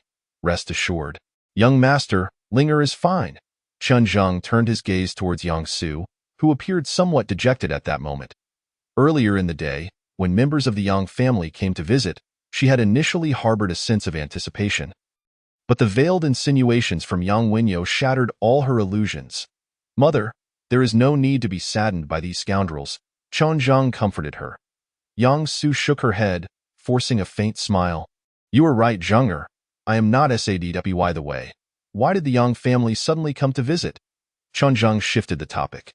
Yang Su briefly recounted the events, and upon hearing this, Chen Zheng couldn't help but sneer. The Yang family must be afraid that father will return to settle scores with them. Thus, they sent Yang Wenyo to probe the situation, only to discover that father is not here, and their true colors are revealed once again. Yang Su sighed. Let it be. We shall sever ties from now on. After this encounter, she had completely lost hope regarding the Yang family. Chen Zheng was at a loss for how to console her. Matters like these could only be resolved by her own emotional adjustment. At that moment, Chen Hongying approached, handing 2 green crystal cards to Chen Zheng. Young master, I have retrieved the debt from the Tian family. Each card contains 1 million gold coins, not a single coin less. Chen Zheng had not forgotten about the gambling agreement and had split up early that morning. He went to the Qingge auction house while Chen Hongying went to the Tian family to collect the debt. Otherwise, Yang Wenyo would surely have had no chance to flaunt his power at the Qin residence. You've worked hard, Chen Zheng said, accepting the cards with a smile. There's a saying that goes well. Living in the imperial city is no easy feat. Given the current financial situation of the Qin family, moving to the imperial capital would indeed be quite challenging. However, with the 2 million gold coins from the Tian family, at least settling in the imperial city would no longer be an issue. Meanwhile, Lu Xian accompanied Yang Wenyo back to the inn where they were staying. That was a high-grade yellow-tier martial technique. Just like that, it's gone. Yang Wenyo's face was filled with frustration. Beside him, Lu Xian, who was checking his injuries, delivered another piece of bad news. Young master, your injuries are quite severe. The hope for recovery is exceedingly slim. Chen Zheng had struck hard, and if Yang Wenyo wished to fully recover, he would require an abundance of precious resources. Given Yang Wenyo's standing in the Yang family, they might not be willing to pay such a hefty price for his treatment. Furthermore, during this visit to Yin City, not only had Yang Wenyo failed to mend relations with the Qin family, but he had also lost a high-grade yellow-tier martial technique, and upon returning, he would likely face punishment from his family. In summary, Yang Wenyo was finished. With this thought, Lu Xian's gaze towards Yang Wenyo grew colder. Young master, rest well. I will go prepare the carriage, Lu Xian said as he turned to leave. Watching the door slowly close, Yang Wenyo, now acutely aware of his predicament, was filled with despair. Chapter 51. The news brought by Su Hanliang in the Tian family's study. Tian Jingyi wore a grim expression, while Tian Yilin sat beside him, equally furious. After all, being blocked at the door for debt collection early in the morning and having it become common knowledge throughout the city would leave anyone displeased. That Chen Zheng is too overbearing. Tian Yilin seethed through gritted teeth. And those useless members of the Peng and Shi families. It was their internal strife that allowed Chen Zheng to escape a calamity, and now they have the audacity to come to us for compensation? They all deserve to die. Listening to his son's curses, Tian Jingyi gradually calmed himself. He spoke in a measured tone. If they want compensation, then let them have it. Tian Yilin widened his eyes in confusion. Father, why? Tian Jingyi replied coolly, send them 100,000 gold coins, as a token of condolence for the 2 families' geniuses. Furthermore, privately inform them that my previous promise still stands. Whoever can eliminate that waste will be awarded the position of Qie Marquis. At this point, pursuing who was to blame was pointless. Tian Yilin frowned. I see they are already terrified of that waste. Do they still dare to act against him? Tian Jingyi sneered. Not only do they dare, but they will certainly act. At this stage, do you think they have any leeway left to mend relations with the Qin family? As long as Chunjing lives, the Qin family will not fall. They once he sleep soundly, Observing Tian Yilan's bewilderment, Tian Jingyi shook his head to explain, they do not truly seek that compensation. They are merely putting on a show for others. As he spoke, Tian Jingyi couldn't help but let out a cold laugh. That waste must believe that by going to Xinlin Courtyard, he can rest easy, but what he doesn't realize is that arriving in the Imperial City is where true life and death are beyond one's control. Just wait and see. Unless the Qie Marquis abandons the border and returns directly, that waste will surely meet a tragic end. At this point, Tian Jingyi shifted his focus to Tian Yilan, so do not dwell too much on that boy. Focus on healing your injuries. Strive to recover before arriving at Xinlin Courtyard. Tian Jingyi produced a porcelain vial and handed it to Tian Yilan.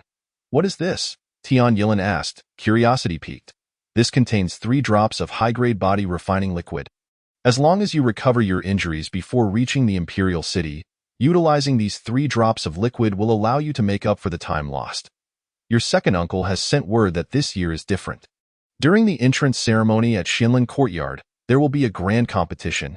You must strive to secure a position in the top 10. Tian Jingyi spoke firmly. All right, Tian Yilan's face lit up with excitement. However, Tian Jingyi's expression remained grave. On the way to Xinlin Courtyard, I need you to be patient. No matter how Chen Zhang provokes you, do not engage with him, and definitely do not give him the opportunity to strike at you. I want you to arrive safely in the Imperial City. Do you understand? Tian Yilan felt a bit reluctant. Wouldn't this imply that he feared Chen Zhang? Yet, seeing the stern gaze of Tian Jingyi, he could only nod in agreement. Tian Jingyi sighed. I will set out for the Imperial City a day ahead of you. With Tonger dead, I do not wish for you to encounter any further mishaps. Father, you are also going to the Imperial City?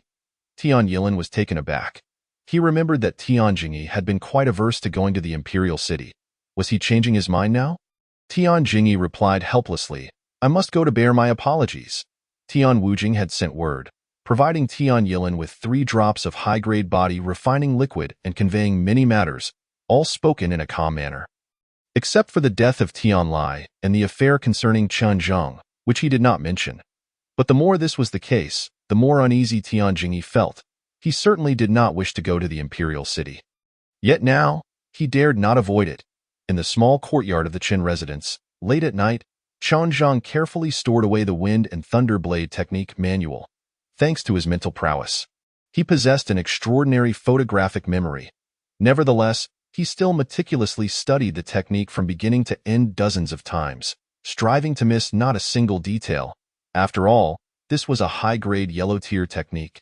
Rushing into practice without thoroughly understanding the manual would yield only wasted efforts. He let out a long breath, feeling that he had gained some understanding of the Wind and Thunder Blade technique. The key to the flowing Cloud Blade technique lies in speed and unpredictability, making it suitable for surprise attacks. In contrast, the Wind and Thunder Blade technique is better suited for direct combat. Not only is it swift, but it is also ferocious. If mastered to great heights, the blade's light could produce the sound of thunder, striking terror into the hearts of enemies. Let me practice it for a while. Chen Zhang rose, preparing to head to the secret chamber to train.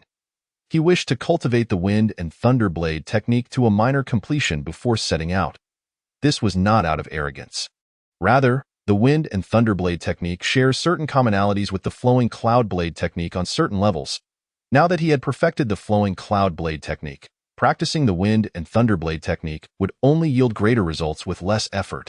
Just as Chen Zhang was about to activate the mechanism, he suddenly froze and spun around. Who is it? Chen Zhang shouted sharply. In the shadows of the courtyard, an unexpected figure had appeared, and as he focused, he frowned. Mr. Su? The visitor was indeed Su Hanliang, the examiner from Xinlin Courtyard. Why, apologies for disturbing you at such a late hour. I hope young master will not take offense. Su Hanliang stepped out from the shadows, a gentle smile adorning his face, quite different from the cold demeanor he had displayed during the hunting grounds. Mr. Su's uninvited visit must pertain to something significant. Chen Zhang retreated slightly, maintaining a cautious distance, unwilling to let his guard down. After all, this was a formidable expert of the Tiangang realm. Su Hanliang, undisturbed by Chen Zhang's wariness, cheerfully looked toward the entrance of the courtyard. Little girl, no need to hide. I bear no ill will. Chen Hongying emerged from the wall, her red ribbon spear slung across her back, her demeanor icy, with a hint of gravity in her eyes. Su Hanliang's gaze fell upon Chen Zheng as he stated directly, "Young master, I have come solely to offer you a piece of advice." Not sensing any hostility, Chen Zheng's expression relaxed somewhat, and he clasped his fists. "Please, Mr. Su, go ahead." During the hunting grounds, Su Hanliang had shown intent to assist him in keeping a low profile, which had left Chen Zheng with a favorable impression. Su Hanliang spoke with utmost seriousness. "As you head to the imperial city, do not conceal your talents in Xianlin Courtyard. The more extraordinary your aptitude, the safer you will be. I am rather dim-witted. Could you please clarify further, Mr. Su?" Chen Zheng furrowed his brow. Su Hanliang nodded. "Before the entrance ceremony, after gathering 720 geniuses from 36 cities, there will be a grand competition. Those who secure a place in the top 30 will be rewarded with abundant cultivation resources. The top 20 will gain access to the Royal Library, where they can choose one high-grade yellow-tier manual. The top 10 will receive the title of Imperial City Officer, leading 1,000 troops, and the first place will be summoned by the Yuan Emperor. Granted the title of Deputy General." Chen Zheng's breath caught. Unable to suppress his exclamation, "Deputy General? Does that hold actual power?" Su Hanliang smiled. "Naturally. Moreover, this grand competition was initiated by the Sovereign of Abyss, the precise reasons for which elude my understanding. However, one thing I am utterly certain of is the Sovereign's profound concern regarding this matter." As he spoke, Su Hanliang's expression turned grave once more.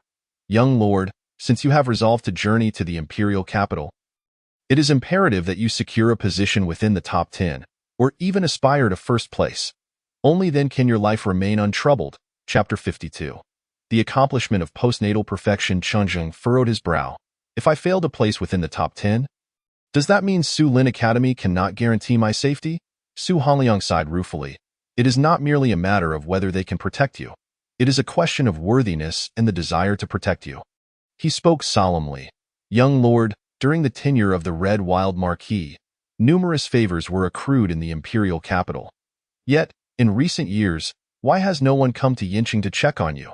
It is not due to a lack of gratitude, but rather because of one individual." Chen Zheng raised an eyebrow. "Who?" "The Infinite Marquis, Tian Wuji." Su Hanliang's eyes filled with resignation and a hint of trepidation. "Young lord, you may struggle to comprehend this now, but once you arrive in the imperial city, you will grasp the meaning of being beneath 1 and above 10,000. Chen Zheng queried in confusion. "Such an overbearing figure? And the Great Abyss imperial family can tolerate him?" Su Hanliang shook his head, explaining. "The Great Abyss imperial family does not tolerate him. They are compelled to endure him. When the Red Wild Marquis was present, he was able to counterbalance the Infinite Marquis, but now, with the fate of the Red Wild Marquis uncertain, the Great Abyss country simply cannot afford to lose another Infinite Marquis." Chen Zheng fell into silence. The Infinite Marquis, Tian Wuji, like his father, the Red Wild Marquis, had ascended to his current position through remarkable military achievements, standing as one of the two pillars recognized by the Great Abyss country. With him present, the western regions could maintain stability. Now that the Red Wild Marquis was absent, the only support left for the Great Abyss country was Tian Wuji. The choice between the son of the Red Wild Marquis and the illustrious Infinite Marquis was not one that required much contemplation. Tian Wuji would undoubtedly seek to eliminate him, and Su Lin Academy, while concerned about its reputation, would not provide unwavering protection, unless Chen Zheng could demonstrate commensurate value. Currently, the Great Abyss Sovereign was selecting a general, and with such a significant commotion, should Chen Zheng manage to secure first place, the Great Abyss dynasty would not passively allow him to be eliminated by Tian Wuji. Otherwise, where would their dignity remain? "I understand." Chen Zheng inhaled deeply, realizing that his previous thoughts had been overly naive, and he had not anticipated the extent of Tian Wuji's influence. Su Hanliang produced a porcelain vial and tossed it to Chen Zheng. His face etched with remorse. "This contains a drop of exquisite body-refining liquid. The Red Wild Marquis has saved my life, but this is all I can offer. I hope the young lord will not hold it against me." Chen Zheng accepted the porcelain vial, his expression earnest. "What are you saying, Mr. Su? I am already immensely grateful for your willingness to risk coming to Yinqing to warn me. I shall never forget your kindness today." He was not someone who lacked gratitude. Not to mention that this single drop of exquisite body-refining liquid held immense value, likely requiring significant favors in return. Take care, young lord. We shall meet again in 2 days. Su Hanliang said no more, clasping his fists in farewell before vanishing in a flash. Chen Zhang turned to Chen Hongying. Sister Hongying, what are your thoughts? Chen Hongying maintained her icy demeanor, as your subordinate. I harbor no opinions, but rest assured, should anyone dare to harm you, they must first tread over my corpse. Under the moonlight, Chen Hongying's striking face radiated determination. Chen Zheng's gaze softened. Excellent with you by my side. I fear nothing, even if it means traversing a path of blades and flames.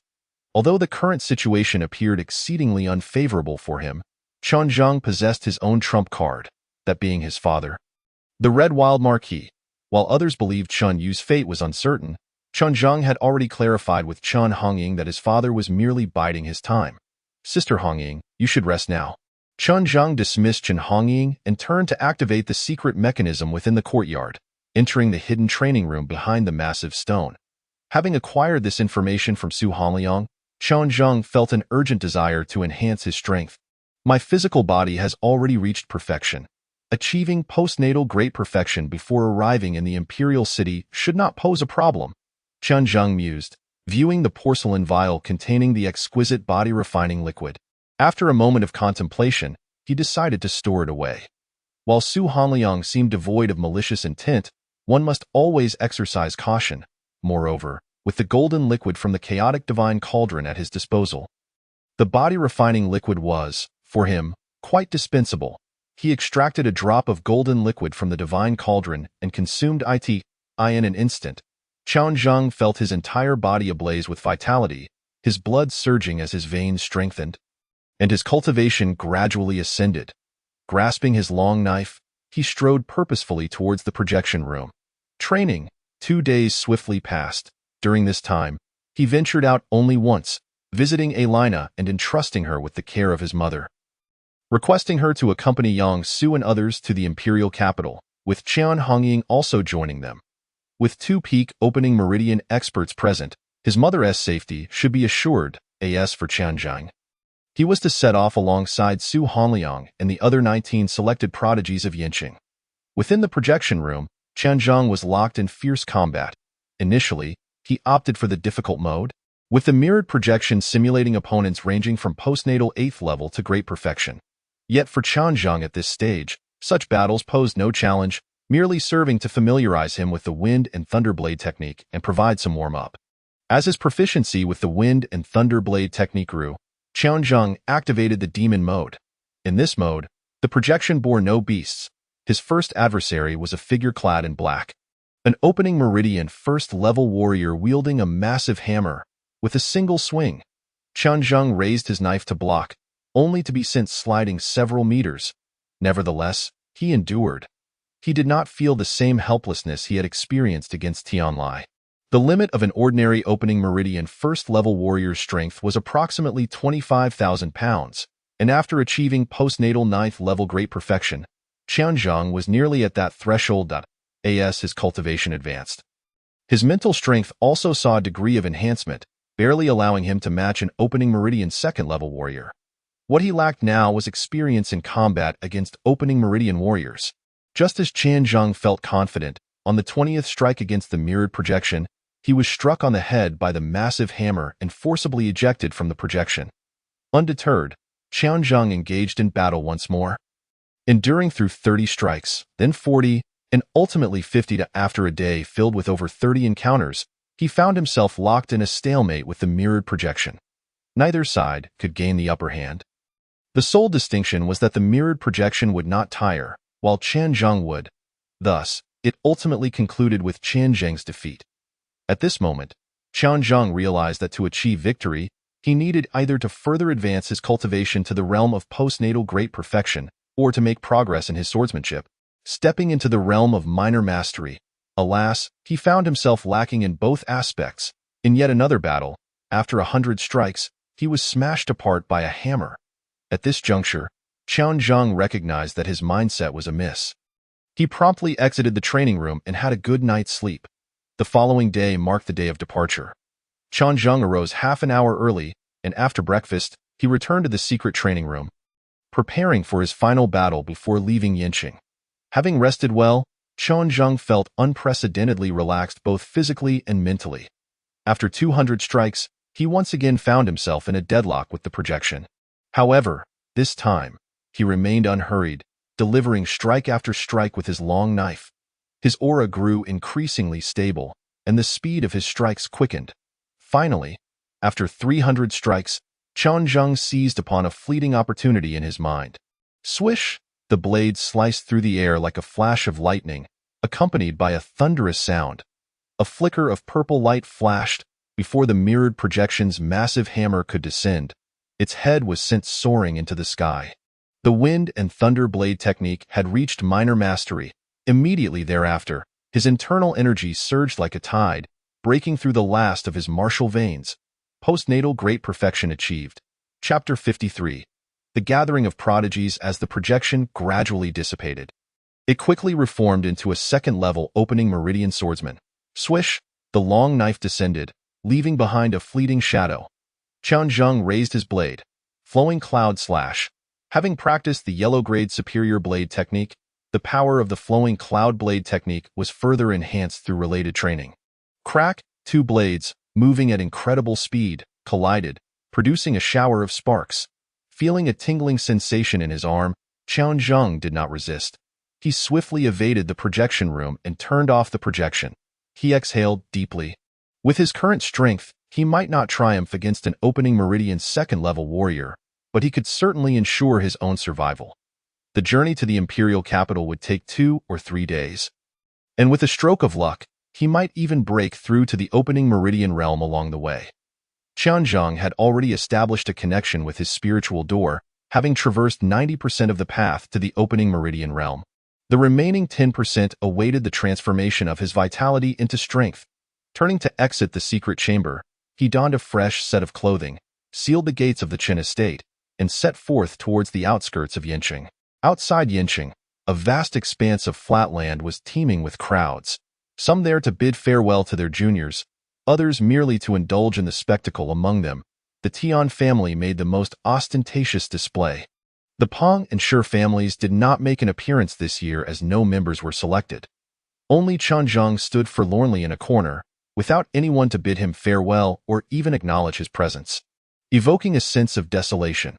Although he excelled in hunting, having offended the Tian family, none dared approach him closely. In stark contrast, Tian Yilin and Zhu Hai were surrounded by a throng of admirers, making Qian Zheng's solitary presence seem like two disparate worlds. Witnessing this, Tian Yilin felt a surge of satisfaction. What of being the top hunter? He remained a despicable outcast. He longed to taunt Qian Zheng but ultimately restrained himself. Recalling Tian Jingyi's parting admonition, he felt the dual gazes of either sympathy or schadenfreude upon him. Qian Zheng's heart remained as tranquil as still water. Undisturbed, he relished the quietude. Su Hanliang resumed his indifferent demeanor, making no effort to check on Qian Zheng. Suddenly, a powerful pressure swept through the air, compelling everyone to look up. It was the flying vessel. The departure was imminent to the imperial capital. I must make a name for myself. In the sky, a majestic airship descended slowly, stirring a tempest, serving as their conveyance to the imperial capital. Beside the vessel stood 2 burly boatmen, who gently lowered a long ladder that reached the ground. Let us proceed. Su Hanliang was the first to ascend the ladder, followed closely by the talented youths of Yinqing, all bidding farewell to their families, their faces alight with excitement and anticipation. Qian Zheng, uncontentious, lingered at the rear. Just as he set foot on the vessel, faint calls resonated from the ground. Young lord, take care. Initially soft, the voices grew clearer as more joined in. Young lord, if the capital does not suit you, return. With us here, you shall not go hungry. Young lord, stay safe. Do not overexert yourself. Qian Zheng turned to see the voices belonged to the common folk of Yinqing, who had come to witness the spectacle. Their sincere faces etched with concern. This was the only way they could support him. Qian Zheng smiled and waved. Take care, everyone. With a deafening roar, A terrifying pressure surged into the ground as the airship soared into the heavens, piercing through the clouds. Yet despite the violent ascent, the vessel remained remarkably steady. Gather around. Su Hanliang clapped his hands, drawing everyone together. Listen well. At the speed of the flying fish, it will take at least 3 days to reach the capital. I hope you will not grow complacent. After a subtle hint, Su Hanliang began to outline the regulations aboard the ship. The second level will serve as your quarters.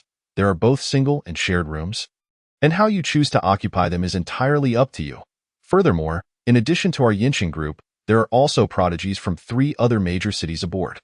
Please strive to avoid conflicts with them, and should any arise, ensure it does not escalate to fatality. Lastly, do not think that passing the hunting tournament grants you immunity. Remember one thing. Shinlin Academy, do not be wasteful. As Su Hanliang spoke, a throng of youths poured out from the entrance of the cabin, their faces betraying a sense of arrogance, gathering in groups at the edge of the deck, pointing and whispering about the talents of Yinqing. Are these the top 20 from Yinqing this year? They seem rather weak. Among the 36 cities, Yinqing is the most remote and smallest. Naturally, it cannot produce any geniuses. Not that it cannot produce geniuses. With the emergence of the Qi Marquis and the Wu Ji Marquis, it has likely exhausted all its martial fortune. Indeed, I heard from a brother at Shinlin Academy that in recent years, the quality of prodigies sent from Yinqing has declined, with only a few noteworthy figures from the Tian family. The rest are basically bottom tier. As the murmurs circulated, the faces of the Yinqing talents turned pale with indignation. No one enjoys being pointed at and labeled as weak, even if it is the truth, especially when they considered themselves the strongest in their city, each harboring their own pride. Am I seeing things? Is there really someone among them at the 7th level of the acquired realm? Here in Mengqing, without being at the 8th level of the acquired realm, one cannot even qualify for the autumn hunt. A prodigy from Mengqing pointed dramatically at the Yinqing youth with the lowest cultivation level, his voice loud enough to ensure everyone heard. Beside him, a companion chimed in mockingly, "That's not quite right. Yinqing is so small that gathering 20 individuals is impressive enough.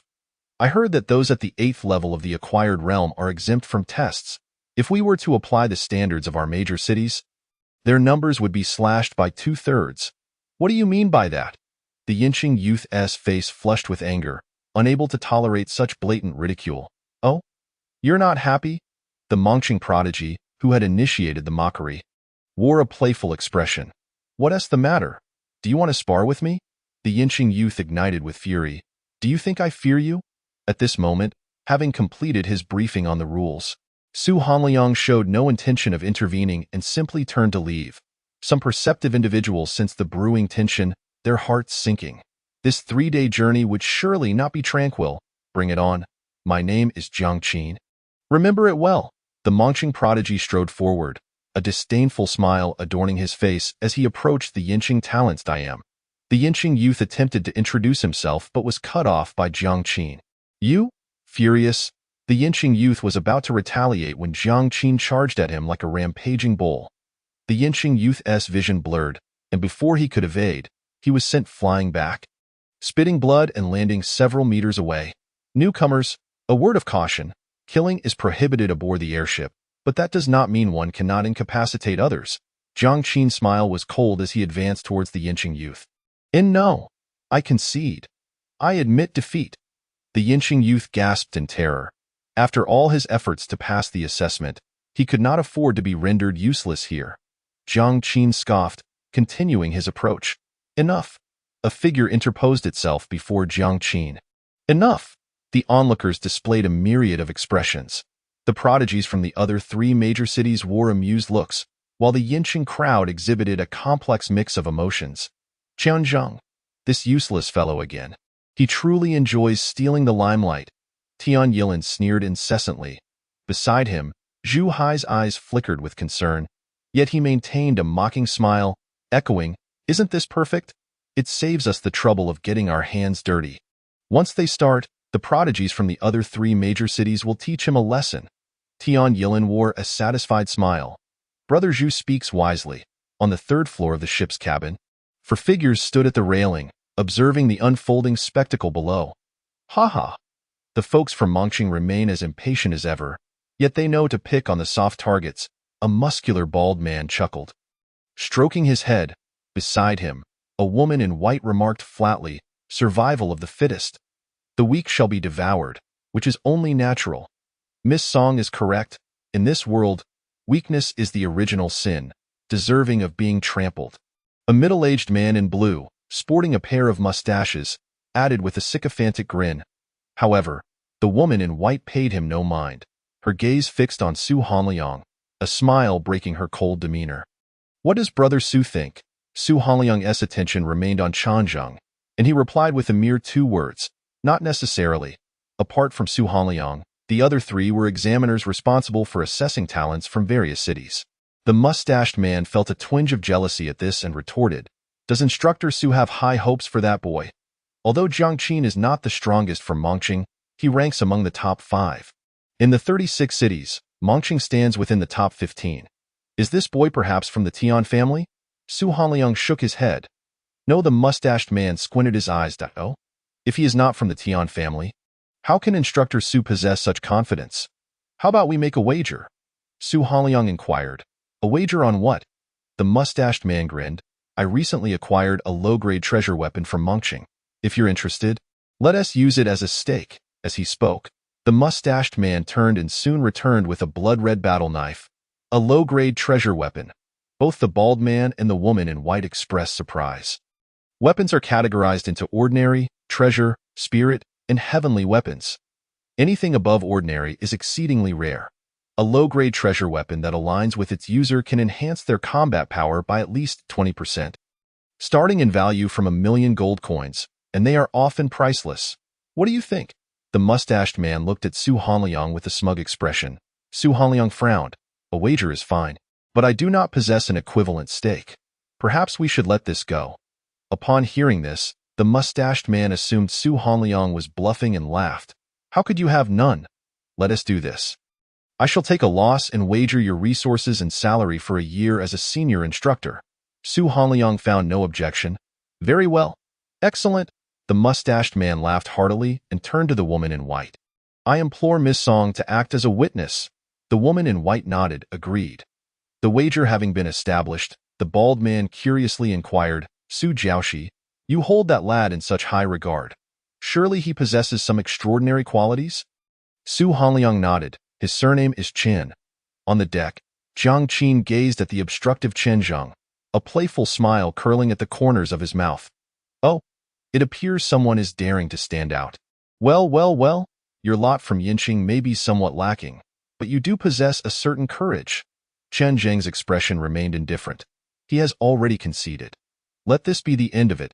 He stepped forward, not out of a desire for attention, but because he could not abide the situation. Moreover, it was spurred by Su Hanliang's prior remarks.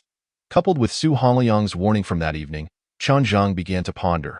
Had the assessment initiated by the Great Abyss Emperor already commenced the moment they boarded the vessel? Let this be the end? Jiang Qin scoffed derisively. Kid, the weak have no right to set conditions. Whether we stop or not is for me, the strong, to decide. With that, Jiang Qin lunged forward once more, delivering a fierce shoulder charge aimed directly at Chen Zheng's heart. The force surged forth like a raging bull, the full extent of his postnatal 9th layer cultivation unleashed. This strike would far surpass the previous collision. He was determined to make others aware of the consequences faced by those without merit who sought to stand out. This course of action was motivated by a clandestine message relayed by an elder from Xinlin Academy, hinting that if one displayed sufficient brilliance aboard the vessel, unexpected rewards awaited, and the inept from Yinqing served as the perfect stepping stones for his ascent. Changzheng remained steadfast, showing no reaction, appearing much like the Yinqing prodigy who had just been sent flying by Jiang Qin. Given that earlier facade, I thought he might have some capability. Yet, this is all there is? Chuckled Jiang Qin. After all, he hails from Yinqing. We ought to be understanding. Jiang Qin, endowed with remarkable talent and a naturally robust vitality, had honed his strength through deliberate training. This collision's power was akin to the ultimate force of a postnatal consummate practitioner. Surely, that lad would not be directly crushed. Jiang Qin was aware that he would not act recklessly for the sake of a worthless opponent. On the side of Mongqing, Murmurs filled the air, entirely dismissive of Qianzheng. Meanwhile, among the Yinqing crowd, aside from Tian Yilin and Zhu Hai, who wore expressions of mockery, a heavy silence prevailed. The earlier display of the postnatal seventh-layer Yinqing prodigy had made them realize that if they wished to reach the imperial city safely, it was best to remain low-key. They admired Chen Zheng's actions but would not emulate them. Self-preservation was their only means of survival. Kid, you shall forever remember today while lying in bed for the rest of your life. Jiang Qin boasted arrogantly. Bang! The two finally collided. Yet the anticipated outcome failed to materialize. Chen Zheng did not budge, not even a quiver. This rendered Jiang Qin's posture akin to that of an old man attempting to stage a fall. A rather comical sight. How is this possible? Jiang Qin's smile faltered. He felt as though he had collided with an elephant, a mere ant against its might. In the next moment, a terrifying backlash surged forth. Crack! Jiang Qin could almost sense the lamentation of his flesh and bones. A jolt of pain radiated through his organs, and he felt a surge of reverse blood threatening to erupt. Smack! A powerful hand clasped around Jiang Qin's neck, forcing the reverse blood back down his throat. What did you say? I didn't catch that. Could you repeat it? Chen Zheng regarded Jiang Qin with an unruffled demeanor. Jiang Qin struggled to break free, gripping Chen Zheng's arms, but no matter how hard he tried, he could not budge him an inch. Fear began to swell within him. Witnessing Jiang Qin, akin to a defeated dog, gripped in Chen Zheng's grasp. The once lively deck fell into an eerie silence. Chapter 55. Prodigies of the Four Cities. On the third floor of the cabin. You say this lad is the son of the Red Wild Marquis? How can that be? The bearded man, witnessing Jiang Qin's effortless subjugation, turned nearly green with rage. Isn't the son of the Red Wild Marquis a useless fool? A tiger begets no dog. What could be impossible? Thank you for your insights. Su Hanliang smiled faintly, seizing the blood-red battle knife wagered by the bearded man, before turning to depart the cabin. The outcome was clear. No need to linger. Congratulations, Brother Su, on winning the treasured blade. I still have a bottle of the divine brew from the imperial city. Would you care to sample it? The woman in white followed Su Hanliang as he left. Haha. He refused your challenge. Yet you insisted on pushing forward. Now you regret it, don't you? The bald man relished the situation. Humph. It is merely a low-grade treasure. I, Zhang Luan, can afford to lose. The bearded man huffed, suppressing his heartache as he waved his sleeve and departed. Only the bald man remained, his smile fading as he continued to observe the prodigies from the four cities below, his gaze resting on Qianzheng, a glimmer of intrigue flickering in his eyes. The son of the Red Wild Marquis? Interesting. His Majesty shall surely find this of great interest. On the deck, Jiang Qin's complexion shifted from red to blue, then to purple, his eyes rolling back as he neared suffocation. Concede and I shall let you go. How does that sound? Chen Zheng looked at him calmly, eyeing Jiang Qin's eyes. Fear and desperation welled up, yet he was unable to utter a sound due to Chen Zheng's grip on his throat. Chen Zheng was well aware that Jiang Qin could not speak, for he had no intention of letting him go. If you choose silence, then you cannot blame me. With a cold indifference, Chen Zheng raised his other hand, channeling his vital energy into his palm, imprinting it upon Jiang Qin's heart in the midst of his terror. Simultaneously, he released his grip on Jiang Qin's neck. Bang! Jiang Qin was sent flying like a deflated balloon, blood gushing forth as he crashed into the crowd. Jiang Qin was finished. The prodigies of Mongqing, who had previously shared banter with Jiang Qin, hurried forward to assess the situation, unable to suppress their shock. Their faces pale. Chen Zheng's strike had shattered Jiang Qin's heart vein, rendering his entire martial path null. Unless a miracle occurred, he would forever remain a cripple. What a vicious method! Jiang Qin's companions glared at Chen Zheng, their eyes aflame with rage, laced with fear. Jiang Qin's prowess was formidable, yet against this lad, he had been utterly crushed. Is there truly such a genius in Yinqing? One capable of rendering Jiang Qin powerless? His might surely surpasses 10,000 pounds. Do not provoke him. Not only the people from Mongqing, but also the other Grand City prodigies, save for a few, regarded Chen Zheng with trepidation, no one daring to issue further challenges. Dare to question? Come and fight. Chen Zheng turned to Jiang Qin's companions, beckoning them with an unperturbed demeanor. The man's expression paled, his anger dissipating, stammering as he dared not respond, ultimately turning to flee. Useless! Chen Zheng shook his head, choosing to ignore him, then turned to the previously struck Yinqing prodigy. Are you all right? The Yinqing prodigy struggled to rise, gratitude evident on his face. Thank you, young Marquis. I am fine. Then let us depart, back inside. Chen Zheng waved his hand, disregarding the gazes of those around him, striding towards the second floor of the cabin. The residual force lingered. Wherever Chen Zheng went, the crowd parted. The Yinqing prodigy he had rescued hurried to keep pace with him. The other Yinqing prodigies exchanged glances, hesitating briefly before gradually following suit. Damn that Tian family. When Jiang Qin had struck, Tian Yilin had not dared to utter a word. Now, with the atmosphere aboard the vessel tense, it was prudent to cling to the powerful for self-preservation. Tian Yilin's expression darkened at the sight. Zhu Hai remarked, Brother Tian need not worry. These individuals are mere opportunists. Now that they seek favor with that useless lad, they will naturally follow him. Once he is in decline, they shall swiftly return to their former ways. Chen Zheng is acting with such dominance. In 3 days, he shall surely face unrest. Brother Tian, simply observe. Upon hearing this, Tian Yilin's mood lightened considerably, and he concurred. Brother Zhu speaks wisely. Only you are worthy of my friendship. Let us depart and secure a good room.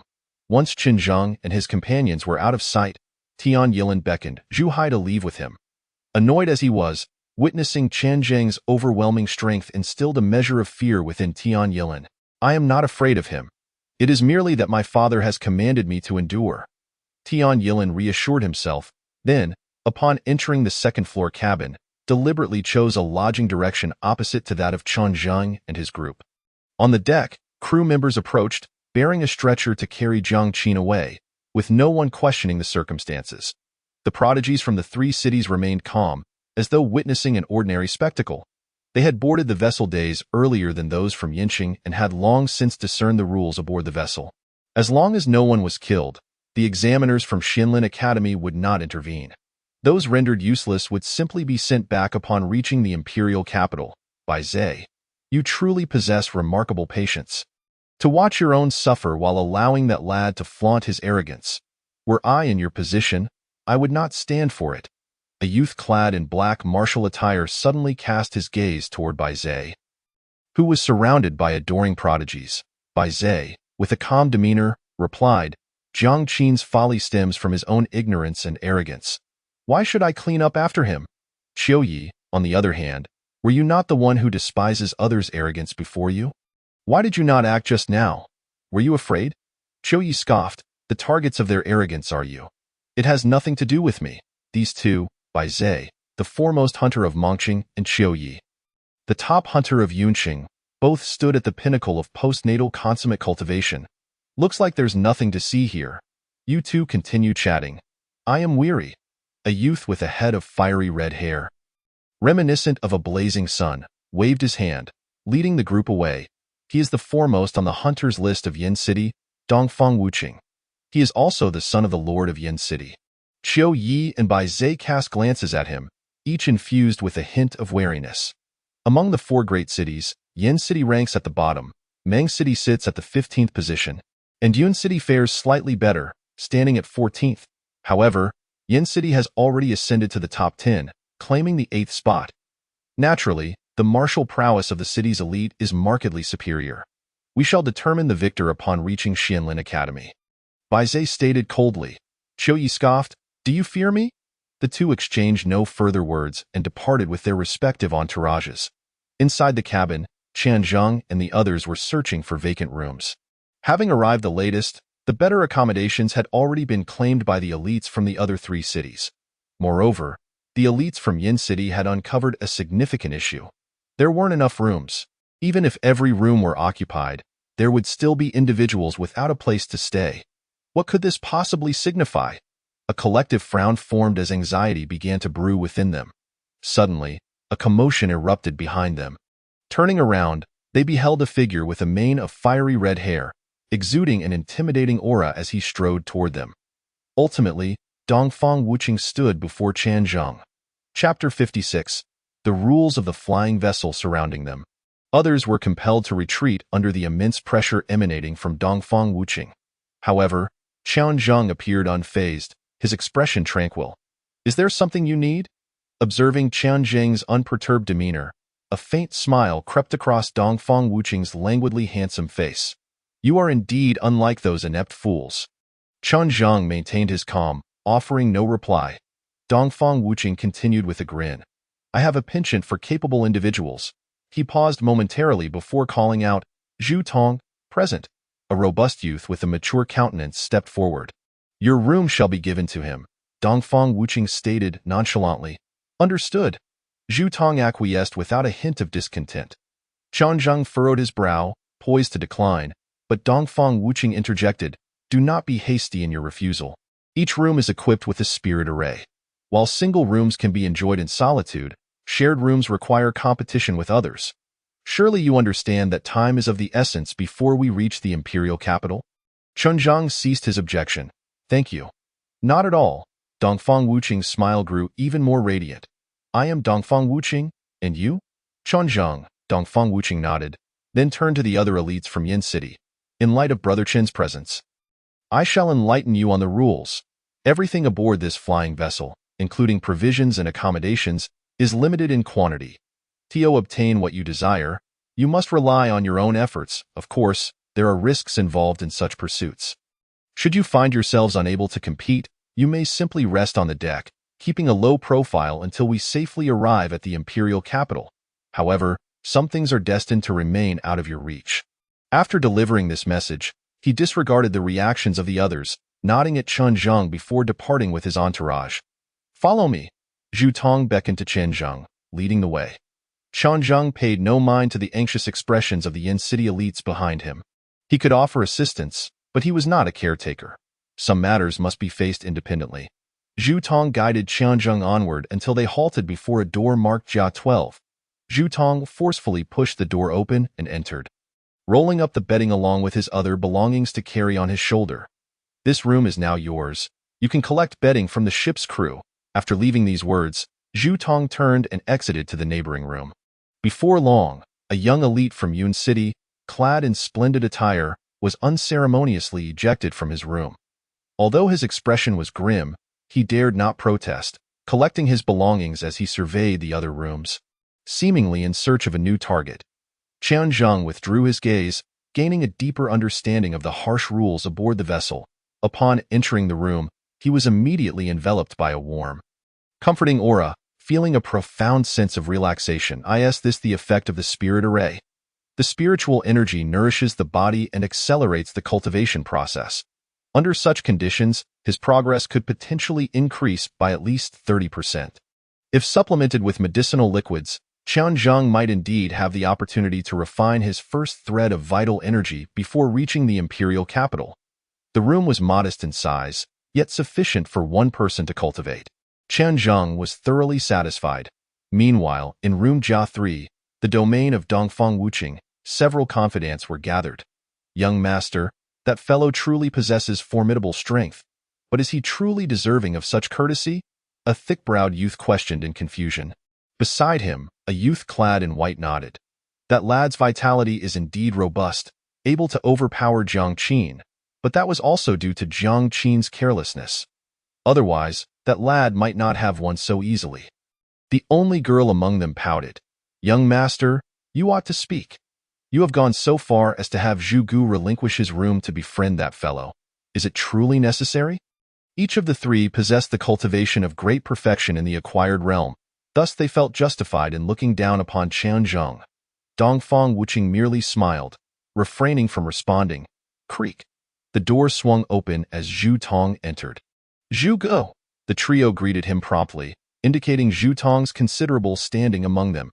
"Has everything gone smoothly with Brother Qin?" Dongfang Wuqing inquired. Zhu Tong shook his head. By his appearance, he seems quite satisfied. "That is good." Dongfang Wuqing nodded, smiling. "Do you harbor any resentment?" Zhu Tong's expression remained placid. "No resentment, but I do have some doubts. Do you believe he is unworthy?" Dongfang Wuqing queried.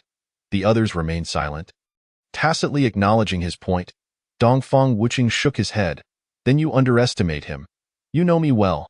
I disdain mediocrity. Even by Zhe and Qiu you do not weigh heavily on my mind. The girl could not help but interject.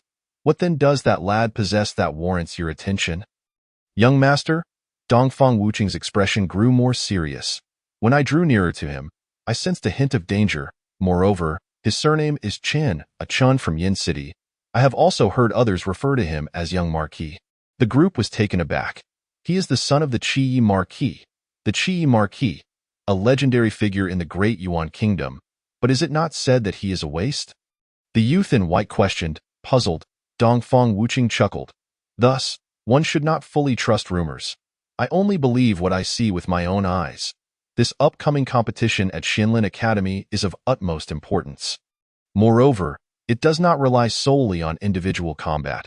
He could serve as a crucial asset in securing a place among the top 10. The girl exclaimed in surprise. Young master, you have already opened half of your spiritual gate, and with your strength transforming into energy, you are merely one step away from penetrating a heavenly vein and officially stepping into the realm of opening veins. Are you truly not aiming for first place? Dongfang Wuching sighed with a wry smile.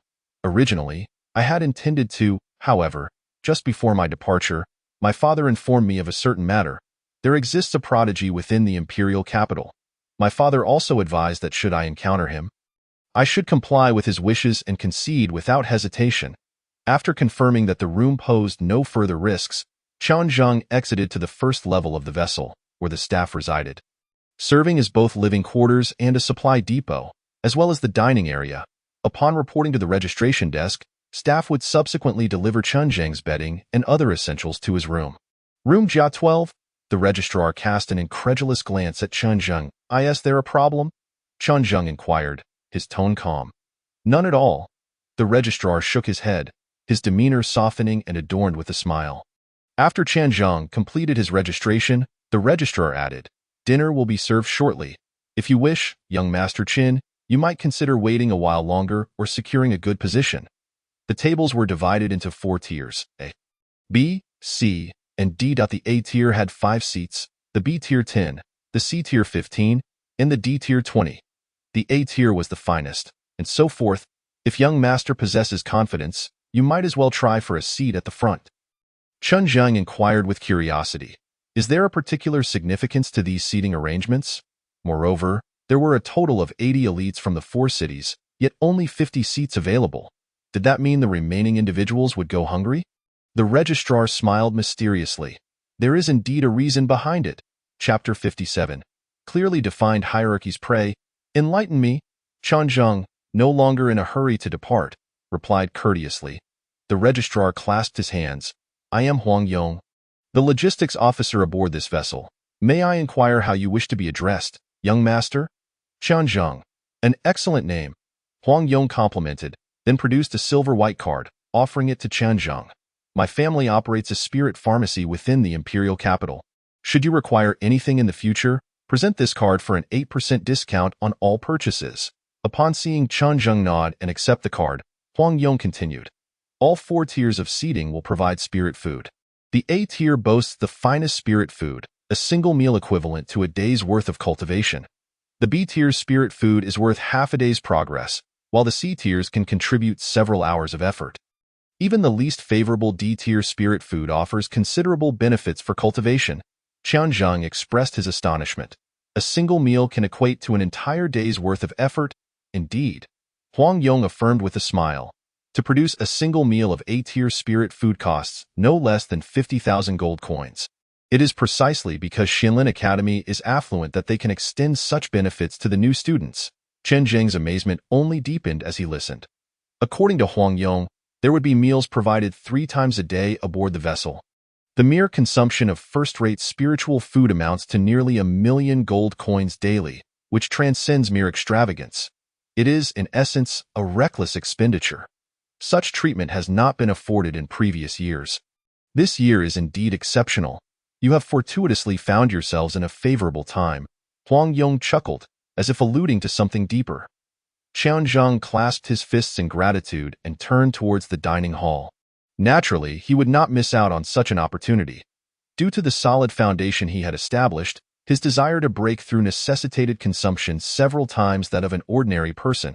In summary, he was in dire need of funds.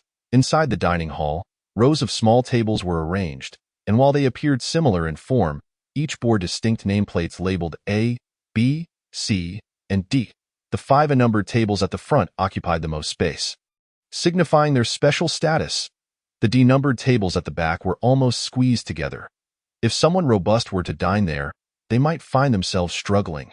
Behind the D-numbered tables, there lay an empty space, at the center of which was a large basket filled with steaming white buns, prepared for those without seats. At that moment, an increasing number of individuals flooded into the dining hall. Most were prodigies from the 3 major cities, Mang City, Yun City, and Yin City.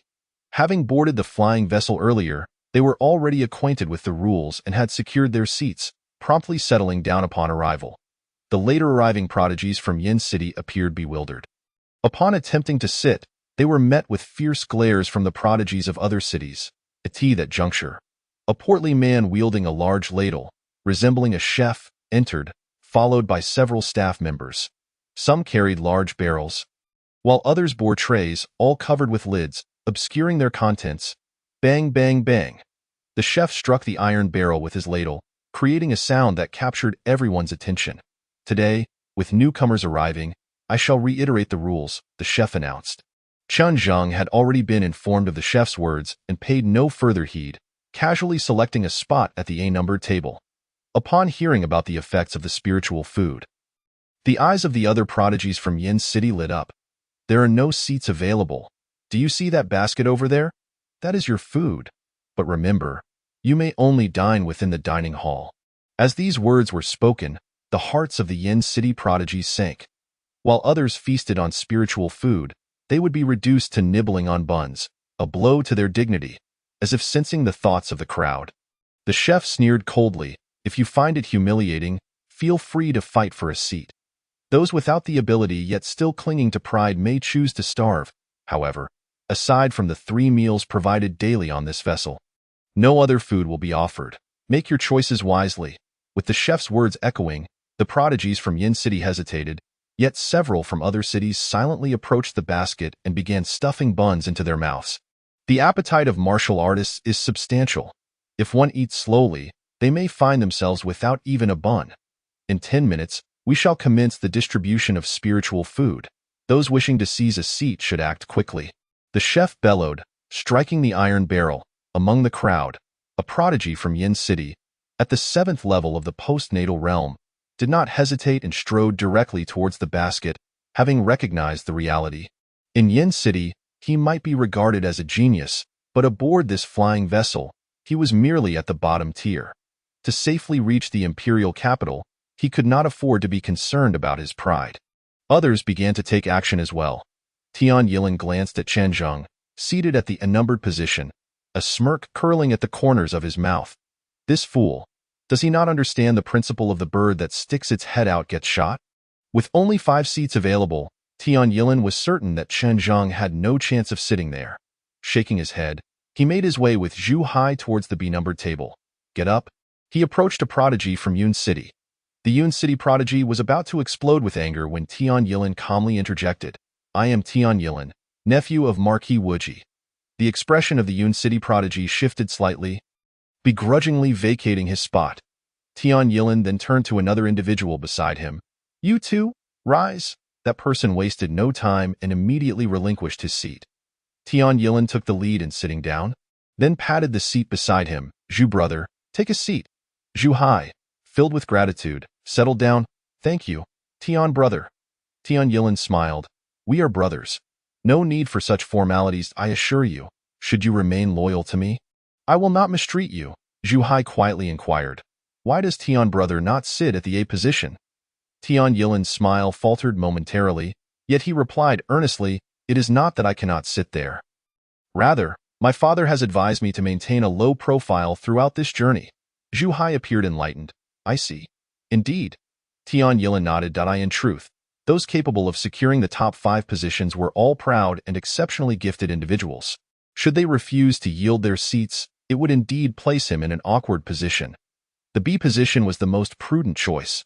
He cast a glance back at Chen Zhang, sneering, "Look at that fool. With a modicum of ability, he has lost all sense of humility. Does he truly believe he is worthy of that seat? It is nothing short of self-degradation." Just as Tian Yilan's words fell from his lips, he witnessed Dongfang Wuqing striding confidently towards the A seat, accompanied by a throng of followers. "Look quickly! That lad is in for a misfortune." Tian Yilan's expression brightened with excitement. Leveraging his identity as the nephew of Marquis Wuji, he had gleaned much useful information. The most powerful faction aboard this flying vessel was undoubtedly the group hailing from Yin City. Moreover, it was rumored that Dongfang Wuqing possessed an extremely arrogant temperament. Chen Zhang occupying their position would inevitably lead to conflict. "Chen, do you understand the rules? That seat belongs to our young city lord. Hurry and vacate it." A thick-browed youth accompanying Dongfang Wuqing barked. Tian Yilan's eyes sparkled, just as expected. "Ha! That lad is doomed." However, to Tian Yilan's astonishment, the exceedingly arrogant Dongfang Wuqing chuckled heartily. "Not at all. 5 seats. Is it not all the same where one sits? Since Brother Chen enjoys this position, I shall yield it to you." Tian Yilan's smile froze, his heart sinking as though he had swallowed a fly. Chapter 58. Dividing victory from life and death. Dongfang Wuqing directly seated himself beside Chen Zhang. He waved his hand, halting the thick-browed youth from speaking further. "Return to your own seats." The thick-browed youth and his companions shot a glare at Chen Zhang but dared not defy him, turning to occupy the B seats instead. Only Zhu Tong, with a calm demeanor, sat beside Dongfang Wuqing in the 3rd position. "Brother Chen, do not take offense. My friends, though blunt, mean no harm," Dongfang Wuqing remarked with a smile. Chen Zhang shook his head. "Not at all. If Brother Dongfang is accustomed to this position, I can relinquish it. Face is a mutual affair." Dongfang Wuqing was consistently amiable towards him, and regardless of his intentions, Chen Zhang would express his gratitude. "No need. No need. It is merely a seat. The spiritual food is the same." Dongfang Wuqing chuckled, waving his hand dismissively in the distance, observing the jovial exchange between the two. Tian Yilan's eyes nearly bulged. How could this be? Was it not said that Dongfang Wuqing was arrogant, refusing to give face even to the top prodigies of the other 2 cities? I have not heard of any relationship between the Dongfang family and Marquis Chia. How could these two be so close? Tian Yilan was utterly perplexed.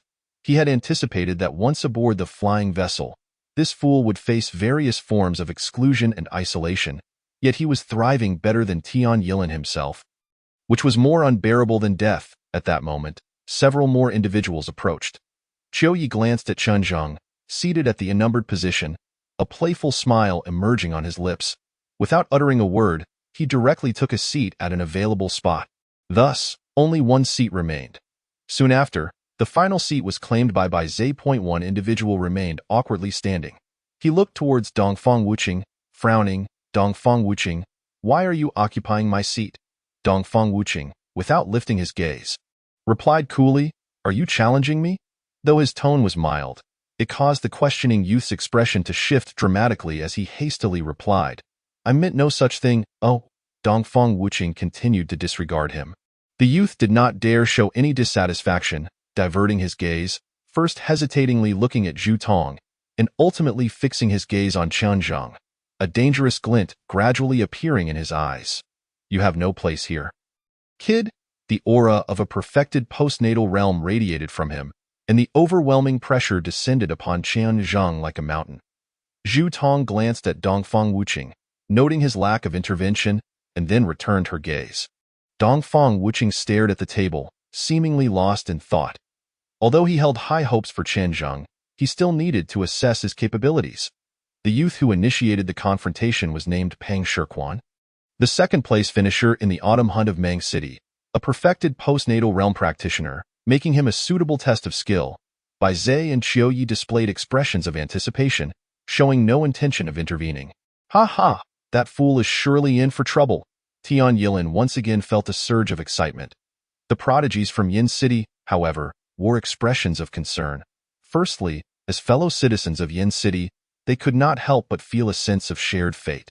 Secondly, Their current stability relied heavily on Chen Zheng's previous intimidation on the deck. If Qianzheng were to be defeated, the other three cities would likely lose all restraint. They would truly be relegated to the bottom tier. Subject to oppression by the other three cities, the people of Yun City and Yin City watched with bated breath, while the prodigies of Meng City erupted into cheers. Peng Shirquan, teach that kid a lesson. I have long found him intolerable. Let these country bumpkins from Yin City see the prowess of our Meng City prodigies. The fervor of the warriors from Meng City stands in stark contrast to the silence of those from Yin City. Ha! Even our own are lacking confidence in that young man. It seems the young lord of Shao has misjudged him. The boy with thick eyebrows scoffed, although his two companions did not speak. Their expressions clearly conveyed their agreement with his sentiment. At that moment, a quavering shout pierced the air. Go for it, young lord. The crowd turned to see the Yin City warrior who had been rescued by Qianzheng earlier, tightly clutching a half-eaten bun. Had it not been for Qianzheng, he would likely have no chance to even nibble on his bun. His strength was feeble, rendering him incapable of doing more. But shouting a few encouraging words was still within his reach. Indeed, go for it, young lord. The warriors from Meng City only ranked 15th, failing to make the top 10.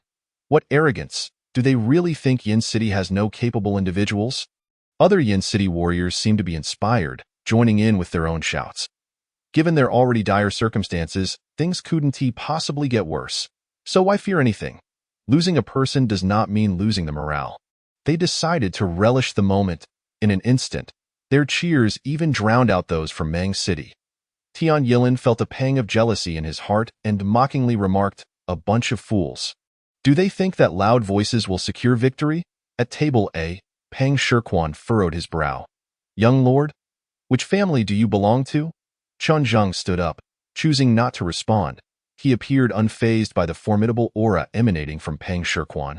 His expression calm as he softly inquired, "Are you seeking to determine victory or to decide life and death?" As he gazed into Qianzheng's indifferent eyes, Peng Shirquan felt a flicker of unease. "I am the son of the Qi Marquis," a Yin City warrior declared loudly. Upon hearing this, the entire dining hall erupted in commotion. What? This young man is the son of the Qi Marquis? Isn't the Qi Marquis a useless person? So he is the son of the Qi Marquis. No wonder he is so formidable. The prestige of the Qi Marquis indeed surpassed that of the Wu Ji Marquis. But due to his uncertain fate in recent years, he had gradually faded from the public eye in an instant. The gazes directed at Qianzheng transformed, no longer filled with disdain. Yet, there remained those who still scoffed. Tian Yilin exclaimed loudly, "Ha! What of the Qi Marquis' son? Now that the Qi Marquis is gone, mere reputation cannot instill fear." Recognizing Tian Yilin's identity, others quickly echoed his sentiment.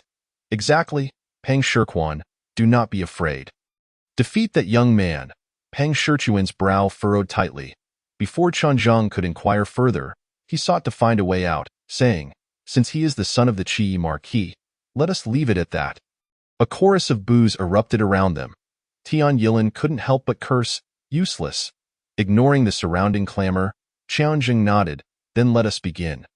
You may strike first." The crowd instinctively moved aside, clearing a space. Peng Shirquan, aware of Qianzheng's extraordinary strength, naturally refrained from close combat. He unsheathed his long knife and assumed a stance. "Young lord, blades are ultimately blind. My strikes are swift, do take care," Peng Shirquan intoned solemnly. Qianzheng beckoned, "Come." Peng Shirquan's gaze sharpened, and with a firm step, he charged forward like a wild stallion, exuding a terrifying presence. Swish, gale slash.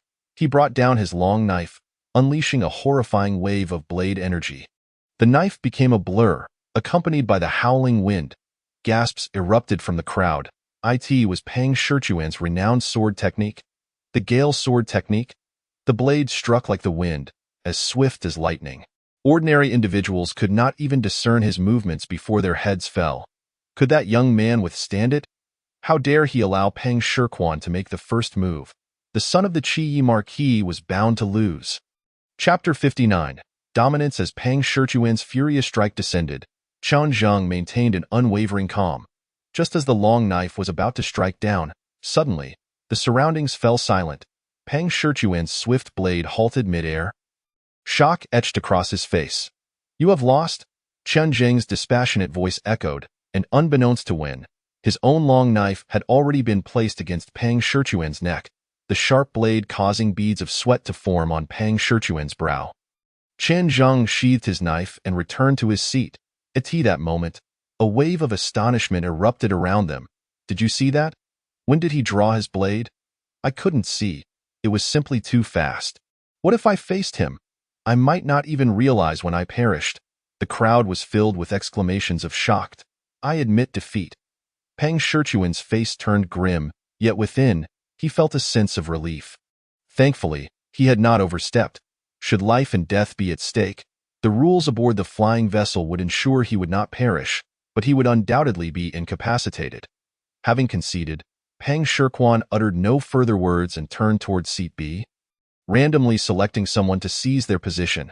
The individual whose position was taken promptly challenged others, causing the entire dining hall to buzz with excitement. "Well done, young lord." The warriors from Yin City cheered. Feeling a swell of pride, as if inspired by Chen Zheng, other Yin City warriors also began to issue challenges to other seats. Although Yin City was weak, those ranked higher certainly would not be at the bottom among other major cities. While it was uncertain to claim more, seats C and D were still quite promising. However, with Chen Zheng's remarkable performance as a benchmark, the battles of others suddenly seemed rather mundane. Though Chen Zheng's fight concluded rapidly, the sheer impact of his strike left an enduring impression on everyone. "Brother Chen, your mastery of this sword technique has reached perfection, hasn't it? Moreover, it must be of considerable rank. Impressive," Dongfeng Wuqing remarked with a grin. At seat B, the trio of the thick-browed youth no longer harbored any resentment towards Chen Zheng. They were not even as capable as Pang Shirchuan, thus they had no grounds to underestimate Chen Zheng. Fortunately, Chen Zheng remained humble. Having slain countless first-tier, Great Perfection magical beasts, defeating a postnatal Great Perfection warrior hardly seemed a feat worthy of pride. Nearby, Bai Zhe and Qiu Yi regarded Chen Zheng with a newfound wariness. If Chen Zheng had only displayed brute strength, they might not have taken him seriously, yet the level of martial skill he exhibited now warranted their respect. Bang! A dull thud echoed as a gleaming long knife slammed onto the table before Bai Zhe. Bai Zhe was taken aback, raising his head to find Chen Zheng glaring at him, his eyes filled with coldness. "Are we determining victory or deciding life and death?" Chen Zheng's indifferent words instantly captivated the attention of the crowd. Bai Zhe narrowed his eyes. "Young lord, what do you mean by this? I don't believe I have provoked you." Chen Zheng scoffed. "You and that hulking oaf were exchanging glances, thinking I didn't notice? You cowardly rat, only daring to scheme in the shadows. What do you think you are?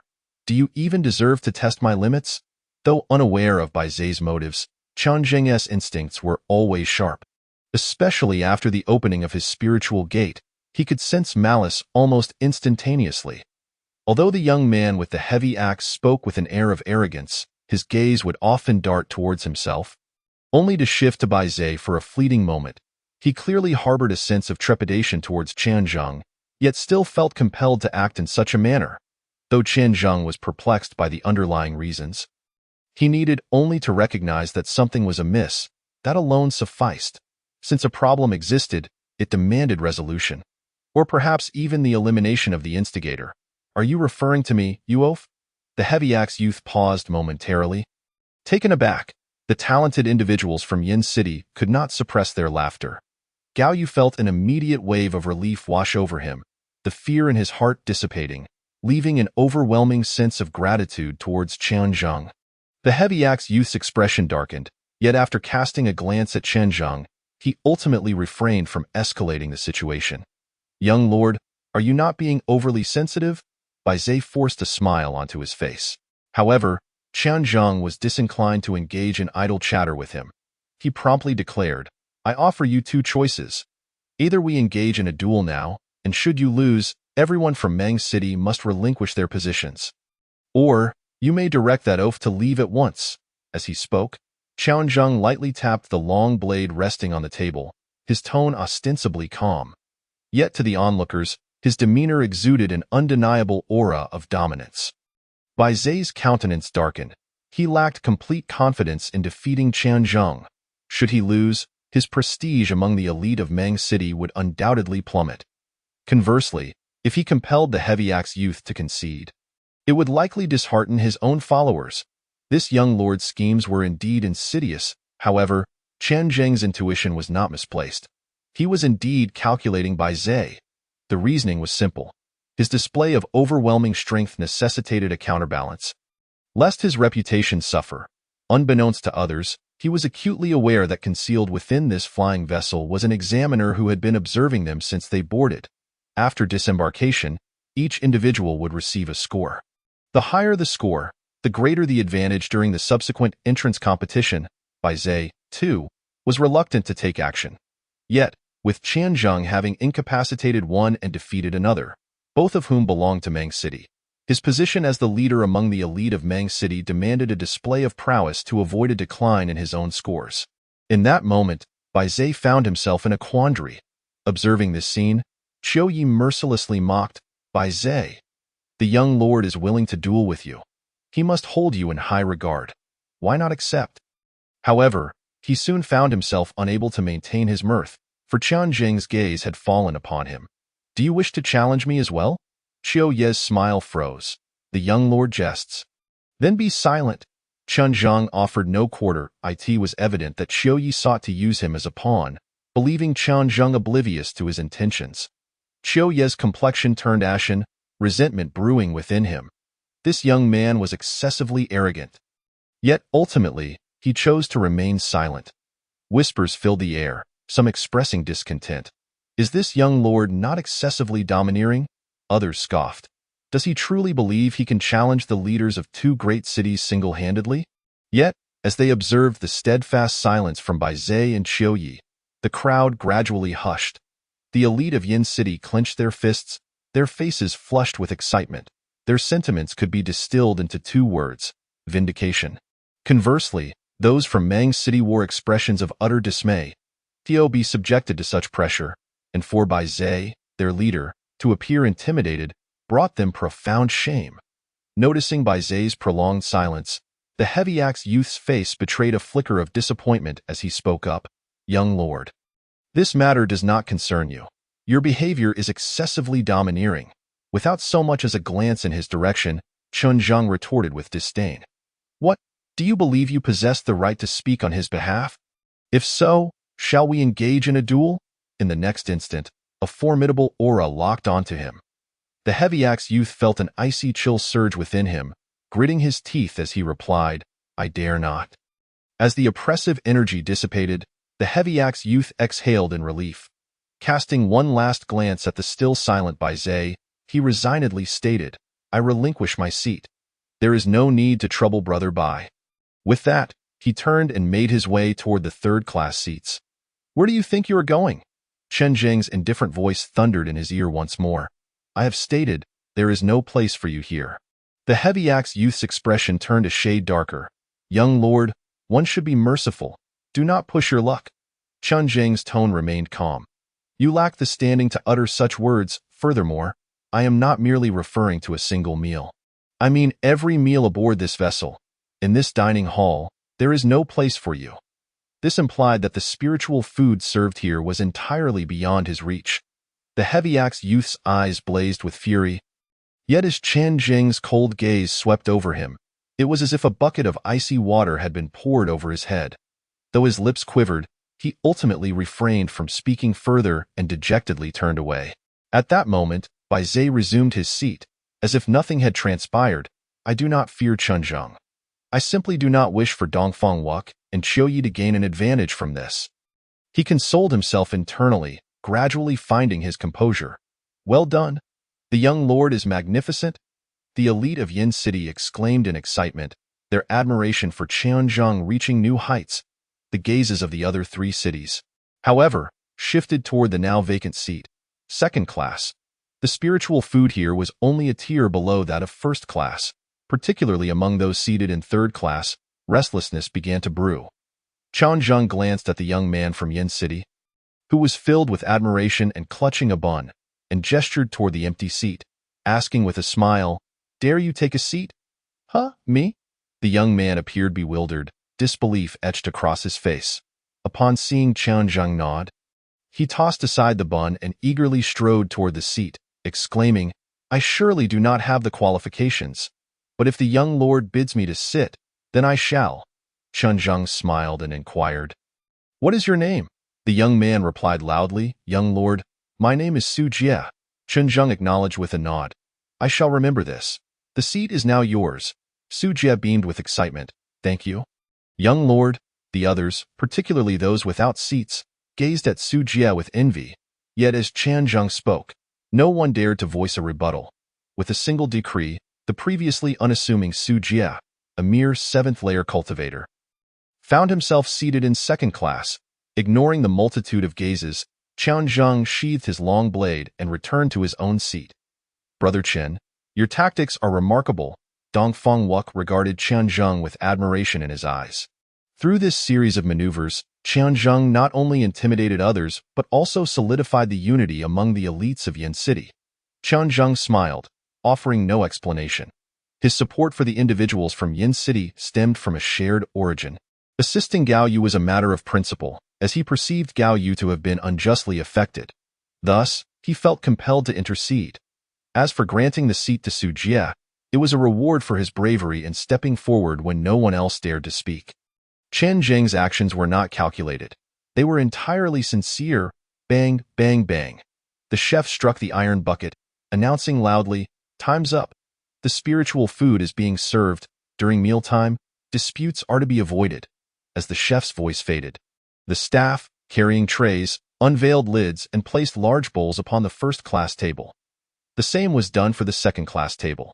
The third and fourth-class tables received wooden bowls first, before being served generous scoops of a thick, mushy substance from large iron barrels.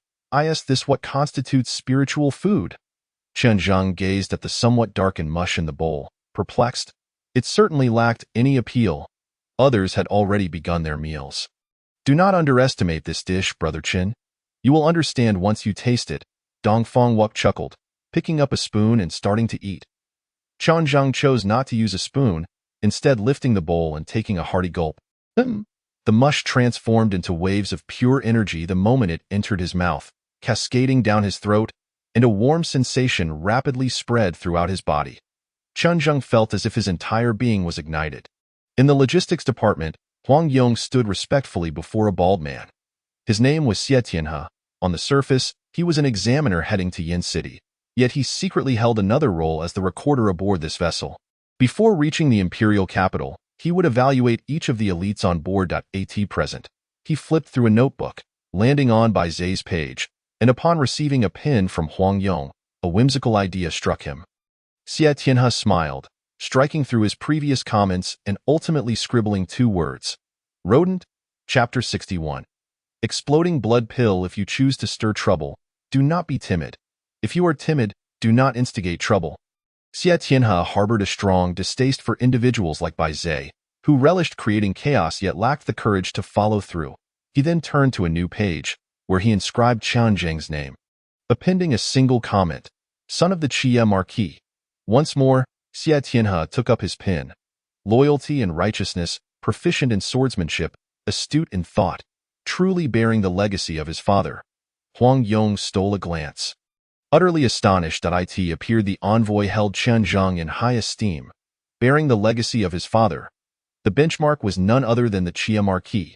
Upon completing his task, Xie Tianhe tossed the pen back to Huang Yong, closed the ledger, and turned to leave. Meanwhile, Qianzheng and the other talented individuals remained utterly oblivious to the exchange. After partaking in the spiritual meal, everyone dispersed, with no one seeking further conflict. Qianzheng consumed his portion swiftly. The bowl of spiritual food not only satiated his hunger, but also continuously refined the energy and blood vessels throughout his body, indeed equating to a day's worth of cultivation. Brother Chen, while the potency of the spiritual food lingers, it would be prudent to retreat to your quarters and hone your energy and vitality. Engaging in cultivation at this juncture yields exponential benefits. Dongfeng Wuqing offered a reminder before hastily departing with his companions, who followed suit. Qianzheng nodded to the Tianjiao of Yinqing and then turned to ascend to the second level of the ship. Once in his room, he swallowed a drop of golden liquid and commenced the refining of his energy and blood vessels.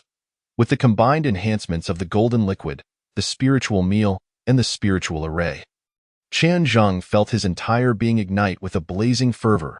As dusk approached, he finally made a breakthrough, condensing the first thread of vital energy within his body.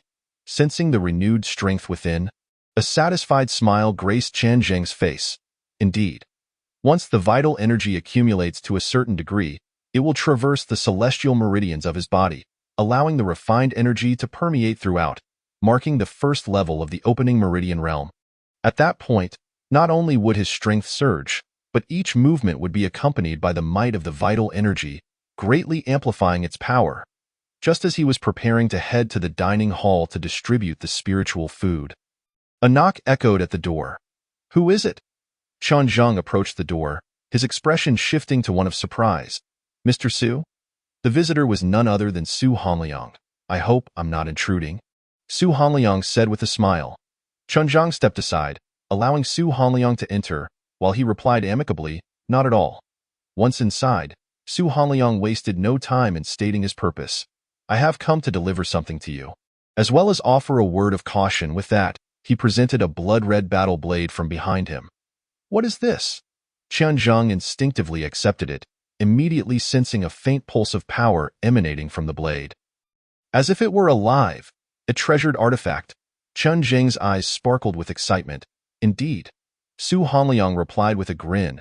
"This is a low-grade treasured artifact, perfectly suitable for you once you reach the opening meridian realm."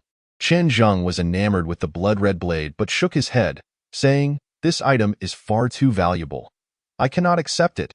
A low-grade treasured artifact that resonates with one's essence can enhance combat prowess by nearly 20%. Even in the opening meridian realm, not everyone can afford such a weapon. Su Hanliang waved his hand dismissively. "There's no need for such formality, young lord. This is something you have rightfully earned." He recounted the wager he had made with others. "Is that so?" Qianzheng was taken aback, yet he still hesitated to accept the blade and a reward without effort. Noticing Qianzheng's reluctance, Su Hanliang adjusted his approach. "Then consider this blade as a loan. I have no use for it myself, and it would be wasted on me. If you ever come across any precious forging materials in the future, do remember to set aside a portion for me." After a moment of contemplation, Qianzheng nodded in agreement. It would be impolite to refuse after such a generous offer.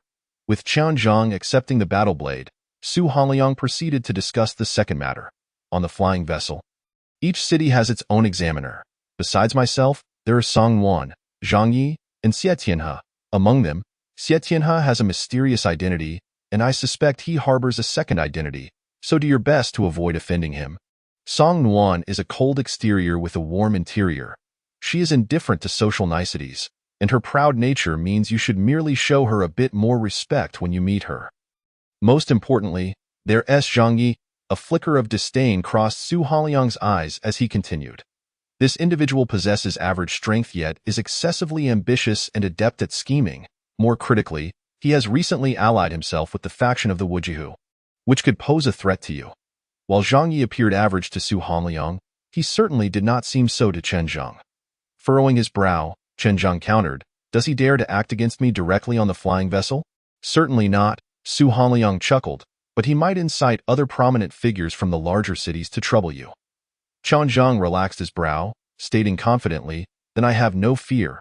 As long as they have yet to reach the opening meridian realm, they do not hold the qualifications to be regarded as threats."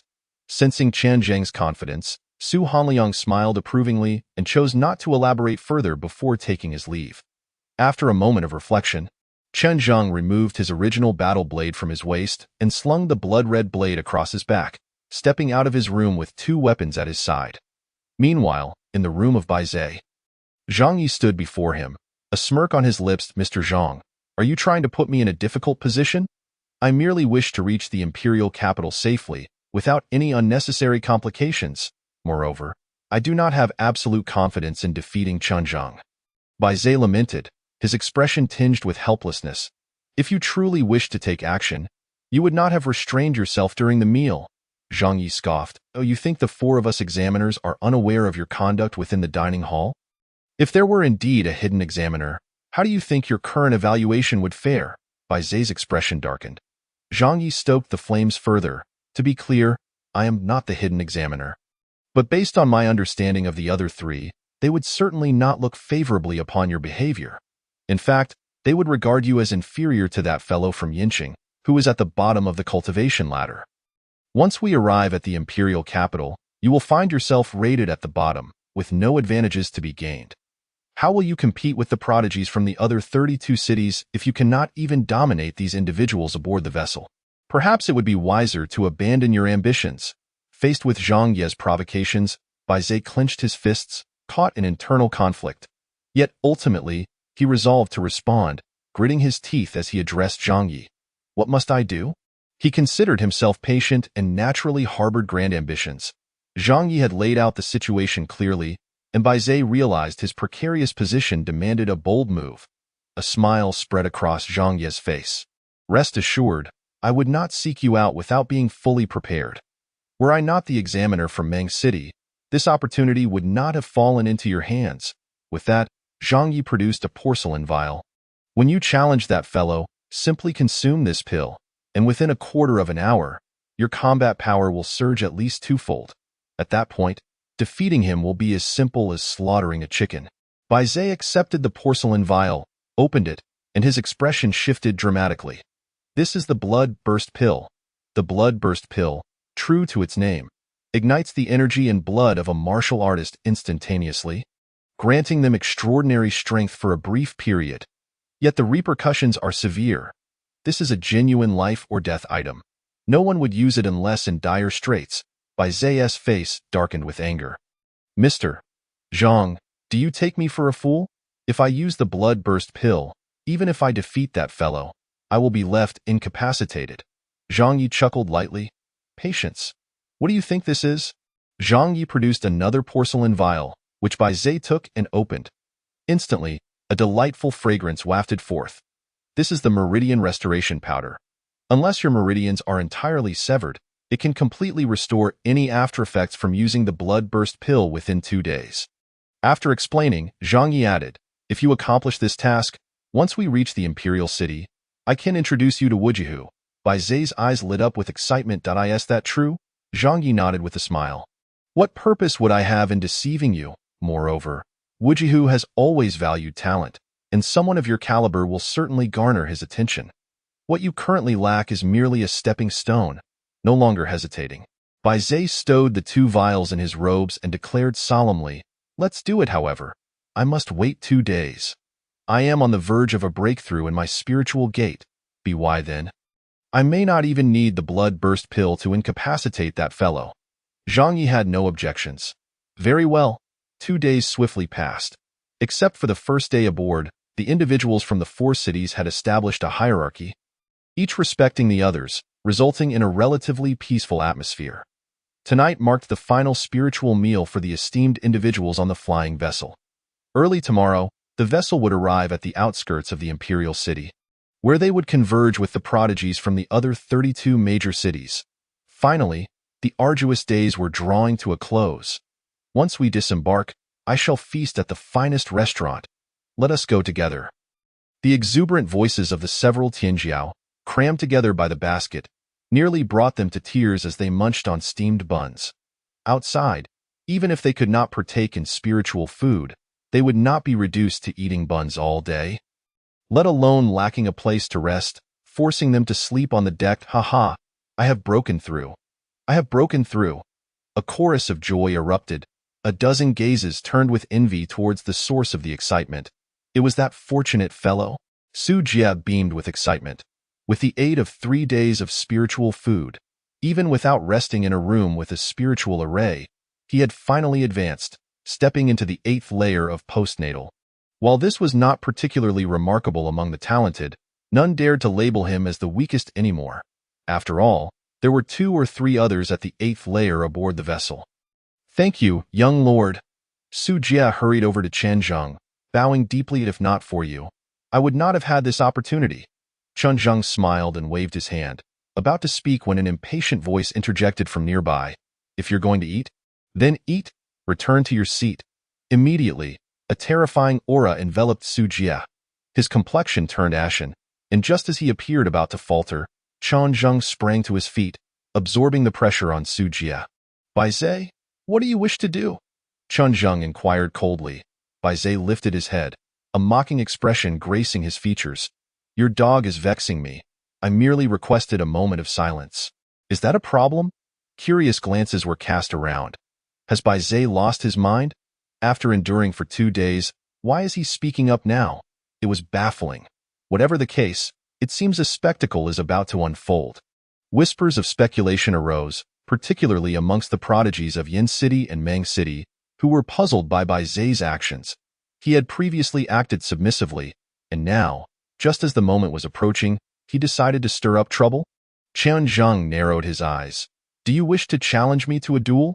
Bai Zhe, shedding the silence of the past 2 days, scoffed, his demeanor brimming with arrogance. Fear you? Not in the slightest.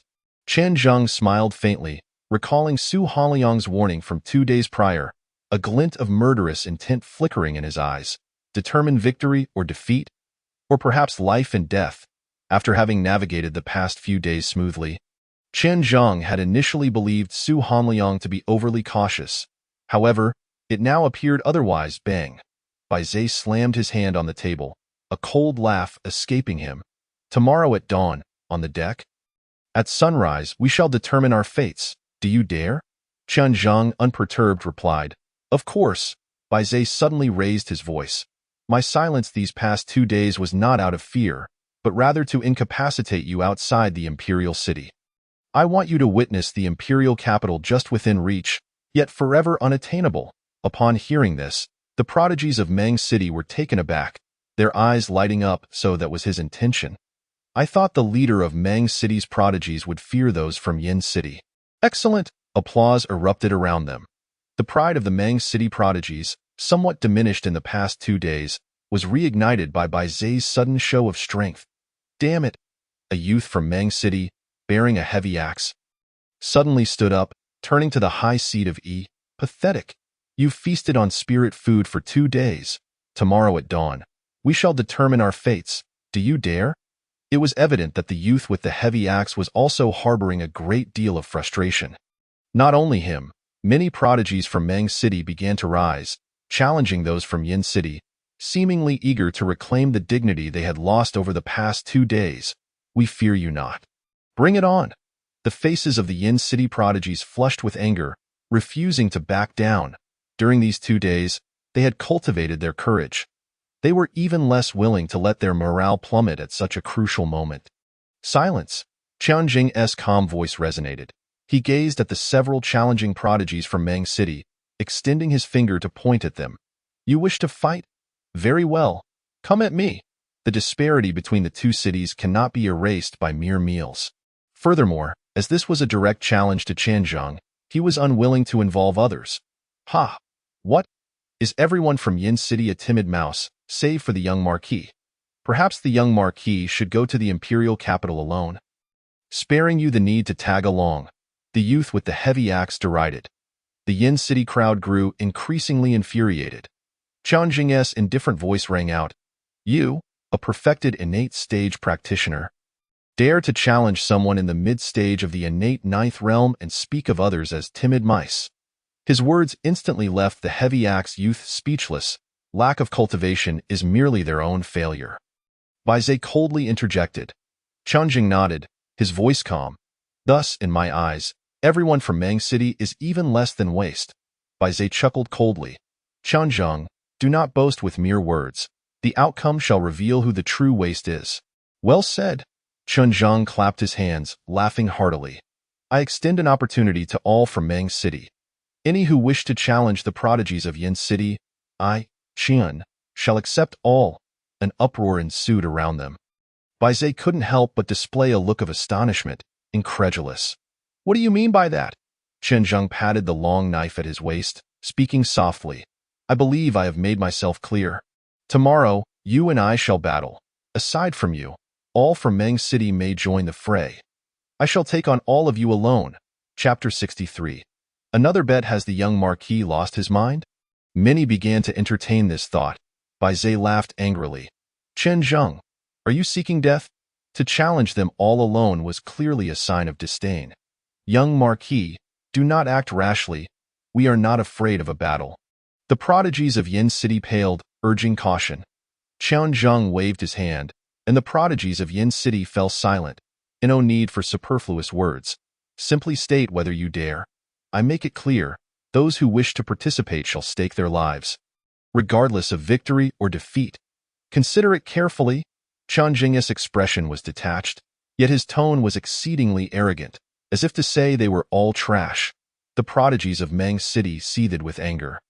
However, witnessing Chen Zheng's confidence, they hesitated to respond lightly, knowing that even if they outnumbered him and won, it would bring no glory to their faces.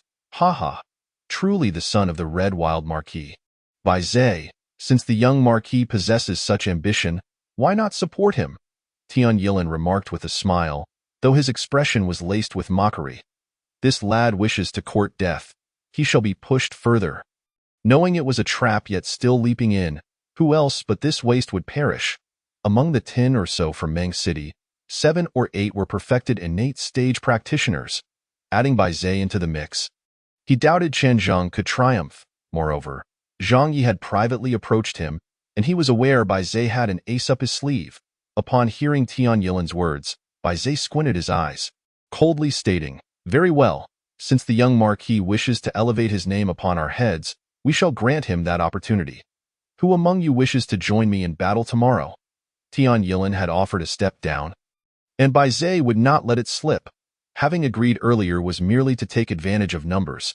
Now, his agreement was to facilitate Chen Zheng. "I shall." The youth with the heavy axe was the first to respond. Wishing to face Chen Zheng alone, he held no confidence, but with Bai Zhe's support, things would be different. "I shall join too. I respect the Red Wild Marquis. I shall now fulfill the young Marquis's wish." Another innate perfected prodigy from Meng City chimed in, with one taking the lead.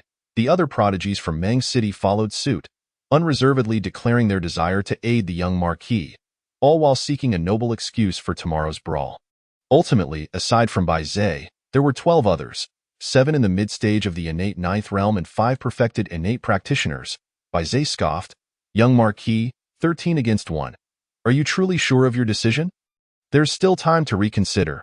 At this moment, even Dongfang Wuqing felt compelled to offer a word of caution. "Chen brother, Bai Zhe is clearly prepared. Do not fall into his trap with such a lineup. Even he would not guarantee victory." Chen Zheng shook his head.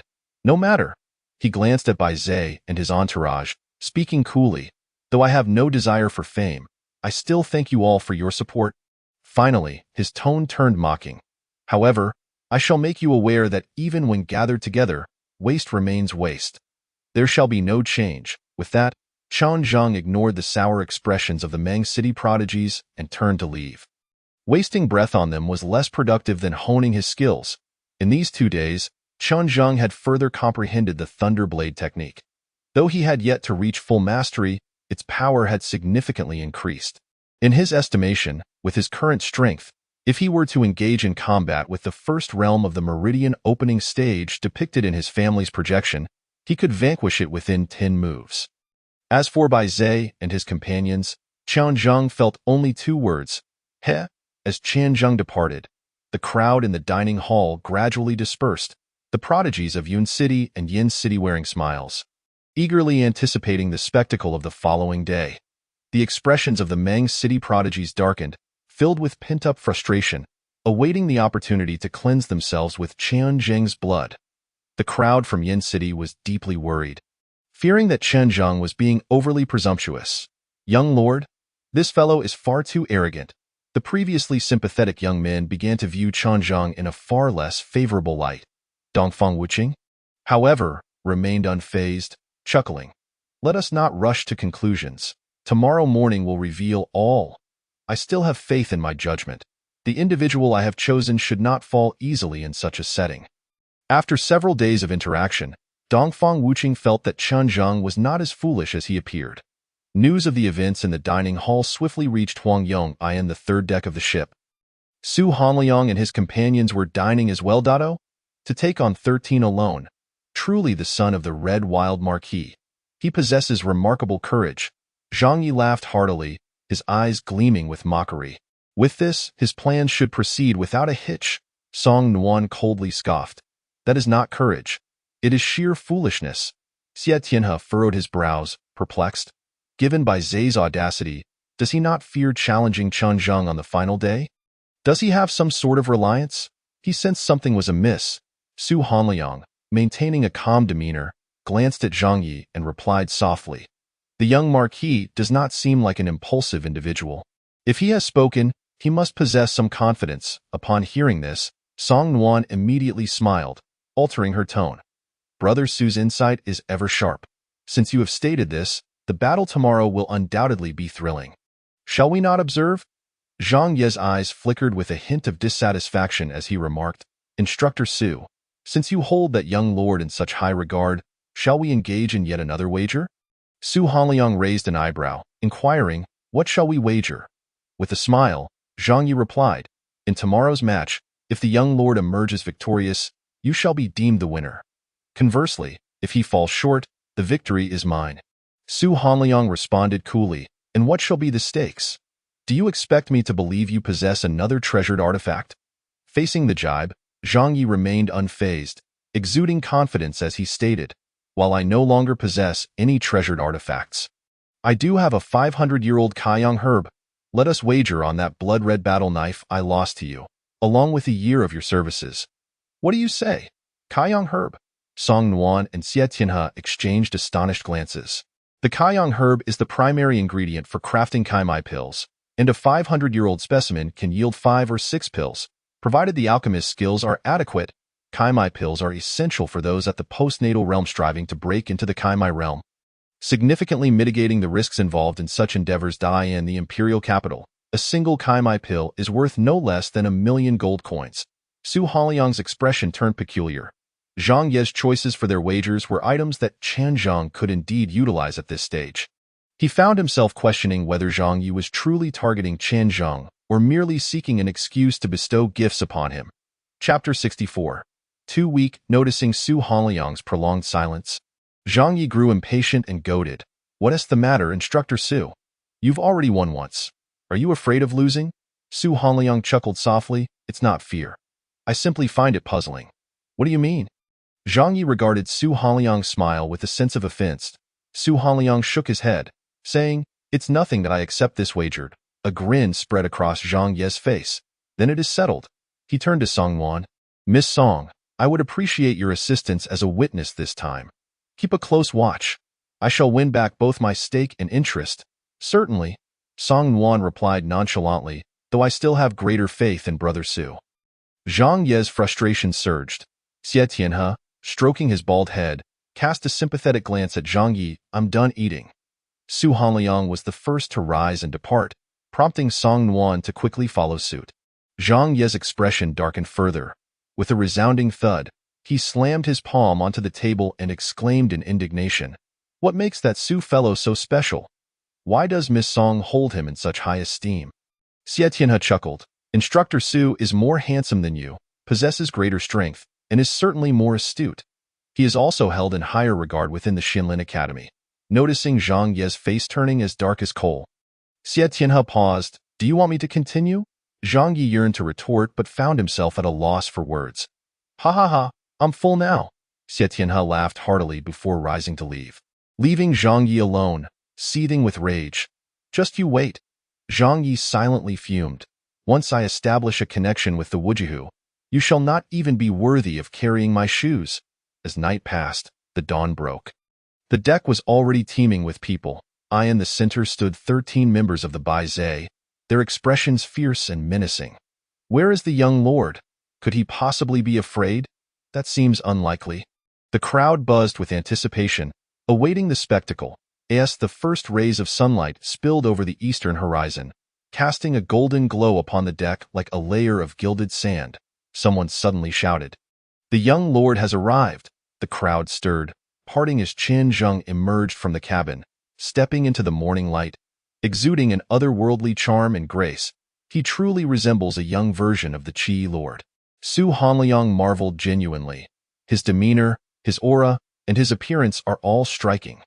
Once he reaches the imperial capital, numerous young ladies will surely be smitten. Zhang Yi scoffed, he must first reach the imperial capital. I fear he may not even disembark from the flying vessel and will be sent back on the deck. Amidst the throng, Tian Yilin seethed with resentment as he observed the attention Qian Zhang received. Yet, he felt a surge of glee at the thought of Qian Zhang soon being rendered powerless. Once this waste is defeated and sent back to Yin City, let the Peng and Shi families secretly eliminate him. Having learned from past misfortunes, Tian Yilin would not grant Qian Zhang another chance to rise again. Only when Qian Zhang lay lifeless would he find true peace of mind. At that moment, the flying vessel sounded its horn, decelerating, while the crew called out, "In just 15 minutes, we shall begin our descent." Upon hearing this, Bai Zhe sneered, 15 minutes? That's more than enough time. I doubt it will even take that long. Beside him, the heavy axe youth mocked, "Young lord, stop stalling.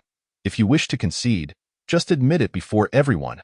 Qian Zhang ignored the provocations, reaching for the weapon at his waist. He pondered but ultimately decided against retrieving a low-grade treasured artifact. Against this rabble, I need not resort to such means. With a swift motion, Qian Zhang unsheathed his long knife, the sound cutting through the air like a howl. "Come at me, but remember, you only have one chance to strike."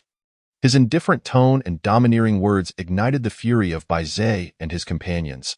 Bai Zhe scoffed, "Arrogance."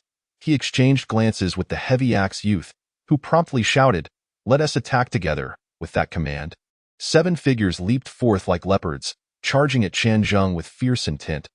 Leading the charge was the heavy axe youth, his full power unleashed as he gripped the steel axe, his expression fierce like a rampaging bear. He moved with both weight and agility, swiftly positioning himself behind Qian Zhang. Die! With the axe raised high, the heavy axe youth's muscles bulged, his blood surging, creating an audible tearing sound in the air. The air exploded with a thunderous crack as the axe descended like a meteor. The terrifying pressure locked onto Qian Zhang. Not only the heavy axe youth but the remaining 6 champions unleashed their attacks. Wielding swords, knives, spears, and halberds, the sounds of tearing and howling surrounded Qian Zhang, the power of their combined fury evident, sealing off all escape routes. Gasps of astonishment echoed from the crowd. Are they serious? Their coordination is so seamless. They must have rehearsed last night. The young lord is in grave danger. What a force! Just watching gives me chills. It seems Bai Zhe Wanti even need to intervene, after witnessing the terrifying strength of the 7 united. No one believed Qian Zhang stood a chance. Dongfang Wuqing furrowed his brow. If he had maintained distance from the start, he could have taken them down one by one without much effort. But now that they are in formation, with no escape route, it becomes exceedingly difficult. For a moment, he, too, could not fathom how Qian Zhang might turn the tide. The onlookers from Yin City were tense. Unable to suppress their anxiety for Qian Zhang on the 3rd floor, Song Nuan remained expressionless, while Zhang Yi radiated excitement. Xie Tianhe furrowed his brow. This kid has overstepped his bounds. He hesitated, contemplating whether to intervene and save Qian Zhang. When he suddenly caught sight of Su Hanliang's expression, to his surprise, Su Hanliang was smiling. Within the circle of battle, Qian Zhang felt the pressure from the 7 pressing down upon him, but found it utterly mundane. So weak, with a swift motion, Qian Zhang moved. The clear sound of his blade sang like waves crashing upon the shore. The terrifying blade's shadow gleamed brilliantly in the morning light. Flowing cloud slash. Countless blade shadows erupted. In the eyes of the 7 from Meng City, they saw nothing but a flash of silvery light. In the next instant, they felt their grips lighten. Their hands, which had held weapons, fell limp as their wrists were severed. Qian Zhang darted through the encirclement like a specter, leaving a trail of flashing blades. In an instant, the arms of the 7 from Meng City, along with their feet and veins, erupted with blood. The scent of blood wafted through the air. Bang, bang, bang. The 7 figures, now devoid of sensation in their limbs, fell one after another, their faces blank with confusion. The next moment, Their screams of terror and despair echoed like a wailing ghost. Chapter 65. By Zay's confidence ignoring the wide-eyed astonishment of the onlookers, Qianzheng moved with the air of one strolling leisurely, showing no interest in looking back. He had granted them the opportunity to strike. Yet, as he had stated, they had only one chance. Such speed with the blade. Did you see that? It was nearly impossible to catch, faster than when he struck Peng Shirkuan before. I thought that blow was his limit. Now it seems it was merely what Peng Shirkuan could withstand. The spectators were shaken, utterly captivated by Qianzheng's two swift strikes. Just these two blows would suffice to defeat 99% of those on this flying vessel. Some voiced their certainty, and no one dared to refute. Even Peng Shirkuan, when compared again, felt no resentment. The disparity was too vast, and he felt honored to be a comparison point. Besides honor, he felt fortunate. Yesterday, he had nearly been incited by Bai Zai. Had he not ultimately restrained himself, he might have been among those now groaning on the ground. Too powerful. Surrounding Dongfang Wuqing, several trusted subordinates spoke earnestly. Even the usually reticent Zhu Tong wore a grave expression as he declared, I can withstand the first strike against Peng Shirkuan, but I cannot endure the second. The complex expressions of the young men with thick brows reflected their thoughts. They had initially believed he was finished. Yet the young lord's words rang true. He was not lacking in intellect, merely indifferent. Ha ha! To shatter common perceptions and achieve what others cannot comprehend. That is the essence of a true prodigy. Dongfang Wuqing beamed with a radiant smile. As they approached the imperial capital, the stronger Qianzheng became, the more advantageous it was for him. The 7 youths of the Heavy Axe clan wailed. Not only from physical pain but also from profound despair. With their tendons severed by Qianzheng, it signified that their entire martial path had been rendered futile. Yet, no one felt pity for them. For it was their own choice. The gaze of the crowd would eternally rest on the victors. Qianzheng flicked his wrist, the sound of his long blade slicing through the air resonating as he advanced step by step towards Bai Zai and his companions. Bai Zai's countenance shifted from excitement to shock, and now to a darkened demeanor. Behind him, a group of Maiqing's elites felt their combat spirit wane. Unable to even meet Qianzheng's gaze, it was terrifying. They could not win. He was a monster. I no longer wish to fight. One person faced Qianzheng and fell in a single blow. 7 approached, and Qianzheng still struck down one. The tactic of overwhelming numbers was utterly ineffective against him. With each step he took, they felt an involuntary urge to flee. The imperial capital was near, and they did not want to fall at its gates. Surrender and lay down your weapons. You may retreat to the sidelines. Qianzheng spoke softly. To a group of cowed individuals, he had no intention of wielding his blade. I concede. I concede. I also surrender. No more fighting. Thank you, young lord. As Qianzheng's words echoed, the elites of Maiqing behind Bai Zai felt as if they had been granted amnesty. Hastily discarding their weapons and fleeing into the crowd without looking back on the 3rd floor, Su Hanliang maintained his smile, while Xie Tianhe and Song Nuan displayed expressions of surprise. Zhang Yi, once beaming, now wore a face of grim determination. He could not help but exclaim, this lad has a heart as venomous as it is cunning. With their martial courage shattered, these individuals may never overcome their inner demons. Destined to remain forever distant from the heavenly realm, Su Hanliang scoffed, though their martial courage may be broken, there is still a chance to nurture it anew. However, if they are rendered incapable, not only will they be unable to reach the heavenly realm, but they may not even match the status of an ordinary person in this lifetime. Xie Tianhe nodded in agreement. Indeed. What is truly contemptible is the one who manipulated them. Yet, they are also to blame for their own foolishness. Willingly becoming another's weapon, Zhang Yi, feeling increasingly irate at their veiled jabs, turned to Song Nuan and asked, Miss Song, what is your perspective? Without hesitation, Song Nuan replied, I believe Su Gu is correct. Zhang Yi felt a surge of blood rising in his throat. Wishing he could slap himself, Humph, Su, do not presume your victory is assured. I know Bai Zai. His strength may not be inferior to that of the son of the Qian Marquis. He has not retreated even a single step, which means he must possess some hidden means. Zhang Yi swallowed his fury, attempting to salvage his dignity. Su Hanliang remained unfazed, nonchalantly stating, "Then I wish you good fortune." On the deck, Bai Zhe observed Qian Zheng's steady approach. Feeling a wave of anxiety, Qian Zheng's power was indeed beyond his expectations. However, Qian Zheng, they may fear you, but I do not. Bai Zhe snarled with a wicked grin, his voice dripping with confidence. This confidence left Qiu Yi and Dong Feng Wuching perplexed, especially Qiu Yi. He had crossed paths with Bai Zhe shortly after boarding, and their clash had been evenly matched. Despite each possessing hidden strengths, they were limited in capability after witnessing Qian Zheng's lightning-fast strikes. Qiu Yi felt no more than a 1 in 10 chance of victory. Thus, he could not fathom why Bai Zhe exuded such overwhelming confidence. Qian Zheng, undeterred by such considerations, stood less than a yard away from Bai Zhe, raising his blade and maintaining a tranquil demeanor, just as before. Like them, I allow you to make the first move, yet I hope you will not disappoint me as they did. Qian Zheng yearned to see what distinguished this leader of Meiqing's prodigies. Initially, people deemed Qian Zheng arrogant. Now, however, they could only feel his overwhelming presence. It was as though he were born to command such authority. How absurd!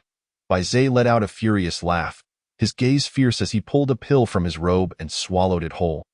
Biting down with ferocity, in the next moment, Bai Zhe's entire being ignited with vitality. Boom! The exposed skin of Bai Zhe flushed red at a visible rate, his veins bulging like intertwining dragons, his entire form suffused with a ferocious aura.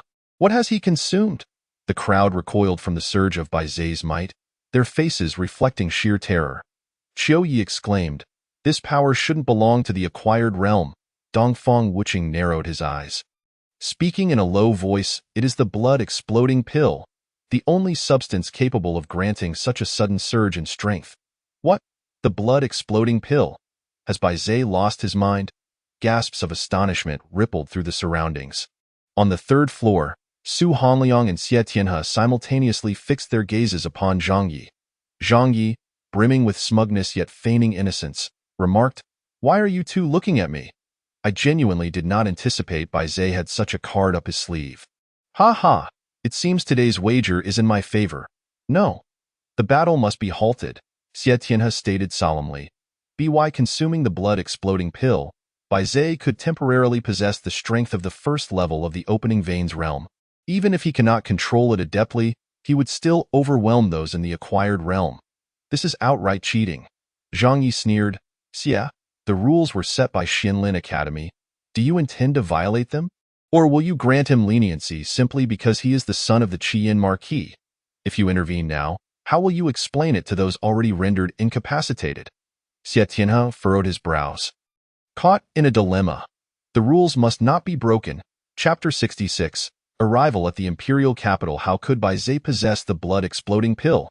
Xie Tianhe's gaze turned icy as he glared at Zhang Yi. Such substances were typically utilized by those within the opening veins realm and were mostly procured from the military. Zhang Yi shrugged with a smile. "How would I know? Perhaps Bai Zhe is just naturally cautious?" "Do not interfere," Su Hanliang interjected suddenly. His attention remained fixed on Qian Zheng. Despite Bai Zhe displaying the might of the opening veins realm, he could still discern no hint of trepidation on Qian Zheng's face, which even seemed tinged with disappointment. On the deck, gazing at the seemingly explosive Bai Zhe, Qian Zheng furrowed his brow. "Is this your source of confidence?" Bai Zhe sneered. "Are you still attempting to put on a fade?" With that, he flickered like a human-shaped volcano rushing forward. The surrounding onlookers retreated repeatedly, unable to withstand the pressure emanating from the opening veins realm, especially as Bai Zhe's forcibly torn spiritual threshold unleashed uncontrollable mental energy. Causing indiscriminate destruction, Bai Zhe's form closed in an instant. His sword was drawn from his waist, and a melodious chime rang out, the blade's brilliance exploding like resplendent fireworks. Dragon Tooth, empowered by his vital energy and mental force. Bai Zhe's strike erupted with a force capable of obliterating any obstruction in its path. Bai Zhe could feel the tearing pain coursing through his veins and the sensation of his brain nearing explosion. He understood that he must achieve swift victory. Otherwise, even if he triumphed over Qian Zheng, the aid of the Runmai San would not suffice to fully heal his injuries, leaving severe aftereffects. Thus, This sword was his killing blow. Infused with all his strength, buzz. The blade's song howled, the winds howling. Chen Zheng did not evade but instead met the strike head-on. His cut was equally swift. In terms of sheer speed, it even surpassed Bai Zai's. However, I can't see your trajectory clearly, Bai Zai scoffed, slightly adjusting his sword's angle, successfully intercepting Chen Zheng's descending blade. His face was alight with excitement, as if he could already envision Chen Zheng's long blade being severed by his own strike, followed by the disarming of his opponent. Clang! The sound of metal clashing rang out, as Bai Zai had anticipated. Their weapons collided. Yet, the exhilaration on his face quickly faded, for he had predicted the beginning but not the conclusion.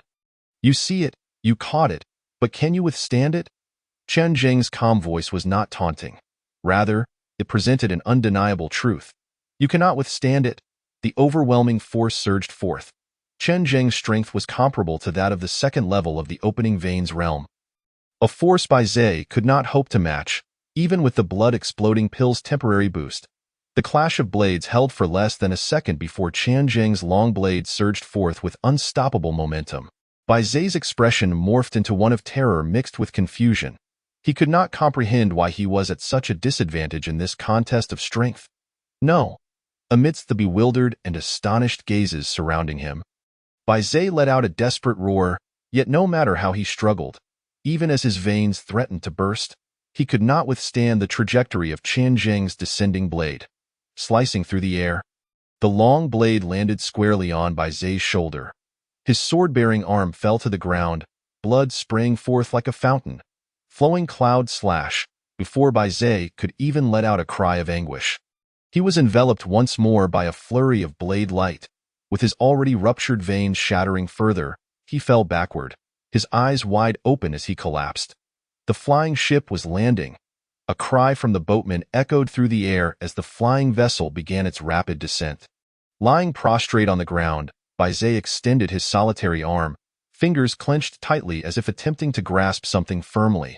Yet, his body was gradually succumbing to the chill of death, the light in his eyes swiftly fading away as he heard the boatman's voices.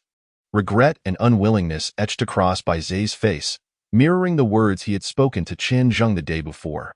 The imperial city loomed just within reach, yet he was destined never to behold it.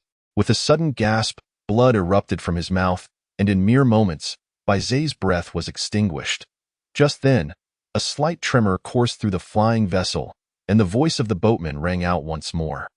"We have landed!" Silence enveloped the surroundings as a group of prodigies remained enraptured by the shockwave Chen Zheng had unleashed. Even the proud Dongfang Wuqing wore a look of bewilderment. He had long known of Chen Zheng's prowess, but never had he anticipated such overwhelming strength. Bai Zai, albeit briefly possessing the power of the opening veins realm, had been effortlessly felled by a single strike. The usually self-assured Dongfang Wuqing found himself questioning whether he could withstand a blow from Chen Zheng. Among the crowd, Tian Yilan stood in a daze, trembling with a mix of anger and fear. How could this useless fellow possess such outrageous strength? Haha, splendid! From the third floor, a hearty laughter rang out. As Xie Tianhe gazed at Chen Zheng with eyes that sparkled with admiration, Song Nuan's gaze towards Chen Zheng was no longer laced with contempt. Given the potential he had displayed, it was merely a matter of time before he caught up with them. Although Su Hanliang had anticipated this outcome, witnessing it firsthand still left him in awe.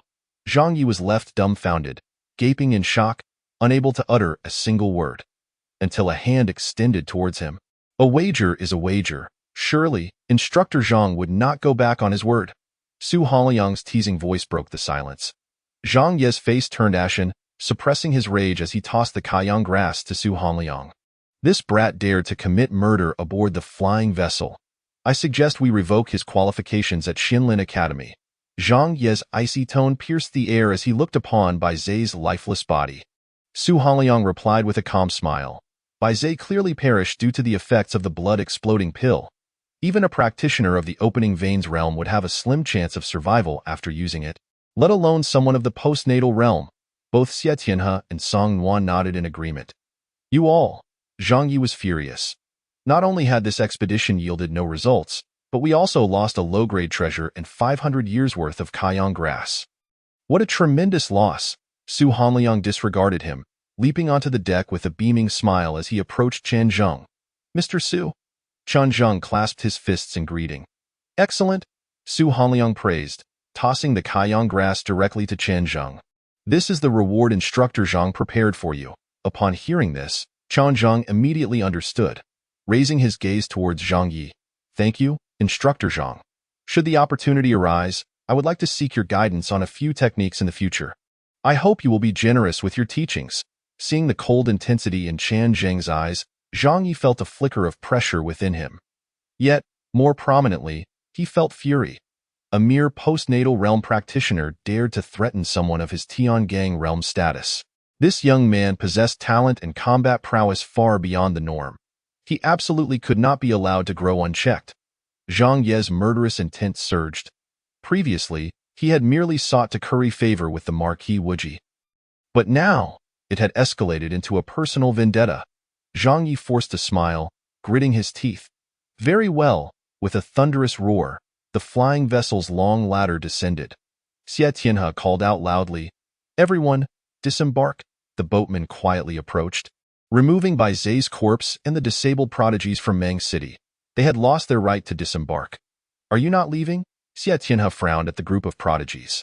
Yet, their gazes were fixated on Chen Zheng, as if awaiting his command. Even Tian Yilin, in such an atmosphere, felt the hair on the back of his neck stand on end, daring not to speak or move recklessly. Chen Zheng sheathed his long knife at his waist and strode towards the staircase of the flying vessel. Disembark! As Chen Zheng's words fell, the group of prodigies finally began to move, trailing behind him. Witnessing this scene, Su Hanliang could not help but exclaim, "An invincible presence!" This entire ship of prodigies, regardless of their internal thoughts, had subconsciously acknowledged Chen Zheng's status, the pinnacle of the four cities. This was what Dongfang Wuqing had long wished to achieve but had never managed. Brother Chen, you have concealed your strength from me so well. Dongfang Wuqing caught up to Chen Zheng but deliberately lagged half a step behind, a hint of grievance on his face. Chen Zheng chuckled. Brother Dongfang, why do you say that? When did you break through to the opening veins realm? Dongfang Wuqing inquired curiously. Chen Zheng shook his head. I have not broken through to the opening veins realm. Gazing into Chen Zheng's candid eyes, Dongfang Wuqing could not help but widen his mouth in disbelief. No opening veins realm, yet possessing the power to slay those of the opening veins realm. What manner of monster is this? Even Dongfang Wuqing, with his pride, felt a twinge of defeat upon seeing Chen Zheng's serene demeanor. He did not doubt Chen Zheng, for there was no need for him to deceive him. Then what of our cooperation? Dongfang Wuqing smiled ruefully. Chen Zheng nodded. As before, the day after boarding the vessel, Dongfang Wuqing had expressed his willingness to collaborate, to which Chen Zheng had agreed. Good, Dongfang Wuqing beamed, his worries alleviated, and he ceased to speak further. As the group disembarked from the flying vessel, they discovered it had landed on a vast lawn, at least 3 or 4 miles away from the imperial capital. Yet, even at such a distance, they could still gaze up at the towering, crumbling city walls of the northern capital. There lay the imperial capital. The largest cities could accommodate at most 1 million inhabitants, but it was said that the population within the imperial capital had already surpassed 100 million. It was undoubtedly the largest city of all. What is this? I have heard that Tiangang realm experts are rarely seen in ordinary cities. Yet in the time it takes to have breakfast in the imperial capital, one could encounter several. Is that an exaggeration? The Tiangang realm is not as common as cabbage. The prodigies spoke with a sense of yearning for the imperial city. Why have we been halted here? Someone voiced their confusion. At that moment, the 4 instructors from Xinlin Academy also descended from the vessel. Silence. Su Hanliang's voice, imbued with vital energy, instantly silenced the crowd. Once all eyes were upon him, Su Hanliang began. Congratulations on safely arriving at the imperial capital. At this moment, you hold the ticket to enter the gates of Xinlin Academy. Upon hearing this, the prodigies could hardly contain their excitement. Su Hanliang smiled and continued. However, this year is different from previous years. In addition to the ticket to Xinlin Academy, His Majesty the Emperor has prepared even more for you. but it will depend on whether you have the ability to seize it. He wasted no time, directly explaining the grand competition prior to entering Xianlin Academy in detail. What? A military officer of the imperial capital? A major general? Or one who wields military power? As long as one can place in the top 30, it would be a tremendous gain.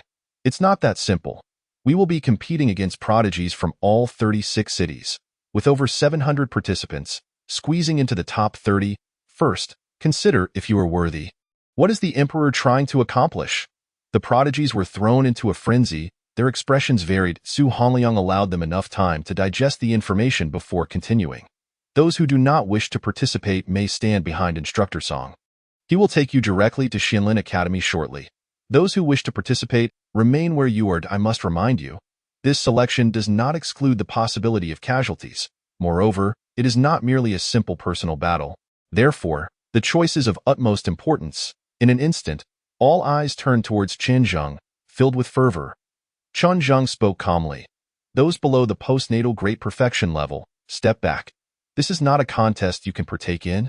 But if you believe in your own strength, you may attempt it. However, the consequences will be yours to bear. Chen Zheng had no intention of playing the caretaker. Even if he could not provide assistance, he would not allow anyone to hinder his progress. The postnatal great perfection level served as a fitting benchmark. Many individuals felt their spirits dimmed. I withdraw. Su Jie was the first to speak, his face beaming. Instructor Su has stated that choice is crucial. For someone like me, participating in the selection would merely serve as a meal for others. It is far better to honestly wait at Xianlin Academy. Upon hearing this, several prodigies revealed expressions of relief. Indeed, I too withdraw. Me as well. I cannot compare to these monsters at all. Having spent a few days aboard the ship, many had come to recognize the disparity. Soon, the number of those remaining dwindled, and aside from Tian Yilin, all were at the postnatal great perfection level. A total of 15 individuals formed 3 factions. Firstly, Chen Zheng's group occupies 6 members, aside from Chen Zheng and Dongfeng Wuk. The remaining 4 are all trusted confidants of Dongfeng Wuk, Zhu Tong, the brooding youth Su Tao, the white-clad youth Chen Baihe, and the soul girl, Ning Lu. Next, there are 3 outstanding individuals from Yunqing led by Qiu Yi. The remaining 6, with the exception of Zhu Hai, hail from both Yunqing and Yinqing, all aligned with Tian Yilin, though it remains unclear what benefits Tian Yilin has promised. Influenced by the final battle on the deck, not a single talent from Mongqing chose to stay. After confirming there were no changes, Song Nuan and Zhang Yi took the talents who opted to forego the challenge and departed directly for Xianlin Courtyard. Xie Tianhe and Su Hanliang remained behind with Chen Zheng and the others, awaiting further instructions. Mr. Su, is it still too early to discuss the selection rules? Chen Zheng inquired earnestly. Su Hanliang replied with a smile. Do not be hasty. We shall announce everything together once the talents from the other 32 cities arrive. Chen Zheng nodded, refraining from further questions as he settled down to rest cross-legged. Dongfeng Wuk and his companions gathered around him. Young lord, I have a proposition. Since we are all comrades aboard the same ship, why not establish a gentleman's agreement? In times of necessity, we could form a temporary alliance. What do you think? Qiu Yi approached with a broad smile. Chen Zheng glanced at him and promptly declined. No need. His impression of Qiu Yi was far from favorable. Trust was a prerequisite for collaboration, and it was evident that Qiu Yi did not meet this criterion. Qiu Yi stood awkwardly, taken aback by Chen Zheng's decisive refusal. He intended to speak further, but Chen Zheng had already turned his attention away, igniting a simmering anger within Qiu Yi. How could Chen Zheng be so dismissive? Just then, Tian Yilin's voice resounded. Qiu, my friend. The young lord does not regard you highly, so do not impose yourself upon him. Why not have a chat with me instead? Seeing an opportunity extended, Qiu Yi hurriedly moved towards Tian Yilin, and the 2 groups merged into a jovial 9-member ensemble. Youth lord, why did you refuse Qiu Yi? His strength is considerable, Su Tao queried, though he bore no resentment. He lacks genuine intent for cooperation. In times of necessity, such vague terms are no better than empty rhetoric. Besides, our 6 members are already sufficient. Any more would only encumber us. Chen Zheng replied coolly. Dongfeng Wuk nodded in agreement, adding, Qiu Yi harbors ulterior motives. Collaborating with him is entirely unnecessary. With Dongfeng Wuk's endorsement, the others ceased their inquiries. Suddenly, a heavy pressure descended upon them. The group looked up to see flying vessels descending from the clouds like majestic dragons. Arriving in waves, they've come. The talents from other major cities have arrived. Do you think any prodigies have emerged from the other cities? Certainly, and likely more than a few. Boom, boom, boom. As the vessels landed, the previously spacious lawn became increasingly crowded. Ladders were lowered, and a diverse array of talents from major cities disembarked, their faces bearing expressions of pride as they scrutinized one another. Our numbers have diminished, Chen Baihe murmured. Su Tao nodded. That is to be expected. If conflicts arise among our group, it is likely the same will occur among others, and it all boils down to the extent of losses. On Tian Yilan's side, they too pointed and discussed the talents emerging from the vessels. There are the talents from the 5th major city, Filong City. The 7th major city's talents are on that vessel. Even the 8th and 9th major city's talents are on the same vessel. The presence of these individuals exuded an intimidating aura. Whispers of discussion filled the air as they assessed one another. Did someone arrive early? Which cities do they belong to? From their attire, there are individuals from Yinqing, but the others are unfamiliar. They must be from lower-ranked cities. Oh? The people from Yinqing must be enjoying themselves aboard the vessel, with several hundred people gathered on the lawn. Forming factions based on their respective vessels, they convened under the guidance of their respective city examiners. Discussing the upcoming examination, among them, some exuded an aura so powerful it even elicited a sense of pressure in Chen Zhang. Opening Vein's realm, he noted, and not just one. Dongfang Wuk and the others exchanged solemn glances. Such a number of prodigies has not been seen in previous years, Dongfang Wuk remarked with a wry smile. Given his caliber, in past years, he would have undoubtedly secured a place among the top 10. But this year, even the top 20 may be beyond his reach. Su Tao and the others felt the weight of formidable gazes directed at them, which only intensified their sense of pressure. Chen Zhang took a cursory glance at the formidable individuals, deducing, some major cities must have received advance notice and begun preparations early. Dongfang Wuk fell silent. He had indeed learned of some developments prior to the autumn hunt, and it was hardly surprising that others had been informed even earlier. Background and family standing are integral to one's strength. Brother Chen, do you have confidence? He inquired, placing his hopes upon Chen Zhang. As he no longer held assurance of securing a place among the top 10, Chen Zhang maintained his composure, stating, if these are the only individuals present, it may be challenging, but there is still a chance. Dongfang Wuk laughed heartily, then turned serious. Haha, then I shall be counting on you, Brother Chen. If you can help me secure a place in the top 10, once we enter Xianling Courtyard, I will present you with a grand gift. Qinjing nodded. As allies, I shall do my utmost, regardless of whether there is a gift. He then turned to Su Tao and the others. You are the same. Chen Zhang has always been one to reward his own. Su Tao and the others were taken aback, gazing at Chen Zheng's calm yet resolute expression, feeling a swell of emotion. It seemed that in the eyes of this young lord, the distinction lay solely between allies and outsiders. With little regard for differences in status, we shall certainly do our best, the trio replied earnestly, clasping their fists in respect. Dongfang Wuk smiled, undeterred. He surveyed the gathering and remarked quietly, now that the talents from the 35 cities have arrived, we are only missing those from the Imperial City. The 36 cities, the Imperial City stands unrivaled. Each year, the talents from the Imperial City significantly outpace those from other major cities, Dongfang Wuk sighed. This year promises to be even more exaggerated. Soon, the talents from various cities made their choices. The majority opted to withdraw, leaving only a handful behind. As numerous talents were escorted away, merely 100 or so remained on the lawn, primarily at the peak of the postnatal realm, with 3 having broken through to the opening Vein's realm. Humph. The Imperial City's arrogance is astounding. They are the closest to us yet expect us 35 cities' talents to wait for their arrival. Scoffed a talent from the opening Vein's realm.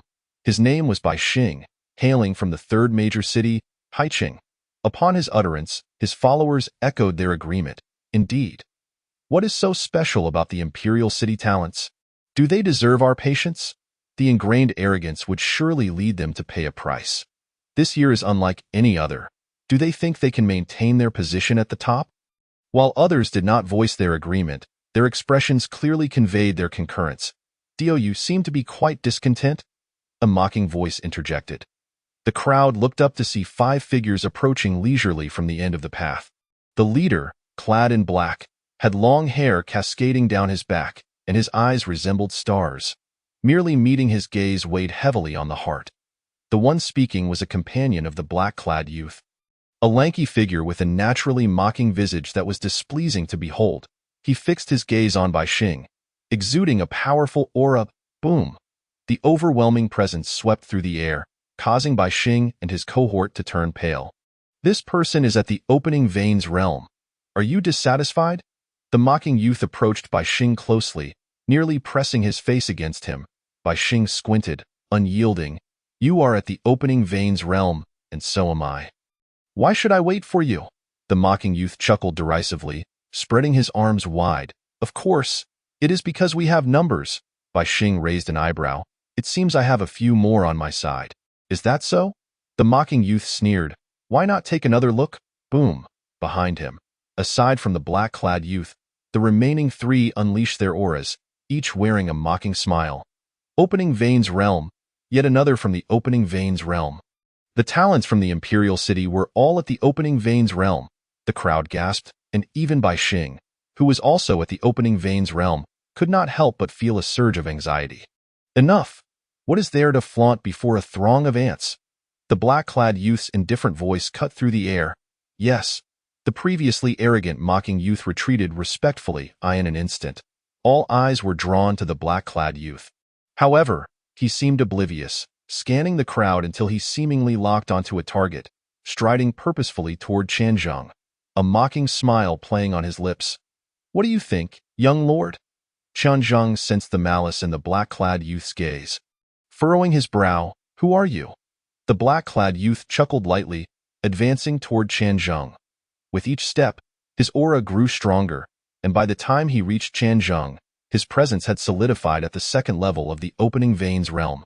Under the oppressive weight of fear, even the likes of Dongfang Wuqiu and his companions could not help but retreat, leaving only Qianzhong to stand resolutely in place. The youth clad in black displayed a look of astonishment. Truly, he is the son of Duke Qiyin. Behind them, the crowd erupted in a cacophony of voices. 2nd realm of the Opening Veins? There are 5 individuals in the Imperial City. All 5 are in the Opening Veins realm. Who could possibly contend with them? Truly, the foremost city. The once confident prodigies from various cities found their spirits significantly dampened. The son of Duke Qiyin, he does not appear particularly formidable. The mocking youth approached, his face contorted in arrogance as he derided. Qianzhong glanced at him. Better than some who are neither pleasing to the eye nor of any use. With that face, you dare to swagger about? Surviving to this day must not have been easy for you, huh? To expose a person's flaws is to strike at their vulnerabilities. The mocking youth was instantly incensed, his eyes glinting with malice. Do you wish to test that? Qianzhong shook his head. Afraid? The mocking youth sneered. Qianzhong replied coolly. You are simply unworthy, you. The mocking youth was about to make a move when he was halted by the black-clad youth. I am Di Hong, a disciple of Duke Wuji, and I wonder if I am worthy to be your opponent. The black-clad youth restrained his aura, yet the malice in his gaze grew ever more pronounced. Upon hearing Di Hong's declaration of identity, the crowd erupted in further astonishment. A disciple of Duke Wuji. No wonder he is so powerful, that individual referred to as young lord. What is his background? Did you not hear Di Hong? He is the son of Duke Qiyin. Is not the son of Duke Qiyin a talentless wastrel? How would I know? The gazes of the crowd shifted between the two. Dongfang Wuqiu gritted his teeth, his heart shaken. Di Hong. This is the prodigy my father spoke of. Qianzhong wasted no words, merely grasping the hilt of the sword at his back. His gaze was calm, conveying a single message. If you wish to fight, then come. Halt. A voice imbued with authority rang out. The crowd turned to see a slender elder with piercing eyes who had appeared behind them unbeknownst. The vice dean, upon seeing the newcomer, Su Hongliang and others quickly bowed in respect. This man was none other than Sun Changlong, the vice dean of Xianlin Academy, possessing the cultivation of great perfection in the Tiangang realm. The grand competition is about to commence, and if you wish to fight, there will be ample opportunity. Sun Changlong cast a glance at Di Hong and Changzheng. Since elder son has spoken, Di Hong must comply. With a faint smile, Di Hong turned and departed. To him, Changzheng was akin to meat on a chopping block, thus he was in no rush. The mocking youth shot Changzheng a glare, making a gesture across his throat before also leaving. Changzheng's expression remained unchanged as he relaxed his grip on the sword. He turned back to Dongfang Wuqiu and said softly, "You cannot follow me any longer." With 5 in the opening veins realm and Di Hong at the second realm of opening veins, Changzheng alone could at least manage to flee. However, if Dongfang Wuqiu and the others joined him, it would complicate matters. Understood. Dongfang Wuqiu's face was filled with helplessness. One could only say that plans often fall victim to change. The gazes of the others towards Changzheng now bore a hint of pity. How tragic! The hostility from Di Hong's group was utterly unmasked. 1 against 5 in the opening veins realm, with Di Hong being the very prodigy among prodigies. Were they in his place, they would have likely knelt in surrender. The conflict between Duke Wuji and Duke Qiyin was well known among the crowd. Historically, Duke Qiyin had always held the upper hand over Duke Wuji, and now that Duke Qiyin's fate was uncertain, the repercussions would fall upon Changzheng, the young lord. Yet, Changzheng remained relatively calm, even contemplating whether he could find an opportunity to eliminate Di Hong. The mere fact that he was a disciple of Duke Wuji was enough to ignite Changzheng's murderous intent. After all, the hardships he and his mother had endured over the years were all thanks to him. Seeing that the crowd had quieted, Sun Changlong spoke in a resonant voice. "You are all aware of the rewards for this preliminary assessment before entering the academy. Now allow me to explain the details of the examination." He pointed towards a distant mountain forest. "Do you see that mountain range? Recently, the city guards apprehended a group of fugitives, among whom are both savage barbarians who drink blood and vicious repeat offenders. Each of them is stained with the blood of no less than 100 lives, and now, they are all hiding within that forest. What you are to do is to find them and execute them. Each of these criminals possesses a nameplate. Once slain, the nameplate will automatically turn red, and your final score will be determined by the number of red nameplates you hold. I must remind you, you are not only the hunters but also the prey in their eyes. For I have promised those individuals that if they slay more than 3 prodigies, they will regain their freedom. These fiends will be far more frenzied than you can imagine. A single misstep, and you will become the souls claimed by their hands." The gathered prodigies looked towards the distant mountains, a shroud of darkness descending upon their hearts. Sun Changlong had made it abundantly clear that participating in this examination could indeed result in death, not only from those vicious bandits, but also from amongst their own ranks, even their companions. The rules merely stated that they would be ranked according to the number of nameplates acquired, but the means to obtain those nameplates need not involve a direct confrontation with the vile bandits. One could opt for a more labor-saving approach. To snatch, Sun Changlong continued in a measured tone. The expected casualty rate for this examination is around 50%. If anyone wishes to withdraw, now is your final opportunity. Ultimately, no one chose to back out. Good. Since everyone has made their decision, let us set forth. Sun Changlong led the way, followed closely by the prodigies from the 36 cities, with the instructors from Xianlin Academy trailing behind. "Young lord, this is your item. Take it." Changzheng deliberately fell to the back of the line when Xie Tianhe approached him, handing over a porcelain vial. "What is this?" Changzheng accepted it, revealing a look of confusion. "I am the recorder aboard your flying vessel. I will grade your performance and select a candidate for investment based on who I believe shows the most promise." Xie Tianhe wasted no time in getting to the point. "This vial contains tracking bees, which will help you locate the hidden villains within the forest more swiftly." Changzheng glanced ahead at the line, noticing several instructors engaging in similar exchanges with Xie Tianhe. He recalled Su Hanliang had advised him to perform well aboard the flying vessel, for it could grant him a significant advantage in the subsequent assessments. "This must refer to the tracking bees. Thank you." Changzheng put away the porcelain vial. However, Xie Tianhe did not hasten to depart. He lowered his voice. "Young lord, what I am about to say is my personal advice. Given your talents, you will undoubtedly attract the attention of Emperor Yuan. Thus, there is no need to vie with Di Hong over life and death in such a setting." Chapter 70. Contemplation. Changzheng looked at Xie Tianhe in surprise. "What do you mean by that?" "Mr. Xie, Xie Tianhe smiled. Merely a kind reminder. Young lord, just ensure your safety. Once you enter Xianlin Academy safely, you will naturally understand.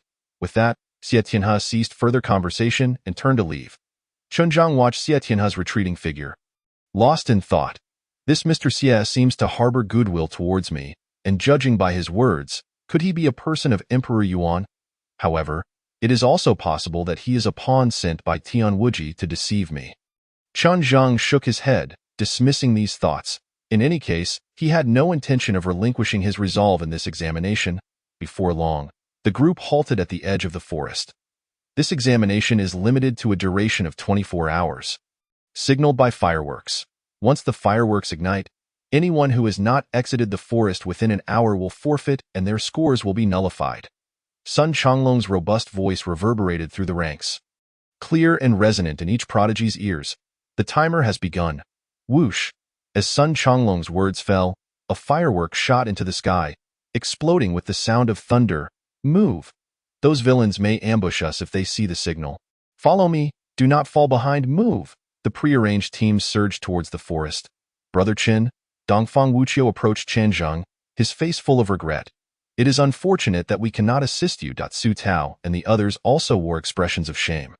They had originally agreed to advance and retreat together, yet now, as Chen Zhang became the target of the imperial city's prodigies, they had to separate from him, even though it was Chen Zhang who proposed it. Still, they felt a twinge of discomfort. It is fine. You go on ahead and take care. Chen Zhang smiled nonchalantly. Take care, Dongfang Wuqiu sighed, leading his 4 trusted aides away. Chen Zhang's gaze fell upon Di Hong and his group. At this moment, like Chen Zhang, the 5 stood still, not following the others and rushing forward. Suddenly, the mocking youth cast a glance at Chen Zhang, revealing a malicious grin, then glanced back at Dongfang Wuqiu's departing figures, before seemingly whispering something to Di Hong. After Di Hong nodded, the mocking youth broke from the group and sprinted towards the forest. Observing this, Chen Zhang's brow furrowed, the intention to kill surging within him. Without hesitation, he too set off in pursuit of the direction the mocking youth had just taken. Digu.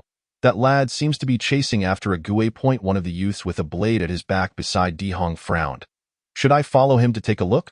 Di Hong shook his head. No need, there is still ample time. We can take our time. Digu. Tian Yilin approached with a radiant smile, accompanied by his team. Upon seeing Tian Yilin, Di Hong also smiled and said, Brother Yilin, my master instructed me to advise you to find a safe place to hide after entering the forest. Before the assessment concludes, I will ensure the blood-red plaque is delivered to you, guaranteeing your place among the top 10. Tian Yilin's face gleamed with excitement as he responded, Thank you for your concern, uncle. Sensing the intense gazes of his companions behind him, he hesitated and said, Brother D, these individuals behind me are my friends. I have promised to help them secure a ranking. What do you think? Di Hong replied with a calm smile. Since they're your friends, Brother Yilin, they are also my friends. While I cannot guarantee a spot in the top 10, I can assure you they will place within the top 30. He then turned to Qiu Yi and the others, saying, You all need only to follow Brother Yilin closely, and there will be someone to deliver the plaques together. Excellent. Thank you, young Master D. Thank you, young Master Tian. We will do our utmost to protect young Master Tian. Qiu Yi and his companions were exhilarated. The prospect of earning a top 30 reward without risk was more than they could have hoped for. Flattered by their praise, Tian Yilin, however, remained focused on the matter at hand and looked at Di Hong with a serious expression. Brother D? That Chen fellow seems rather suspicious. He recounted the details of Chen Zhang's battle with Bai Zhe on the flying vessel. After reaching the heavenly realm, he has crippled someone from the opening meridian realm? Di Hong's companions, all exceptional talents, displayed expressions of astonishment. The backstabbing prodigy furrowed his brow and remarked, If that kid is truly that strong, a Gue might be in danger, right? Di Hong, however, remained composed. Fear not, Bai Zhe has consumed an explosive blood pill. He merely possesses the strength of the opening meridian realm in name. Even if he manages to exert 1/10 of that, it would be impressive. Even if we take a step back, a Gue is no match for him and can certainly escape. As everyone pondered this, they ceased further discussion. Brother D, we cannot allow that waste of space to survive. Tian Yilin lowered his voice, his expression becoming ferocious. Di Hong laughed. Rest assured, however, my master has entrusted me with more pressing matters. Once I handle those, I will personally seek him out, provided he is still alive by then. With this assurance, Tian Yilin ceased his unnecessary chatter, contentedly leading Qiu Yi and the others away. Digu. What shall we do next? The backstabbing youth inquired. Di Hong replied softly, follow the plan. Take the items I previously provided you, find those bandit leaders, and inform them that if they wish to live, they must comply. These arrogant villains might not be willing to cooperate. One of the backstabbers frowned. Di Hong sneered. Then we shall eliminate them and replace them with those who will listen. In the jungle, Dongfang Wuqing and his 5 companions moved in a line through the underbrush. Suddenly, the last of them, Zhu Tong, spoke up, young city lord, it seems we are being followed. Dongfang Wuqing, who was clearing the path ahead, frowned. They had just entered and bore no plaques. Who would be tracking them? Nevertheless, he trusted Zhu Tong's judgment and quietly commanded, scatter. Form a formation.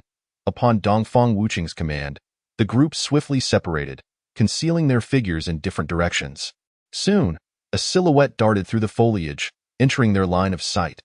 Indeed, there is someone, Dongfang Wuqing shouted coldly, and Zhu Tong, closest to the figure, acted first. Crack the mountain. With a swish, a blade of pure white light flashed. Imbued with a heavy, imposing aura, aimed at the intruder's body. The pursuer let out a surprisingly casual sigh. That was a decent strike. He then extended his hand, clad in soft silk gloves, to grasp Zhu Tong's blade directly. Clang! A metallic ringing echoed as Zhu Tong felt as if his strike had collided with a solid iron block. His cold, stern face betrayed a flicker of shock. How is this possible? Zhu Tong was astounded. His blow could easily split a boulder taller than a person, yet it had been effortlessly blocked. Upon recognizing the pursuer's distinctly recognizable face, he quickly withdrew his blade, increasing the distance while warning his eager companions. It's a prodigy from the imperial city. Everyone, be cautious. Su Tao and the others were immediately alarmed, suppressing their impulse to act. Dongfang Wuqing leaped down from a tree, his gaze serious as he addressed Ague. Why have you been following us? Ague mocked. You? No, no, no. You are not worthy. My target is him.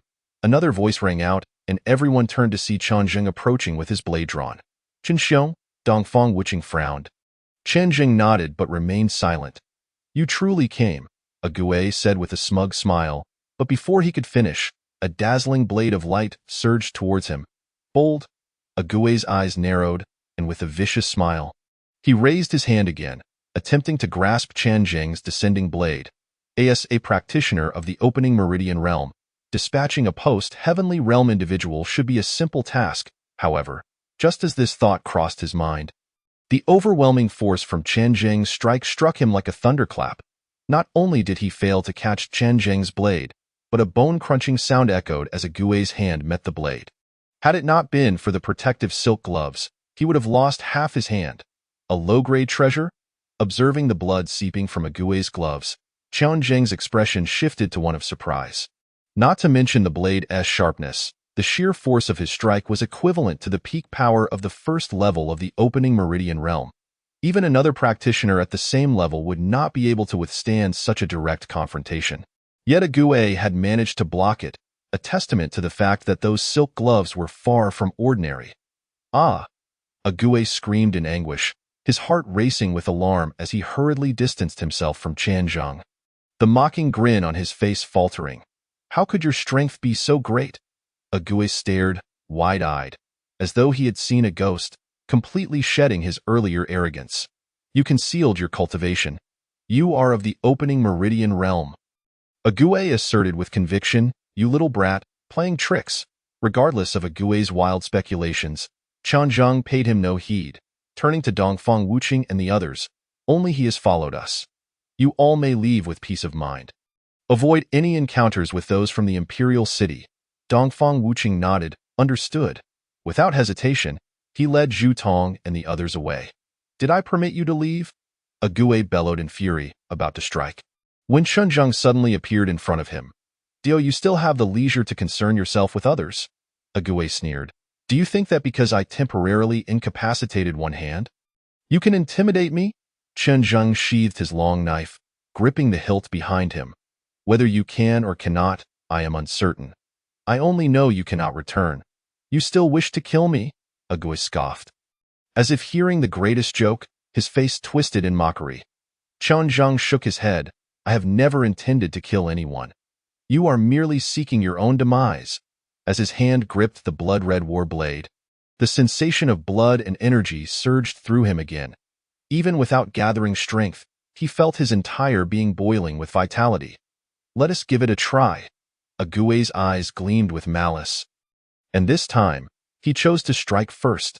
Agui concealed his injured hand behind him, his figure flickering as he moved like a monkey, rolling on the ground before launching a palm strike towards Chen Zheng's chest. Bang! The air rippled violently. Before the palm wind even reached him, Chen Zheng was already engulfed by a wave of scorching heat, accompanied by a nauseating stench. Poisonous palm? Chen Zheng's expression hardened. Afraid? Agui laughed derisively. His aura erupting as it enveloped Chen Zheng from his wrist, not covered by the silk gloves. Dark veins began to surface, growing in number and causing the force of his palm wind to become increasingly lethal. 5 poisons palm, scorpion sting. The palm force erupted explosively before Chen Zheng. In that moment, Chen Zheng felt genuine pressure. This was a sensation the projection in the secret room could not provide. Unlike Bai Zhe, who was only half-hearted, this individual was someone who could perfectly control their own power at the opening meridian realm. Yet Chen Zheng felt no fear. Rather, he was invigorated. Come, swish! The blood-red warblade was drawn. Accompanied by a resonant blade cry, the blood-red long knife traced a line through the air, its shadow flickering, reminiscent of thunder and lightning clashing. Thunderclap, slash. Agui felt a burst of purple light flash before him, instantly surrounded by the blade's shadow. Chen Zheng's strike was unlike the previous one. That one was merely swift, but this one exuded an irresistible, domineering force. Agui's brows knitted tighter, and what troubled him more was the aura emanating from Chen Zheng. It was undeniably formidable, yet it was indeed merely post-heavenly realm. Swish, bang. The blade light clashed with the poisonous palm, the two opposing forces colliding instantaneously, unleashing a torrent of energy that surged like a receding tide. This power, Agui's eyes widened as he felt the terrifying force coursing through his palms, a nearly rending pain compelling him to withdraw his strike, hastily distancing himself from Chen Zheng. A post-heavenly realm individual possessed strength surpassing that of an opening meridian realm practitioner. Yet there was no time for contemplation, as Chen Zheng's second strike was upon him. Swish, thunderclap, slash. The same strike, but faster and heavier than before. Chen Zheng's expression remained calm. You are weaker than I had anticipated. Seeking death, Agui was instantly filled with rage, raising his hand once more to confront the attack. This time, he held nothing back, unleashing his full strength. The air crackled as toxins surged through the wind of his palm towards Chen Zheng, creating a sound akin to corrosive explosions. However, the toxic mist was utterly incapable of penetrating the shimmering blade shadows surrounding Chen Zheng. For the first time, fear flickered in Agui's eyes as the sharp gleam of the blade approached. Are you afraid? Chen Zheng's mocking laughter echoed. You're talking nonsense. Agui's face flushed crimson, yet his body betrayed him as he swiftly gathered his strength and fled like a rat seeking escape. Against Chen Zheng, he possessed no advantage beyond his cultivation level. Yet, this was precisely what made it absurd. This young man was peculiar. I must inform Di Gu, with a flimsy excuse to justify his escape. Agui quickened his pace. That brat certainly wouldn't be able to catch up with me. After covering some distance, Agui couldn't resist glancing back, only to find no trace of Chen Zheng, causing him to breathe a sigh of relief. But just as he relaxed, a streak of blood-red blade shadow shattered the bushes beside him, surging forth, flowing cloud slaughter. As Chen Zheng emerged, the blade shadow instantaneously transformed into countless beams of light, their trajectories akin to ethereal clouds in the sky, elusive and unpredictable. Seeking death, Agui's pupils constricted, his aura exploding forth as he prepared to raise his hand to block, but alas, it was a moment too late. Swish, swish, two severed arms plummeted to the ground. Agaway barely had time to scream before a flash of blade light sliced through his neck. Bang! His grotesque head soared into the air before crashing to the earth, splattering mud everywhere. Qianzheng sheathed his blade and approached Agaway's headless corpse, first retrieving the severed hands and removing the soft silk gloves. While collecting his spoils, he reflected on the battle. Overall, it had been relatively effortless. Initially, Agaway's carelessness had cost him an arm, and later, his fear of Qianzheng's might have driven him to flee, but his speed was no match for Qianzheng's. The moment he turned to run, death was already sealed. However, the pressure from the opening veins realm still weighed on Qianzheng. If there had been 2 more practitioners of the first level of opening veins alongside Agaway, Qianzheng estimated that even if he could win, it would come at a grave cost. It seemed that when facing Di Hong and his ilk, he would have to divide and conquer, ideally launching a surprise attack. Having concluded his post-battle analysis, Qianzheng began to tally his loot, but one item compelled him to furrow his brow. On Agaway's body, besides some potions, there was a necklace strung with human bones. Crafted from fine hemp, Qianzheng squeezed it tightly. The bone-crafted ornament exhibited remarkable resilience. It was undoubtedly made from the bones of a practitioner at the opening veins level. A glimmer of cold light flashed in Qianzheng's eyes. Such items were typically favored by the northern barbarians, those savages who, after vanquishing formidable opponents, would fashion trophies from the hardest bones of their foes. What business did Di Hong and his crew have bringing such things here? If Agaway truly cherished it, he would have worn it openly rather than concealed it. Suddenly, Qianzheng recalled that there seemed to be some captured northern barbarians within these woods. What were they scheming? Unable to decipher it, he decided to think no more on the matter. He was certain of one thing. Regardless of Di Hong's intentions, he had to ensure they could not succeed. Qianzheng picked up the silk gloves, giving them a vigorous shake to remove the bloodstains, then donned them. Feeling almost no weight at all, he took the blood-stained battle knife and swiped it, leaving not a single mark. Truly a fine item. Qianzheng departed, satisfied. 2 hours later, within a concealed cave, the sounds of a fierce struggle erupted. Swish! The blade glimmered, severed arms flew. Qianzheng, stepping lightly as if on the 7 stars, dashed forward, delivering a kick that sent the disarmed bandit crashing to the ground. Then placing his foot upon the brigand's neck, "Move again, and you die." Qianzheng's indifferent voice fell upon the struggling bandit, who, feeling the pressure on his throat, immediately ceased his struggles and quavered, "Please, don't kill me.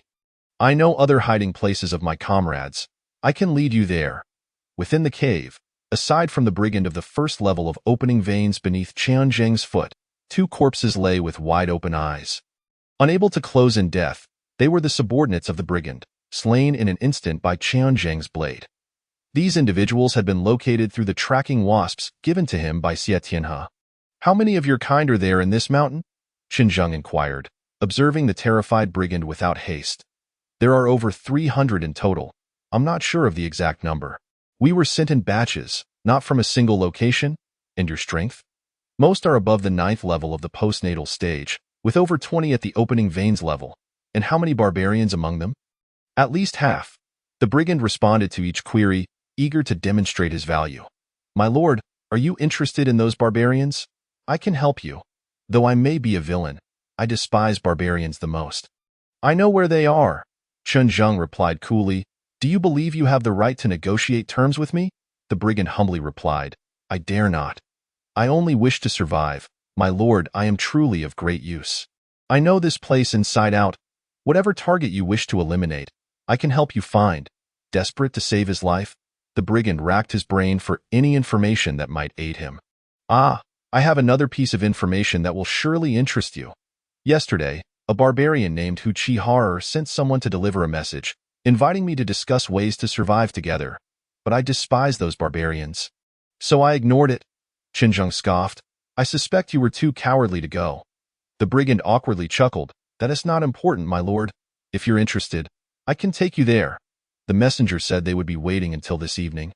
Qianzheng produced the human bone necklace and tossed it before the brigand, asking, "Have you seen this?" The brigand nodded vigorously. "I have. The leading barbarians wear such items. But yours is more exquisite." Qianzheng lifted his foot. The brigand felt a wave of relief but remained crouched, not daring to move.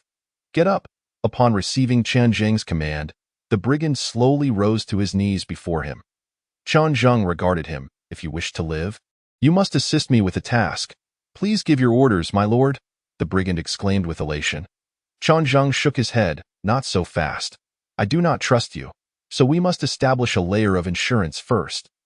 With that, Qian Zheng reached into his robes, extracting several porcelain vials, from which he poured a black pill into his palm. These were the venomous pills he had confiscated from Ague. The brigand's face turned ashen. Poison! Qian Zheng did not conceal the truth. However, this poison acts instantaneously. Once ingested, you will undoubtedly perish within a quarter of an hour. I will have to modify it. As he spoke, Qian Zheng sat cross-legged on the ground. My lord, what are you doing? The brigand asked, perplexed. And how will you modify the poison? Qian Zheng offered no answer. His mental energy surged, enveloping his palms as he began to operate the stellar refinement technique. Allowing the black pills to gradually dissolve into a liquid, a portion of the liquid was extracted, while the remainder was recombined and refined into a new pill. The brigand's eyes widened in awe. You are an alchemist? Such a young alchemist employing unheard-of techniques made him realize that he had lost without grievance. Qian Zheng tossed the newly refined pill to the brigand, stating coolly, this poison will take effect in 48 hours. If you accomplish the tasks I assign you, I will concoct an antidote. The brigand looked troubled. My lord, surely there's no need for the poison. Qian Zheng's hand moved towards the knife at his back. Now choose, die now or gamble on your life. Please, I will eat it. Sensing Qian Zheng's rising murderous intent, the brigand dared not utter another word and promptly swallowed the poison. What is your name? Qian Zheng reigned in his murderous aura, asking calmly. In response, my lord, my full name is Su Patian, but you may call me Old Su, the brigand replied respectfully. Recover from your injuries and take me to the gathering place of those barbarians. Remember, from now on, I am your superior. Do not reveal my identity. Qian Zheng stripped one of the brigand's subordinates of his clothing, leaving behind a remark before turning to exit the cave. Su Patian watched Qian Zheng's retreating figure. Unable to suppress a sigh, however, with his life now in Qian Zheng's hands, he dared not entertain any nefarious thoughts. In a concealed canyon, two figures traversed the steep cliffs. The one-armed Su Patian led the way. His severed arm hastily bandaged, blood seeping through, his pallor suggesting a state of disarray. Following closely behind, Qian Zheng had also disguised himself. Two blades wrapped in tattered cloth were haphazardly slung across his back. His face smeared with blood, his posture hunched, appearing just as disheveled as Su Patian. Lord Zheng, we are almost there, Su Patian softly reminded. Qian Zheng's ears twitched as he turned to glance behind him, where he beheld a remarkably burly man, his face rugged and fierce, glaring at them menacingly. Who are you? Before Qian Zheng and his companion could respond, the giant charged towards them like a ferocious bear. His wild demeanor enveloping the two, Qian Zheng appeared utterly paralyzed with fear, rooted to the spot. What do you want? Su Patian boldly stepped forward, exuding the aura of the Opening Veins realm. Opening Veins. The giant's expression shifted slightly, causing him to halt. With a thud, Qian Zheng collapsed onto the ground, looking utterly dazed by fright. Observing this, the giant scoffed derisively. You people from Dayuan truly are a bunch of cowards. I haven't even laid a hand on you, and you've already fallen. Su Potion's countenance darkened. If you utter another word, I shall kill you. This giant was a barbarian, possessing a cultivation level around the late stage of the postnatal 9th layer. Even in his current less than optimal state, Su Patian could dispatch him with ease. Sensing Su Potion's murderous intent, the barbarian finally reined in his demeanor, frowning as he inquired, What do you want? My name is Su Patian, and this is my brother. We received word from Hu Chi-Hare yesterday about a chance for survival here, so we came to investigate, Su Patian replied in a low voice. What happened to your hand? The barbarian's gaze fell upon Su Potion's bleeding severed arm that Su Patian, filled with ire, retorted, Enough talk. We were ambushed by several prodigies from a major city on our way here.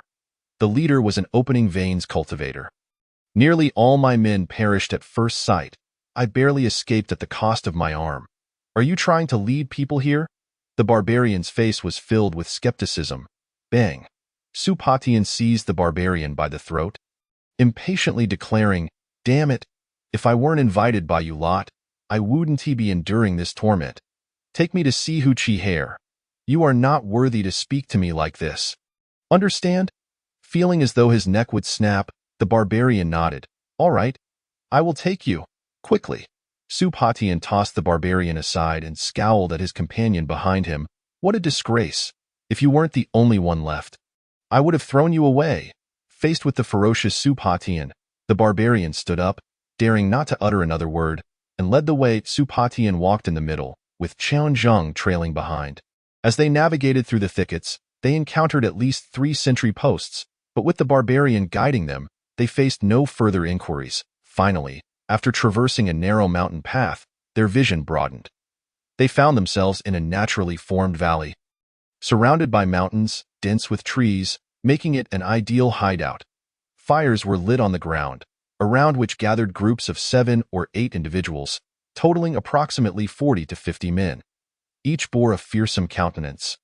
Their auras formidable. Another group has arrived. Who are they? Ah, the one-armed hero. Looks like he encountered those prodigies from the major cities. Tragic. In an instant, all eyes were on Qianzheng and Su Patian, their expressions filled with scrutiny, as if assessing the threat posed by the newcomers. Noticing the disheveled state of the two, many displayed expressions of schadenfreude. "Brother, just a severed arm? How did you manage to keep your life?" A man with a ghostly face tattooed on his arm approached Su Patian with a grin. He extended his hand towards Su Potion's severed arm, a mocking smile plastered across his face. Su Potion's eyes flashed with murderous intent. "You seek death?" he roared, unleashing the energy of the opening veins realm. His single arm shot out, grasping the outstretched hand of the ghost-faced man, then yanked violently. With blood erupting, the man's entire arm was torn off. Before the ghost-faced man could let out a scream of agony, Su Patian discarded the severed hand and seized his throat, pulling him close. "Are you intrigued by my severed hand? Here, take a good look." Su Potion's expression was fierce, while the ghost-faced man, racked with pain, was filled with terror. He could hardly fathom that such a disheveled figure could actually be an opening veins cultivator. "I was wrong. Spare me," the ghost-faced man pleaded in terror, but before he could finish, Su Patian had already snapped his neck. "Why are you not laughing?" Su Patian exclaimed, casting the ghost-faced man's corpse aside like refuse, his gaze sweeping the crowd, filled with brutality. The scene fell silent, with most instinctively averting their eyes from Su Patian. Qianzheng followed behind, silently observing like a wooden statue. These were all ruthless scoundrels. Their demise was well-deserved. Moreover, one must possess sufficient ruthlessness to stand firm in this place. Suddenly, a loud burst of laughter erupted. "Ha ha ha, Brother Su, do not take offense. Some individuals lack understanding and have offended you. I apologize on behalf of everyone, but how did you end up in such a pitiful state? I truly did not recognize you at first."